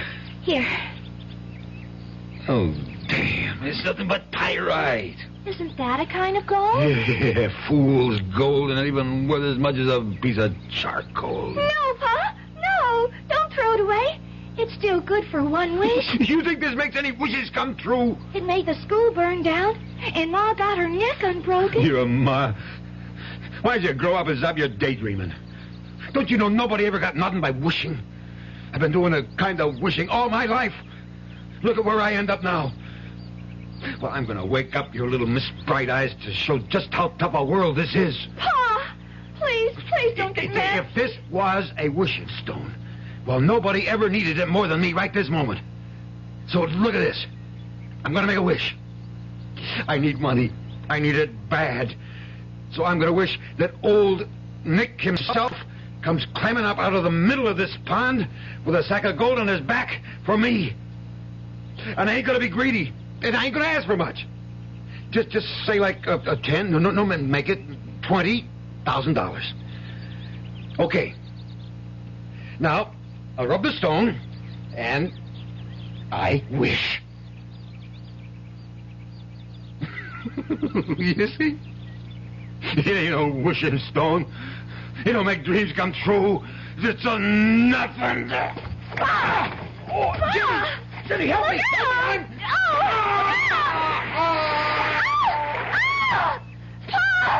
Pa! Oh, why doesn't he come out? Help! I can't swim! Dad! Help! It's Pa!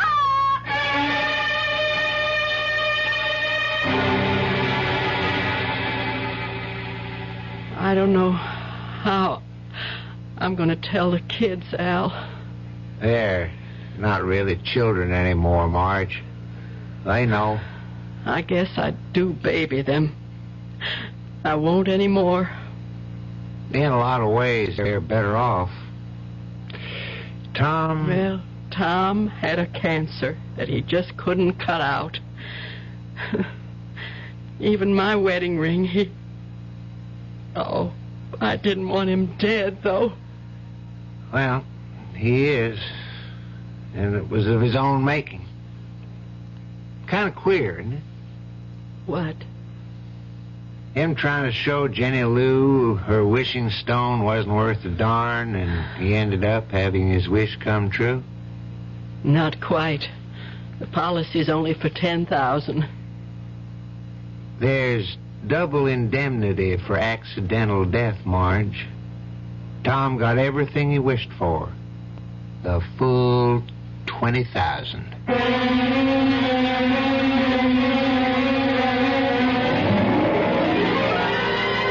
Three wishes, and they all came true. Whether by some supernatural force or sheer coincidence, it doesn't really matter. For in the end, everyone was better off except the one who didn't deserve to be. This was the gambler's last plunge, one he should never have taken with the odds so stacked against him. Like Jenny, Tom Coulter had never learned to swim either. I'll be back shortly. Hey, we're the Action Corps. See, we contribute more. T's for the teamwork of our crew. Aye, our ideals are high. Oh, oughtn't you apply? Means it's now that we need you. A-C-P. We could go on all day. Oh. Here's why volunteers are needed right away. Action is VISTA, the Peace Corps, RSVP, SCORE, and other volunteer programs that are helping people to help themselves. If you're trained in a skill or just have a little love to share, Action needs you. Yeah, baby. Action really needs you. Don't crawl under a rock. Get into action. Oh, yeah. This is a public service of this station and the Advertising Council.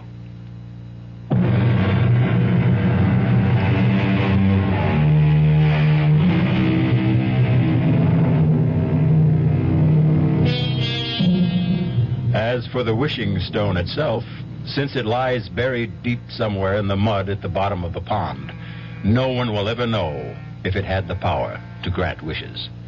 For Jenny, like all of us, had no escape from a common fate that soon befell her. She grew up and inherited a mantle that only Peter Pan seems to have escaped. She stopped believing in magic. Our cast included William Prince, Clarice Blackburn, Ann Costello, Jack Grimes, and Robert Dryden. The entire production was under the direction of Hyman Brown. And now, a preview of our next tale. Your husband? You dreamed? It was no dream. Oh, it was my husband. His ghost. Oh, for the love. Rory stood at the foot of my bed, and he begged my forgiveness for leaving me a pauper and breaking my heart. And he said, Jessica, I promise you'll live in Gormley House again. And then he vanished. The very next night, the Putnams crashed through the bridge over Gormley Gorge. Well, accidents do happen. It was no accident. No, the real estate man didn't tell you the whole story. Mrs. Putnam lived long enough to tell just what had happened. The Putnams didn't go off the bridge by accident. They were driven off it.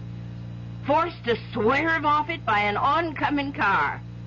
A car driven by a skeleton. Radio Mystery Theater was sponsored in part by Anheuser-Busch Incorporated, brewers of Budweiser. This is E.G. Marshall inviting you to return to our Mystery Theater for another adventure in the macabre. Until next time, pleasant dreams.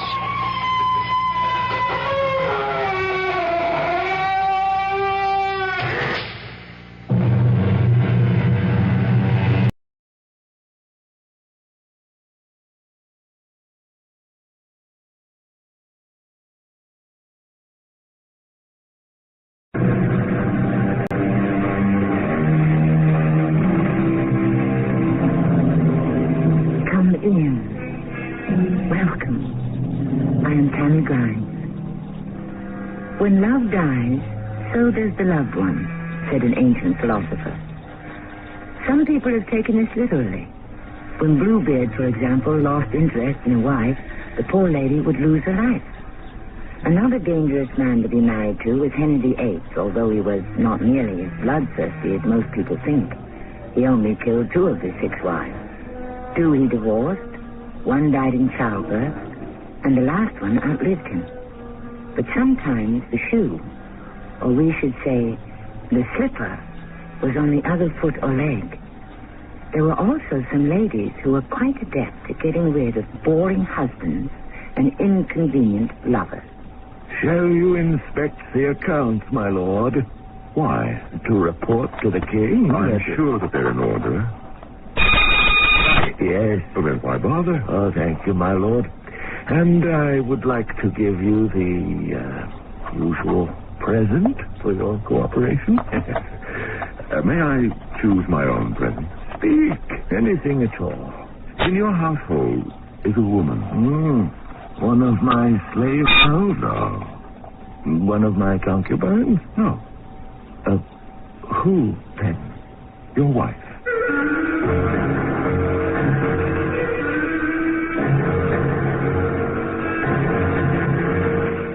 Our mystery drama, Only a Woman, was written especially for the Mystery Theater by Sam Dan and stars Russell Horton and Marion Seldes.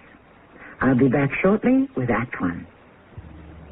Wednesday on CBS television, Karen Valentine is a social worker who's always ready to take on whatever problem, no matter how big it is. The city's tearing your house down? Close. They're blowing it up. But sometimes her help just isn't appreciated. Well? I'm going to call a taxi. Then I'm going to call the police. Don't miss Outrageous Comedy on Adam's House, Wednesday night at 8:30, 7:30 Central and Mountain on CBS television. I'd like to be shown a little respect. Gilbert, we're showing you as little as we can. When you get it. Itchy red skin. When you get it.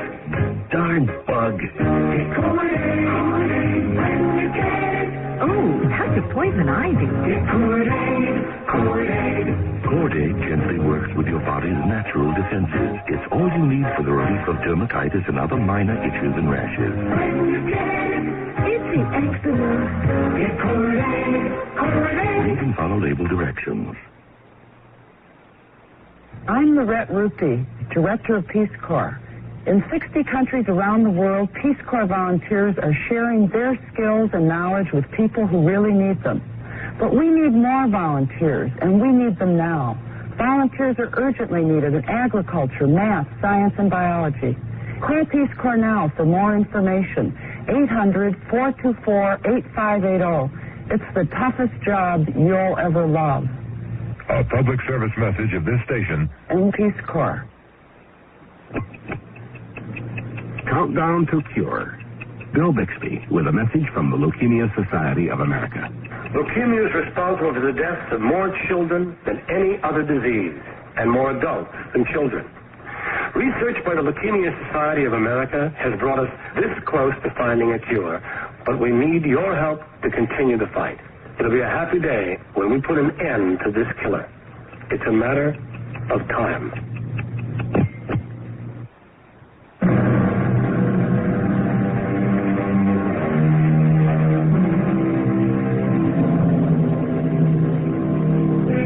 The present is a moment in time which pauses briefly and then is gone. It is all we can do to recapture the history that occurred during our own lifetimes. History which is amply documented and to which we have been eyewitness. How then can we make sense of those people, times, and events when myth was the basis for fact, and history was written by the hired scribes of the mighty? But are things that much different today? Many thousands of years ago, there was an Assyrian scribe named Adamalek. He was summoned to the palace of the mightiest queen in history, Semiramis. My name is Adamalek. I curse the day I learned how to write. I could have followed my father into the counting house, or my brother into the army, but no, I had to learn to... Well, I'm not dead yet. Everyone says I'm honored to be chosen as scribe by the mighty queen. You are... I am Adamalek, empress of the earth, goddess of our world, font of all wisdom, paragon of all virtue, whose radiant beauty shadows the sun. And you are the scribe? Yes. Approach. No, closer. Let's have a better look. Good. I see you have with you the implements of your profession. Sit. Well? Your magnificence, in your presence... Oh, sit and be silent. Now then, to begin. Semiramis, great and powerful queen of Assyria, Babylon, and all the regions, appointed ruler of the greatest gods, guardian of right, lover of justice, maker of peace. Do you comprehend what I wish to say? Yes, Your Majesty. Well, then fill in the rest in the tablet. And I expect some originality. I'm sick to death of being called a lioness and so forth. You understand? Yes, Your Majesty. Right. So that my name and my deeds shall be known and worshipped till the end of time, I shall set down the story of my life. Yes, Your Majesty. Well, then let's begin. Write as I instruct. My mother was our goddess, Dagon, who fell in love with a mortal man, my father. In anger, she killed her lover and in remorse threw herself into the river, where she was transformed into a fish, which is why to this day our people eat no fish. In my mother's honor. Have you so written? Yes, Your Majesty. I was left to die, an infant in the wilderness. But hear this wonder. A flock of pigeons nestled near me, kept me warm with their wings, and fed me with cheeses stolen from the neighboring herdsmen and shepherds. What is your name, scribe? Adam Malik, if it pleases Your Majesty. Yes, it pleases me very much. Adam Malik.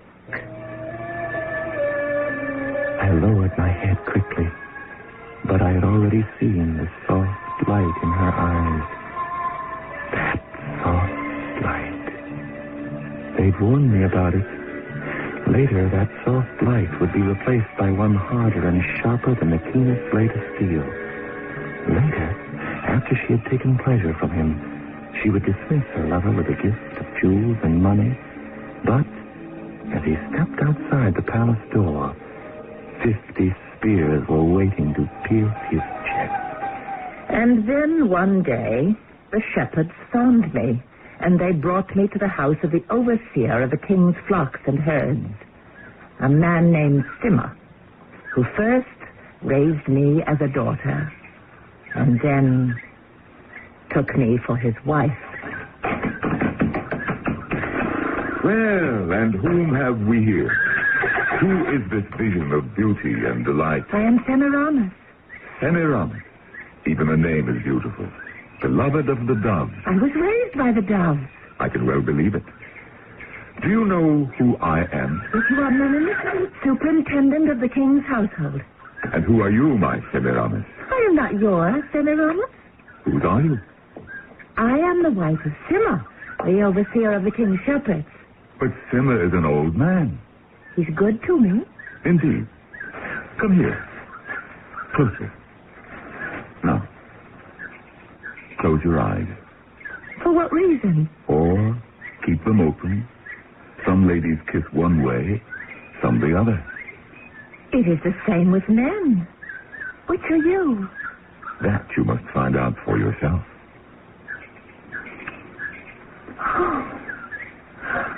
Is your husband that good to you? No. Were your eyes open or closed? Didn't you notice? I forgot. So did I. I shall prepare my husband for your arrival. Gently. I am always gentle. Some wine, great Menon. Thank you. Shall you pour, my dearest? At once, my darling. Yeah, I shall have the tablets brought in. The tablets? The accounts. You have come here to review my stewardship of the king's flocks and herds. Of course. Unless you would rather see them in the morning. I would rather not see them at all. But you have come all this distance. Why must I be subjected to tablet after tiresome tablet filled with all sorts of bothersome figures? I am sure everything is in perfect order. Oh, it is. There. You see? We agree. And, when you leave, the usual present for your thoughtfulness and cooperation will be ready for you. I am sure you're as generous this year as ever. It has been a very good year. The gods have been kind. My good Simmer, may I choose my own present? Speak. I have seen in your household my heart's desire. Anything I have is yours. Then, I ask for a woman. One of my slave girls? No. One of my concubines? No. Who, then? Your wife. My wife? No. No? And why not? Why not? My position entitles me to a present. Had I been rapacious, grasping, greedy, I could have driven you to ruin. Instead, what do I ask for? Only a woman. Yes, but... You must admit she is only a woman. Madam, I beg you. Enough. Shall I have my servants examine your records? Shall they count every grain of wheat, every ear of corn, every drop of wine, each heifer, calf, lamb? Please, do not take her. She is my greatest treasure. Come, old man. Can you expect one such as she to waste away here in the desert? She cannot be taken. She can only go freely. Let her decide. Choose. Choose between us, Semiramis. I? Choose? What am I? Who am I to provoke the wrath of the gods by my presumption? I'm only a woman. I'm only a chattel, a slave. Who am I to be consulted? Leave her with me, Menon. Take my cattle, my sheep, all my horned beasts, but leave her with me. Take my gold, my silver, my precious pearls, and my rubies, but leave her with me. I shall not leave her with you, Simma. Then you must fight. To draw a blade against the king's steward is to defy the king himself. Then do I defy him? I shall arm my servants, my people. You're mad. Yes, I am mad. She has made me mad for her arms and her kisses. You shall not take her from me. I will fight. I shall fight to the... I cannot live without her. I shall not live without... I defy you. Wine. Pour me some wine. No! Water! I cannot. Poor fellow. He's dead. It appears to have been a sudden onslaught of apoplexy. Yes, or it may have been something he had to drink. Have you written it, Adamalik? Each and every word, Your Majesty. Adamalik, tell me, how old are you? 20, Your Magnificence. 20. The age of a man's greatest power. He was 20. My Menon, 20.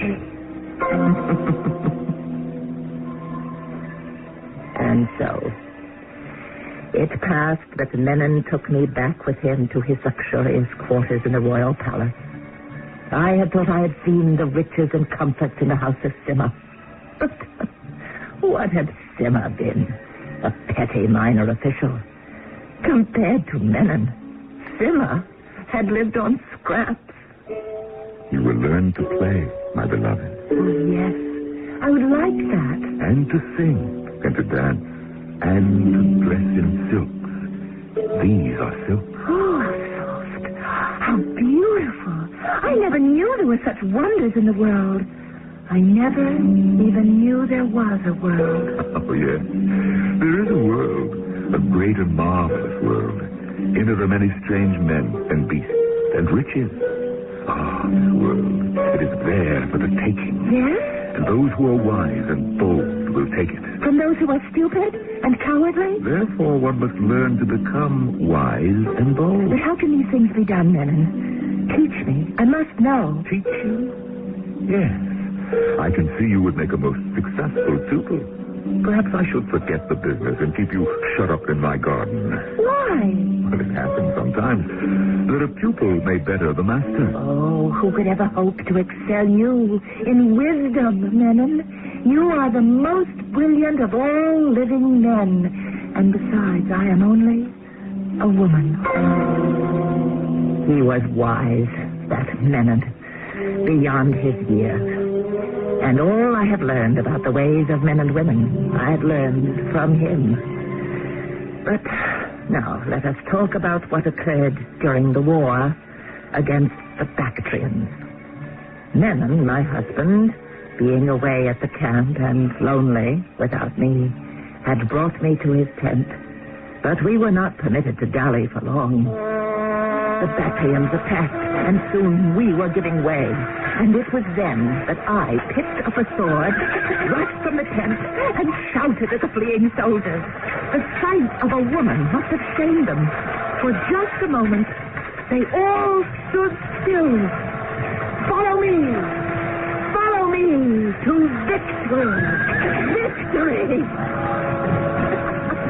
The Bactrians gave way before the assault, and we slaughtered them by the thousands. The entire camp was talking about Semiramis. And soon there appeared a quiet man in clothing of the richest cloth.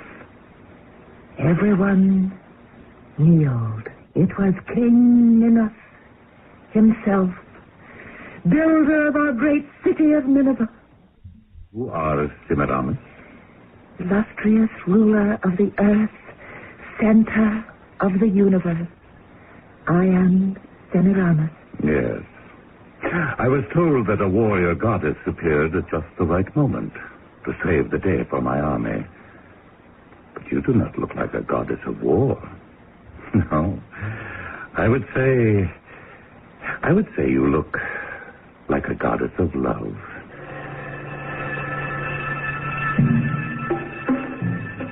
And I would say that history may just about be getting ready to repeat itself. A trick that history does all the time. Although some claim it is not history that repeats itself, it is we who repeat ourselves. However the mechanics of the thing, there is really very little that's new under the sun. And we may have another change of partners as early as Act 2. Hi, Pat Summerall to say watering your lawn should be a simple job unless you're trying to use a worn, leaky hose.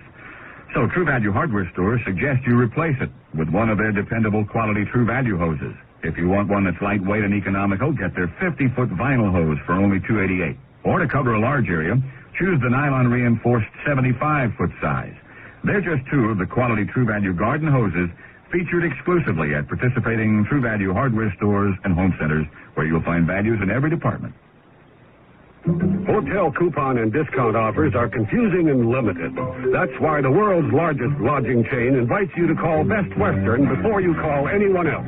Chances are you'll find the Best Western just where you need it most at a price you'll want to pay. No strings attached. 1-800-528-1234. Best Western. 1-800-528-1234. Best Western. This is Gene King for your Better Business Bureau. If your idea of summer fun is camping out, whether you sleep in the luxury of a recreational vehicle or rough it on the ground with only the stars above you, there's one piece of gear that's a must, and that's a good sleeping bag. A well-made, lightweight summer bag is a good first choice for novices and for those who aren't planning to do too much cool weather camping. But if you're heading for the mountains or planning to take a trip in the spring or fall, a three-season bag will be a better choice. Now, these bags are warmer and more expensive, but they'll keep you comfortable at near freezing temperatures. But when you go out to shop, compare bags carefully. Make sure to check the quality of the zipper to find out if the bag is easy to roll up and store, if it's the right size for comfort, and if it's constructed so that the filler won't come out. A tip from your Better Business Bureau.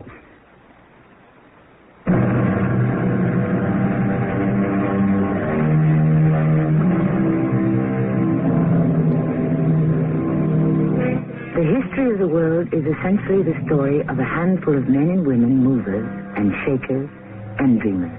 All we can ever know about the past is what we've been told.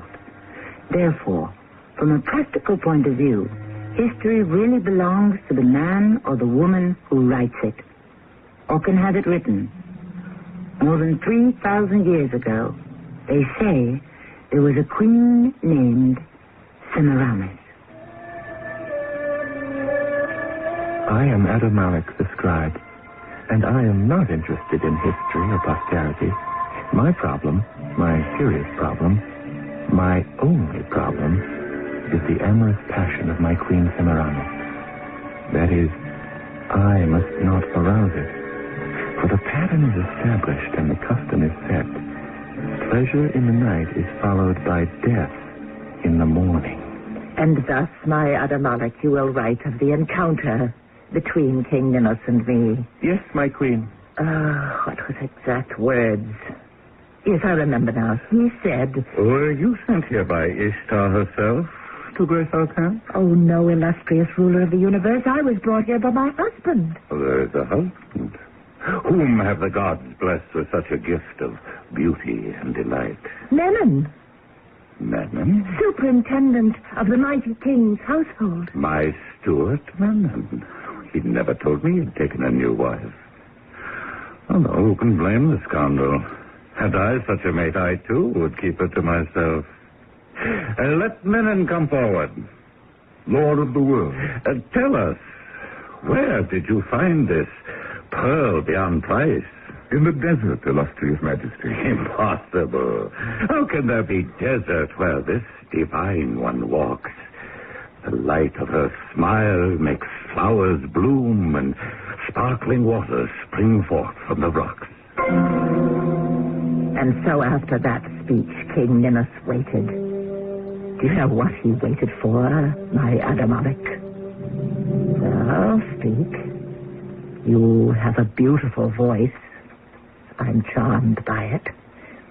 Do you know what the king waited for? No, most magnificent queen. For the proper gesture on Menon's part.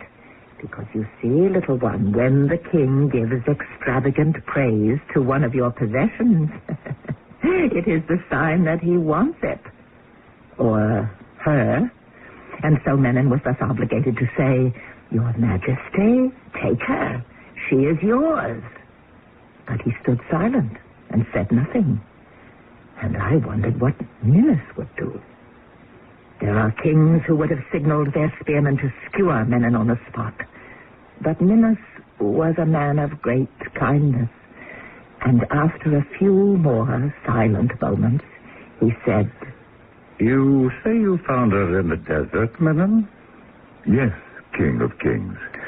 Are there any more like her in that same place? I do not know, Your Majesty. Well, then, you must go and find out. If and others such exist, bring her to me. Your Majesty, return to that desert. Seek, inquire. But, sire, we're at war.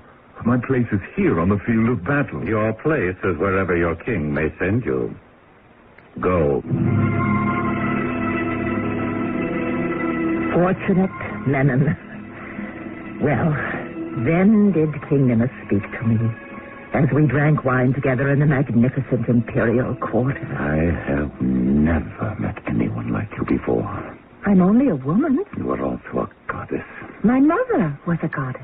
I have never seen my army fight so valiantly before. You have given the army something new. Spirit. With you by my side, I could conquer the world. But Assyria has already conquered the world. The world? The world is without end. Well, surely it must end somewhere. Perhaps. But it would take forever to get there. Forever? It is so far away that if one were to start walking from here to the edge of the world, one would have to live forever. A goddess lives forever? I also want to live forever. Well, for that gift, one must ask the gods. No, I don't know any of the gods, so I can't ask them. But I can ask you. Me? Yes, Semiramis. You. How? Immortalize me with your love. My love? Yes. Only love endures. Love me, Semiramis. Together, we shall lead conquering armies to the very edge of the world. Where is the edge of the world? Who can say? None have gone there and returned. Perhaps it does not even exist. But on the way, there are cities for conquest. There are mountains of gold and silver and precious stones. Shall we find the edge of the world together? Yes, and we shall own all the treasures of the world. We shall possess the world and everything and everyone on it. And thus we talked together and spent the pleasant days together. And then one night as I slept in my tent. Beloved. Who calls? It is I. Who? Menon.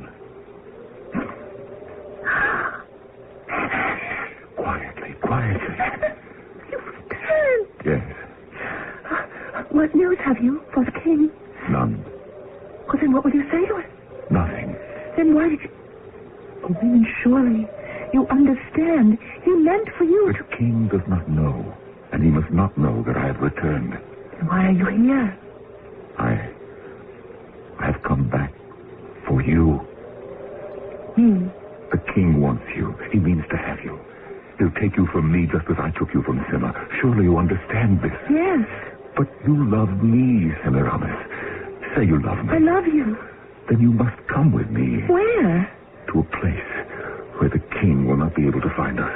Is there such a place? If you stay here, you will belong to the king. I know. But you just said that you loved me. I do. Then how can you go with the king? I also love the king. You cannot love both of us. Why not? Didn't I also love Sima? I love all three of you. Each of you had something to give me, to teach me. A woman can only love one man. I am a goddess. I can love all men. No. Let us put an end to this nonsense. You are flesh and blood. You are human. You are a mortal woman. You are not a goddess. I shall become a goddess. You cannot, because there are no goddesses. There are no gods. They exist only in the minds of men. Oh, my poor men. We built their statues, but that's all they are. Figures, lifeless lumps of stone. You have become mad. Yes. This love for you has driven me to madness. For love of you, I will defy my king. I love you, Menon, and therefore I will save your life. Leave here. You will be overheard, and the king shall be told you have returned. Leave, now. We shall leave together. I shall take you away. Yes, Menon, but first, sit. Let us leave now, while the king sleeps. No, sit here beside me. You've been away so long, and you haven't even embraced me yet. Oh, Semiramis, my beloved. You see, it's been such a difficult journey, and you're tired and you're worn. Here. Drink. You must be thirsty. Oh, yes. There. I have found a place for you and me in the desert. The desert? Where none shall ever find us. The two of us, just the two of us, shall be alone forever. Alone in the desert. The empty desert. Oh, no, Menon, I've spent all my life in the desert, and I know the magic spell that can be woven by the moon and the stars and the stillness. But after, the spell is gone, and one becomes bored. So bored. No, we shall stay here. But we cannot stay here. Yes, we can, if we accept reality, which is that I must become the wife of the king. Oh, what are you saying? That I shall become the wife of the king. No, never. I shall never permit it. Think on what I have said, and you may see reason in the morning. I am your husband. You cannot dismiss me. Remember, you are only a woman. Yes, my lord. And now, shall you leave? I said I shall not leave here alone. Poor fool. Go. If you will not come with me, you will go with no one. Like Simmer, you also draw your blade. Like Simmer. Like Simmer. Look at what you have done to me. You have made me ridiculous. What an evil and poisonous love. Then renounce it. I cannot. Like Simmer, I cannot live without you. You will have to. I know now what I must do. I must kill you, and then myself. Very well, strike. Semiramis, please. Well, why do you wait? I shall wait no longer. I'm going to kill you. Yes? Where are you? Here. I can't see. My head, it's on fire. Oh, my eyes. Where are you? Give me a drink. Wine. Water. Quickly. Oh, I'm on fire, Semiramis. On fire. Semiramis, I heard a noise in here. Oh, it's nothing. Nothing at all, my beloved Menon. Why, it's Menon.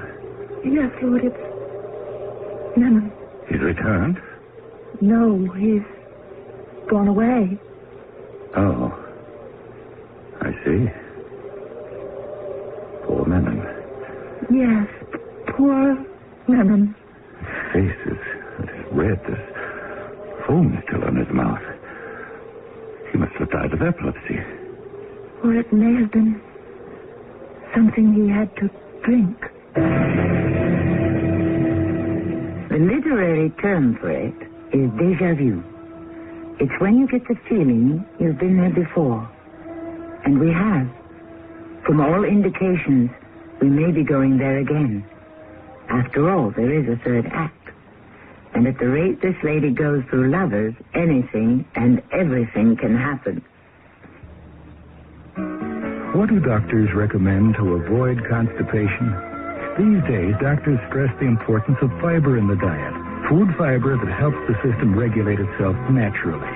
Metamucil is the laxative made from natural fiber, no chemical stimulants. So for occasional constipation, doctors recommend Metamucil more often than any other laxative.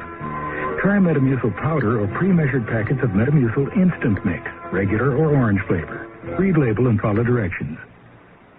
It's athletes versus MS. Meet Jim Hart of the St. Louis Cardinals football team. Football's a game where you learn fast about teamwork. You can't win a game by yourself. That's why I believe in athletes versus MS. Athletes from every sport, Billie Jean King, Muhammad Ali, Stan Musial, have teamed together to ask everyone to join and help win the fight against multiple sclerosis, the great crippler of young adults. There's no cure yet, but there's hope through research. Support your local chapter of the National Multiple Sclerosis Society. Thank you. I'm lost and lonely, scared and sad, trembling as the thought is making me mad. My love is yours, but at times you're so cold. If nights like this take me before I go. This song about child abuse was written by a man who had served time in a state prison. It tells how he felt growing up as an abused child. Many of the social problems in America today spring directly from child abuse. Yes, with enough knowledge and enough money, child abuse can be prevented. Help us get to the heart of the problem. Write Prevent Child Abuse, Box 2866, Chicago, Illinois, 60690.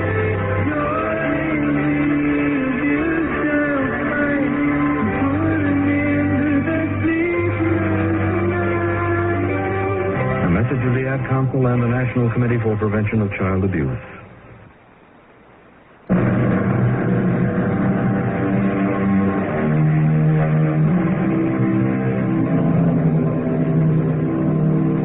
We look at those massive statues of stone which were carved thousands of years ago in another time, in another world, by people long dead and gone. How many forgotten empires? How many lost cities have there been since the beginning of time? Those bearded men, those brooding women, those silent people, they were our ancestors. Traces of them can be found in us, in our speech, our manners, our customs, and our blood. What had you written yesterday on your tablets, little Adamalik? The death of Menon. Oh, yes. Poor Menon. Minos, the king, had entered my tent, and there was Menon, who had just fallen down, dead. And, of course, Minos was filled with sympathy. He was a true and loyal servant, Menon. We shall give him a great funeral. The king is most kind to a poor widow. You shall not remain a widow long. And indeed, I did not. There was great feasting and games and celebration at my marriage to Minos. Never had the city of Nineveh beheld such splendor. And thus I became, at last, a queen. One day I said to my king Ninus, "We must talk, my lord." Of course, my beloved. Concerning the army. There's something amiss with the army? It is not nearly large enough. No, my dearest. We have ample soldiers to defend the frontiers. But, beloved, there are not supposed to be any frontiers. Every nation must have frontiers. Not ours. We were going to march to the very edge of the world, conquering all the people in our path. Remember? Oh, yes. So the army must be increased, and it must be trained, and it must be equipped. Well, that's quite a task. I agree. And that is why we must begin as soon as possible. And we shall? Well, there's no moment like the present. There's no time like today. Oh, but today, the sky is so blue, the sun so warm, the breeze is so cool. Come, let us stay in each other's arms, and I shall send for wine and music. Day after day went by, and all of them were spent in amorous dalliance. Then, finally, it occurred to me that if the army were to be raised and trained and equipped, I would have to raise and train and equip it myself. Halt! Did the saddle slip? No, mighty queen. Good. It's the double thickness of the leather. All right, let us now test the metal of the new swords. Here, Flores, the new iron heads are heavier than the bronze, so you must draw your arms back further. Release the catapult. Come to turn. The signal to the charge. Day by day, I trained the army, and day by day, it became a better, stronger fighting force. And soon I said to King Dinas, my husband, "We are ready to march." March? I remember, my lord, you said to me, "With you by my side, I could conquer the world." Do you remember? Yes. I also remember I said the world is without end. It would take forever to march to the edge of it. And I said, "A goddess lives forever." But you are not a goddess. You're only a woman. I'm more than a woman. Isn't it enough to be just a woman? To know love, to enjoy all the fruits of the earth, everything money can buy, that power can command? But you said we would go to the edge of the world. What will we find at the edge of the world that we do not have here? Gold, silver. We already have more gold and silver than we can ever spend, than we can even count. Why must we talk of such things? And the moon is so bright, the air so fragrant. Yes, we must consider the military situation. Later. Later? Now, let us send for music and dancers and wine. But we are in danger. Do not trouble your head with danger, my beloved. After all, you're only a woman. And so my King Ninus had changed toward me. From his goddess, I had become his concubine. His first, his favorite, his most beloved. But still, his concubine. Are all these words written, Adamalik? Just as you have spoken them, mighty queen. No. I shall expect you to have written them better than that. Take the tablet home with you, and then tomorrow, Let us see how cleverly you have used your own words. Tomorrow, Ada Malik, I am eagerly awaiting tomorrow. Once again, there was that soft look in her eyes. That soft look which could mean certain death. I realized that tomorrow was the day she planned to make love to me. I must not come here tomorrow. But how could I disobey my queen? Where could I go? Where could I hide? Her soldiers could follow me to the very edge of the earth. And so for weeks, months, I waited, and the army waited, and finally I spoke. My king and army must be you. These men will be used. When? Sooner or later, we shall be attacked. Our wealth has made us many enemies.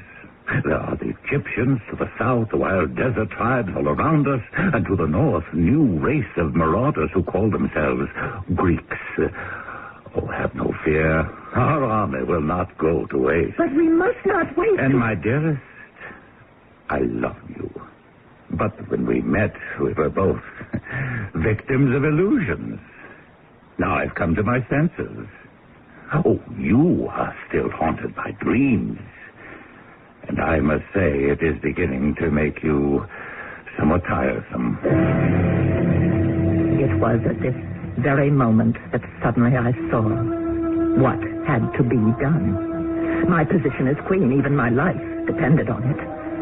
I no longer held him in my power. What I want you to write at this point, Ada Malik, is that my mother, the goddess Dagon, appeared to me and inspired me. You understand? Yes, magnificent queen. That night, he did not come to my quarters in the palace. Was he visiting someone else? I could find out easily enough, but it didn't matter. It was now my life or his, my noble lord? I have come here, Semiramis, to spend a pleasant hour. I want no talk of armies or conquests. Is that understood? Perfectly, my lord. Well, then, let there be music. I have displeased my lord lately. Yes, you have. May I find favor in my lord's eyes again? Of what have I been guilty? Only of telling you what you wanted to hear. And now you wish to hear something else. You wish me to be someone else. And you no longer want a goddess, you want a woman. And so I am a woman. I want a woman who is only a woman. A woman who has no thoughts beyond pleasing her lord. I am only a woman, my lord. Splendid. Shall you dance for your master, Semiramis? Whatever my lord desires. Oh, first let me pour my lord a cup of this wine. It sparkles and foams. Oh, yes, my lord. It's crushed from the grapes of Mount Arbiat, called the Vineyard of the Gods. It is a wine fit for the gods. It is a wine worthy of my king. And now, dance for me, Semiramis. Dance. Semiramis, more wine. This is truly the nectar of the gods. So, how it... How it burns. Semiramis, help me. Oh, I'm on fire. Musicians, play louder. Silence. See, the king is dead. Long live the queen. Send for my army commanders.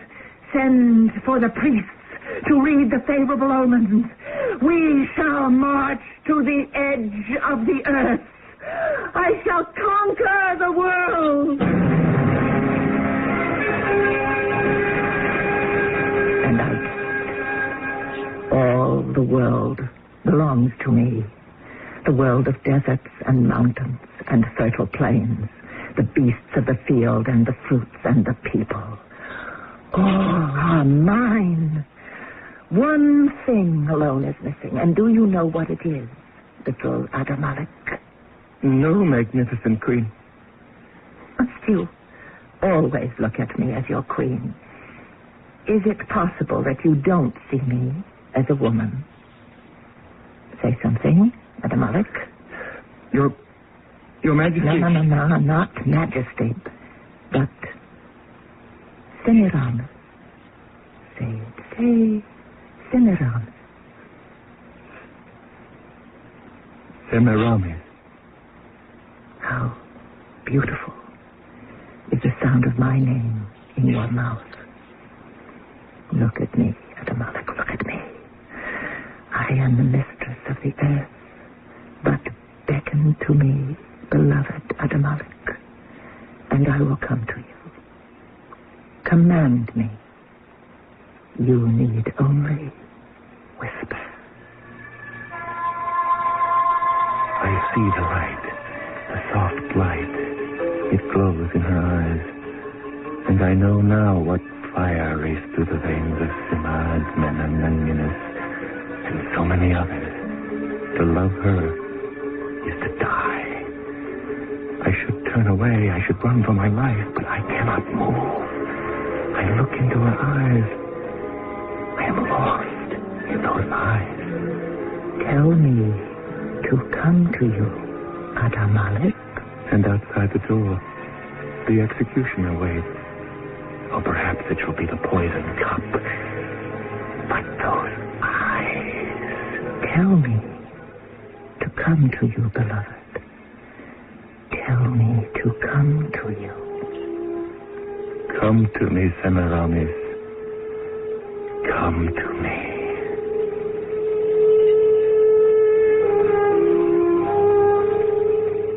And she did. Later, the executioner struck. Or perhaps it was the wine. We only know that the story ends here. For this has all been written on a cylinder of stone called the Stela of Adamalik. And this is where his narrative ends. But my story doesn't end quite yet. I shall return shortly. If you've been reading about wise money management in your favorite publications, you've undoubtedly heard about Dreyfus Liquid Assets, one of the world's largest money market funds, and about the big yields you can get on your money right now. Start with as little as $2,500. Make added investments as low as $100. With Dreyfus Liquid Assets, your money is yours whenever you need it. Phone for it, have it sent to your bank, or write a redemption check for cash or to pay your larger bills. You keep right on earning that high yield, compounded daily until your check clears. No penalties on interest, no sales charge, no charge for the checks. It's so simple, sensible, convenient. But find out for yourself. Call toll-free 800-228-5000 for free information and a prospectus, including management fee, charges, and expenses. Read the prospectus carefully before investing or sending money. Discover how Dreyfus Liquid Assets can help you get the lion's share of today's high money market rates. 800-228-5000. Toll-free 800-228-5000. Dinner's done, the day is ended. Peace and quiet have descended. Night just to you and your Macintosh. For a cup of George flavor, talk about what's new. And some precious time together, Maxwell House. It's that last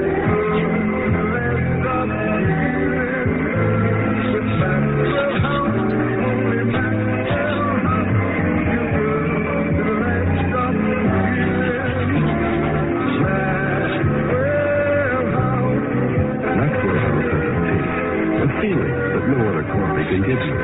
Because Maxwell House is always good to the last drop.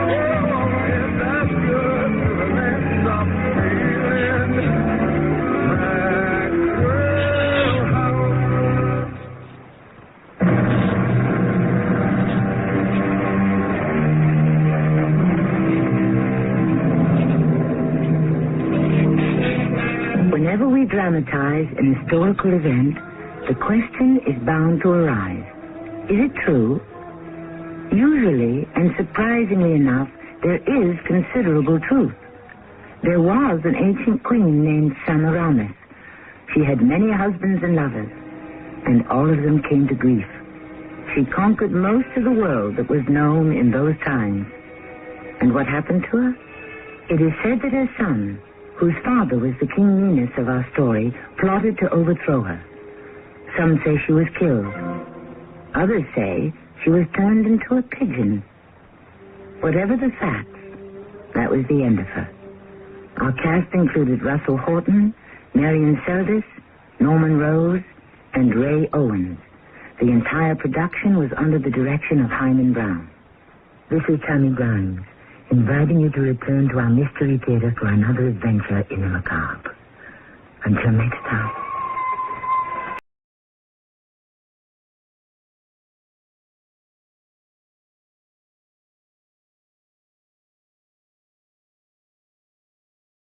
The CBS Radio Mystery Theater presents...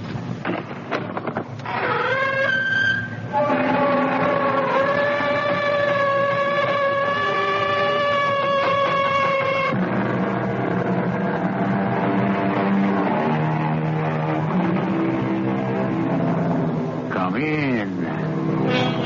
Welcome. I'm E.G. Marshall. Necessity, the old philosopher remarked, is a most unpredictable lady.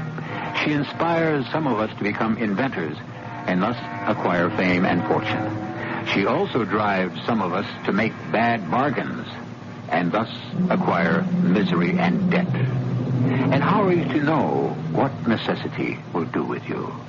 Friends, isn't it clear by this time? It's not what she does with you. It's what you do with her. Al, I didn't want it to happen. Believe me.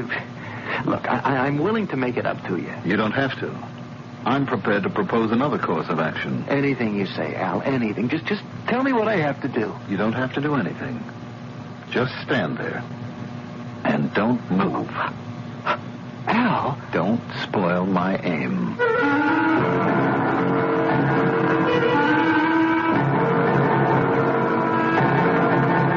Our mystery drama, How Can I Ever Thank You, was written especially for the Mystery Theater by Sam Dan and stars Mandel Kramer.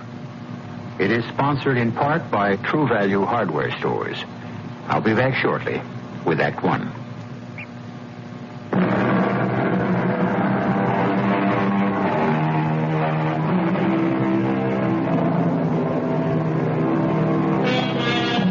How did Mr. Franklin put it? If you would not be forgotten as soon as you are dead, either write the things worth the reading or do the things worth the writing. That's what it amounts to, doesn't it? Fame, I mean. Write or be written about. Considering that true fame is something you can only get long after you're dead, what difference should it really make once you're gone and placed down under? Should it matter?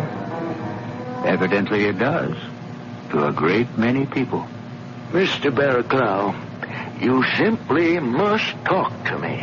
Why don't you go home? I can't go home. Have you had a fight with your wife? No, I'm not married. Then your home should be a most pleasant place indeed. I simply cannot go home until we've arrived at some sort of understanding. I already have one.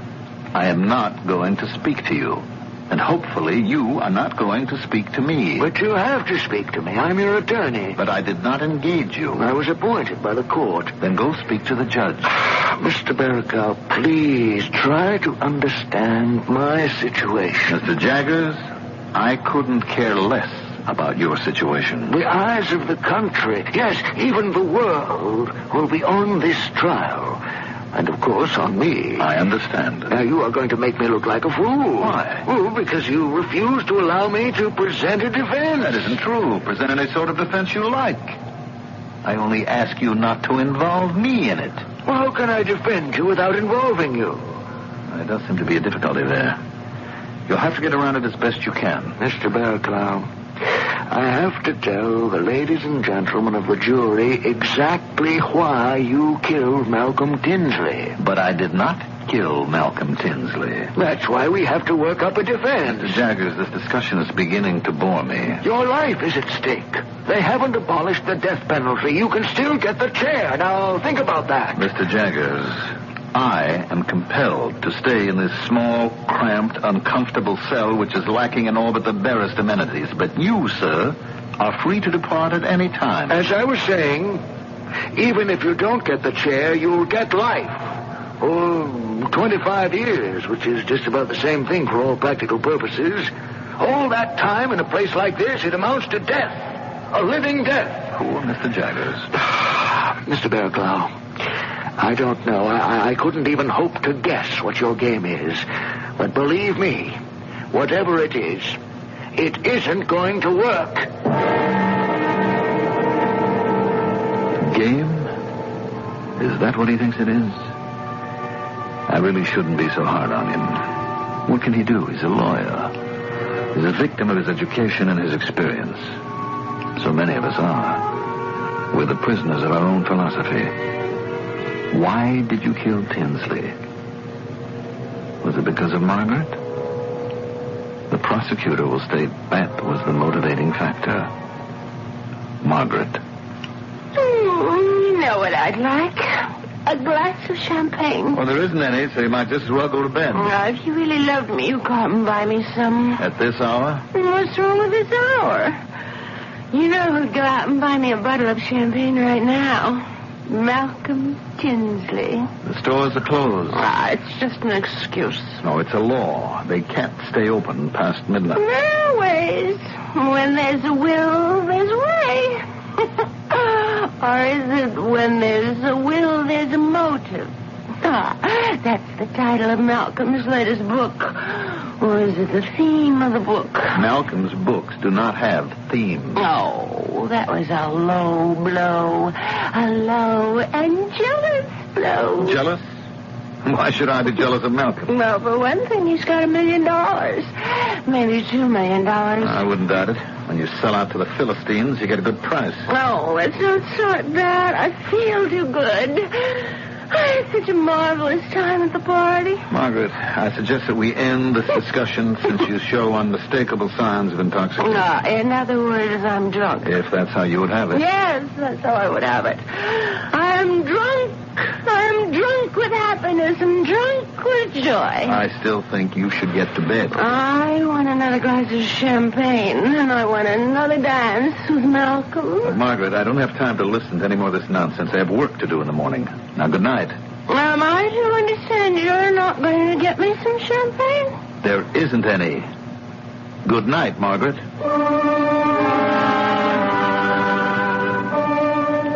This was a Margaret I had never seen before in all of our 12 years of married life. This was not the serene, sensible, and studious Margaret with whom I'd been so comfortable. Of course, it could have been the wine that was talking. The following morning... Some toast. Thank you. I'm afraid I had rather too much to drink last night. Yes, I'm afraid you did. Did I do or say anything foolish? These things are best forgotten, Margaret. Oh, dear. Then I did. I know I made a spectacle of myself. Yes, you did. Oh, this is awful. What did I do? You don't remember? No, dear, I do not. Well, I'm sure it's because you do not wish to remember. You made a fool of yourself with Malcolm Tinsley. Oh. Exactly how? You're best for all concerned to consider the matter closed. I should have realized I simply could not say a thing like that to a woman. Any more than you can wave a red flag at a bull. If the analogy is somewhat disjointed, please forgive me. After all, I am about to describe a scene in which my wife shall have an assignation with my best friend, although I was unaware of it at the time. Margaret, what a happy surprise. Are you sure you're not busy now? No, come in. Thank you. Well, sit down. Oh. No, here. We'll, both sit down on the couch. Oh, Malcolm, are you sure I'm not disturbing you? Oh, of course you're disturbing me. Oh, well, then I shall leave. Ooh, that would disturb me even more. Oh, what are you saying? I'm saying I love you. Oh, you mustn't say that. Well, after last night, what do you expect me to say? Last night? Yes. Malcolm, that's what I wanted to talk to you about. Margaret, you mean you want to take back any of it? Well, I don't know. Perhaps I'm not quite sure just exactly what it is. You haven't forgotten? Oh, it's not that I've forgotten. I suppose it's more a case of not really knowing. Well, how can you say that? One moment we were strangers. Strangers? What? Do you know how long we've known each other? Oh, but how and as what? You were Algernon's wife. I was his close friend. That was our relationship. Till last night. Last night? And then last night we were dancing together. We looked into each other's eyes as if we'd met for the first time. It was a rare moment, Margaret. A moment in a million. And we weren't the only ones who knew it. No? It was a shock that startled everyone in the room. Oh, darling. How I loved Malcolm. you. And when you told me how much you loved me. Malcolm, I thought it was a dream. Of course it was a dream come true. We were together? Darling, we'll always be together. Oh, Malcolm, I don't understand. What do you want with me? Do you have to ask? I'm older than you. Who cares? I'm not even beautiful. Who says so? My mirror says so, for one thing. And I saw the women who were there last night. Actresses, models, beautiful, glamorous women. All of them after you. You had your pick. Yes, I had my pick, and I chose you. But I'm married to Algernon. That's no problem. It isn't. It would be a problem had you said I'm in love with Algernon, but you said I'm married to Algernon. Oh, Malcolm, I don't know what to do. Darling, you don't have to do anything. I don't. Why don't we, just let nature take its course? Oh, but it isn't right. What isn't right? Oh, it isn't right not to tell Algernon. I'm sure Algernon already knows. In a way, I suppose I did. And I suppose it followed a sort of terrible historical logic. You see, I had discovered Malcolm Tinsley. Yes, he was my protege, my disciple.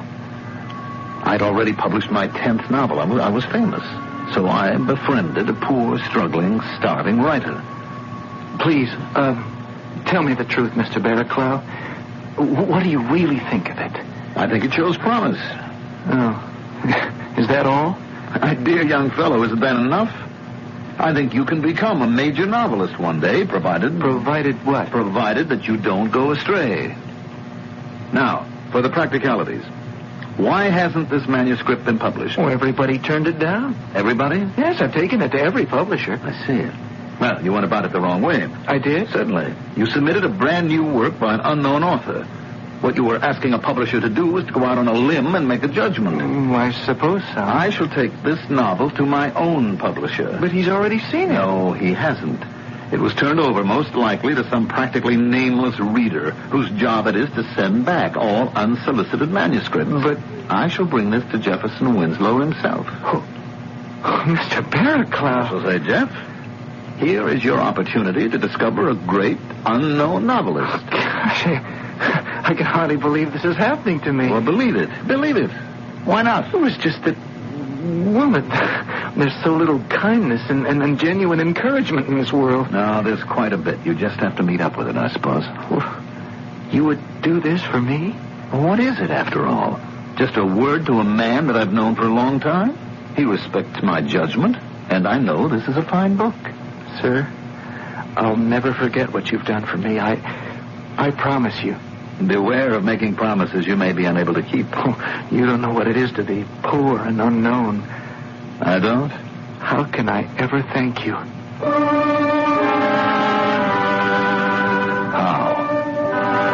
Obviously, you thanked me by stealing my wife. Yes. Well, that isn't the worst of it. I could have forgiven you for that. It was the other thing, Malcolm. The other thing.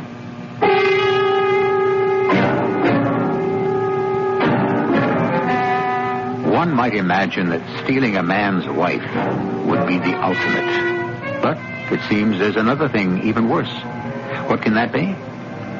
Mr. Oscar Wilde might have said that the one thing that's worse than stealing a man's wife is not stealing a man's wife. But this isn't that kind of story.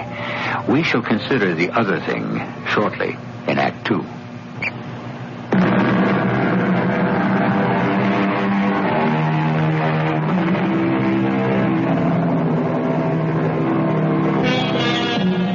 The commandment, thou shalt not covet thy neighbor's wife. And that's usually the problem. After all, even if the grass looks greener in your neighbor's yard, surely his wife looks prettier in your neighbor's house. Well, it's an ancient problem, and many people find themselves concerned with it to this very day. Mr. Barraclough. Oh, you're still here, Mr. Jaggers. Excuse me, I must have dozed off. Now, tomorrow is truly when your case will be won or lost. Really? Tomorrow is when jury selection begins. Mm-hmm. Well, select a jury. Don't let me detain you. This is your trial. Your life, don't you see? I have to know what type of juror to go for. Suit yourself. Did you kill him because he seduced your wife? It may have been the other way around. Because if you did, I know the type of man to look for. I want the tight jaw, the thin lip, the steely eye. I know such a juror's puritanical verdict in advance. Then why bother with the formality of a trial? If, on the other hand, you killed him because of professional jealousy, I want another sort. I want the dreamy-eyed, the aesthetic, the failed artist. I wonder if you understand. Oh, I understand, Mr. Jaggers. But you don't.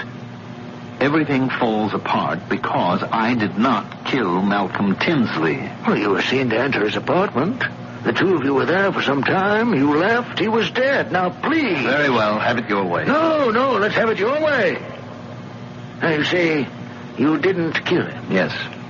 And if you didn't, who did? Mr. Jaggers, you would never believe it. Why not? I'll believe it if it's the truth. The truth. Are you afraid of the truth? Why can't you tell me the truth? Why can't you tell me the truth? Such a simple-sounding question.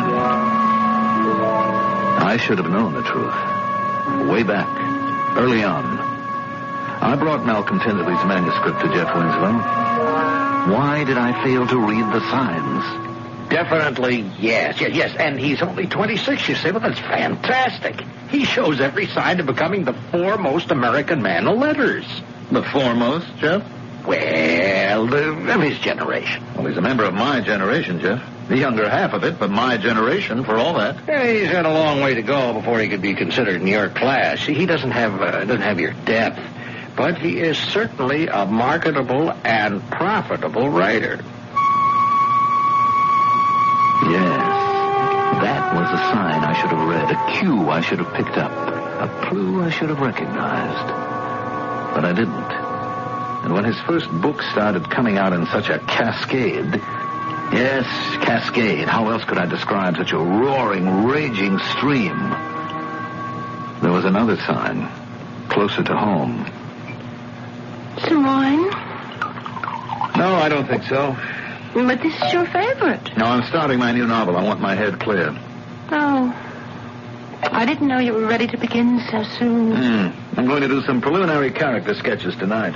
What's it to be about? What's any novel about? Love, death, money, hope, despair. Sounds very serious. It is. I was reading where Malcolm's latest has made $1 million paperback sale. Has it? And at least another $500,000 for the movie rights. Is he actually getting all that money? Well, these figures are usually somewhat inflated. And then there are taxes, you know. Oh, but there'll be still quite a bit left. No, I would assume so. Couldn't you write a book like that? Like what? Like, prepare Forbidden Desire. No. But those are the books people read. Forbidden Desire by Malcolm Tinsley sold 1.5 million in hardcover. I see you read the book reviews. What did your last book sell? 13,000. You didn't even make your advance. Look, Margaret, a man must write what he believes in. Yes, I understand. Only I wish you had more recognition. I am recognized. Where it counts. My books will be read 100 years from now. Well, Malcolm's? But there were some signs that were not nearly so obscure. And one of them stared me in the face with such clarity that as I review everything, it seems to me that it's working out almost as if it were a novel, with all the appropriate reverses of fate. I went to see Jeff Winslow about my latest book, and I'll bet that you can just about predict the outcome of the scene. You must forgive me, Algernon. I've been so busy these days. You were never too busy to talk to one of your authors. That was one of your most important priorities. Yes, I know. Now my basic priority is to soothe the collective fevered brow of the parent company. What parent company? We have been taken over. We are now part of a conglomerate. And what does this mean? Well, it means that we must be primarily concerned with the bottom line. In other words, profits. Oh? Yeah. We are now owned by what is basically an oil company. What does an oil company know about literature? It doesn't know anything about literature, but it knows everything about product. Product? Yes. What we turn out here is product, which is marketed and sold.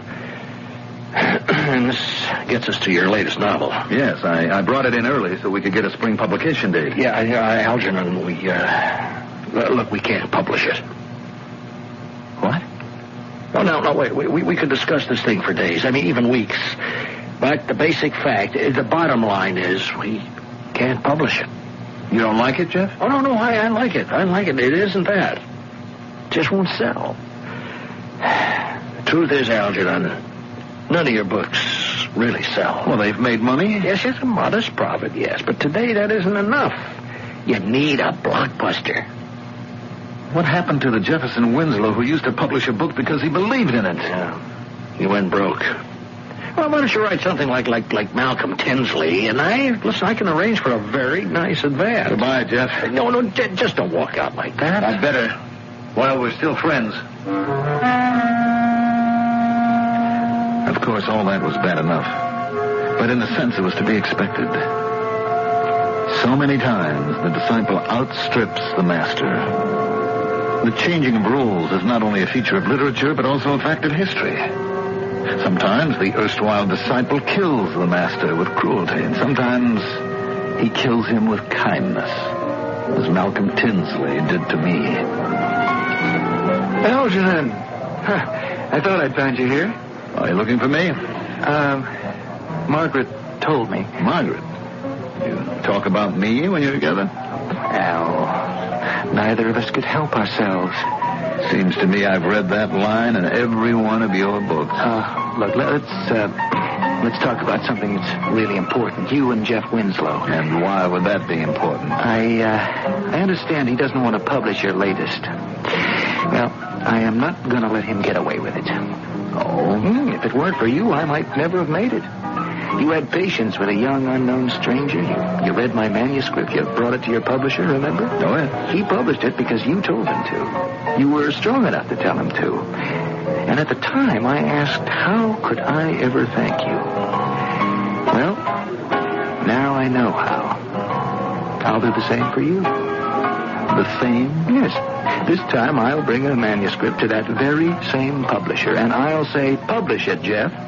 You know, the veiled threat, the implication will be that if he doesn't, I'll go elsewhere with my next book. That's what you're willing to do for me? That's what I'm willing to do for you. You can go to the devil. Al, I only want to help you. Who needs your help? You forget yourself. I'm a novelist, a man of letters. What are you, a hack? Writer of grubby potboilers for sex-starved neurotics. No. Hold on a minute, Algernon. Remove the four-letter words from your novels, you'd be left with entire blank pages. Hey, I've been putting up with your patronizing attitude long enough. My work has literary merit. Oh, really? Yes. It has vitality. It has life. What do we find in your work when we can understand it, that is? It's obscure. It's sterile. 100 years from now, who will be read? Who will be remembered? You or me? You like to flatter yourself. I'll stack my work against yours any day. You call it trivia. You spew forth work, serious work. You think because it's popular it has no merit? Hey, pal, I came here to do you a good deed. You told me to go to the devil. Yeah. Now you can go to the devil. Good night.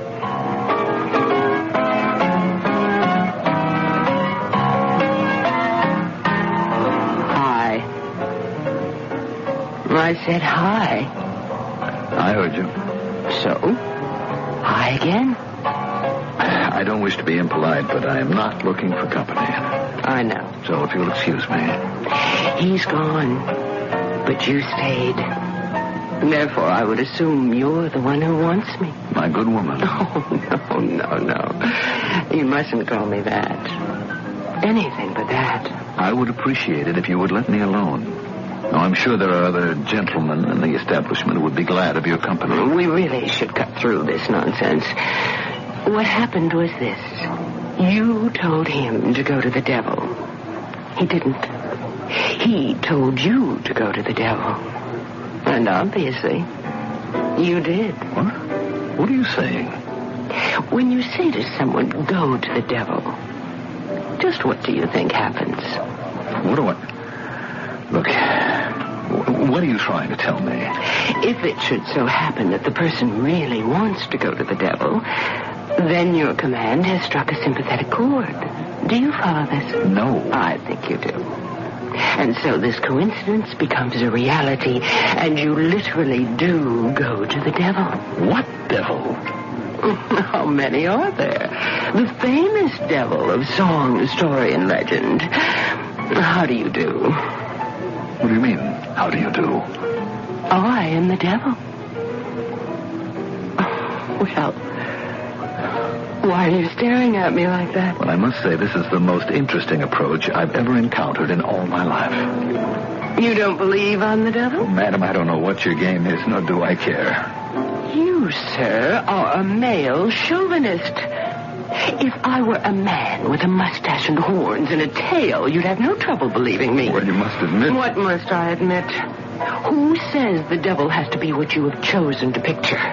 What you have been conditioned to accept? Please, let's not have a scene. Do you know how long we had to fight, we women, before one of us could be accepted as the devil? No, but I'm sure... Let's get down to business. I don't have all night. Business? What business would I have with you?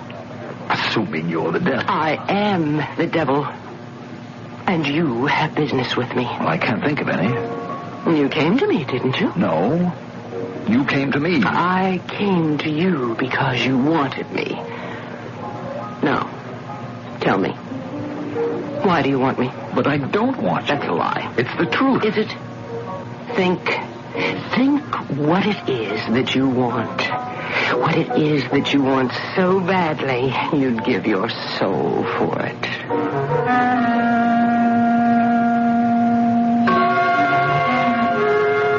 What does he want?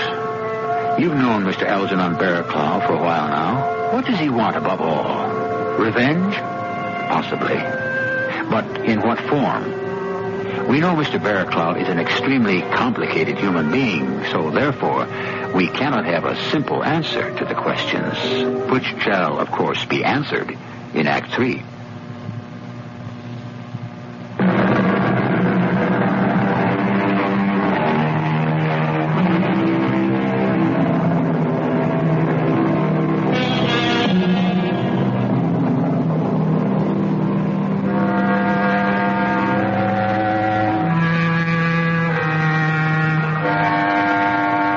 Was it that said, if you would make a man your enemy, do him a good turn? Well, unfortunately, sometimes that appears to be the way of the world. Here we have poor Algernon Barraclough, who thinks all his troubles started when he befriended a poor, starving writer. And when I say here we have him, by here, I mean a prison cell. Mr. Barraclough, why won't you talk to me? Because, Mr. Jaggers, we have nothing to talk about. But I am your defense attorney, sir. You're about to go on trial for your life. My life? That isn't, strictly speaking, an accurate statement. It isn't? No, sir. It isn't my life any longer. How can you say it isn't your life? Because my life doesn't belong to me now. Oh, I give up. The devil only knows what you're talking about. How right he is. Poor Mr. Jaggers. How can I ever hope to tell him? How can I even try to explain that there really is a devil? And that I not only had a conversation with her, but also made a bargain. What do you want, Mr. Barraclough? You know. Of course I know. I knew it all along. I knew it even before you did. Then why do you have to ask me? Because you must wrench that desire from out of the deep hidden recesses of your mind. You must acknowledge it. Do you understand? Yes. Now then, tell me. What do you want? I want to know if I shall succeed. Succeed in what? In my ultimate ambition. Which is? To live forever. To live forever as a man? Impossible. No, you know what I mean. I want my name to live forever. I want to find out if I have succeeded. If I have created a body of writing which will be immortal. And this is what you want to know? Yes. Is this more important to you than anything else? Yes. How long does a book have to live? 200 or 300 years, and the writer is pretty much assured of immortality. Could you answer that question for me? No problem. How would I know it's the truth? Well, you would see for yourself. Let's see, a couple of 100 years from now, they'd have libraries, wouldn't they? I should like to think so. Good. You'd go visit one. See if your books are there. Go into the future? Why not? Well, it's impossible. Oh, the devil, nothing is impossible. Would that be a way to prove it? You can send me into the future? Absolutely. Assuming it's true. In return for what? To prove I'm the devil. And after you've proved it? You'll want to make a deal with me. How do you know? I'll take that chance. Go ahead. Go into the future. Right now. Wait. Afraid to find out? No. I have to find out. Very well. I'll be going 200 years into the future, you say? Yes. It'll be a completely different world. It will. Different in dress, in manners, in just about everything. How will I be able to manage? Don't worry. You'll be equipped with the proper attire and the correct diction. And now, here you go.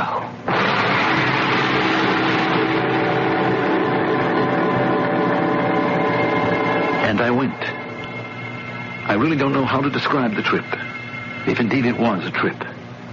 It's just that I was aware of changes within my consciousness. I felt that I was in another time, in another place. I was conscious of myself. I was dressed not in a suit and a tie, but in a sort of tunic. And I was in a sort of room, reclining on, I suppose it was a couch. In front of me was a screen. Near my hand was a console with switches and buttons, and I seemed to know exactly what to do, as if I belonged there. I pushed a button. A face appeared on the screen. Good morning. Welcome to Library Central. I am Information. Good morning. State your requirements, please. I am interested in a 20th century writer. Yes? His name is Algernon Barraclough. And concerning Algernon Barraclough? Oh, he wrote 15 novels. Are they still being read today? Stand by. Yes. No novel by mentioned writer Algernon Barraclough exists in print, in film, in tape, or even in memory. Nobody reads Algernon Barraclough today? No one? No one. Does this complete your quest for information? That's impossible. Do you question the accuracy of information? He was a first-rate writer. He was a man of talent, of genius. How could he not be read today? Well, Information has no record of any works by Algernon Barraclough, if indeed he even existed. He existed? Citizen, perhaps he exists only in your imagination. How can you say that? I tell you, there was a great writer named Algernon Barraclough. And information must tell you that there is no record at all of any of his work. But there has to be something about Algernon Barraclough, some mention somewhere. That is not the question that was asked. The question was about the work of Algernon Barraclough. The answer, negative. Now you pose a new question. Mention of the name Algernon Barraclough. Stand by.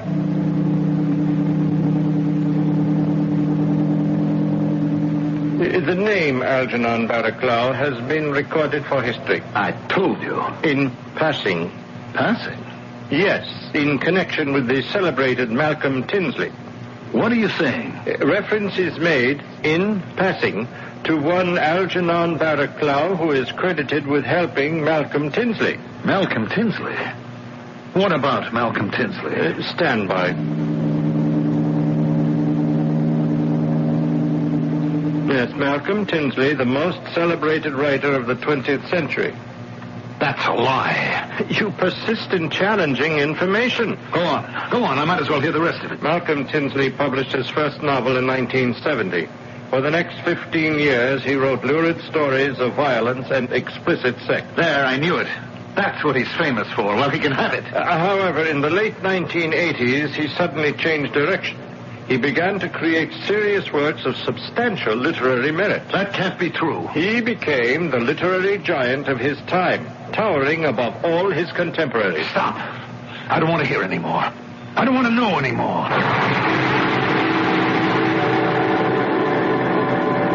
I don't want to hear anymore. I don't want to hear anymore. Yes, I suppose you have heard enough. Well, now you know. Yes. Now I know. But it isn't right. Right, wrong. These things depend on your point of view. It isn't fair. Fair? What's fair? I worked so hard. Don't look at me. I never told you to work hard. I sacrificed so much. The bigger fool you... I thought at least I'd have immortality. And if you did get it, what could you do with it? What do any of them moldering in their graves do with it? I can't let him get away with it. Ah, now you're talking. What can I do about it?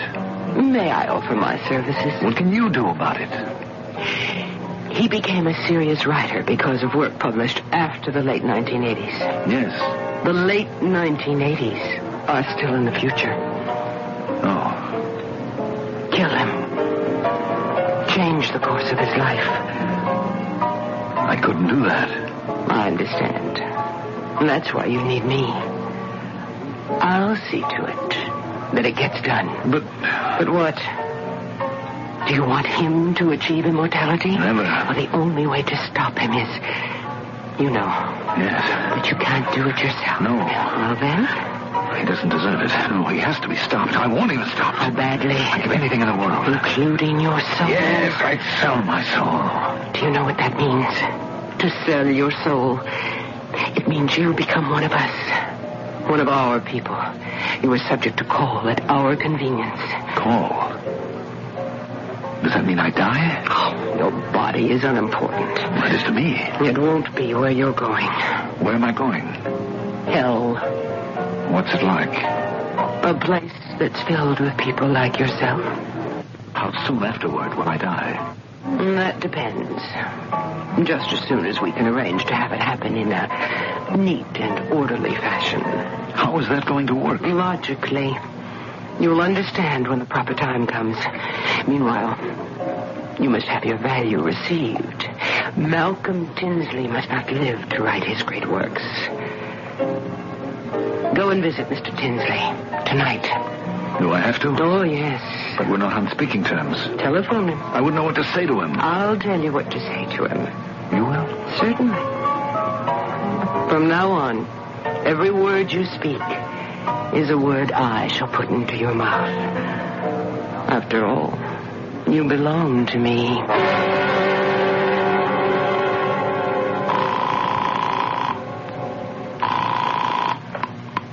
Hello? Malcolm? Algernon. Malcolm, I know that harsh and bitter words have passed between us. Each of us had injured the other. I didn't mean Well, it doesn't matter. The important thing is we're friends. Friendship, Malcolm. Love dies, fame and wealth may disappear, but friendship endures. Algernon, I've always felt our friendship was the most vital thing in my life. You suppose I might stop by for a drink? Well, of course, Algernon, of course. I'll be right there. Why did you make me say all that nonsense? It did the job, didn't it? I've never spoken such pap in all my life. Well, maybe that's why we need you down in our place. You might help improve our literary style. What do I do now? Go visit your friend.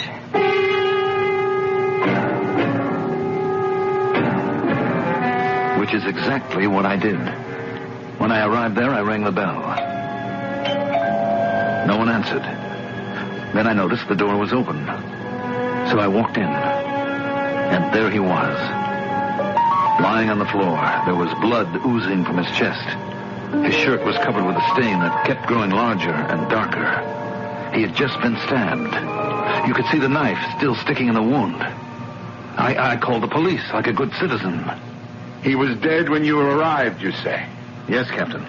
So, why did you have blood on your shirt and on your hands? Because I leaned over to see if I could... to see if he was still alive and needed help. Look, let's cut through all this nonsense, huh? He stole your wife. Stole her? Well, if that's how she felt, good riddance. You had a fight in the bar. No blows were struck. But still a fight. You were jealous of his reputation. Me? Jealous? Mr. Barraclough, you killed him. Your prints are on the knife. I explained that. I removed it from the wound. You killed him, and you know it, and I know it. Now, let's call in the stenographer, and you can make your confession. What's to confess? A bargain with the devil? Who would believe it? So here I am, in my cell, waiting to be tried. And I have this very kind, very patient lawyer who keeps asking me to help him prepare a defense. Poor Mr. Jaggers. Doesn't he know that there is no defense? That this is how I must go? This is the devil's design? Mr. Barraclough, you must help me. I would if I could, Mr. Jaggers. But you can.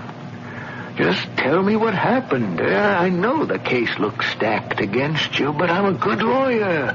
Just give me some ammunition. I can shoot down that DA. Poor Mr. Jaggers. The truth is, you're not up against the district attorney, just another lawyer. You're up against the prince of lawyers. The what? Or I should have said, the princess of lawyers. You can't fight her. This is how it has to end.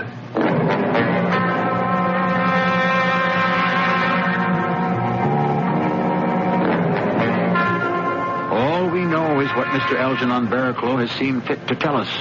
And after all, if he has shaved a fact here and slanted a point there, well, after all, the man is a novelist by profession. My profession is to await your pleasure, and I shall return shortly.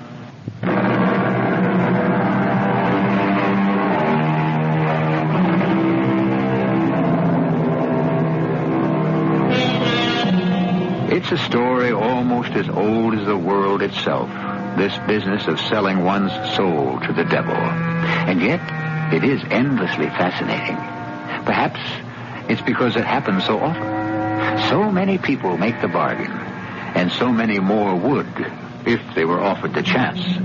Of course, there are always those who will stand firm in the face of temptation. Have you ever wondered to which type you belong?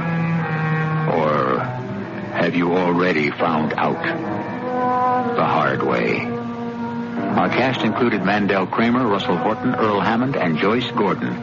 The entire production was under the direction of Hyman Brown.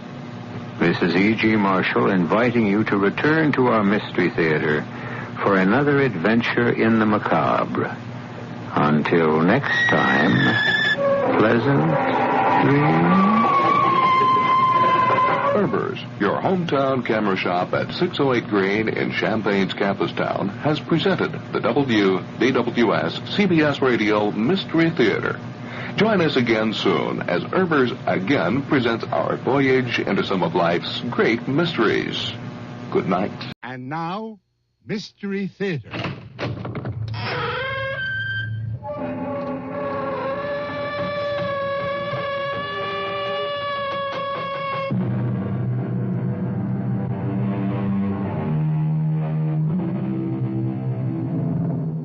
in.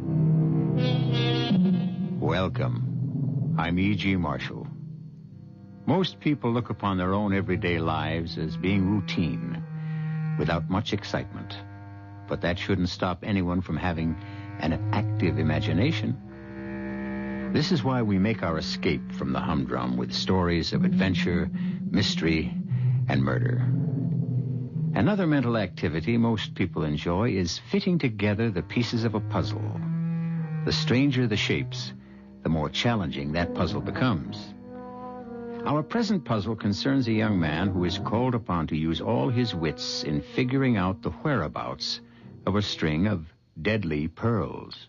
Now, it's absolutely essential, Keith, that you understand the importance of this assignment. I believe I do, sir. If those pearls aren't recovered, and recovered soon, it's an established fact that someone else will die. I understand. And no matter what happens, no one on that island must have any idea who you really are or what you're doing there. Check. You better be a good actor. I think I can manage that. What do I have to lose? You could lose your life.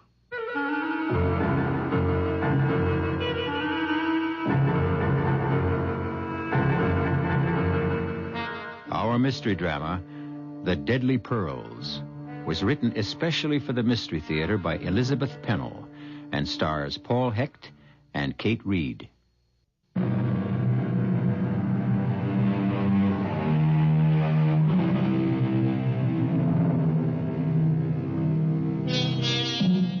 Although the FBI and the Honolulu police were in on the case, because of certain peculiar circumstances, it was important that the criminal be apprehended by a private investigator. This hazardous assignment went to Keith Spencer, a young man who had proved his physical courage in wartime service. But other qualifications were required for the job, as explained when Keith had his final briefing in San Francisco with the head of the Gordon Investigating Service. Afraid we've given you a rough time these past few days. Oh, I didn't mind, sir. Only I am anxious to get going. You do type, don't you? Oh, sure. Well, I'm afraid you'll have to prove it, so let's do two things at once. Take over this typewriter, and I'll dictate some paragraphs. Okay, shoot. I, Keith Spencer, am unmarried, with no living relatives, and no dependents.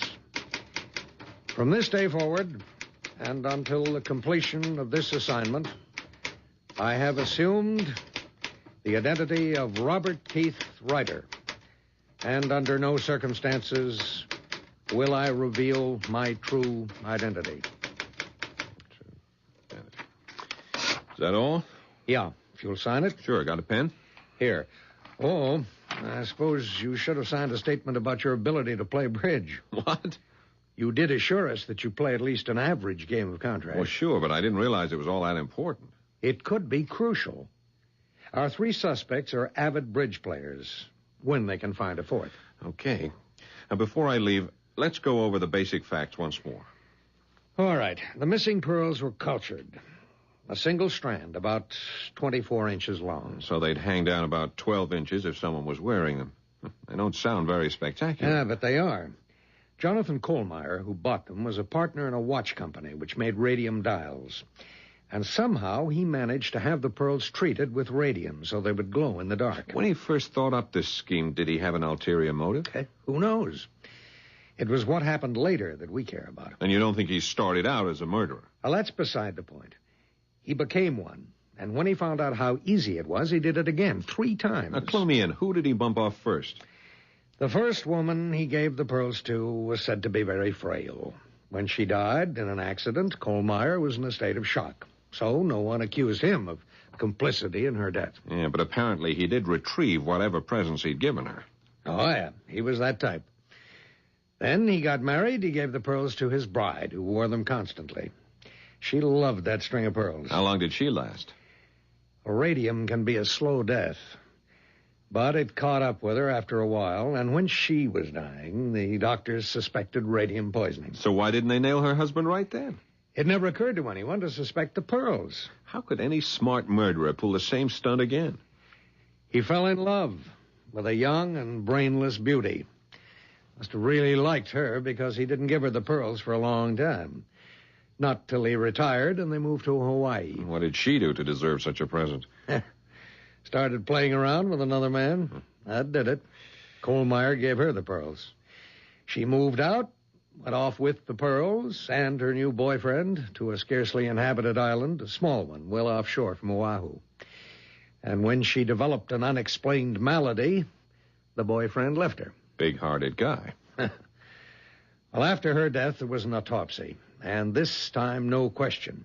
Radium poisoning. Now, why didn't the police move in and confiscate the pearls? There were no pearls to be found. Now, isn't it possible that Kohlmeyer had been there and gotten them? No way. Kohlmeyer committed suicide without returning to the island. Without a confession about what he'd done? Good Lord, no. He was a respected businessman. Now, you think the pearls are still on the island? We're sure of it. But more than that, Keith, we've narrowed down to 3 people who lived nearest the cottage where the last victim died. So my job, then, is to make friends with these 3 people and find out quietly which one of them has the deadly pearls. Well, you make it sound too easy. Each of these people is highly eccentric. The few people who come and go from that island are under constant surveillance. Including me. Naturally. The pearls were usually kept in a narrow box. It looked like an ordinary jeweler's box, but it was made of lead. Protection against the radium, of course.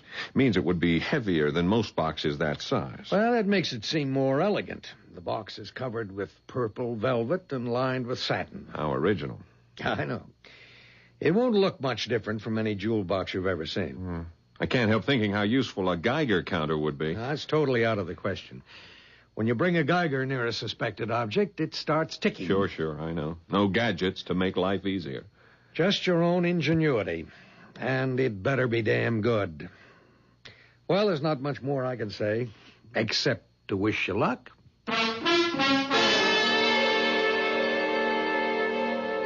I did my homework, and the more I read about those 3 characters on the island, the more curious I was to meet them.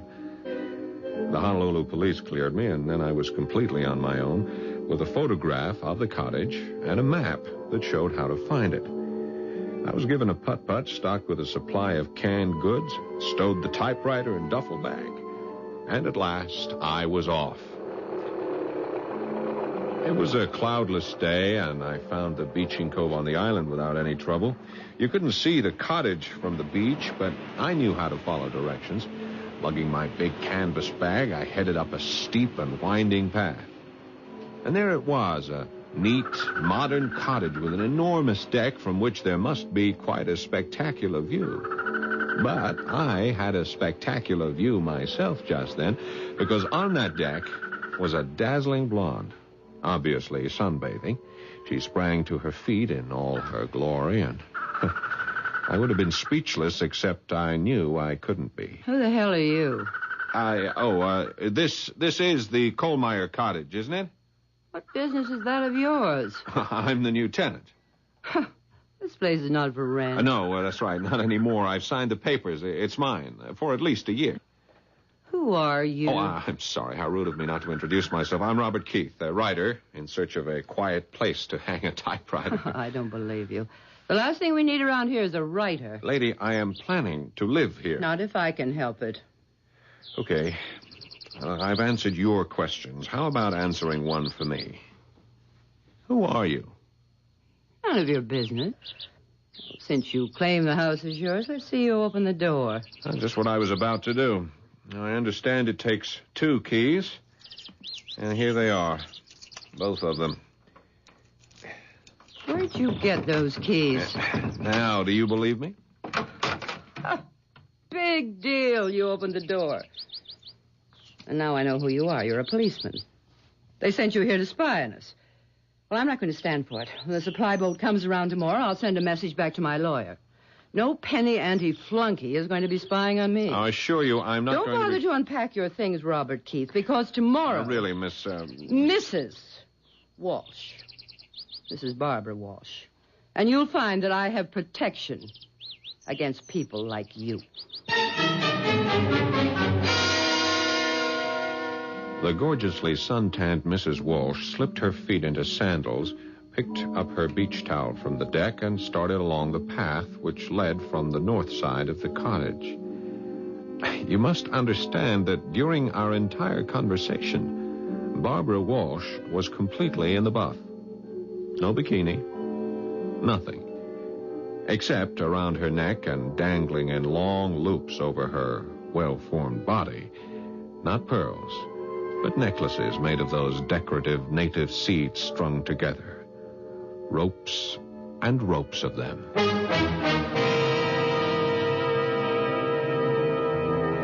Robert Keith may have thought he was prepared for anything, but this introduction to his new home was an unsettling experience he hadn't counted on. He has now had a most revealing look at one of the three suspects. We'll be there for his encounter with the others when we return shortly with Act Two.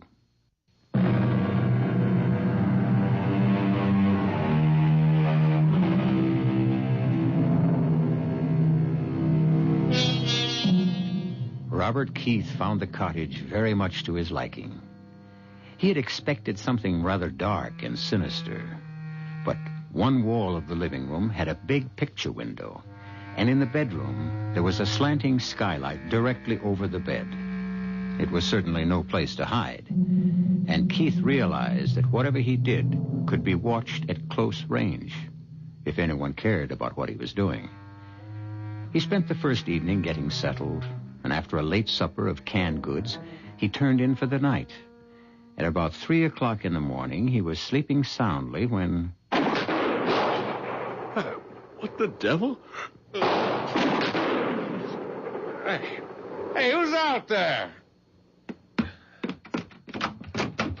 Well, bless my soul. Hey, would you mind pointing that gun in another direction? Not until I find out what you're up to. Oh, look, I was sound asleep. I'm living here. No one lives in this house. Put up your hands. Now, put down your gun, would you, sir? Sir, I'm a man of honor. Colonel George Madison's the name, Army retired.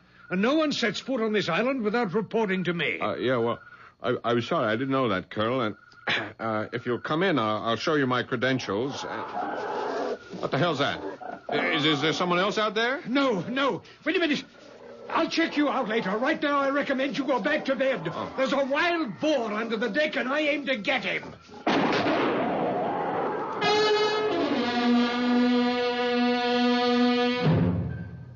When the sun came up, it was another cloudless day. And after breakfast, I decided to pay a visit.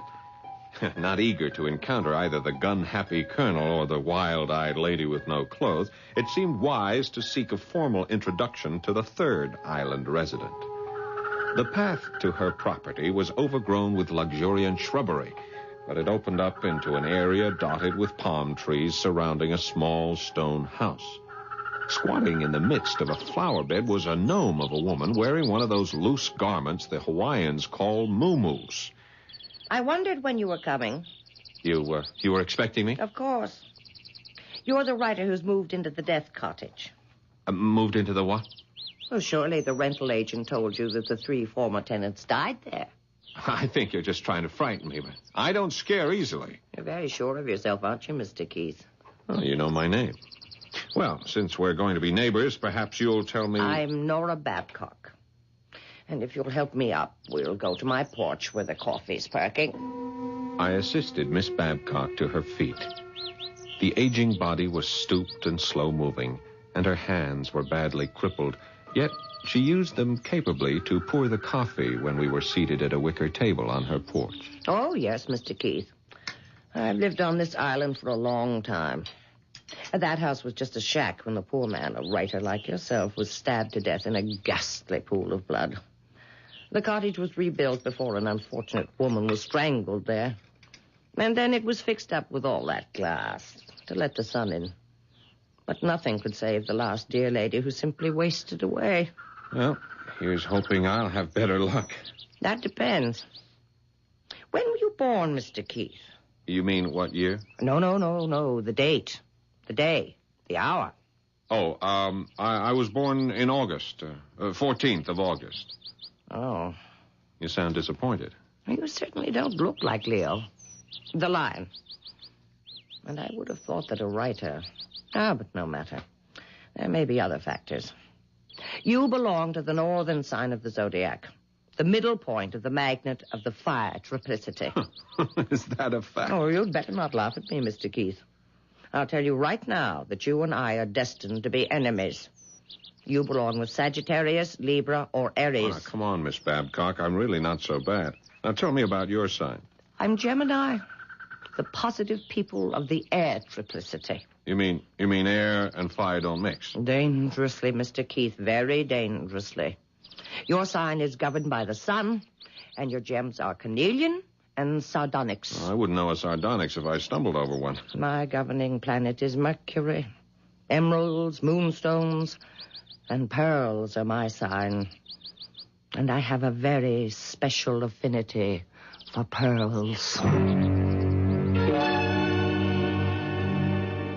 Mrs. Walsh had obviously passed along word of my arrival, which was why the colonel had come trying to flush me out, and the reason Miss Babcock knew my name and occupation. So, that afternoon, I became a spy, hidden in the underbrush with binoculars trained on the three of them walking along the beach. I was darn sure they were planning some strategy to get me evicted. Then, Colonel Madison left the two ladies and headed up the trail toward my house. I went quickly to the typewriter and pretended to be busily at work. Hello there, Mr. Keith. I hope I'm not disturbing you. Beautiful day, isn't it? Yes, that it is. How are you, Colonel? No, couldn't be better. Say, I'm sorry about last night. Wouldn't want you to think we're not hospitable around here. Do you mind if I sit down? No, please do. I was beginning to feel like an outcast. I gather you've met the ladies. Yes, they didn't exactly give me a warm welcome. Oh, pay no attention. Batty old Babcock won't be a problem. She's usually off in outer space, talking to the stars. I gather she's hipped on astrology. Oh, mad as a hatter, even though she does play a good game of bridge. You say you're also acquainted with Barbara Walsh? If you mean, have I had a good look at her, you're darn right. Stunning, isn't she? You said it. Well, now, tell me, Colonel, what's a woman like that doing all by herself way out here? Oh, but if this were a British colony, I'd say she's a remittance woman. She's being paid to stay away? Yeah, being paid very well. The big man in her life is a mafia type. They nabbed him. My guess is the family's afraid she'll talk unless she's kept well out of the way until he's released from jail. What's he in for? Oh, drug traffic, I think. I don't know. Dealing in stolen goods. Let's talk about you, Mr. Keith. You writer fellows interest me. What's your special subject? I'm a novelist, science fiction sometimes, but mostly light stuff. Know anything about pearls? No, not much. How'd you like to come over to the other side of the island and watch the pearl divers? Pearl divers? Here? Oh, well, it's not like Ceylon or the Sulu Sea, but they go through the motions here twice a week during the season. Occasionally they come up with a creditable pearl. Come along if you want to. Well, I'd like that very much. Fine. Oh, wear some stout walking shoes, and I'll pick you up in about an hour.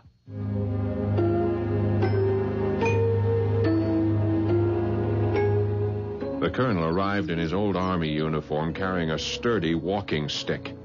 We started off on a barely marked trail, and I marveled at the beauty of the place with its lush flowers and brightly colored birds. Not that way, Mr. Keith. We take a sharp turn over here. Go up the hill. Just a minute. This island must be more populated than I thought. I hear music. Oh, that's just Barbara Walsh with her radio going. She has it on all day long. That or her stereo.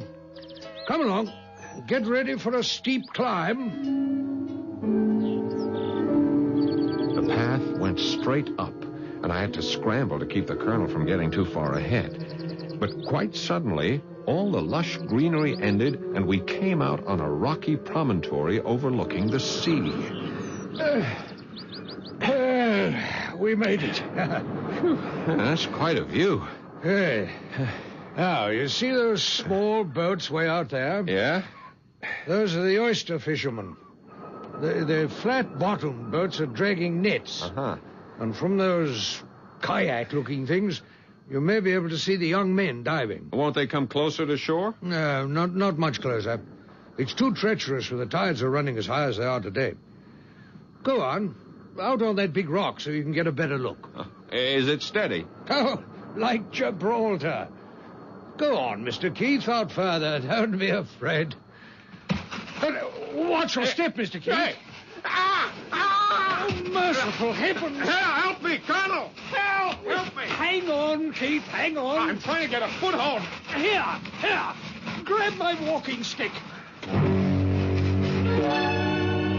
I grabbed the stick because I had to, even though I knew it was the same stick that had been pushed into the middle of my back just a moment before.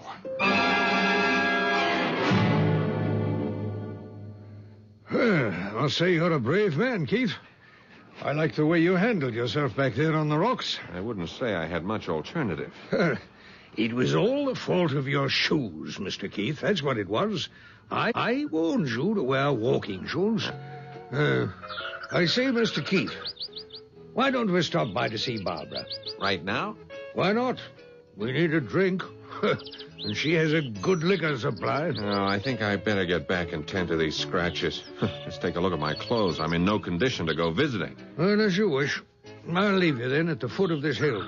And, yes, I've been meaning to ask you, Keith. Do you play bridge? Well, I'm not the world's best, but yes, I play. Oh, splendid. I'm rather out of practice. Well, heavens knows, so are we. Well, let's say my house, Friday evening. Come for supper, around 7. Well, thank you. Dear me, Mr. Keith, you did get scratched up. Your hands are still bleeding. Perhaps I should go with you. I'll be all right. Yes. Well, I'm off then to tell the ladies the good news. Good news? Well, yes. The good news that we found a new bridge partner. And I might as well warn you to bring a fat wallet. Our stakes are high. After a shower and some soothing applications of witch hazel and ointments, I rested on the big bed under the skylight. The front door was wide open for the benefit of a magnificent sea breeze. Suddenly I was on the alert. Someone was on the steps leading to the deck. Then there were slow, heavy footfalls and the tap of a cane. Mr. Keith? Mr. Keith? Are you all right? Oh, why, hello, Miss Babcock. Yes, come in. Oh, I heard you'd had an accident, and I thought you might not be able to fix your own supper. So I've brought you some nice oyster stew. Oh, well, that's very thoughtful of you. There. It's one of my specialties. Just warm it up. Oh, thank you. Thank you very much. Sit down. Won't you share the stew with me? No. I've had my dinner. Let me see your injuries. They're nothing but scratches. I was lucky. Could be serious. And you are not lucky, Mr. Keith. I looked at the stars last night, and the heavens do not bode well for anyone born under the sign of Leo. But you see me alive and well. I could have crashed all the way down those rocks and into the sea. Look out for more danger ahead. That was simply the first warning. Miss Babcock knew what she was talking about, and it had nothing to do with the stars. I heated the oyster stew, and it was delicious. In fact, the best I've ever tasted. But about an hour later, I began to feel drained of all energy. I thought it was just a reaction from a rather strenuous day and decided the best thing to do was go to bed and sleep it off. It was a tremendous effort to get undressed, but I managed to drag myself, partially clothed, onto the big bed. In a prone position, I felt as though I were being suffocated, and panic was setting in. I'd been poisoned, and no one was going to save my life this time unless I did it for myself. Literally, I crawled into the bathroom for the well-stocked medicine kit. Yes, I was prepared with antidotes for poison, but time was too short to figure out which one would be appropriate. By now, my hands and feet were growing numb, and breathing was getting more and more difficult. I mixed up a heavy pink liquid in a glass of water, and just before blacking out, I was very, very sick.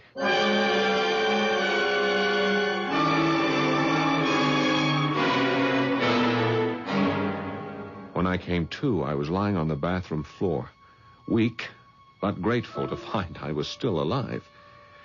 Very slowly, I got to my feet and staggered toward the bedroom, hoping at last to sleep off the effects of whatever had been in that poisonous stew. But my whole body sagged, and I knew I'd never make the bed, so I eased myself down on a narrow couch in the living room and fell instantly into a heavy slumber.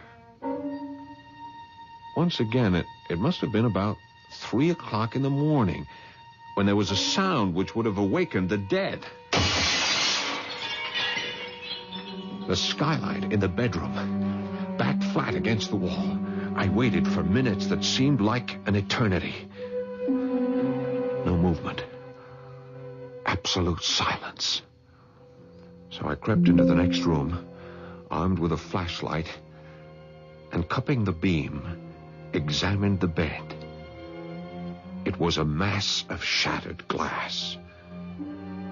In the darkness once more, I moved stealthily to the front door, opened it without a sound, and stared into total blackness.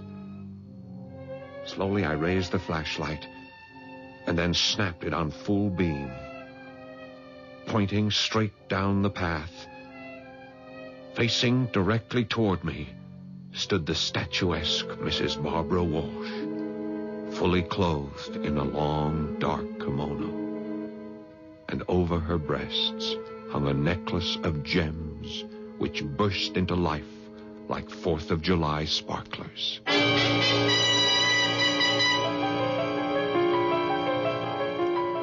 I must warn you not to jump to conclusions. If you imagine that Mrs. Walsh was wearing the stolen pearls, think again. Diamonds are the jewels that glitter when exposed to light. A pearl is sometimes a gem of great value, but it is not a precious stone. And one can scarcely say that pearls sparkle, while radium, remember the dial on your watch or bedside clock? Radium glows in the dark. We'll be back shortly with Act 3.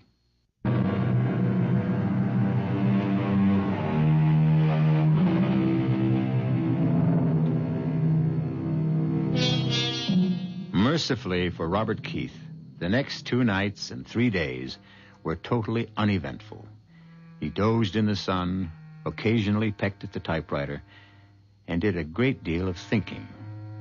Keith looked forward eagerly to the evening of bridge, and as he approached the colonel's house for the first time, he found a charming, sprawling building with a table set out of doors on what the Hawaiians call a lanai. He was glad he had purchased a colorful sports shirt in Honolulu, although it paled beside the one Colonel Madison was wearing over his white slacks. Even Miss Babcock looked festive in her flowered muumuu. Hi. Ah, welcome, my boy, welcome. You're looking much better, Mr. Keith. Quite recovered, thank you. This island air will cure anything. Anything but my arthritis. Where's Barbara? Oh, always late. I suspect she's getting herself decked out, ready for the kill. Oh, you expressed things so aptly, Colonel. If it's like old times, Barbara will come prepared for murder at the bridge table. Oh, I'm speaking... Hello, everybody. Oh, Barbara. Well, you've outdone yourself. Hey, dazzling. Simply dazzling. Oh, Colonel. And, Nora, dear. I believe you've met Mr. Keith. My lawyer has verified that he exists. Well, I'm glad to hear that. Mr. Keith, you may have the right to live on this island, but that doesn't mean that I have to love my neighbor. No, Barbara. However, since we have so little opportunity for social occasions, I propose we declare an armed truce. But I'm not at war with you, Mrs. Walsh. Speak for yourself. Peace for the evening. Dinner began with oysters on the half shell. 6 enormous oysters for each of us. And I shall be interested in your opinion of these, Keith. Delivered by my favorite fisherman, fresh from the beds this morning. Colonel, look. My horoscope said this would be a lucky day. Well, bless my soul. Oh, Nora has nothing on me. I found one, too. But I suspect you, Colonel. Come on, confess. All right, I confess. Party favors. There's a pearl in every oyster shell. You rogue. I must say this is rather a good one. Nice sheen. Oh, I love them. Every one. They feel so good. I thought the surprise was just for the ladies, but I see you've included me. Very pretty, Colonel. Well, let that be the beginning of your collection. I hope you won't mind if some of them are already pierced. You mean a pearl like this one has been removed from a string? Yes, that's right. Part of my hobby. I seldom find a string that meets my standards for matching, so I rematch them and mix them. But come, let's finish our dinner so we can get on to the battle.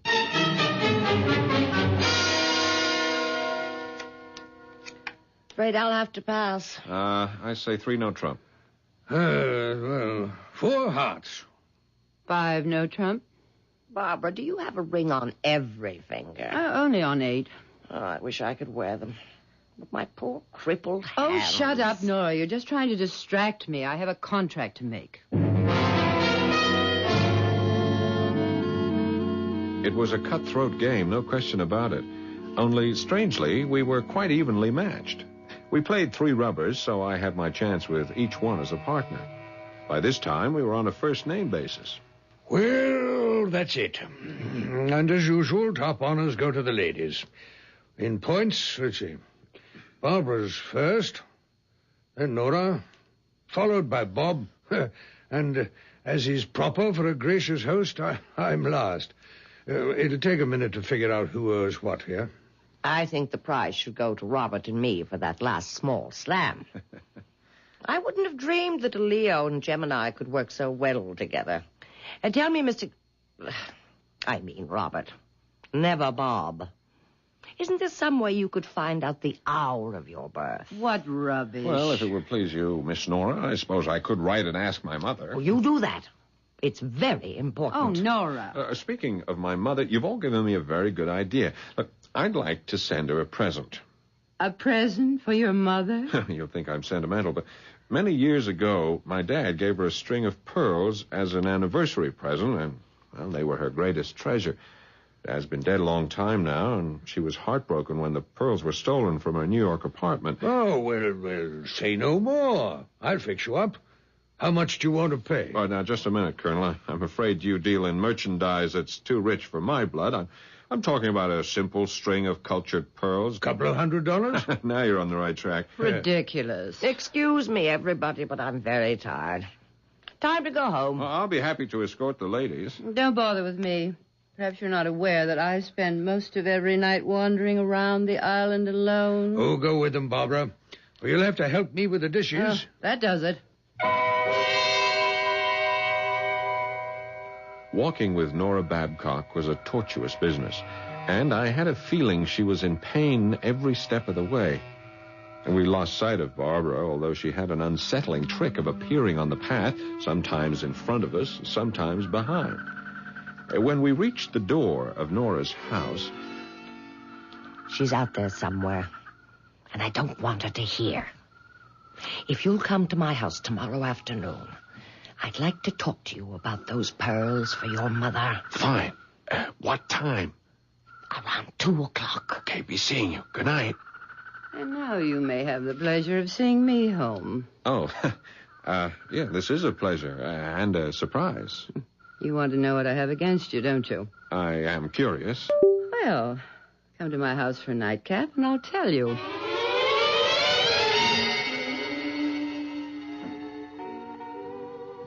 What do you think of my pad? Exotic luxury. You writers have a way with words. But you don't fit the pattern. And what pattern is that? Novelists, I despise them. Oh, come on. We're no different from anyone else. My husband was. A woman-hater who wrote about women and knew nothing about them. Oh, that man crucified me in his books. I know, you're different. I could tell from the way you talked about your mother. Come over here. Sit on the couch. That's better. Hold my hand. You know, it's been frightfully dull around here. Pretty hands. But don't your fingers get tired under all those rocks? Take the rings off. It'll make you feel any more comfortable. Now, let's see. Rubies, diamonds, sapphires. Suppose you'd never stoop to wearing something as simple as a pearl. On the contrary, my most prized possession. I own a string of priceless pearls. Over there in that velvet box. May I see them? I don't put them on display for just anybody. But if you're a good boy, I'll show them to you. Here, let me freshen your drink. You have some fascinating things in this room. That Buddha, for instance. It's carved from jade. And, are these the pearls? Put down that box. Oh, you said you'd show them to me. But it's locked, and I have to get the key. Oh, yes, Bob. I said I'd show you the pearls. If you're a good boy. And I will. Tomorrow morning. After you spent the night.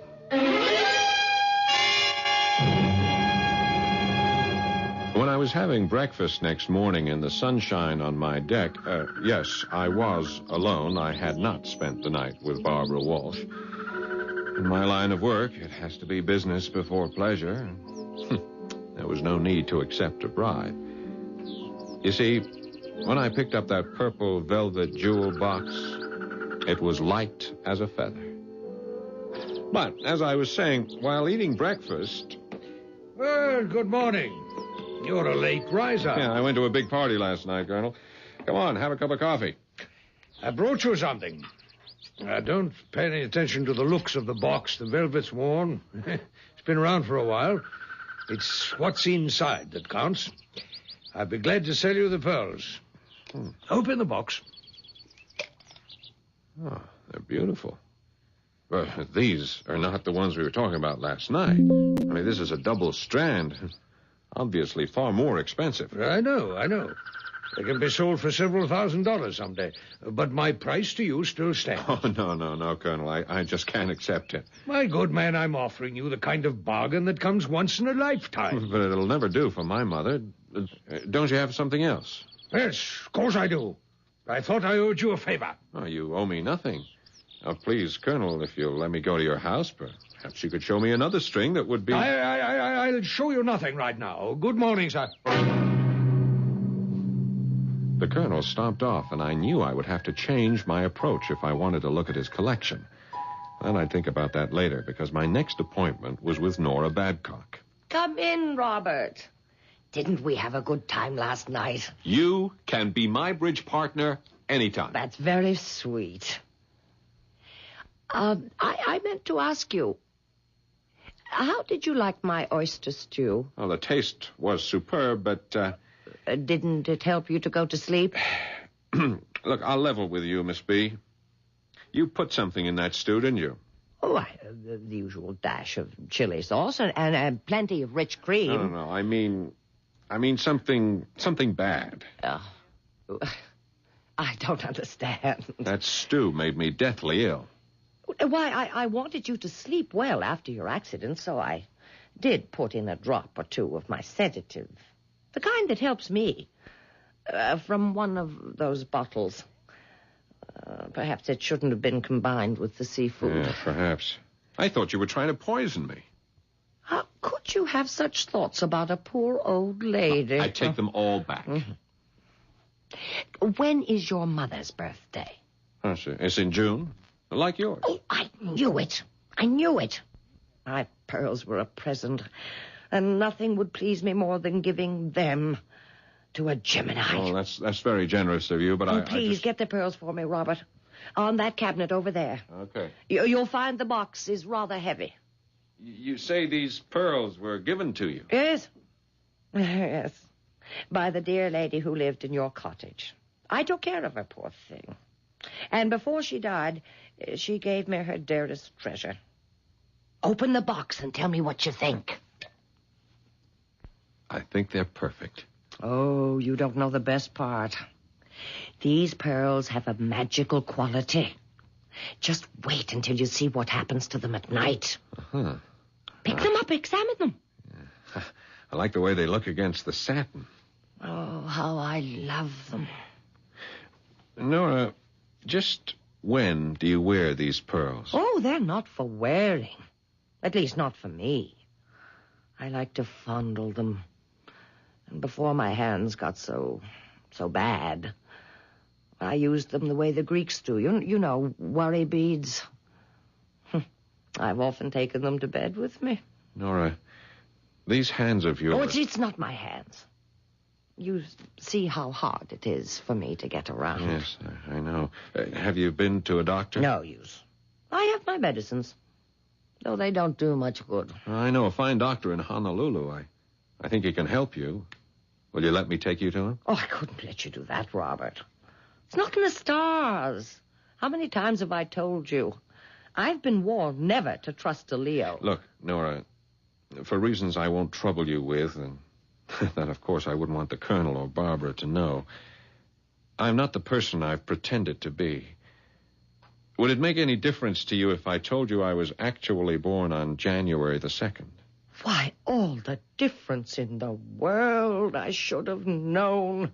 We were destined to be friends from the very beginning, Mr. Keith. Yes. Just Keith. That's my real first name. I'll go with you wherever you want me to go.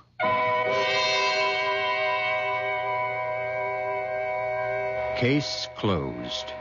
Miss Babcock's destiny was not written in the stars, even though she went to her grave believing it was. The deadly pearls were taken out of circulation, and Nora Babcock was given the best of care in a hospital where they did what they could to ease the pain during the short time she had left to live. It was thought best not to shatter her dream, so she never knew that Keith Spencer was an orphan, or that her treasured pearls had been anything but a comfort. I'll be back shortly.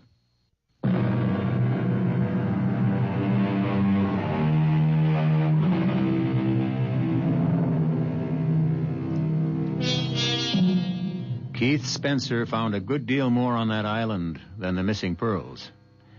He stepped into the lives of 3 people whose philosophies did not agree with his, yet with each he had at least one point of mutual understanding. Our mystery was solved with the apprehension of a victim rather than a culprit. Our cast included Kate Reed, Paul Hecht, Grace Matthews, and Kurt Benson. The entire production was under the direction of Hyman Brown. This is E.G. Marshall inviting you to return to our Mystery Theater for another adventure in the macabre. Until next time, pleasant dreams.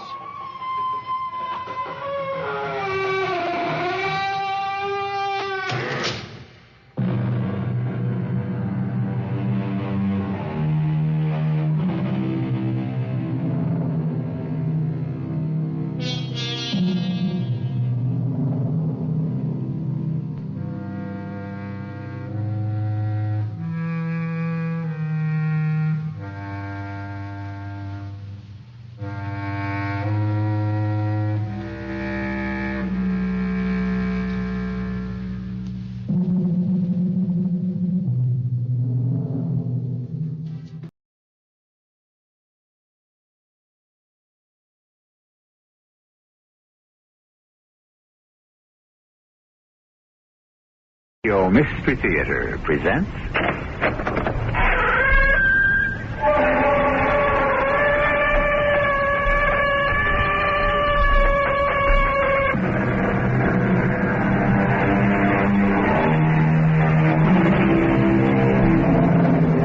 Come in.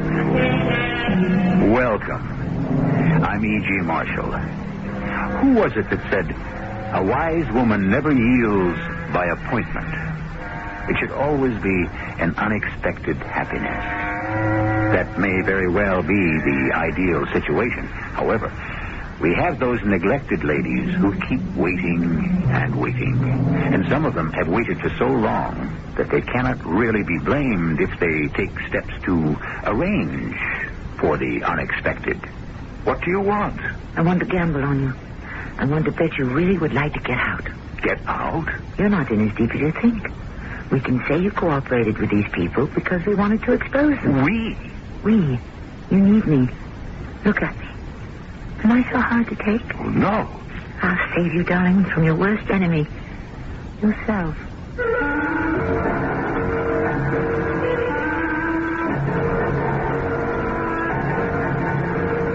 Our mystery drama, The Old Maid Murders, was written especially for the Mystery Theater by Sam Dan and stars Tammy Grimes.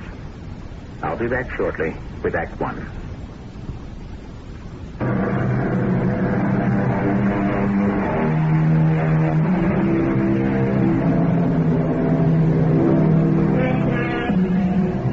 Here's a bit of philosophy that is 2,300 years old. A woman's time of opportunity is short, and if she doesn't seize it, no one wants to marry her.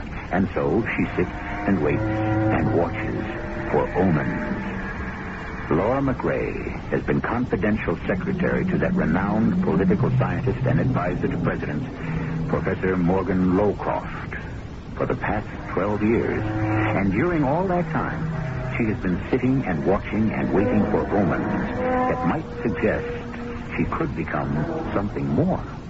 Unfortunately, there haven't been any. Come in, please. Oh, Miss McRae, come in. Have a seat. Oh, it's 9 o'clock. You're right on time. Did you have a good night's rest? No, Dr. Waller. I did not. Oh. Well, I may have to prescribe a sedative. I don't want to start that sort of thing. Well, we may need it for your treatment. I'm very tired, Dr. Waller. Do you mind if I go back to my room? No, by all means. Get some rest. You'll feel better. No, I won't feel better. Not till I find someone who believes me. Well, give me a chance to trust me. Why should I trust you? What have you got to lose? What have I got to gain? I've already lost everything. I'll never get another job. Tell me what happened. I don't know what happened. How did it begin? When did it begin? I don't remember. You don't want to remember? Let me alone. You won't believe me. Tell me the truth, and I'll believe you. The truth. How did it begin? How did it begin? When did it begin? It never began. It always was. I loved him, even before I met him. Does that make me sound crazy? No. It was always Dr. Lowcroft and Miss McRae. He was very good to me. But I didn't want that. I wanted him. There were women from time to time. He was a flirtatious man. But I didn't mind. They didn't mean anything. I had the best part of him. The part that negotiated with presidents and prime ministers. I was with him when he was truly alive. It's just... Yes. It's just that I wanted more. Oh, not much. Just a little bit more. I understand. No, you don't. And that morning he walked into the office, the way he always did, with that quick little smile on his face. And I said, "Good morning, Dr. Lowcroft." And you know, he would never say good morning to me. He would just wink his eye and say, "Let's get to work, Miss McRae. Now come inside with this morning's tale of woe." Number one, you're to call the president. Yes, and who else? I should think you'd want to return the president's call immediately. Why? Because you always do. You see how we become slaves of habit. Read on, Miss McRae. Would you be willing to give the commencement address at Western University? No. And Miss Mallet called. Ah, yes. Who is Miss Mallet? You've never heard of the beautiful, desirable Madeline Marris? Oh. I saw her latest film. Right. I believe you're blushing, Miss McRae. True, it was quite frank and even clinical in certain places, but all in all a work of art, which is how one must look at these things, no? I suppose so. I ask myself, What would it be like to spend an evening with a woman of so much vitality? I phoned her and left word. I'm surprised she returned my call. It would be a surprise if she didn't return your call. Now, Miss McRae, I need your advice. I called Madeline Maris on the spur of the moment. But as you well know, I am not a spur-of-the-moment person. Now, well, I need your guidance. After all, you're an expert on love. Mm-hmm. As a female, the fact is that love is for women. What did Lord Byron say? Man's love is of man's life, a thing apart, but is a woman's whole existence. Lord Byron never outgrew his juvenile fantasies. But he was right. Now, should I back away from Miss Madeline Maris? You're asking me for advice? Of course. You're the one person in the world I can trust completely. Dr. Lowcroft, I would rather you didn't involve me in these affairs of yours. Mr. Cray, you know how we do things around here. Prepare me a position paper. Well? Yes, sir. Since Miss Maris's appeal could only be considered physical, there are those who would say you are exploiting her purely for pleasure. Yes? It might prove difficult to shed Miss Maris should you tire of her charms. Why? She is America's sex goddess, and so people would assume that she was too much for you.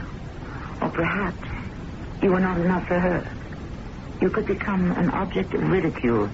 Very incisively put, Miss McRae. Now you know why I've kept you all these years. Dr. Lowcroft's office. One moment, please. It's Miss Madeline Maris. Are you here? Oh, well, so much for all our honest resolve and intelligent design. Hello there. Yes, himself. What did I have in mind? A dinner this evening. Huh? Oh, some quiet spot where we would not be besieged by the media. Oh, your place is fine. 7 is excellent, of course. Till then. Make a note, Miss McRae.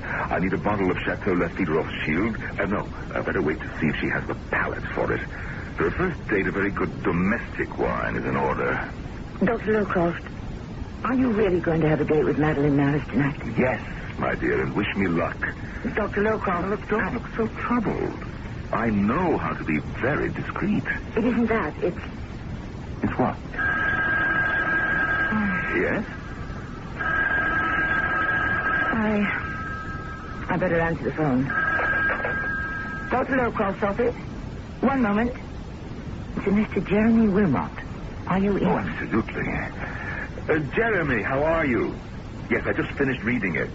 Mm-hmm. No, you're onto something. Oh, only a few suggestions. I made them on the margins. I'll send it down with my secretary. She'll guard it with her life. What's the best hotel on the beach? Good. She'll be there this evening. Right. Goodbye, Jeremy. Now, how would you like a little vacation? In Florida. Where's that envelope? It's in my attaché case. Now, here it is. A vacation? In here, a manuscript by Jeremy Wilmot. The historic roots of the economies of emerging nations. It sounds grim, but it's great. Dr. Lowcroft? Now, you check into the Beach Royale for a few days and let yourself go. But I have so many things to do. You need a vacation. You're tense. You're nervous. Irritable. Out of sorts. Oh. Whatever's gotten into you, a few days off will sweeten you again. But I can't spare the time. You know how we do things around here, Miss McRae. Now, I'll drive you to the airport myself. By noon, Dr. Waller, I was on a flight to Miami. You didn't think it unusual? He was always sending me off somewhere on an hour's notice. I was lucky it was Miami, Florida. Could have been Karachi, India. And then what happened? You know what happened. I told this over and over. What happened, Miss McRae? The thing at the baggage claim. The manuscript envelope. It was in my suitcase. It was too big to fit into my carry-on bag. It was in my suitcase. And my suitcase wasn't there when I arrived in Miami. What did you do? I waited and waited. Then I went to see the person in charge. Do you recall what you said to that person? I was very upset. I said, look here, my suitcase is missing. You've got to find my suitcase. And he said... Ma'am, we are doing our best. There's an important manuscript in that suitcase. Do you understand? You come in on Flight 7 from Washington, huh? I don't like to do this. I hate to try to impress you. that I'm working for Dr. Morgan Lowcroft. Well, I am doing the best I can now. If it's not good enough, maybe Dr. Morgan Lowcroft can come down here and look for a suitcase himself. But it'll be my fault if it's gone. Things like this simply cannot happen to me. Yeah, they can happen to anybody. Hey, Theodore, you put down that comic book and check to see is everything out of Flight 7, huh? Here, I got a lady here, so you just keep on looking. Does this mean you haven't found my suitcase? Well, we're going to turn place inside out and upside down, okay? But everything was in that suitcase. Man, what's the problem? We don't find it, you get a whole brand new outfit on the house. But the manuscript... So it's a manuscript. There's got to be a duplicate copy, huh? Why, does it have to be the end of the world? I don't know what's the matter with me. I'm sorry. Well, you just write down where you're staying, huh? And I guarantee you in 1 hour, one way or the other, you're going to hear from me.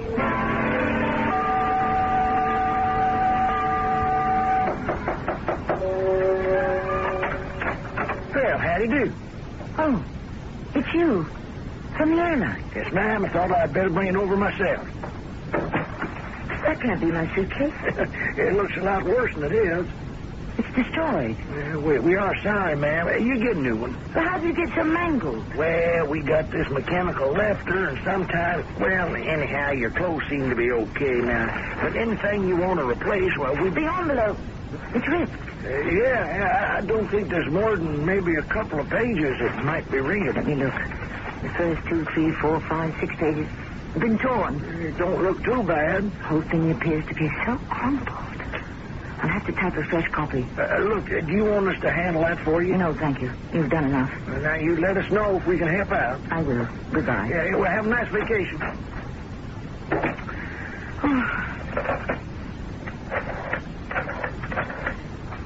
Front desk. This is Miss McCrae in 912. I would like a typewriter, paper, and some carbon, please. No, I know it's difficult at this time of day. No, tomorrow morning will not do. I am working for Dr. Morgan Lowcroft. Yes. Within 30 minutes? Thank you.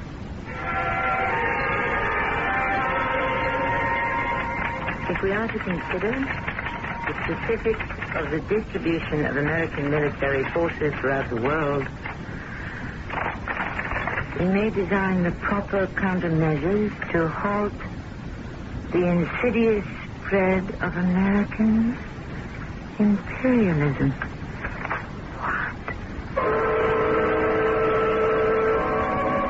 Yes, Miss McCrae. Miss McCrae? There it was, Dr. Waller.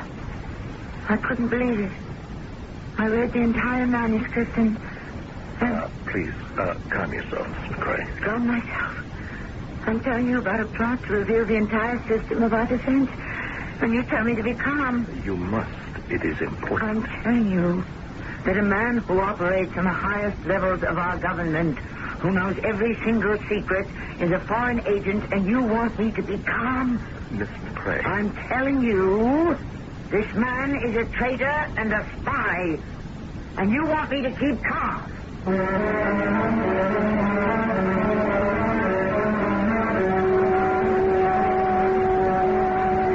I don't know if I would want her to be calm. After all, she's making quite a lethal charge.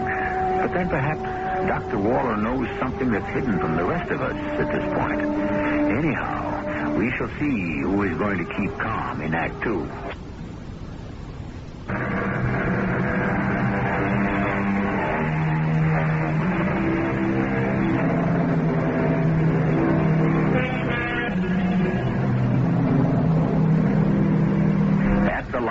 Said the poet, our only hope lies in ourselves. Of course, what he meant was our hope of salvation. But short of that, we can really use all the help we can get. It's all very well to advise people to be self-reliant, but then it all depends on the kind of self one has to begin with, right? I'm asking you to be calm, Miss McCrae, so that you may give me a full description of the event. Dr. Waller, you already have that description. Now, let me see if I can understand what you're saying. What is there to understand? Please, Miss McCrae. Where is the difficulty? Morgan Lowcroft said to me, take this envelope, which contains a manuscript by a Mr. Jeremy Wilmot, and deliver it to him in Florida. Accidentally, I happened to see the contents of the envelope. It's a document written by Dr. Lowcroft himself, filled with the most vital military and economic secrets. Well, what did you do then? No, please. Don't pass this off as if it's merely a weather report. Do you realize the implications of what I've just told you? Yes. Do you believe what I've just told you? I accept what you just told me. I'm sick and tired of being patronized by people like you. I'm going back to my room. You will go back to your room and do what? I am the last person in the world you can talk to. After me, who is there? Now, you claim it was a document filled with military secrets? It was. Your next move? I didn't know what to do. I sat there, trying to think. I suddenly felt all alone in the world. I had to be in touch with someone, with something. Without knowing why, I turned on the television set. There was a marvelous burst of music and color. And her face. Madeline Morris's face was on the screen. I was so angry, I lost all control of myself. Somehow, I blamed her for what he had done. You blamed her? Why? I don't know why. It's just that I thought she was part of something that was corrupting him. I wanted to smash the TV screen, but I was afraid it would explode or something, so I turned it off. Yes. And then the phone rang. I let it ring. And then I thought I'd better answer. Hello? Yes, Mrs. McRae. Yes. I'm Jeremy Wilmer. Oh. I do hope you've had a pleasant trip. Hello? Yes? May I come up for a manuscript? Perhaps if you are busy, we could have some dinner. Oh. Or a drink. At any rate, I cannot wait to see my manuscript and Morgan's suggestions. Why don't I just pick it up? No. I'll meet you downstairs. In the lobby. Well, did you meet him in the lobby? Dr. Waller, I wanted to get away from there. I wanted to run with that envelope. I wasn't going to give it to him. I wanted to get back to the airport. But how? And then I realized he didn't know me. He'd never seen me. So I took the elevator downstairs. I didn't meet him.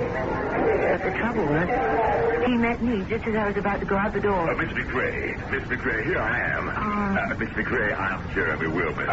See, I recognize the manuscript envelope you're carrying. Well, here I am. Yes. So, thank you very much for taking this trouble. May I have it? What? No. No? Miss McRae, what did you just say? I said no. Well, I'm afraid I don't understand. You were sent here specifically to deliver this manuscript. To deliver it to me. You can't have it. Miss McRae, is something the matter with you? I said you can't have it. Now, I must insist. Take your hands off me. Don't you dare touch me. You mean that we're going to have a scene about this? I said take your hands off me. Please, if something's the matter, let me help you. Get away from me. Hey, what's going on? This man is attempting to attack me. Hey, hold it, quiet. Now, look, all I'm trying to do... Help me, somebody, please. Help me.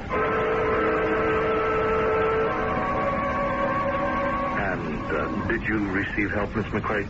Oh, yes, Doctor. In a moment, he was surrounded by an angry crowd. In the confusion, I slipped out the door and into a taxi. Soon I was at the airport and on a plane back to Washington. I was so frightened. I could hardly breathe. Frightened? Of what? Well, by now they knew. They? The ring of spies and secret agents of which Morgan Lowcroft was a part. Would they be waiting for me at the airport in Washington? I somehow made it to the cab stand. I went directly to Morgan Lowcroft's apartment. He wasn't home. I decided to wait in the study. Well, how did you get into the apartment? I have a key. It was midnight. And then 1 a.m. And 2. And finally, just a few minutes before 3, I heard the door. Miss McRae, what are you doing here? I see you didn't spend the night with Miss Faraday. What are you doing here? I read the manuscript. You did? Obviously, Jeremy Wilmot didn't have a chance to get in touch with you. He's probably been booked for disorderly conduct. Jeremy Wilmot booked for disorderly conduct? Jeremy? Obviously, you didn't hear me. I said I read the manuscript. I heard you. What are you going to do about it? Well, that depends. What are you going to do about it? I'm going to save you. How? First, tell me why you did it.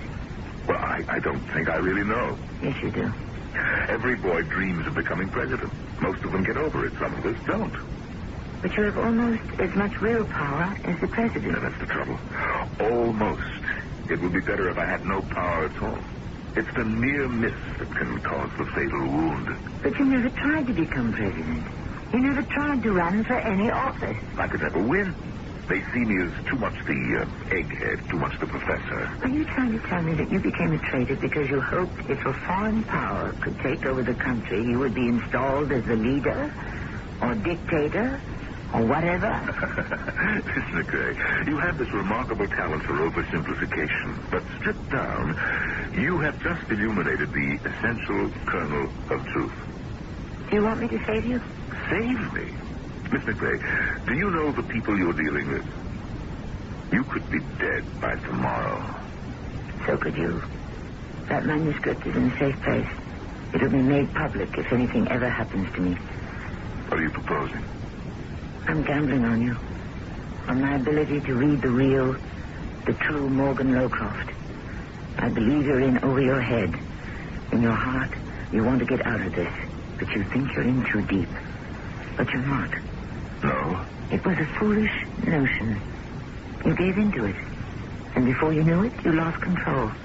But we can regain it. We can say you cooperated with these people so you could reveal and expose them. We? Yes, we. You need me. Look at me. Am I so hard to look at? No. I'll save you, Morgan. Darling. I'll save you from your worst enemy. Yourself. You'd better answer that. Hello? Oh, yes. Yes, Miss Maris. He did arrive home safely. No, there's no point in calling him in the morning. He'll be busy for a long time to come. Good night. Now, hold on, Miss McRae. My name is Laura. Call me Laura, darling. As you know, Miss McRae, both Dr. Wilmot and Dr. Lowcraft tell completely different stories. They're lying. Now, Dr. Jeremy Wilmot is a professor of economics in a leading Florida university. He is known to have no subversive connections. I know his version, and Morgan Lowcroft's version by heart. Dr. Lowcraft denies ever having written such a document. Naturally. What else could he do? But let us continue with your story. You confronted him early that morning when you returned from Florida. Yes. And then? I insisted we move immediately to expose the spy ring to the authorities. But he said we would have to proceed cautiously. Well, what made you decide, finally, that he could no longer be trusted? It was Madeline Maris. Oh? He had promised me that he would no longer see her or have anything to do with her. And he broke that promise? Yes. He had been meeting her in secret. But you know Washington and the columnists. You can't hold them off for too long.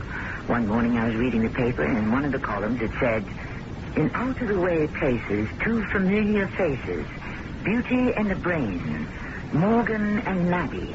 It could have been Gossett. I checked it with the reporter. It was all over town. Everyone knew it but me. So I confronted him with it. I said to him, "You lied to me." And you know what he did? He just laughed. Oh, my poor Miss McRae. Don't laugh at me. Our agreement was that you were to drop Madeline Maris. Now, let me tell you about our agreement. When you behaved so inexplicably, I didn't know what to make of it. You had created a wild story about me being a foreign agent. I have the evidence. Now, let me finish, please, Miss McRae. I looked at you as you talked to me. I could see how distressed you were. Of course. It wasn't an easy moment for me. So I decided to play along. Play along? This is no game. I was hoping perhaps you might come to your senses. But, Miss McRae, I am not helping you by perpetuating this farce. We'll see who thinks it's a farce when that document is made public. I wouldn't advise you to do that. Are you threatening me? I'm counseling you. Yes. You need good counsel. Sensible, practical guidance. Don't try that tactic with me. I know how you operate. The wise, calm, patient, all-knowing expert. Along about this time, you should be lighting your pipe. You should be quoting from Aristotle. Mr. McRae, it's difficult to live here at the summit, to be a part of the frenzy. Yes, that's what it is. And to realize how fragile, how thin the line between war and peace is. How easily the world can simply cease to exist, even 5 minutes from now. You have betrayed your country. It's more than most people can stand. And so many of us give way. Bend, crack, break. It's nothing to be ashamed of. It's like combat fatigue. Now, let me help you. I'm not the one who needs help. Take a leave of absence with full pay, of course. You're not going to get rid of me, Dr. Lowcroft. Rest. Relax. And then when you're better, come back. Your job will be waiting. How could I ever get along without you? Is that your attitude? I'll have to go to the FBI. As I said, I would not advise you to do that. What are you going to do about it? Do you propose to have me killed? Killed? Oh, no. No, of course not. But, dear Laura McRae, if you persist in this foolishness, it will be something much worse.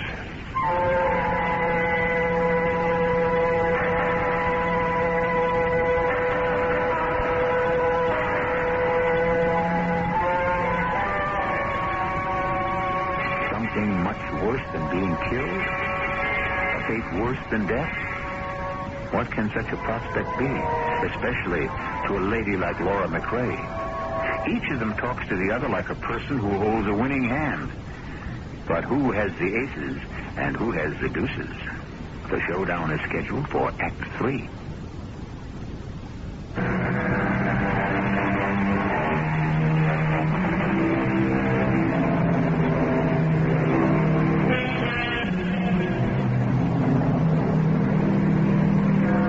Once again, we talk about the basic stuff of life. Life and fiction. Reality and illusion. What is real and what do we imagine? Laura McRae says she read a document which proves Morgan Lowcroft is a traitor. He claims there's no such document at all. Now, what can you believe? Which of them is telling the truth? But then again, what is truth? Morgan, why are we fighting with each other? Why do you want to destroy me? I want to save you. From what? From the corruption you're drowning in. Miss McRae, things cannot possibly continue in this manner. That's right. I have a duty to perform, and greater than any feeling I may hold for you. Yes. There are so many who worship at your shrine, Morgan, and I was the most devout of them all. I was even willing to accept the fact that you could betray your country. Why not? How could treason be bad if Morgan Lowcroft is a traitor? But we're finished. Finished, Morgan. I'm going to the police and to the media. Don't. I'm sorry. The magic is gone. At one time, I'd have done anything under the sun for your sake, but no more. Not for my sake, but for yours. Goodbye, Morgan. You can't stop me.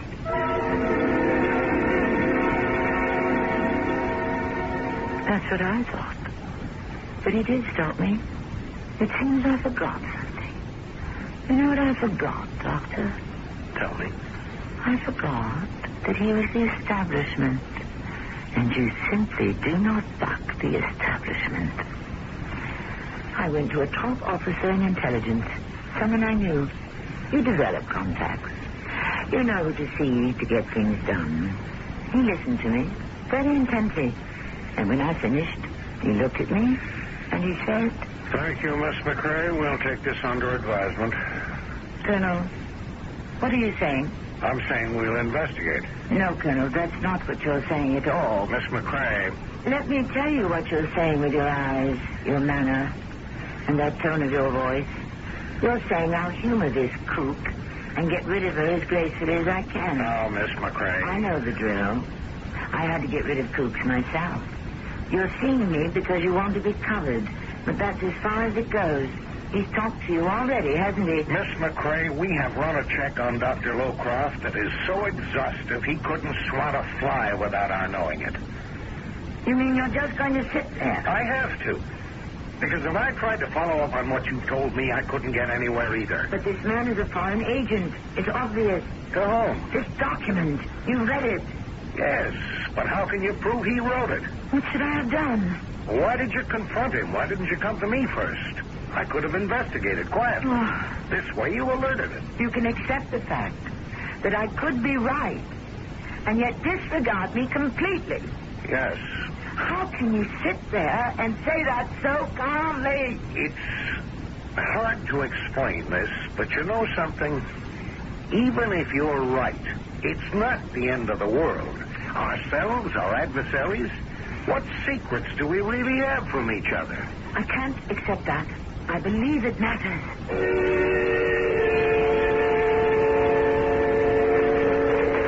What's your complaint, Miss McCrae? You say the media's sitting on the story. My paper published it. My station's carried it. But look at how you slandered it.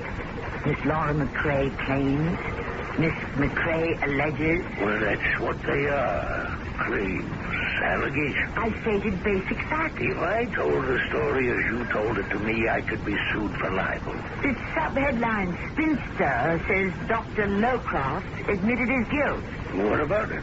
You have to label me as a spinster. How does the dictionary define spinster? An unmarried woman. Does that describe you? If I were an unmarried man, would the headlines describe me as a bachelor? Spinster. There's something ungainly, something neurotic. What right does a woman have not to be married? There must be something wrong with her. You came to us with a story. Because of your position, we printed it. We have now discharged our duty. It's up to the authorities to take it further. I showed you that document. Well, he denies that he ever gave it to you. And here we go, round and round again. I have a responsibility. Yes, and I know to whom. Yourself. You're scared, Mr. Jones. Of what? You're afraid you'll be frozen out. You won't get any more inside information, any off-the-record briefings. You're not going to rock the boat. You're not going to make a powerful enemy.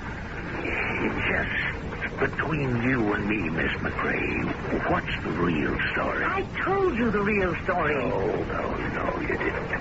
I've been around this town too long not to recognize a vendetta when I see one. What did he do to you? Are you trying to say there's something personal in this? There has to be. Is that what you think? A woman of your inside experience and understanding? How could you miscalculate so badly?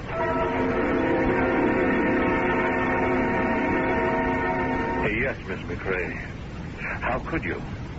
I thought... No, it doesn't matter anymore. But it does. Nobody cares about me. I care about you.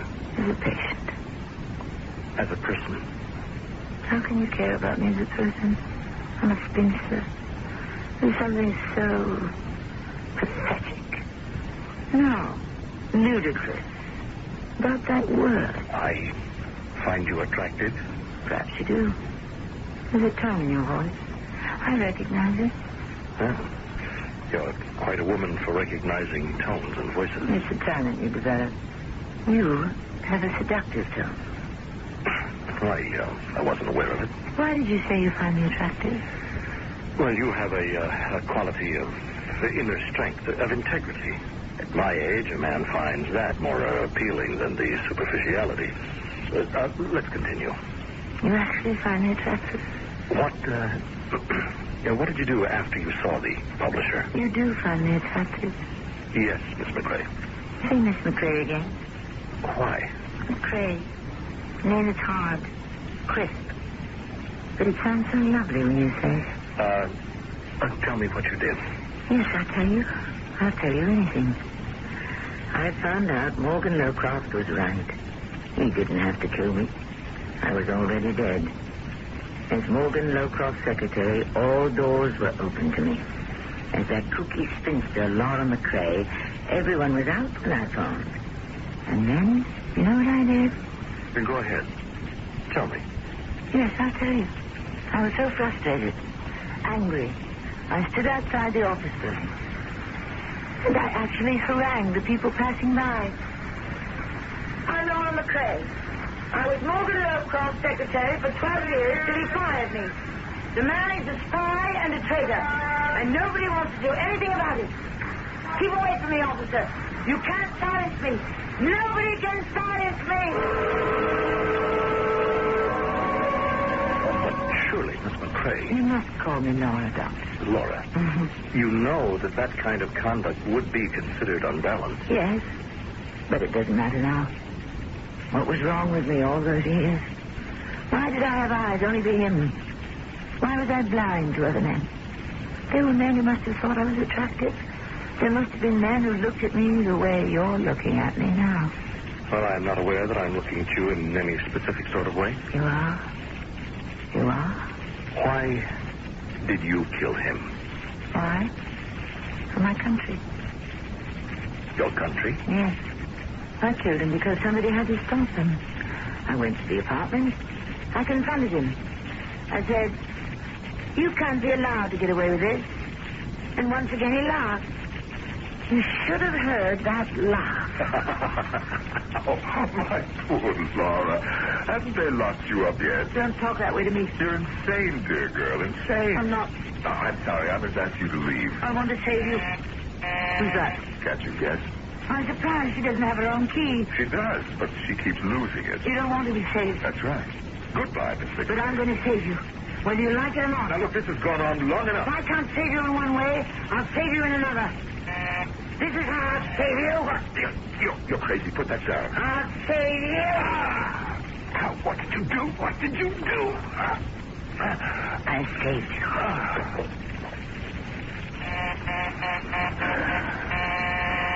Keep ringing.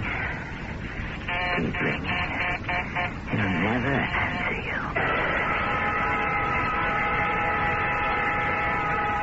And how did you kill him? I killed him with this. This? He had one in his chest, just like this. Long, sharp, pointed. I remember some years ago he had lost his letter opener, and I bought him a new one for Christmas. That one.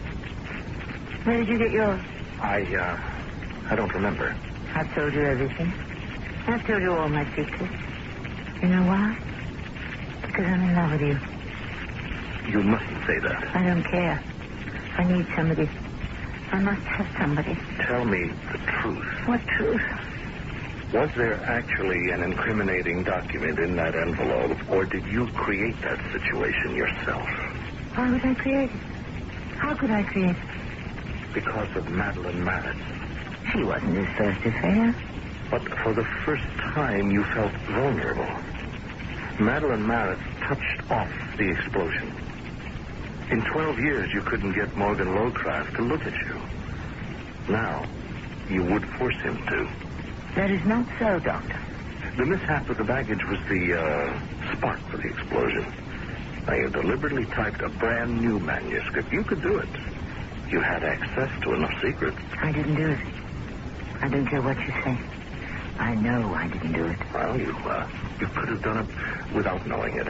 Now listen to me. Yes. I'll listen. Sometimes, when we want something to happen, we want it so badly, we will it so strongly. Yes. When your voice is soft and sweet like it is now, I'll listen to anything. Everything. Well, what you did, creating that document, it's been blocked out of your mind. But you have to go back to it. You have got to face it. Whatever you say, we'll face it together, won't we? I'll help you. It is my job. Not only because it's your job. Say it's more than that. Well, of course it's more than that. I'll keep nothing from you. I'll bare my heart, expose my soul. Miss McCrae, there is something we must straighten out. Oh, excuse me. Dr. Waller. Oh, yes. Yes. No, not too late. Yes, I'd like that. Tell the children we can go. Right. You know I do. See you soon. Bye. Who is that? That was my wife. You didn't tell me you were married. Why didn't you tell me you were married? It has no relation to your therapy. You seduced me. I what? You gave me that loving look, that special tone of voice. You didn't mean either of them. You only wanted to trick me into trusting you. And I did. I told you everything. Miss McCrae. What happened to Laura? She's been betrayed again.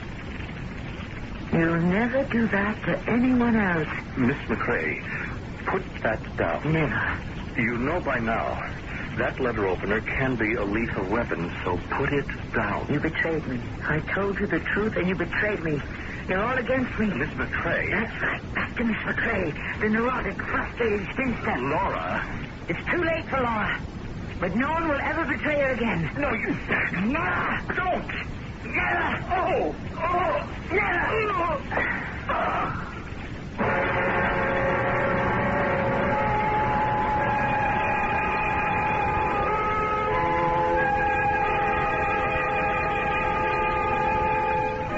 It doesn't look as if anyone will ever get the chance either. Our heroine has been put away for quite a long time. It proves, as the poet says, that love suppressed breeds a viper's nest. And was she telling the truth? Was he a spy, or was it all a lie? I shall return shortly. On CBS daytime television, yours is the best seat in the house for first-run drama weekdays. On Search for Tomorrow, watch stories of real people facing real problems. Then on The Young and the Restless, thrill to the romance and passion of warm young love. Search for Tomorrow and silky, steamy The Young and the Restless. Television's hottest summer shows weekdays. Check your local listing for time. Hi, this is Michael Landon. Are you the Michael Landon who talks about Kodak paper on TV? Yeah, that's me. I just love your commercials and your paper. Oh, thanks, but it's Kodak paper. Do you get your pictures printed on Kodak paper, too? Well, absolutely. I always look for you when I get them developed. You mean you look for the Kodak paper sign with my face on it? Yeah, because I always get Kodak paper where I see you. It. Right. Well, nice talking to you. Yeah, what a handsome sign. Look for the Kodak paper sign when you get your pictures developed.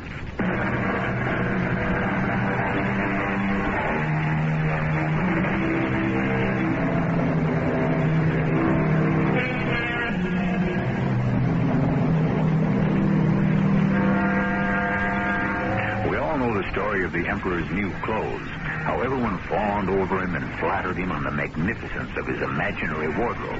That is, everyone except for one little boy who piped up. But the Emperor is naked. It's too bad the story ends there. It would be most instructive to learn what happened to that clear-eyed little boy. Did everyone appreciate his sincerity and candor? How, if at all, was he rewarded? What sort of future did he have, if any? Was our story a variation on this ancient theme? Well, you know how it is with a good story. It's anything you want it to be. Our cast included Tammy Grimes, Norman Rose, Court Benson, and Earl Hammond. The entire production was under the direction of Hyman Brown. And now, a preview of our next tale. After all, he isn't a close friend or anything like that. No, but I mean, if I'd been in my office, or even at home where I was supposed to be, maybe he wouldn't have done it. Oh, nonsense. I mean, I was here with you. Where you were or weren't has nothing to do with what happened. It's my fault. Will you stop taking credit for something you couldn't help? You're just being arrogant. Arrogant? Me? It's Louise. Louise? What about Louise? First Benita Barlow, now there's Stephen Bennett. Both dead. But Louise didn't know either one of them. That doesn't mean a thing. Not when you have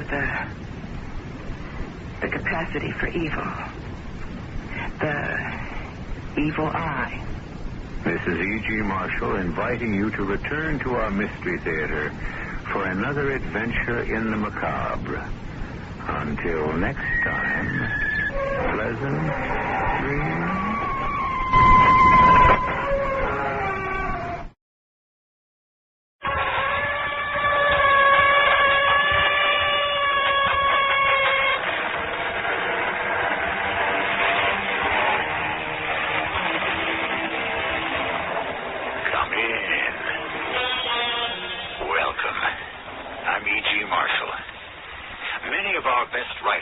ventured into the world of the macabre. One of them was the man who knew 19th century India better than any other, Rudyard Kipling. Our story is an adaptation of At the End of the Passage. A man by the name of Hummel is assistant engineer in charge of building a section of the Guadalajara Railroad line. Every Sunday, 3 friends visit him in his shabby, ramshackle cottage to play cards, gossip, and share a meal. In summer, the heat is sultry and oppressive. It is night, 101 degrees. Hummel seems to be possessed. With him is a doctor, a friend named Spurstow. I gave you morphia, Hummel. Not enough, Spurstow. I must have more. I can't sleep. I haven't slept for a week. I can't run fast enough. You what? Can't run fast enough? What does that mean? Schumer understands. My houseboy. If I sleep only a little, I can't run fast enough. Please, Spurstow, morphia, so I can run.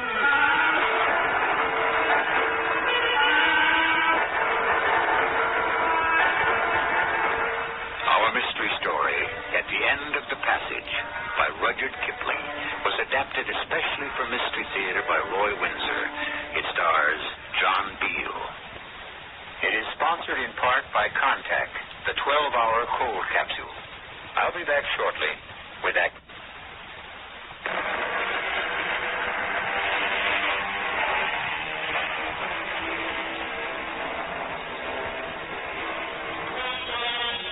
India in the 19th century. The smell of the bazaars, the rains, the heat of the sun-scorched earth, all seen and recorded unerringly by Kipling, a man born in Bombay and who spoke Hindustani. India then was more a continent than a country. England built roads and railroads under great difficulties. One of the rail lines being built in the northwest was the Guadalajara line. Hummel came out years ago and was assistant engineer of the project. Dr. Spurstow was medical chief, endlessly alert to cholera. A man named Lones was civil service, and Muttram was from the Indian Survey Office. 3 men who on Sundays sought each other's company as Hummel awaits them. Schumer, where the devil are you? I am here, Sahib. Oh, so you are. You lie down, master. Perhaps I should. Bring me a soda water, Schumer. Dr. Spurstow will make you well. I am well. There's nothing wrong with me. It's the heat. I just can't sleep. No civilized man can sleep when it's 104. I bring you the soda water. No, it does me no good. Fans hardly moving. You need much rest. There's no time for rest. Work. Heat. Too bad about Sahib Gibbons. I'll sit on the veranda and wait for them to ride up. Go about your business. Make certain the dinner's good or I'll skin you alive. Yes, master.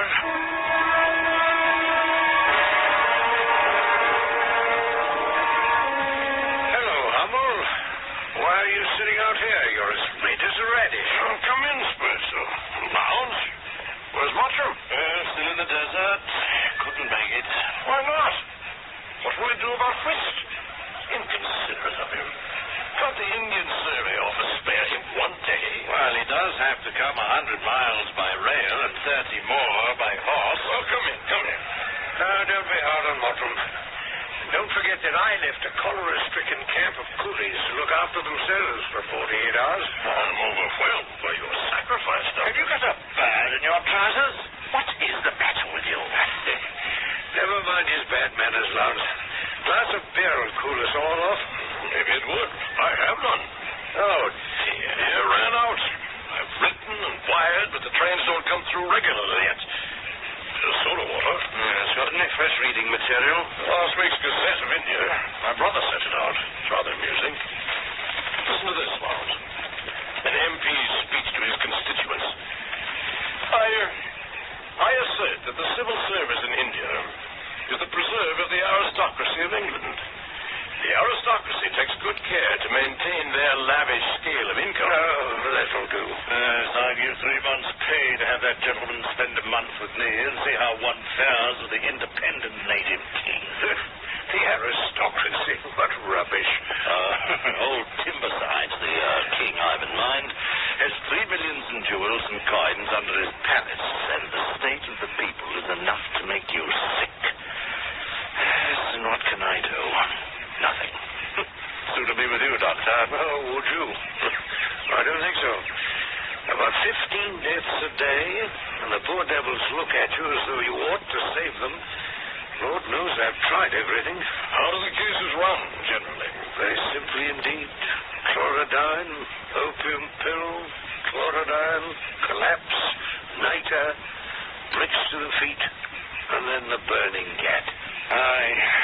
The level of space at the head of the stairs leading to the river, where the bodies are cremated. And here we are, the aristocracy of England. It was too bad about Mottram. We need a fourth for whist. Now, Hummel here is the lucky man. He has an actual roof over his head. He sees one train a day. He has books, pictures, and the society of the excellent subcontractor Jevons. Besides the pleasure of receiving us weekly. Jevons!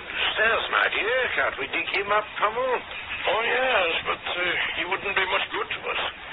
And it would be awkward. He passed on last Monday. Oh, I didn't know. But it would be awkward to dig him up. You have a nasty sense of humor, Hummel. How did he die? By his own hand. Cholera and fever give a man a week's grace, as you know. Any explanation? I judge no man in this weather. He had a touch of the sun, I imagine. After you fellows had left, he came over and sat with me on the veranda. He told me he was going home to see his wife. He rambled on tediously. And I got the apothecary in to look at him, and we tried to make him lie down. After an hour or two, he rubbed his eyes and said he believed it had a fit. Why this unusual interest, Bristow? I liked the man. Go on. He went to his bungalow and began cleaning a rifle. He told the servant he was going to shoot buck in the morning. Naturally, he fumbled with the trigger and shot himself through the head. Accidentally, of course. That was the report. I'd have wired you, Spurstow, if you could have done anything. You're a queer one, Hummel. If you'd killed the man yourself, you couldn't have been more quiet about the business. What does it matter? I've got a lot of his overseeing work to do, in addition to my own. I'm the only person who suffers. Jevons is out of it. By pure accident, of course, but out of it. Why didn't you let it go as suicide? Well, there was no direct proof. A man hasn't many privileges in this country, but he might at least be allowed to mishandle his own rifle. That's an odd way of putting it. Oh, someday I may need a man to smother up an accident to myself. Live and let live. Die and let die. Look here, you take a pill. You're white in the face. Liver out of order. I can't sleep. That's worse. What do you take for it? Nothing. I haven't had 10 minutes sleep since Friday. Well, I'll patch him up later on. Is he too hot for a ride, do you think? This is where to. We shall have to leave by 8. What is there to do? Hummel? Hey, what's that in the corner? You see that? Under those papers and that remnant of cloth. Why, have you a musical turn? Look. Spurstow, a bagpipe. I wonder if it plays. Oh, it's a wretched instrument. How did you come by it? I can't remember. Humor found it. I should have discarded it long ago.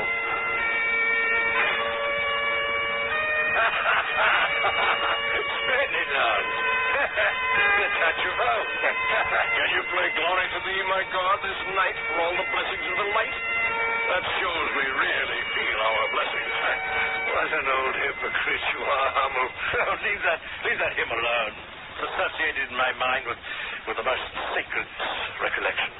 Summer evenings in the country, stained glass windows, light going down, and you and she jamming your heads together over one hymn. Now, that'll do, Hummel. You'll see it when you're 7 fathoms deep in hell.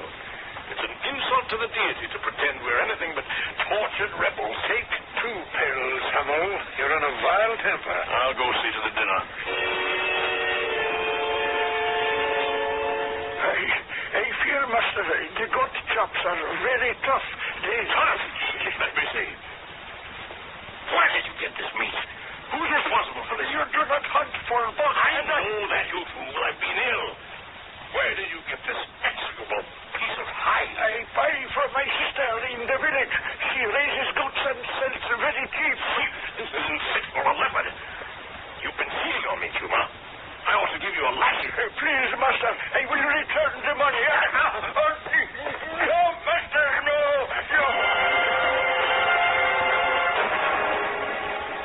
Why, he's mad, Doctor. Stay out of this, Lance. I'm leaving. Control yourself. No, he's been nasty and insulting since we arrived. Well, he's not well. You can see that. He's feverish. There is no excuse to abuse a servant. We're still supposed to be civilized men, fever or not. None of us has the right to treat the natives inhumanely. And Tuma's an exceptionally devoted houseboy. Yes, Hummel. Well, what did you do to Tuma? Not that it concerns you, Lowndes, but I slapped him. He's been cheating me. I can't offer you dinner. Well, it's just as well. I'm leaving. I'll ride with you. You're both riding off? Oh, no, please stay. I can find food. Thank you, no. Hummel, I don't know what's the matter with you. Heretofore, I've enjoyed my Sunday visits, but not this one. You've been disagreeable and insulting ever since we arrived. Oh, you're too touchy, and you're rude and scant of courtesy. I thank you for your past hospitality. Come along, Spurso. Spurso, please. Don't leave me. I'm not well. All right. Oh, thank you.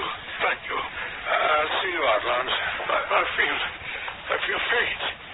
It's the heat. Come right back, Doctor. I'll certify Hummel for permanent leave. He can't stay here. As you please. Perhaps he'll have an accident. You are angry. Yes, very. You watch yourself.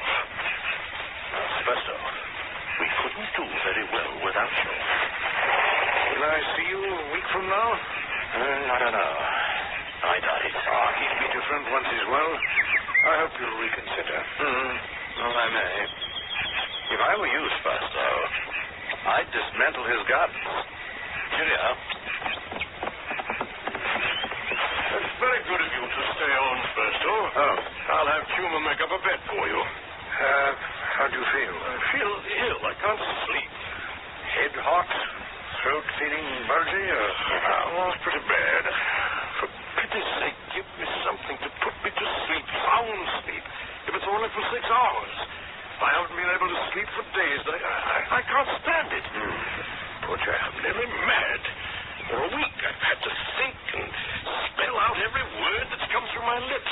Isn't that enough to drive a man mad? I can't see correctly. I've lost my sense of touch. My skin aches. Make me sleep. All right. Now, look here.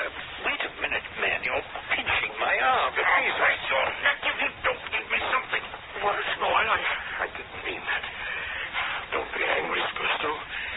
Oh, what's that? A silver case. Yes. Containing a needle. It's a thing I hate to use. All right, hold out your arm. Now, in a few minutes, the morphine will begin to work. Lie down, men, and wait. I think I'm beginning to go off now. Oh, it's positively heavenly. Spurso, you must give me that case to keep. You must. You must. Not on your life. Now, my friend, sleeplessness of your kind is apt to relax the moral fiber in matters of life and death. So I shall just take the liberty of spiking your guns.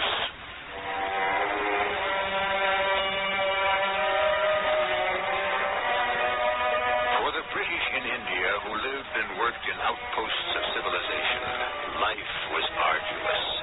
The unrelenting heat was debilitating. The Indians, far from Bombay and Calcutta, were primitive. Life was temporary and cheap. To the credit of the British, they worked hard to improve the life of the natives.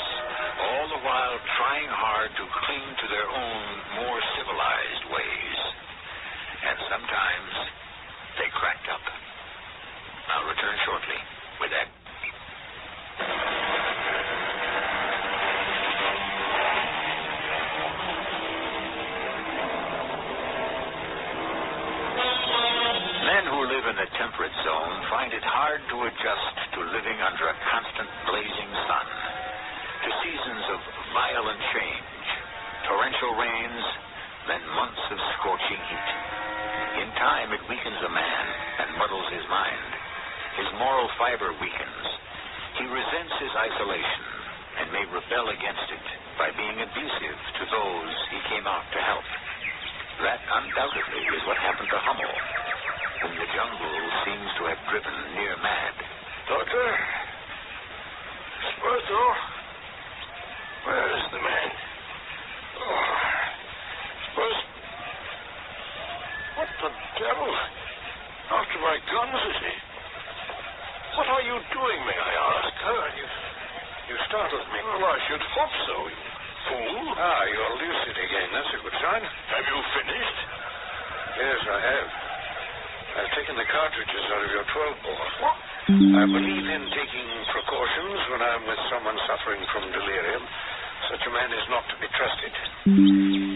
Yeah. You seem better? Well, that morphia doesn't work. Generally, I'm quick as lightning, but you clogged my feet. I was nearly caught. You were what? Well, a place down there. I've been afraid of it for months. It's made every night a hell for me. And yet I'm not conscious of having done anything wrong. Look here, I'll give you another dose. We'll stop your nightmares. Now, tell me exactly what your trouble is. Then will you put me to sleep, Spursto? Put me quite to sleep? If you don't, I'll be caught and die. I'll die. Tell me. Well, a blind face that cries and can't wipe its eyes. A blind face that chases me down corridors. Whose face, Hummel? Put me to sleep. You have the silver case. Yes, right here. You must go on leave, Hummel, as soon as possible. There we are.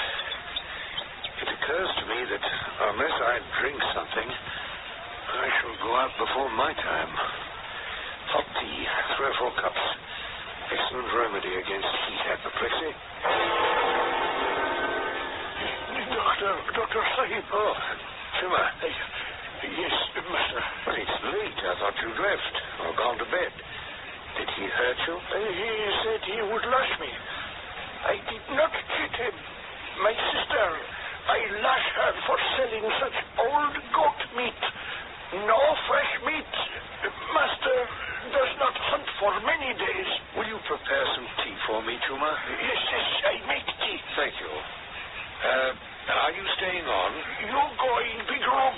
I bring the tea. Well, he's asleep in there. Oh, first time in long time, Doctor. Yes.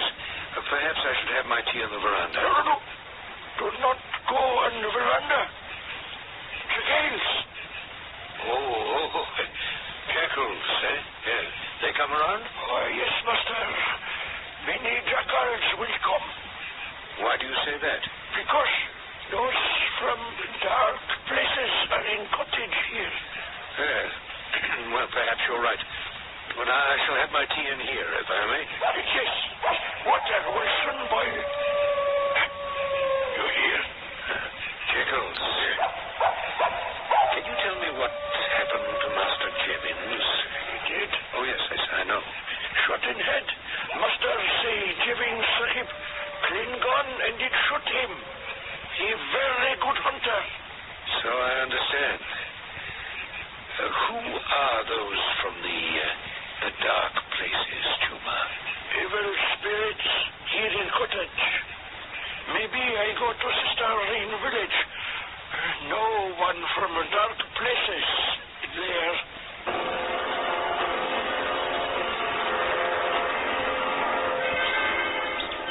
Oh. Good heavens, it's almost noon.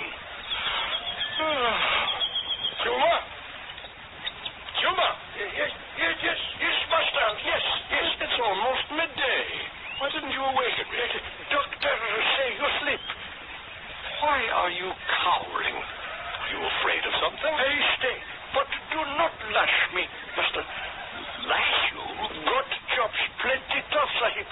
I have no idea what you're talking about. Does the doctor ridden off. Him on the veranda. Not so hot today. Oh, that will be a blessing. Breakfast, Chuma. Yes, master. How are you, Hummel? Good morning, Doctor. Chuma asked me not to lash him.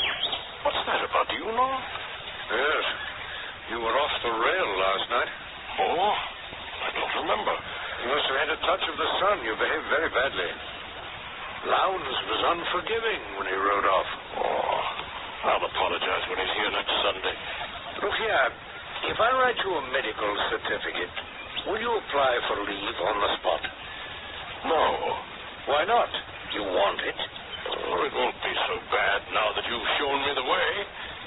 Morphia is an extreme measure. I can't prescribe it as a regular measure. Oh, I can always wire you if I become desperate. Besides, now that I've got into the way of sleeping, it'll be all right. You wouldn't trust me with your silver case, would you? No. I feel a new man now, thanks to you, Spurster. You're returning to camp now? Well, I must, but I'll try to look you up every other day. Just what did I do last night, Spurster? It's best forgotten. No, I'd rather know. Well, you were quarrelsome and insulting to us. Including Chuma? The chops were tough when you lost your temper with him and slapped him. You're fortunate he didn't leave. I am not a cruel man, Spurster. Well, any man can be provoked into cruelty, and you were. By that nightmare of yours, you must remember that. I'd much rather forget it. You should. Daylight is an antidote, and so is morphia. And so is sleep. Rely on a good night's sleep. Here's your horse. Come on now. Well, goodbye, Hummel. And do stay indoors. The heat's beginning to build up. Heat. This insufferable heat. What in heaven's name is that? Again. I saw it once before when I was suffering from overwork. Chuma? Chuma? Yes, master. Yes. Oh, master, you come out of sun. See it? Look there. Huh? On the veranda. There's nothing there, Sahib. Of course there is. It's a figure of myself. You are on the veranda, Sahib. If the thing slides away from me, all in one piece, like a ghost, I'll know it's only my eyes and stomach that are out of order, but it walks. And my head is going. I make hot tea plenty quick, master. Help me, Chuma. Yes. We go inside, yes. Yes, it keeps moving away from me. You sit down, master. I make hot tea. It's dissolving like swimming specks in my eyes. The thing walked away. My mind is going.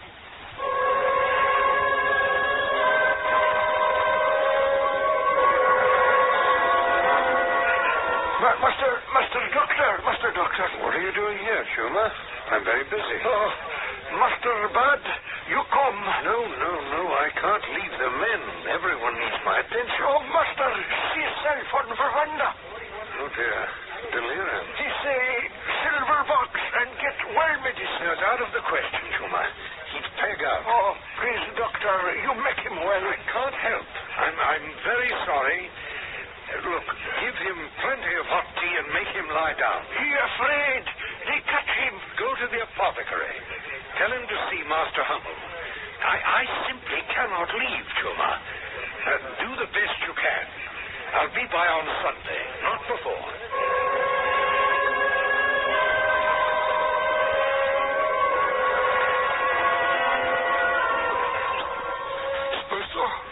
Only Chuma, Master.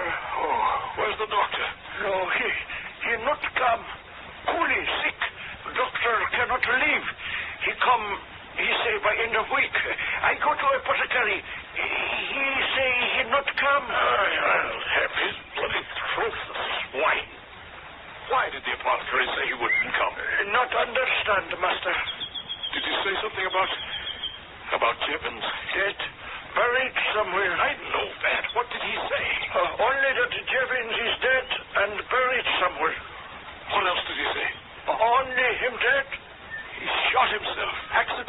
Yes, master. Yes, master, yes, master. I said, ring your scrawny neck. I make tea and fix up dinner. I don't care what you do. You'll lie down. Feel lots better, master.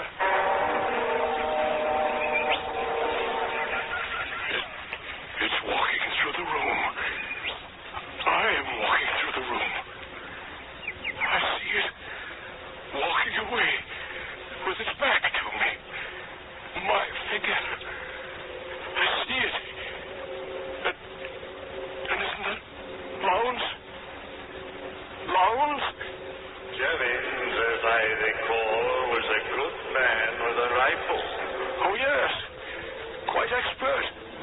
Does a man who is good with arms accidentally kill himself? Oh, yes. Yes, accidentally. But he wanted to write a report stating that it was suicide. I remember saying so to you and Spurso. You overruled him? There was no evidence to prove suicide. Did you quarrel with the apothecary?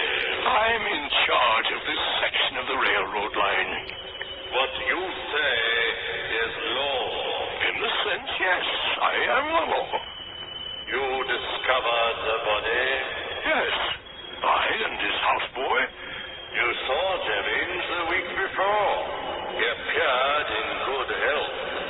The onset of fever and cholera can be swift. He suffered from cholera? He was dead. But the symptoms? No determination was made. The apothecary must have had an opinion. You'll have to ask him. There was no autopsy. Out here, that's rare. Men go out like flies. Why are you asking me all these questions, Lowndes?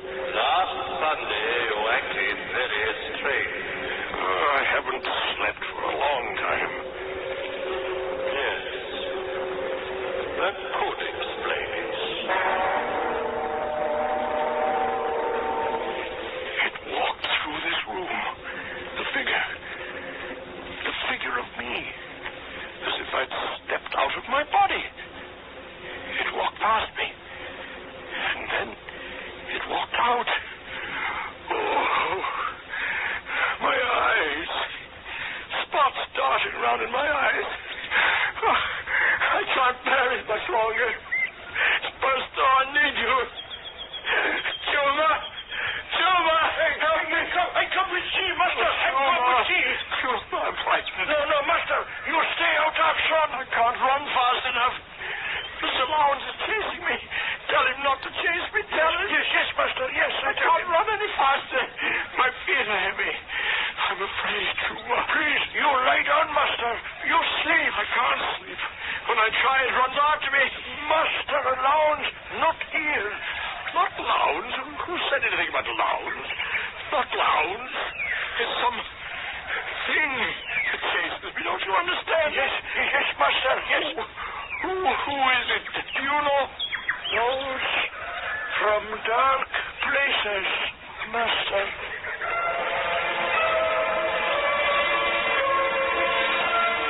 Man is resilient. His body can endure great hardships.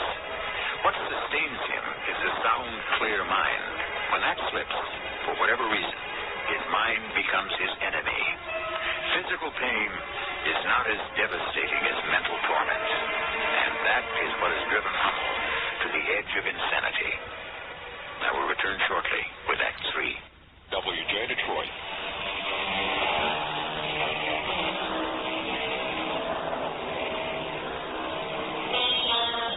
Rudyard Kipling was born in Bombay in 1865. When he returned from school in England, he was 17, and his father, then curator of the museum in Lahore, got him a job as assistant editor of the Civil and Military Gazette. It was during his leisure that he began to write his stories of India. His information was firsthand. Often at night, he said, he would wander till dawn in all manner of odd places, in and about the narrow gullies under the mosque of Wazir Khan. And he met the soldiery. His stories ring true. He knew his subjects. He knew Hummel. The following Sunday, Spurso reins in his horse and... Oh, Lord! Pull up. still stuck out in the desert. Let's pull up for a few minutes, eh? I'd like a cigarette. Well, Any word about Hummel? no, I was unable to visit him. The coolies were too sick. I didn't think I'd see you today. As I decided the last minute. Any change out here is welcome, even if it means holding my tongue when Hummel is abusive. Quite right, too. Well, it's a change for a day, and it's good for our pent-up frustrations. Oh, yes, I have plenty of those. As a doctor, you can do something for those who are ill. I'm supposed to minister to the body politic. I tell you, it's almost hopeless. Old Timbersides acting up again? Well, yes, it's one miserable intrigue after another. You know, he has absolutely no interest in improving the lot of the natives. Will it ever change? Oh, no. Not in my lifetime. I should tackle the king with a light hand, Lowndes. They'll hate you quite enough under any circumstances. It's weary work. I'd sooner be with you, Buster. Oh, would you? I don't think so. Oh, really bad week. Oh, very. But I'm happy to see you, truly. Well, we're here, and that's reassuring. As you know, there are very many places in the East where it's not good or kind to let your acquaintances drop out of sight, even for one short week. Yeah, that's really why I decided to ride in. Hummel may be well enough to join us. He's had a week to recover.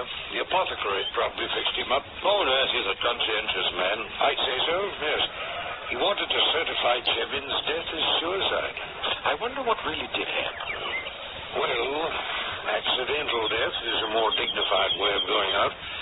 I'm inclined to believe it's the proof. Chevin's wasn't suicidal. No. But, of course, there's another alternative.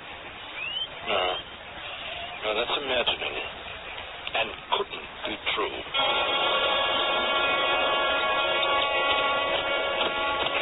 Hello, Juma. Your coming cottage, yes? Yes, of course. Something wrong here, Buster. Where's your master, Juma? He descended to dark places. There he was caught, not able to escape with sufficient speed.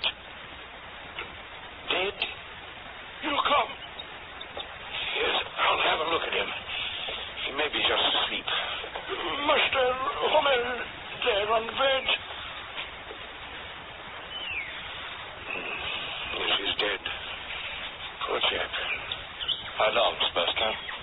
The body's still warm. A few hours. Cholera? No. He had fever and he was being ridden by a nightmare. And it pursued him in the dark places. What kind of nonsense is that? He was afraid to fall asleep. That's about all I can tell you, Lance. That night I spent with him, very trying, by the way. He told me that a blind face that cries and cannot wipe its eyes, a blind face chased him down corridors.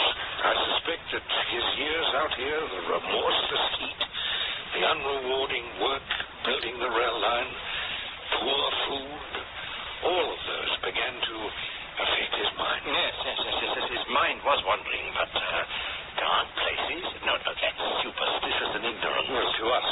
It's not to the natives. You heard, Chuma. He also told me that there were evil spirits in the cottage. Oh, what rubbish. Look at Hummel's eyes. Good Lord. Shut his eyelids, Buster. I can see hell in those eyes. Shut them, I implore you. Chuma. Yes, Doctor. When did your master go to bed? 11 or 12. He was well then? How should you know? No, he was not ill. He did not sleep for 3 nights. This I know. I see him walking much, very late in the night. What do you think, Chuma? He descended into dark places. He not able to escape with sufficient speed. Go out and prepare the seals to be set on the Sahib's property. I tell other servants to stay away until you reckon tale of Sahib's property. They are all thieves and they would steal. Oh, what did he die of, Buster? He As far as I can make out, he died from, anything. Stoppage of the heart's action. Heat apoplexy. Or some other visitation. Well, he certainly was scared to death.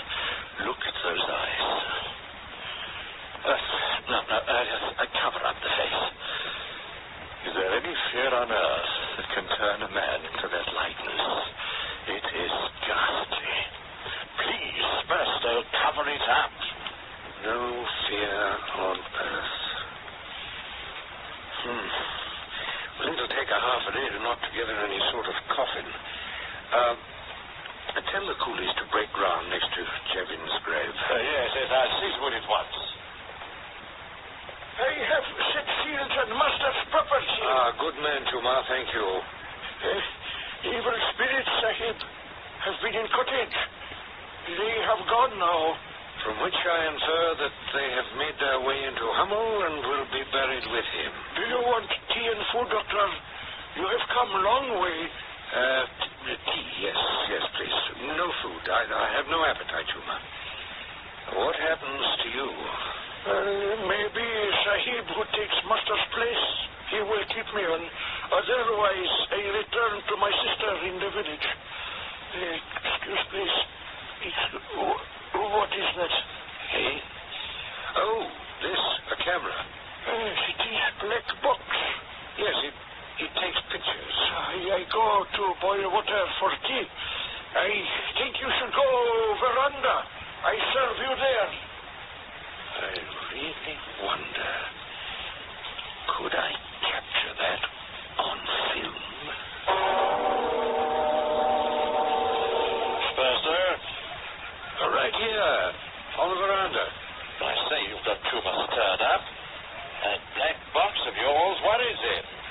You know how the natives feel about pictures. Yes, of course. The camera's an instrument of the devil. It imprisons their faces on film and captures their souls. Yes, well, I respect that. So do I. What's this got to do with the picture I might take of the late Hummel? Well, there's something grisly about it, for one thing, and, Chuma's afraid that the picture would capture the evil ones. And I just don't like it. It isn't in medical science. What isn't? Things in a dead man's eyes. You saw them. Oh, for goodness sake, leave that horror alone. I've seen a native die of pure fright when a tiger chivied him. I don't know what killed Hummel. Indeed. Well, I'm going to try to see. Tea and a biscuit and some sliced meat, Sahib. That's excellent. Thank you, Chuba. And the doctor? He'll be here directly. Yes, with the master. He has black box. Good Lord. That's Hummel's voice. But Hummel's dead. Spurstow!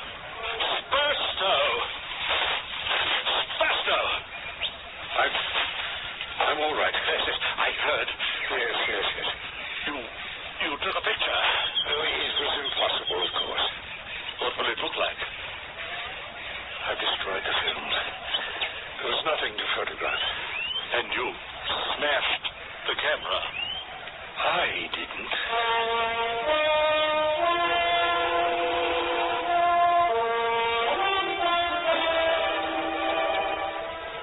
We'd better leave, Franz. Go back to work. I've written the death certificate. Yes, I have my horse. Yes, and we can pick them up when we come back for the burial. We'll leave them at the station. Did you take a picture? I told you it was impossible. That's a lie. Just what did happen? I distinctly heard Hummel shriek as if he were being burned in hell. I really don't remember any part of it. I don't believe you. My dear fellow, let's forget it, shall we? We're in such a state now that we'd believe anything. Was it Jevons? I beg your pardon. Do you believe that Jevons died accidentally? Or was it suicide? Well, we have Hummel's report about that. Jevons fumbled the trigger on his gun. There is an alternative, isn't there? I never realized that you have such a vivid imagination. So I'm just trying to be rational.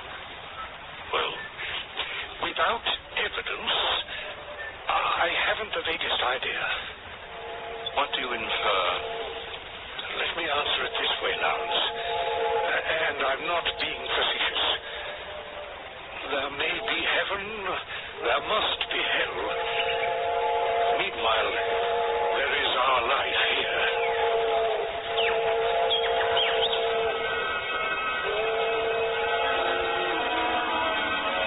Lowndes had made up his mind.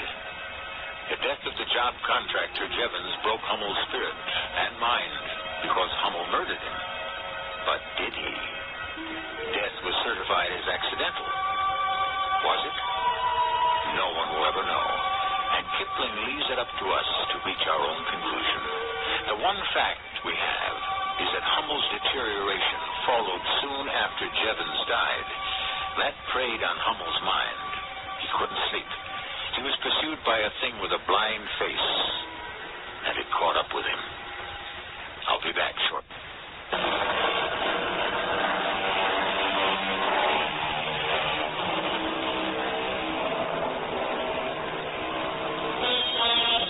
What did Dr. Spurstow experience when he took that picture of Hummel's eyes?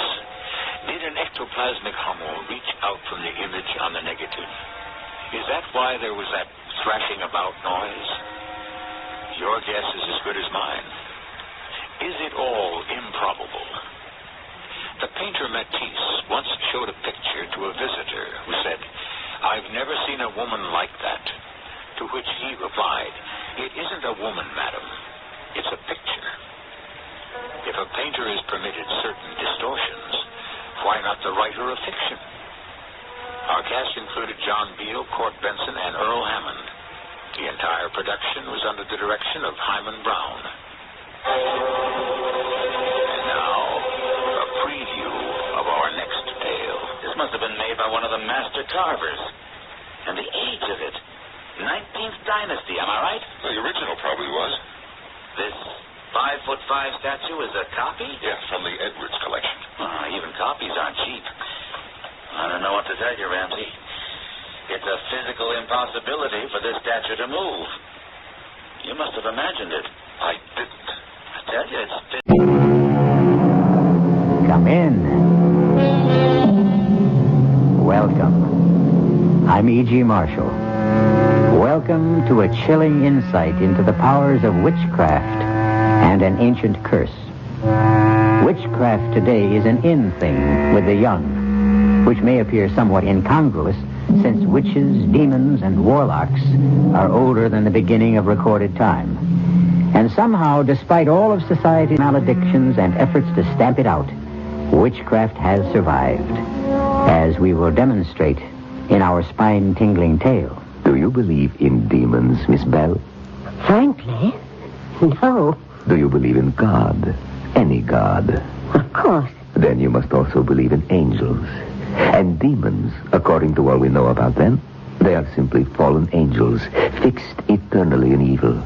And although we may not know whether we are being fanned by airs from heaven or blasts from hell, it is best to be on guard.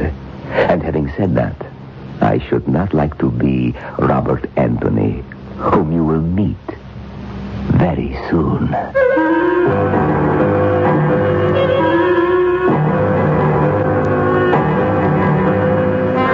Our mystery drama, This Will Kill You, was written especially for the Radio Mystery Theater by Murray Burnett and stars Norman Rose and Larry Haynes.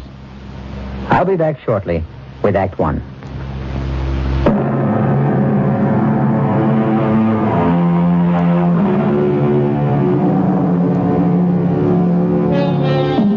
Rage, my friends, is one of the curses of mankind.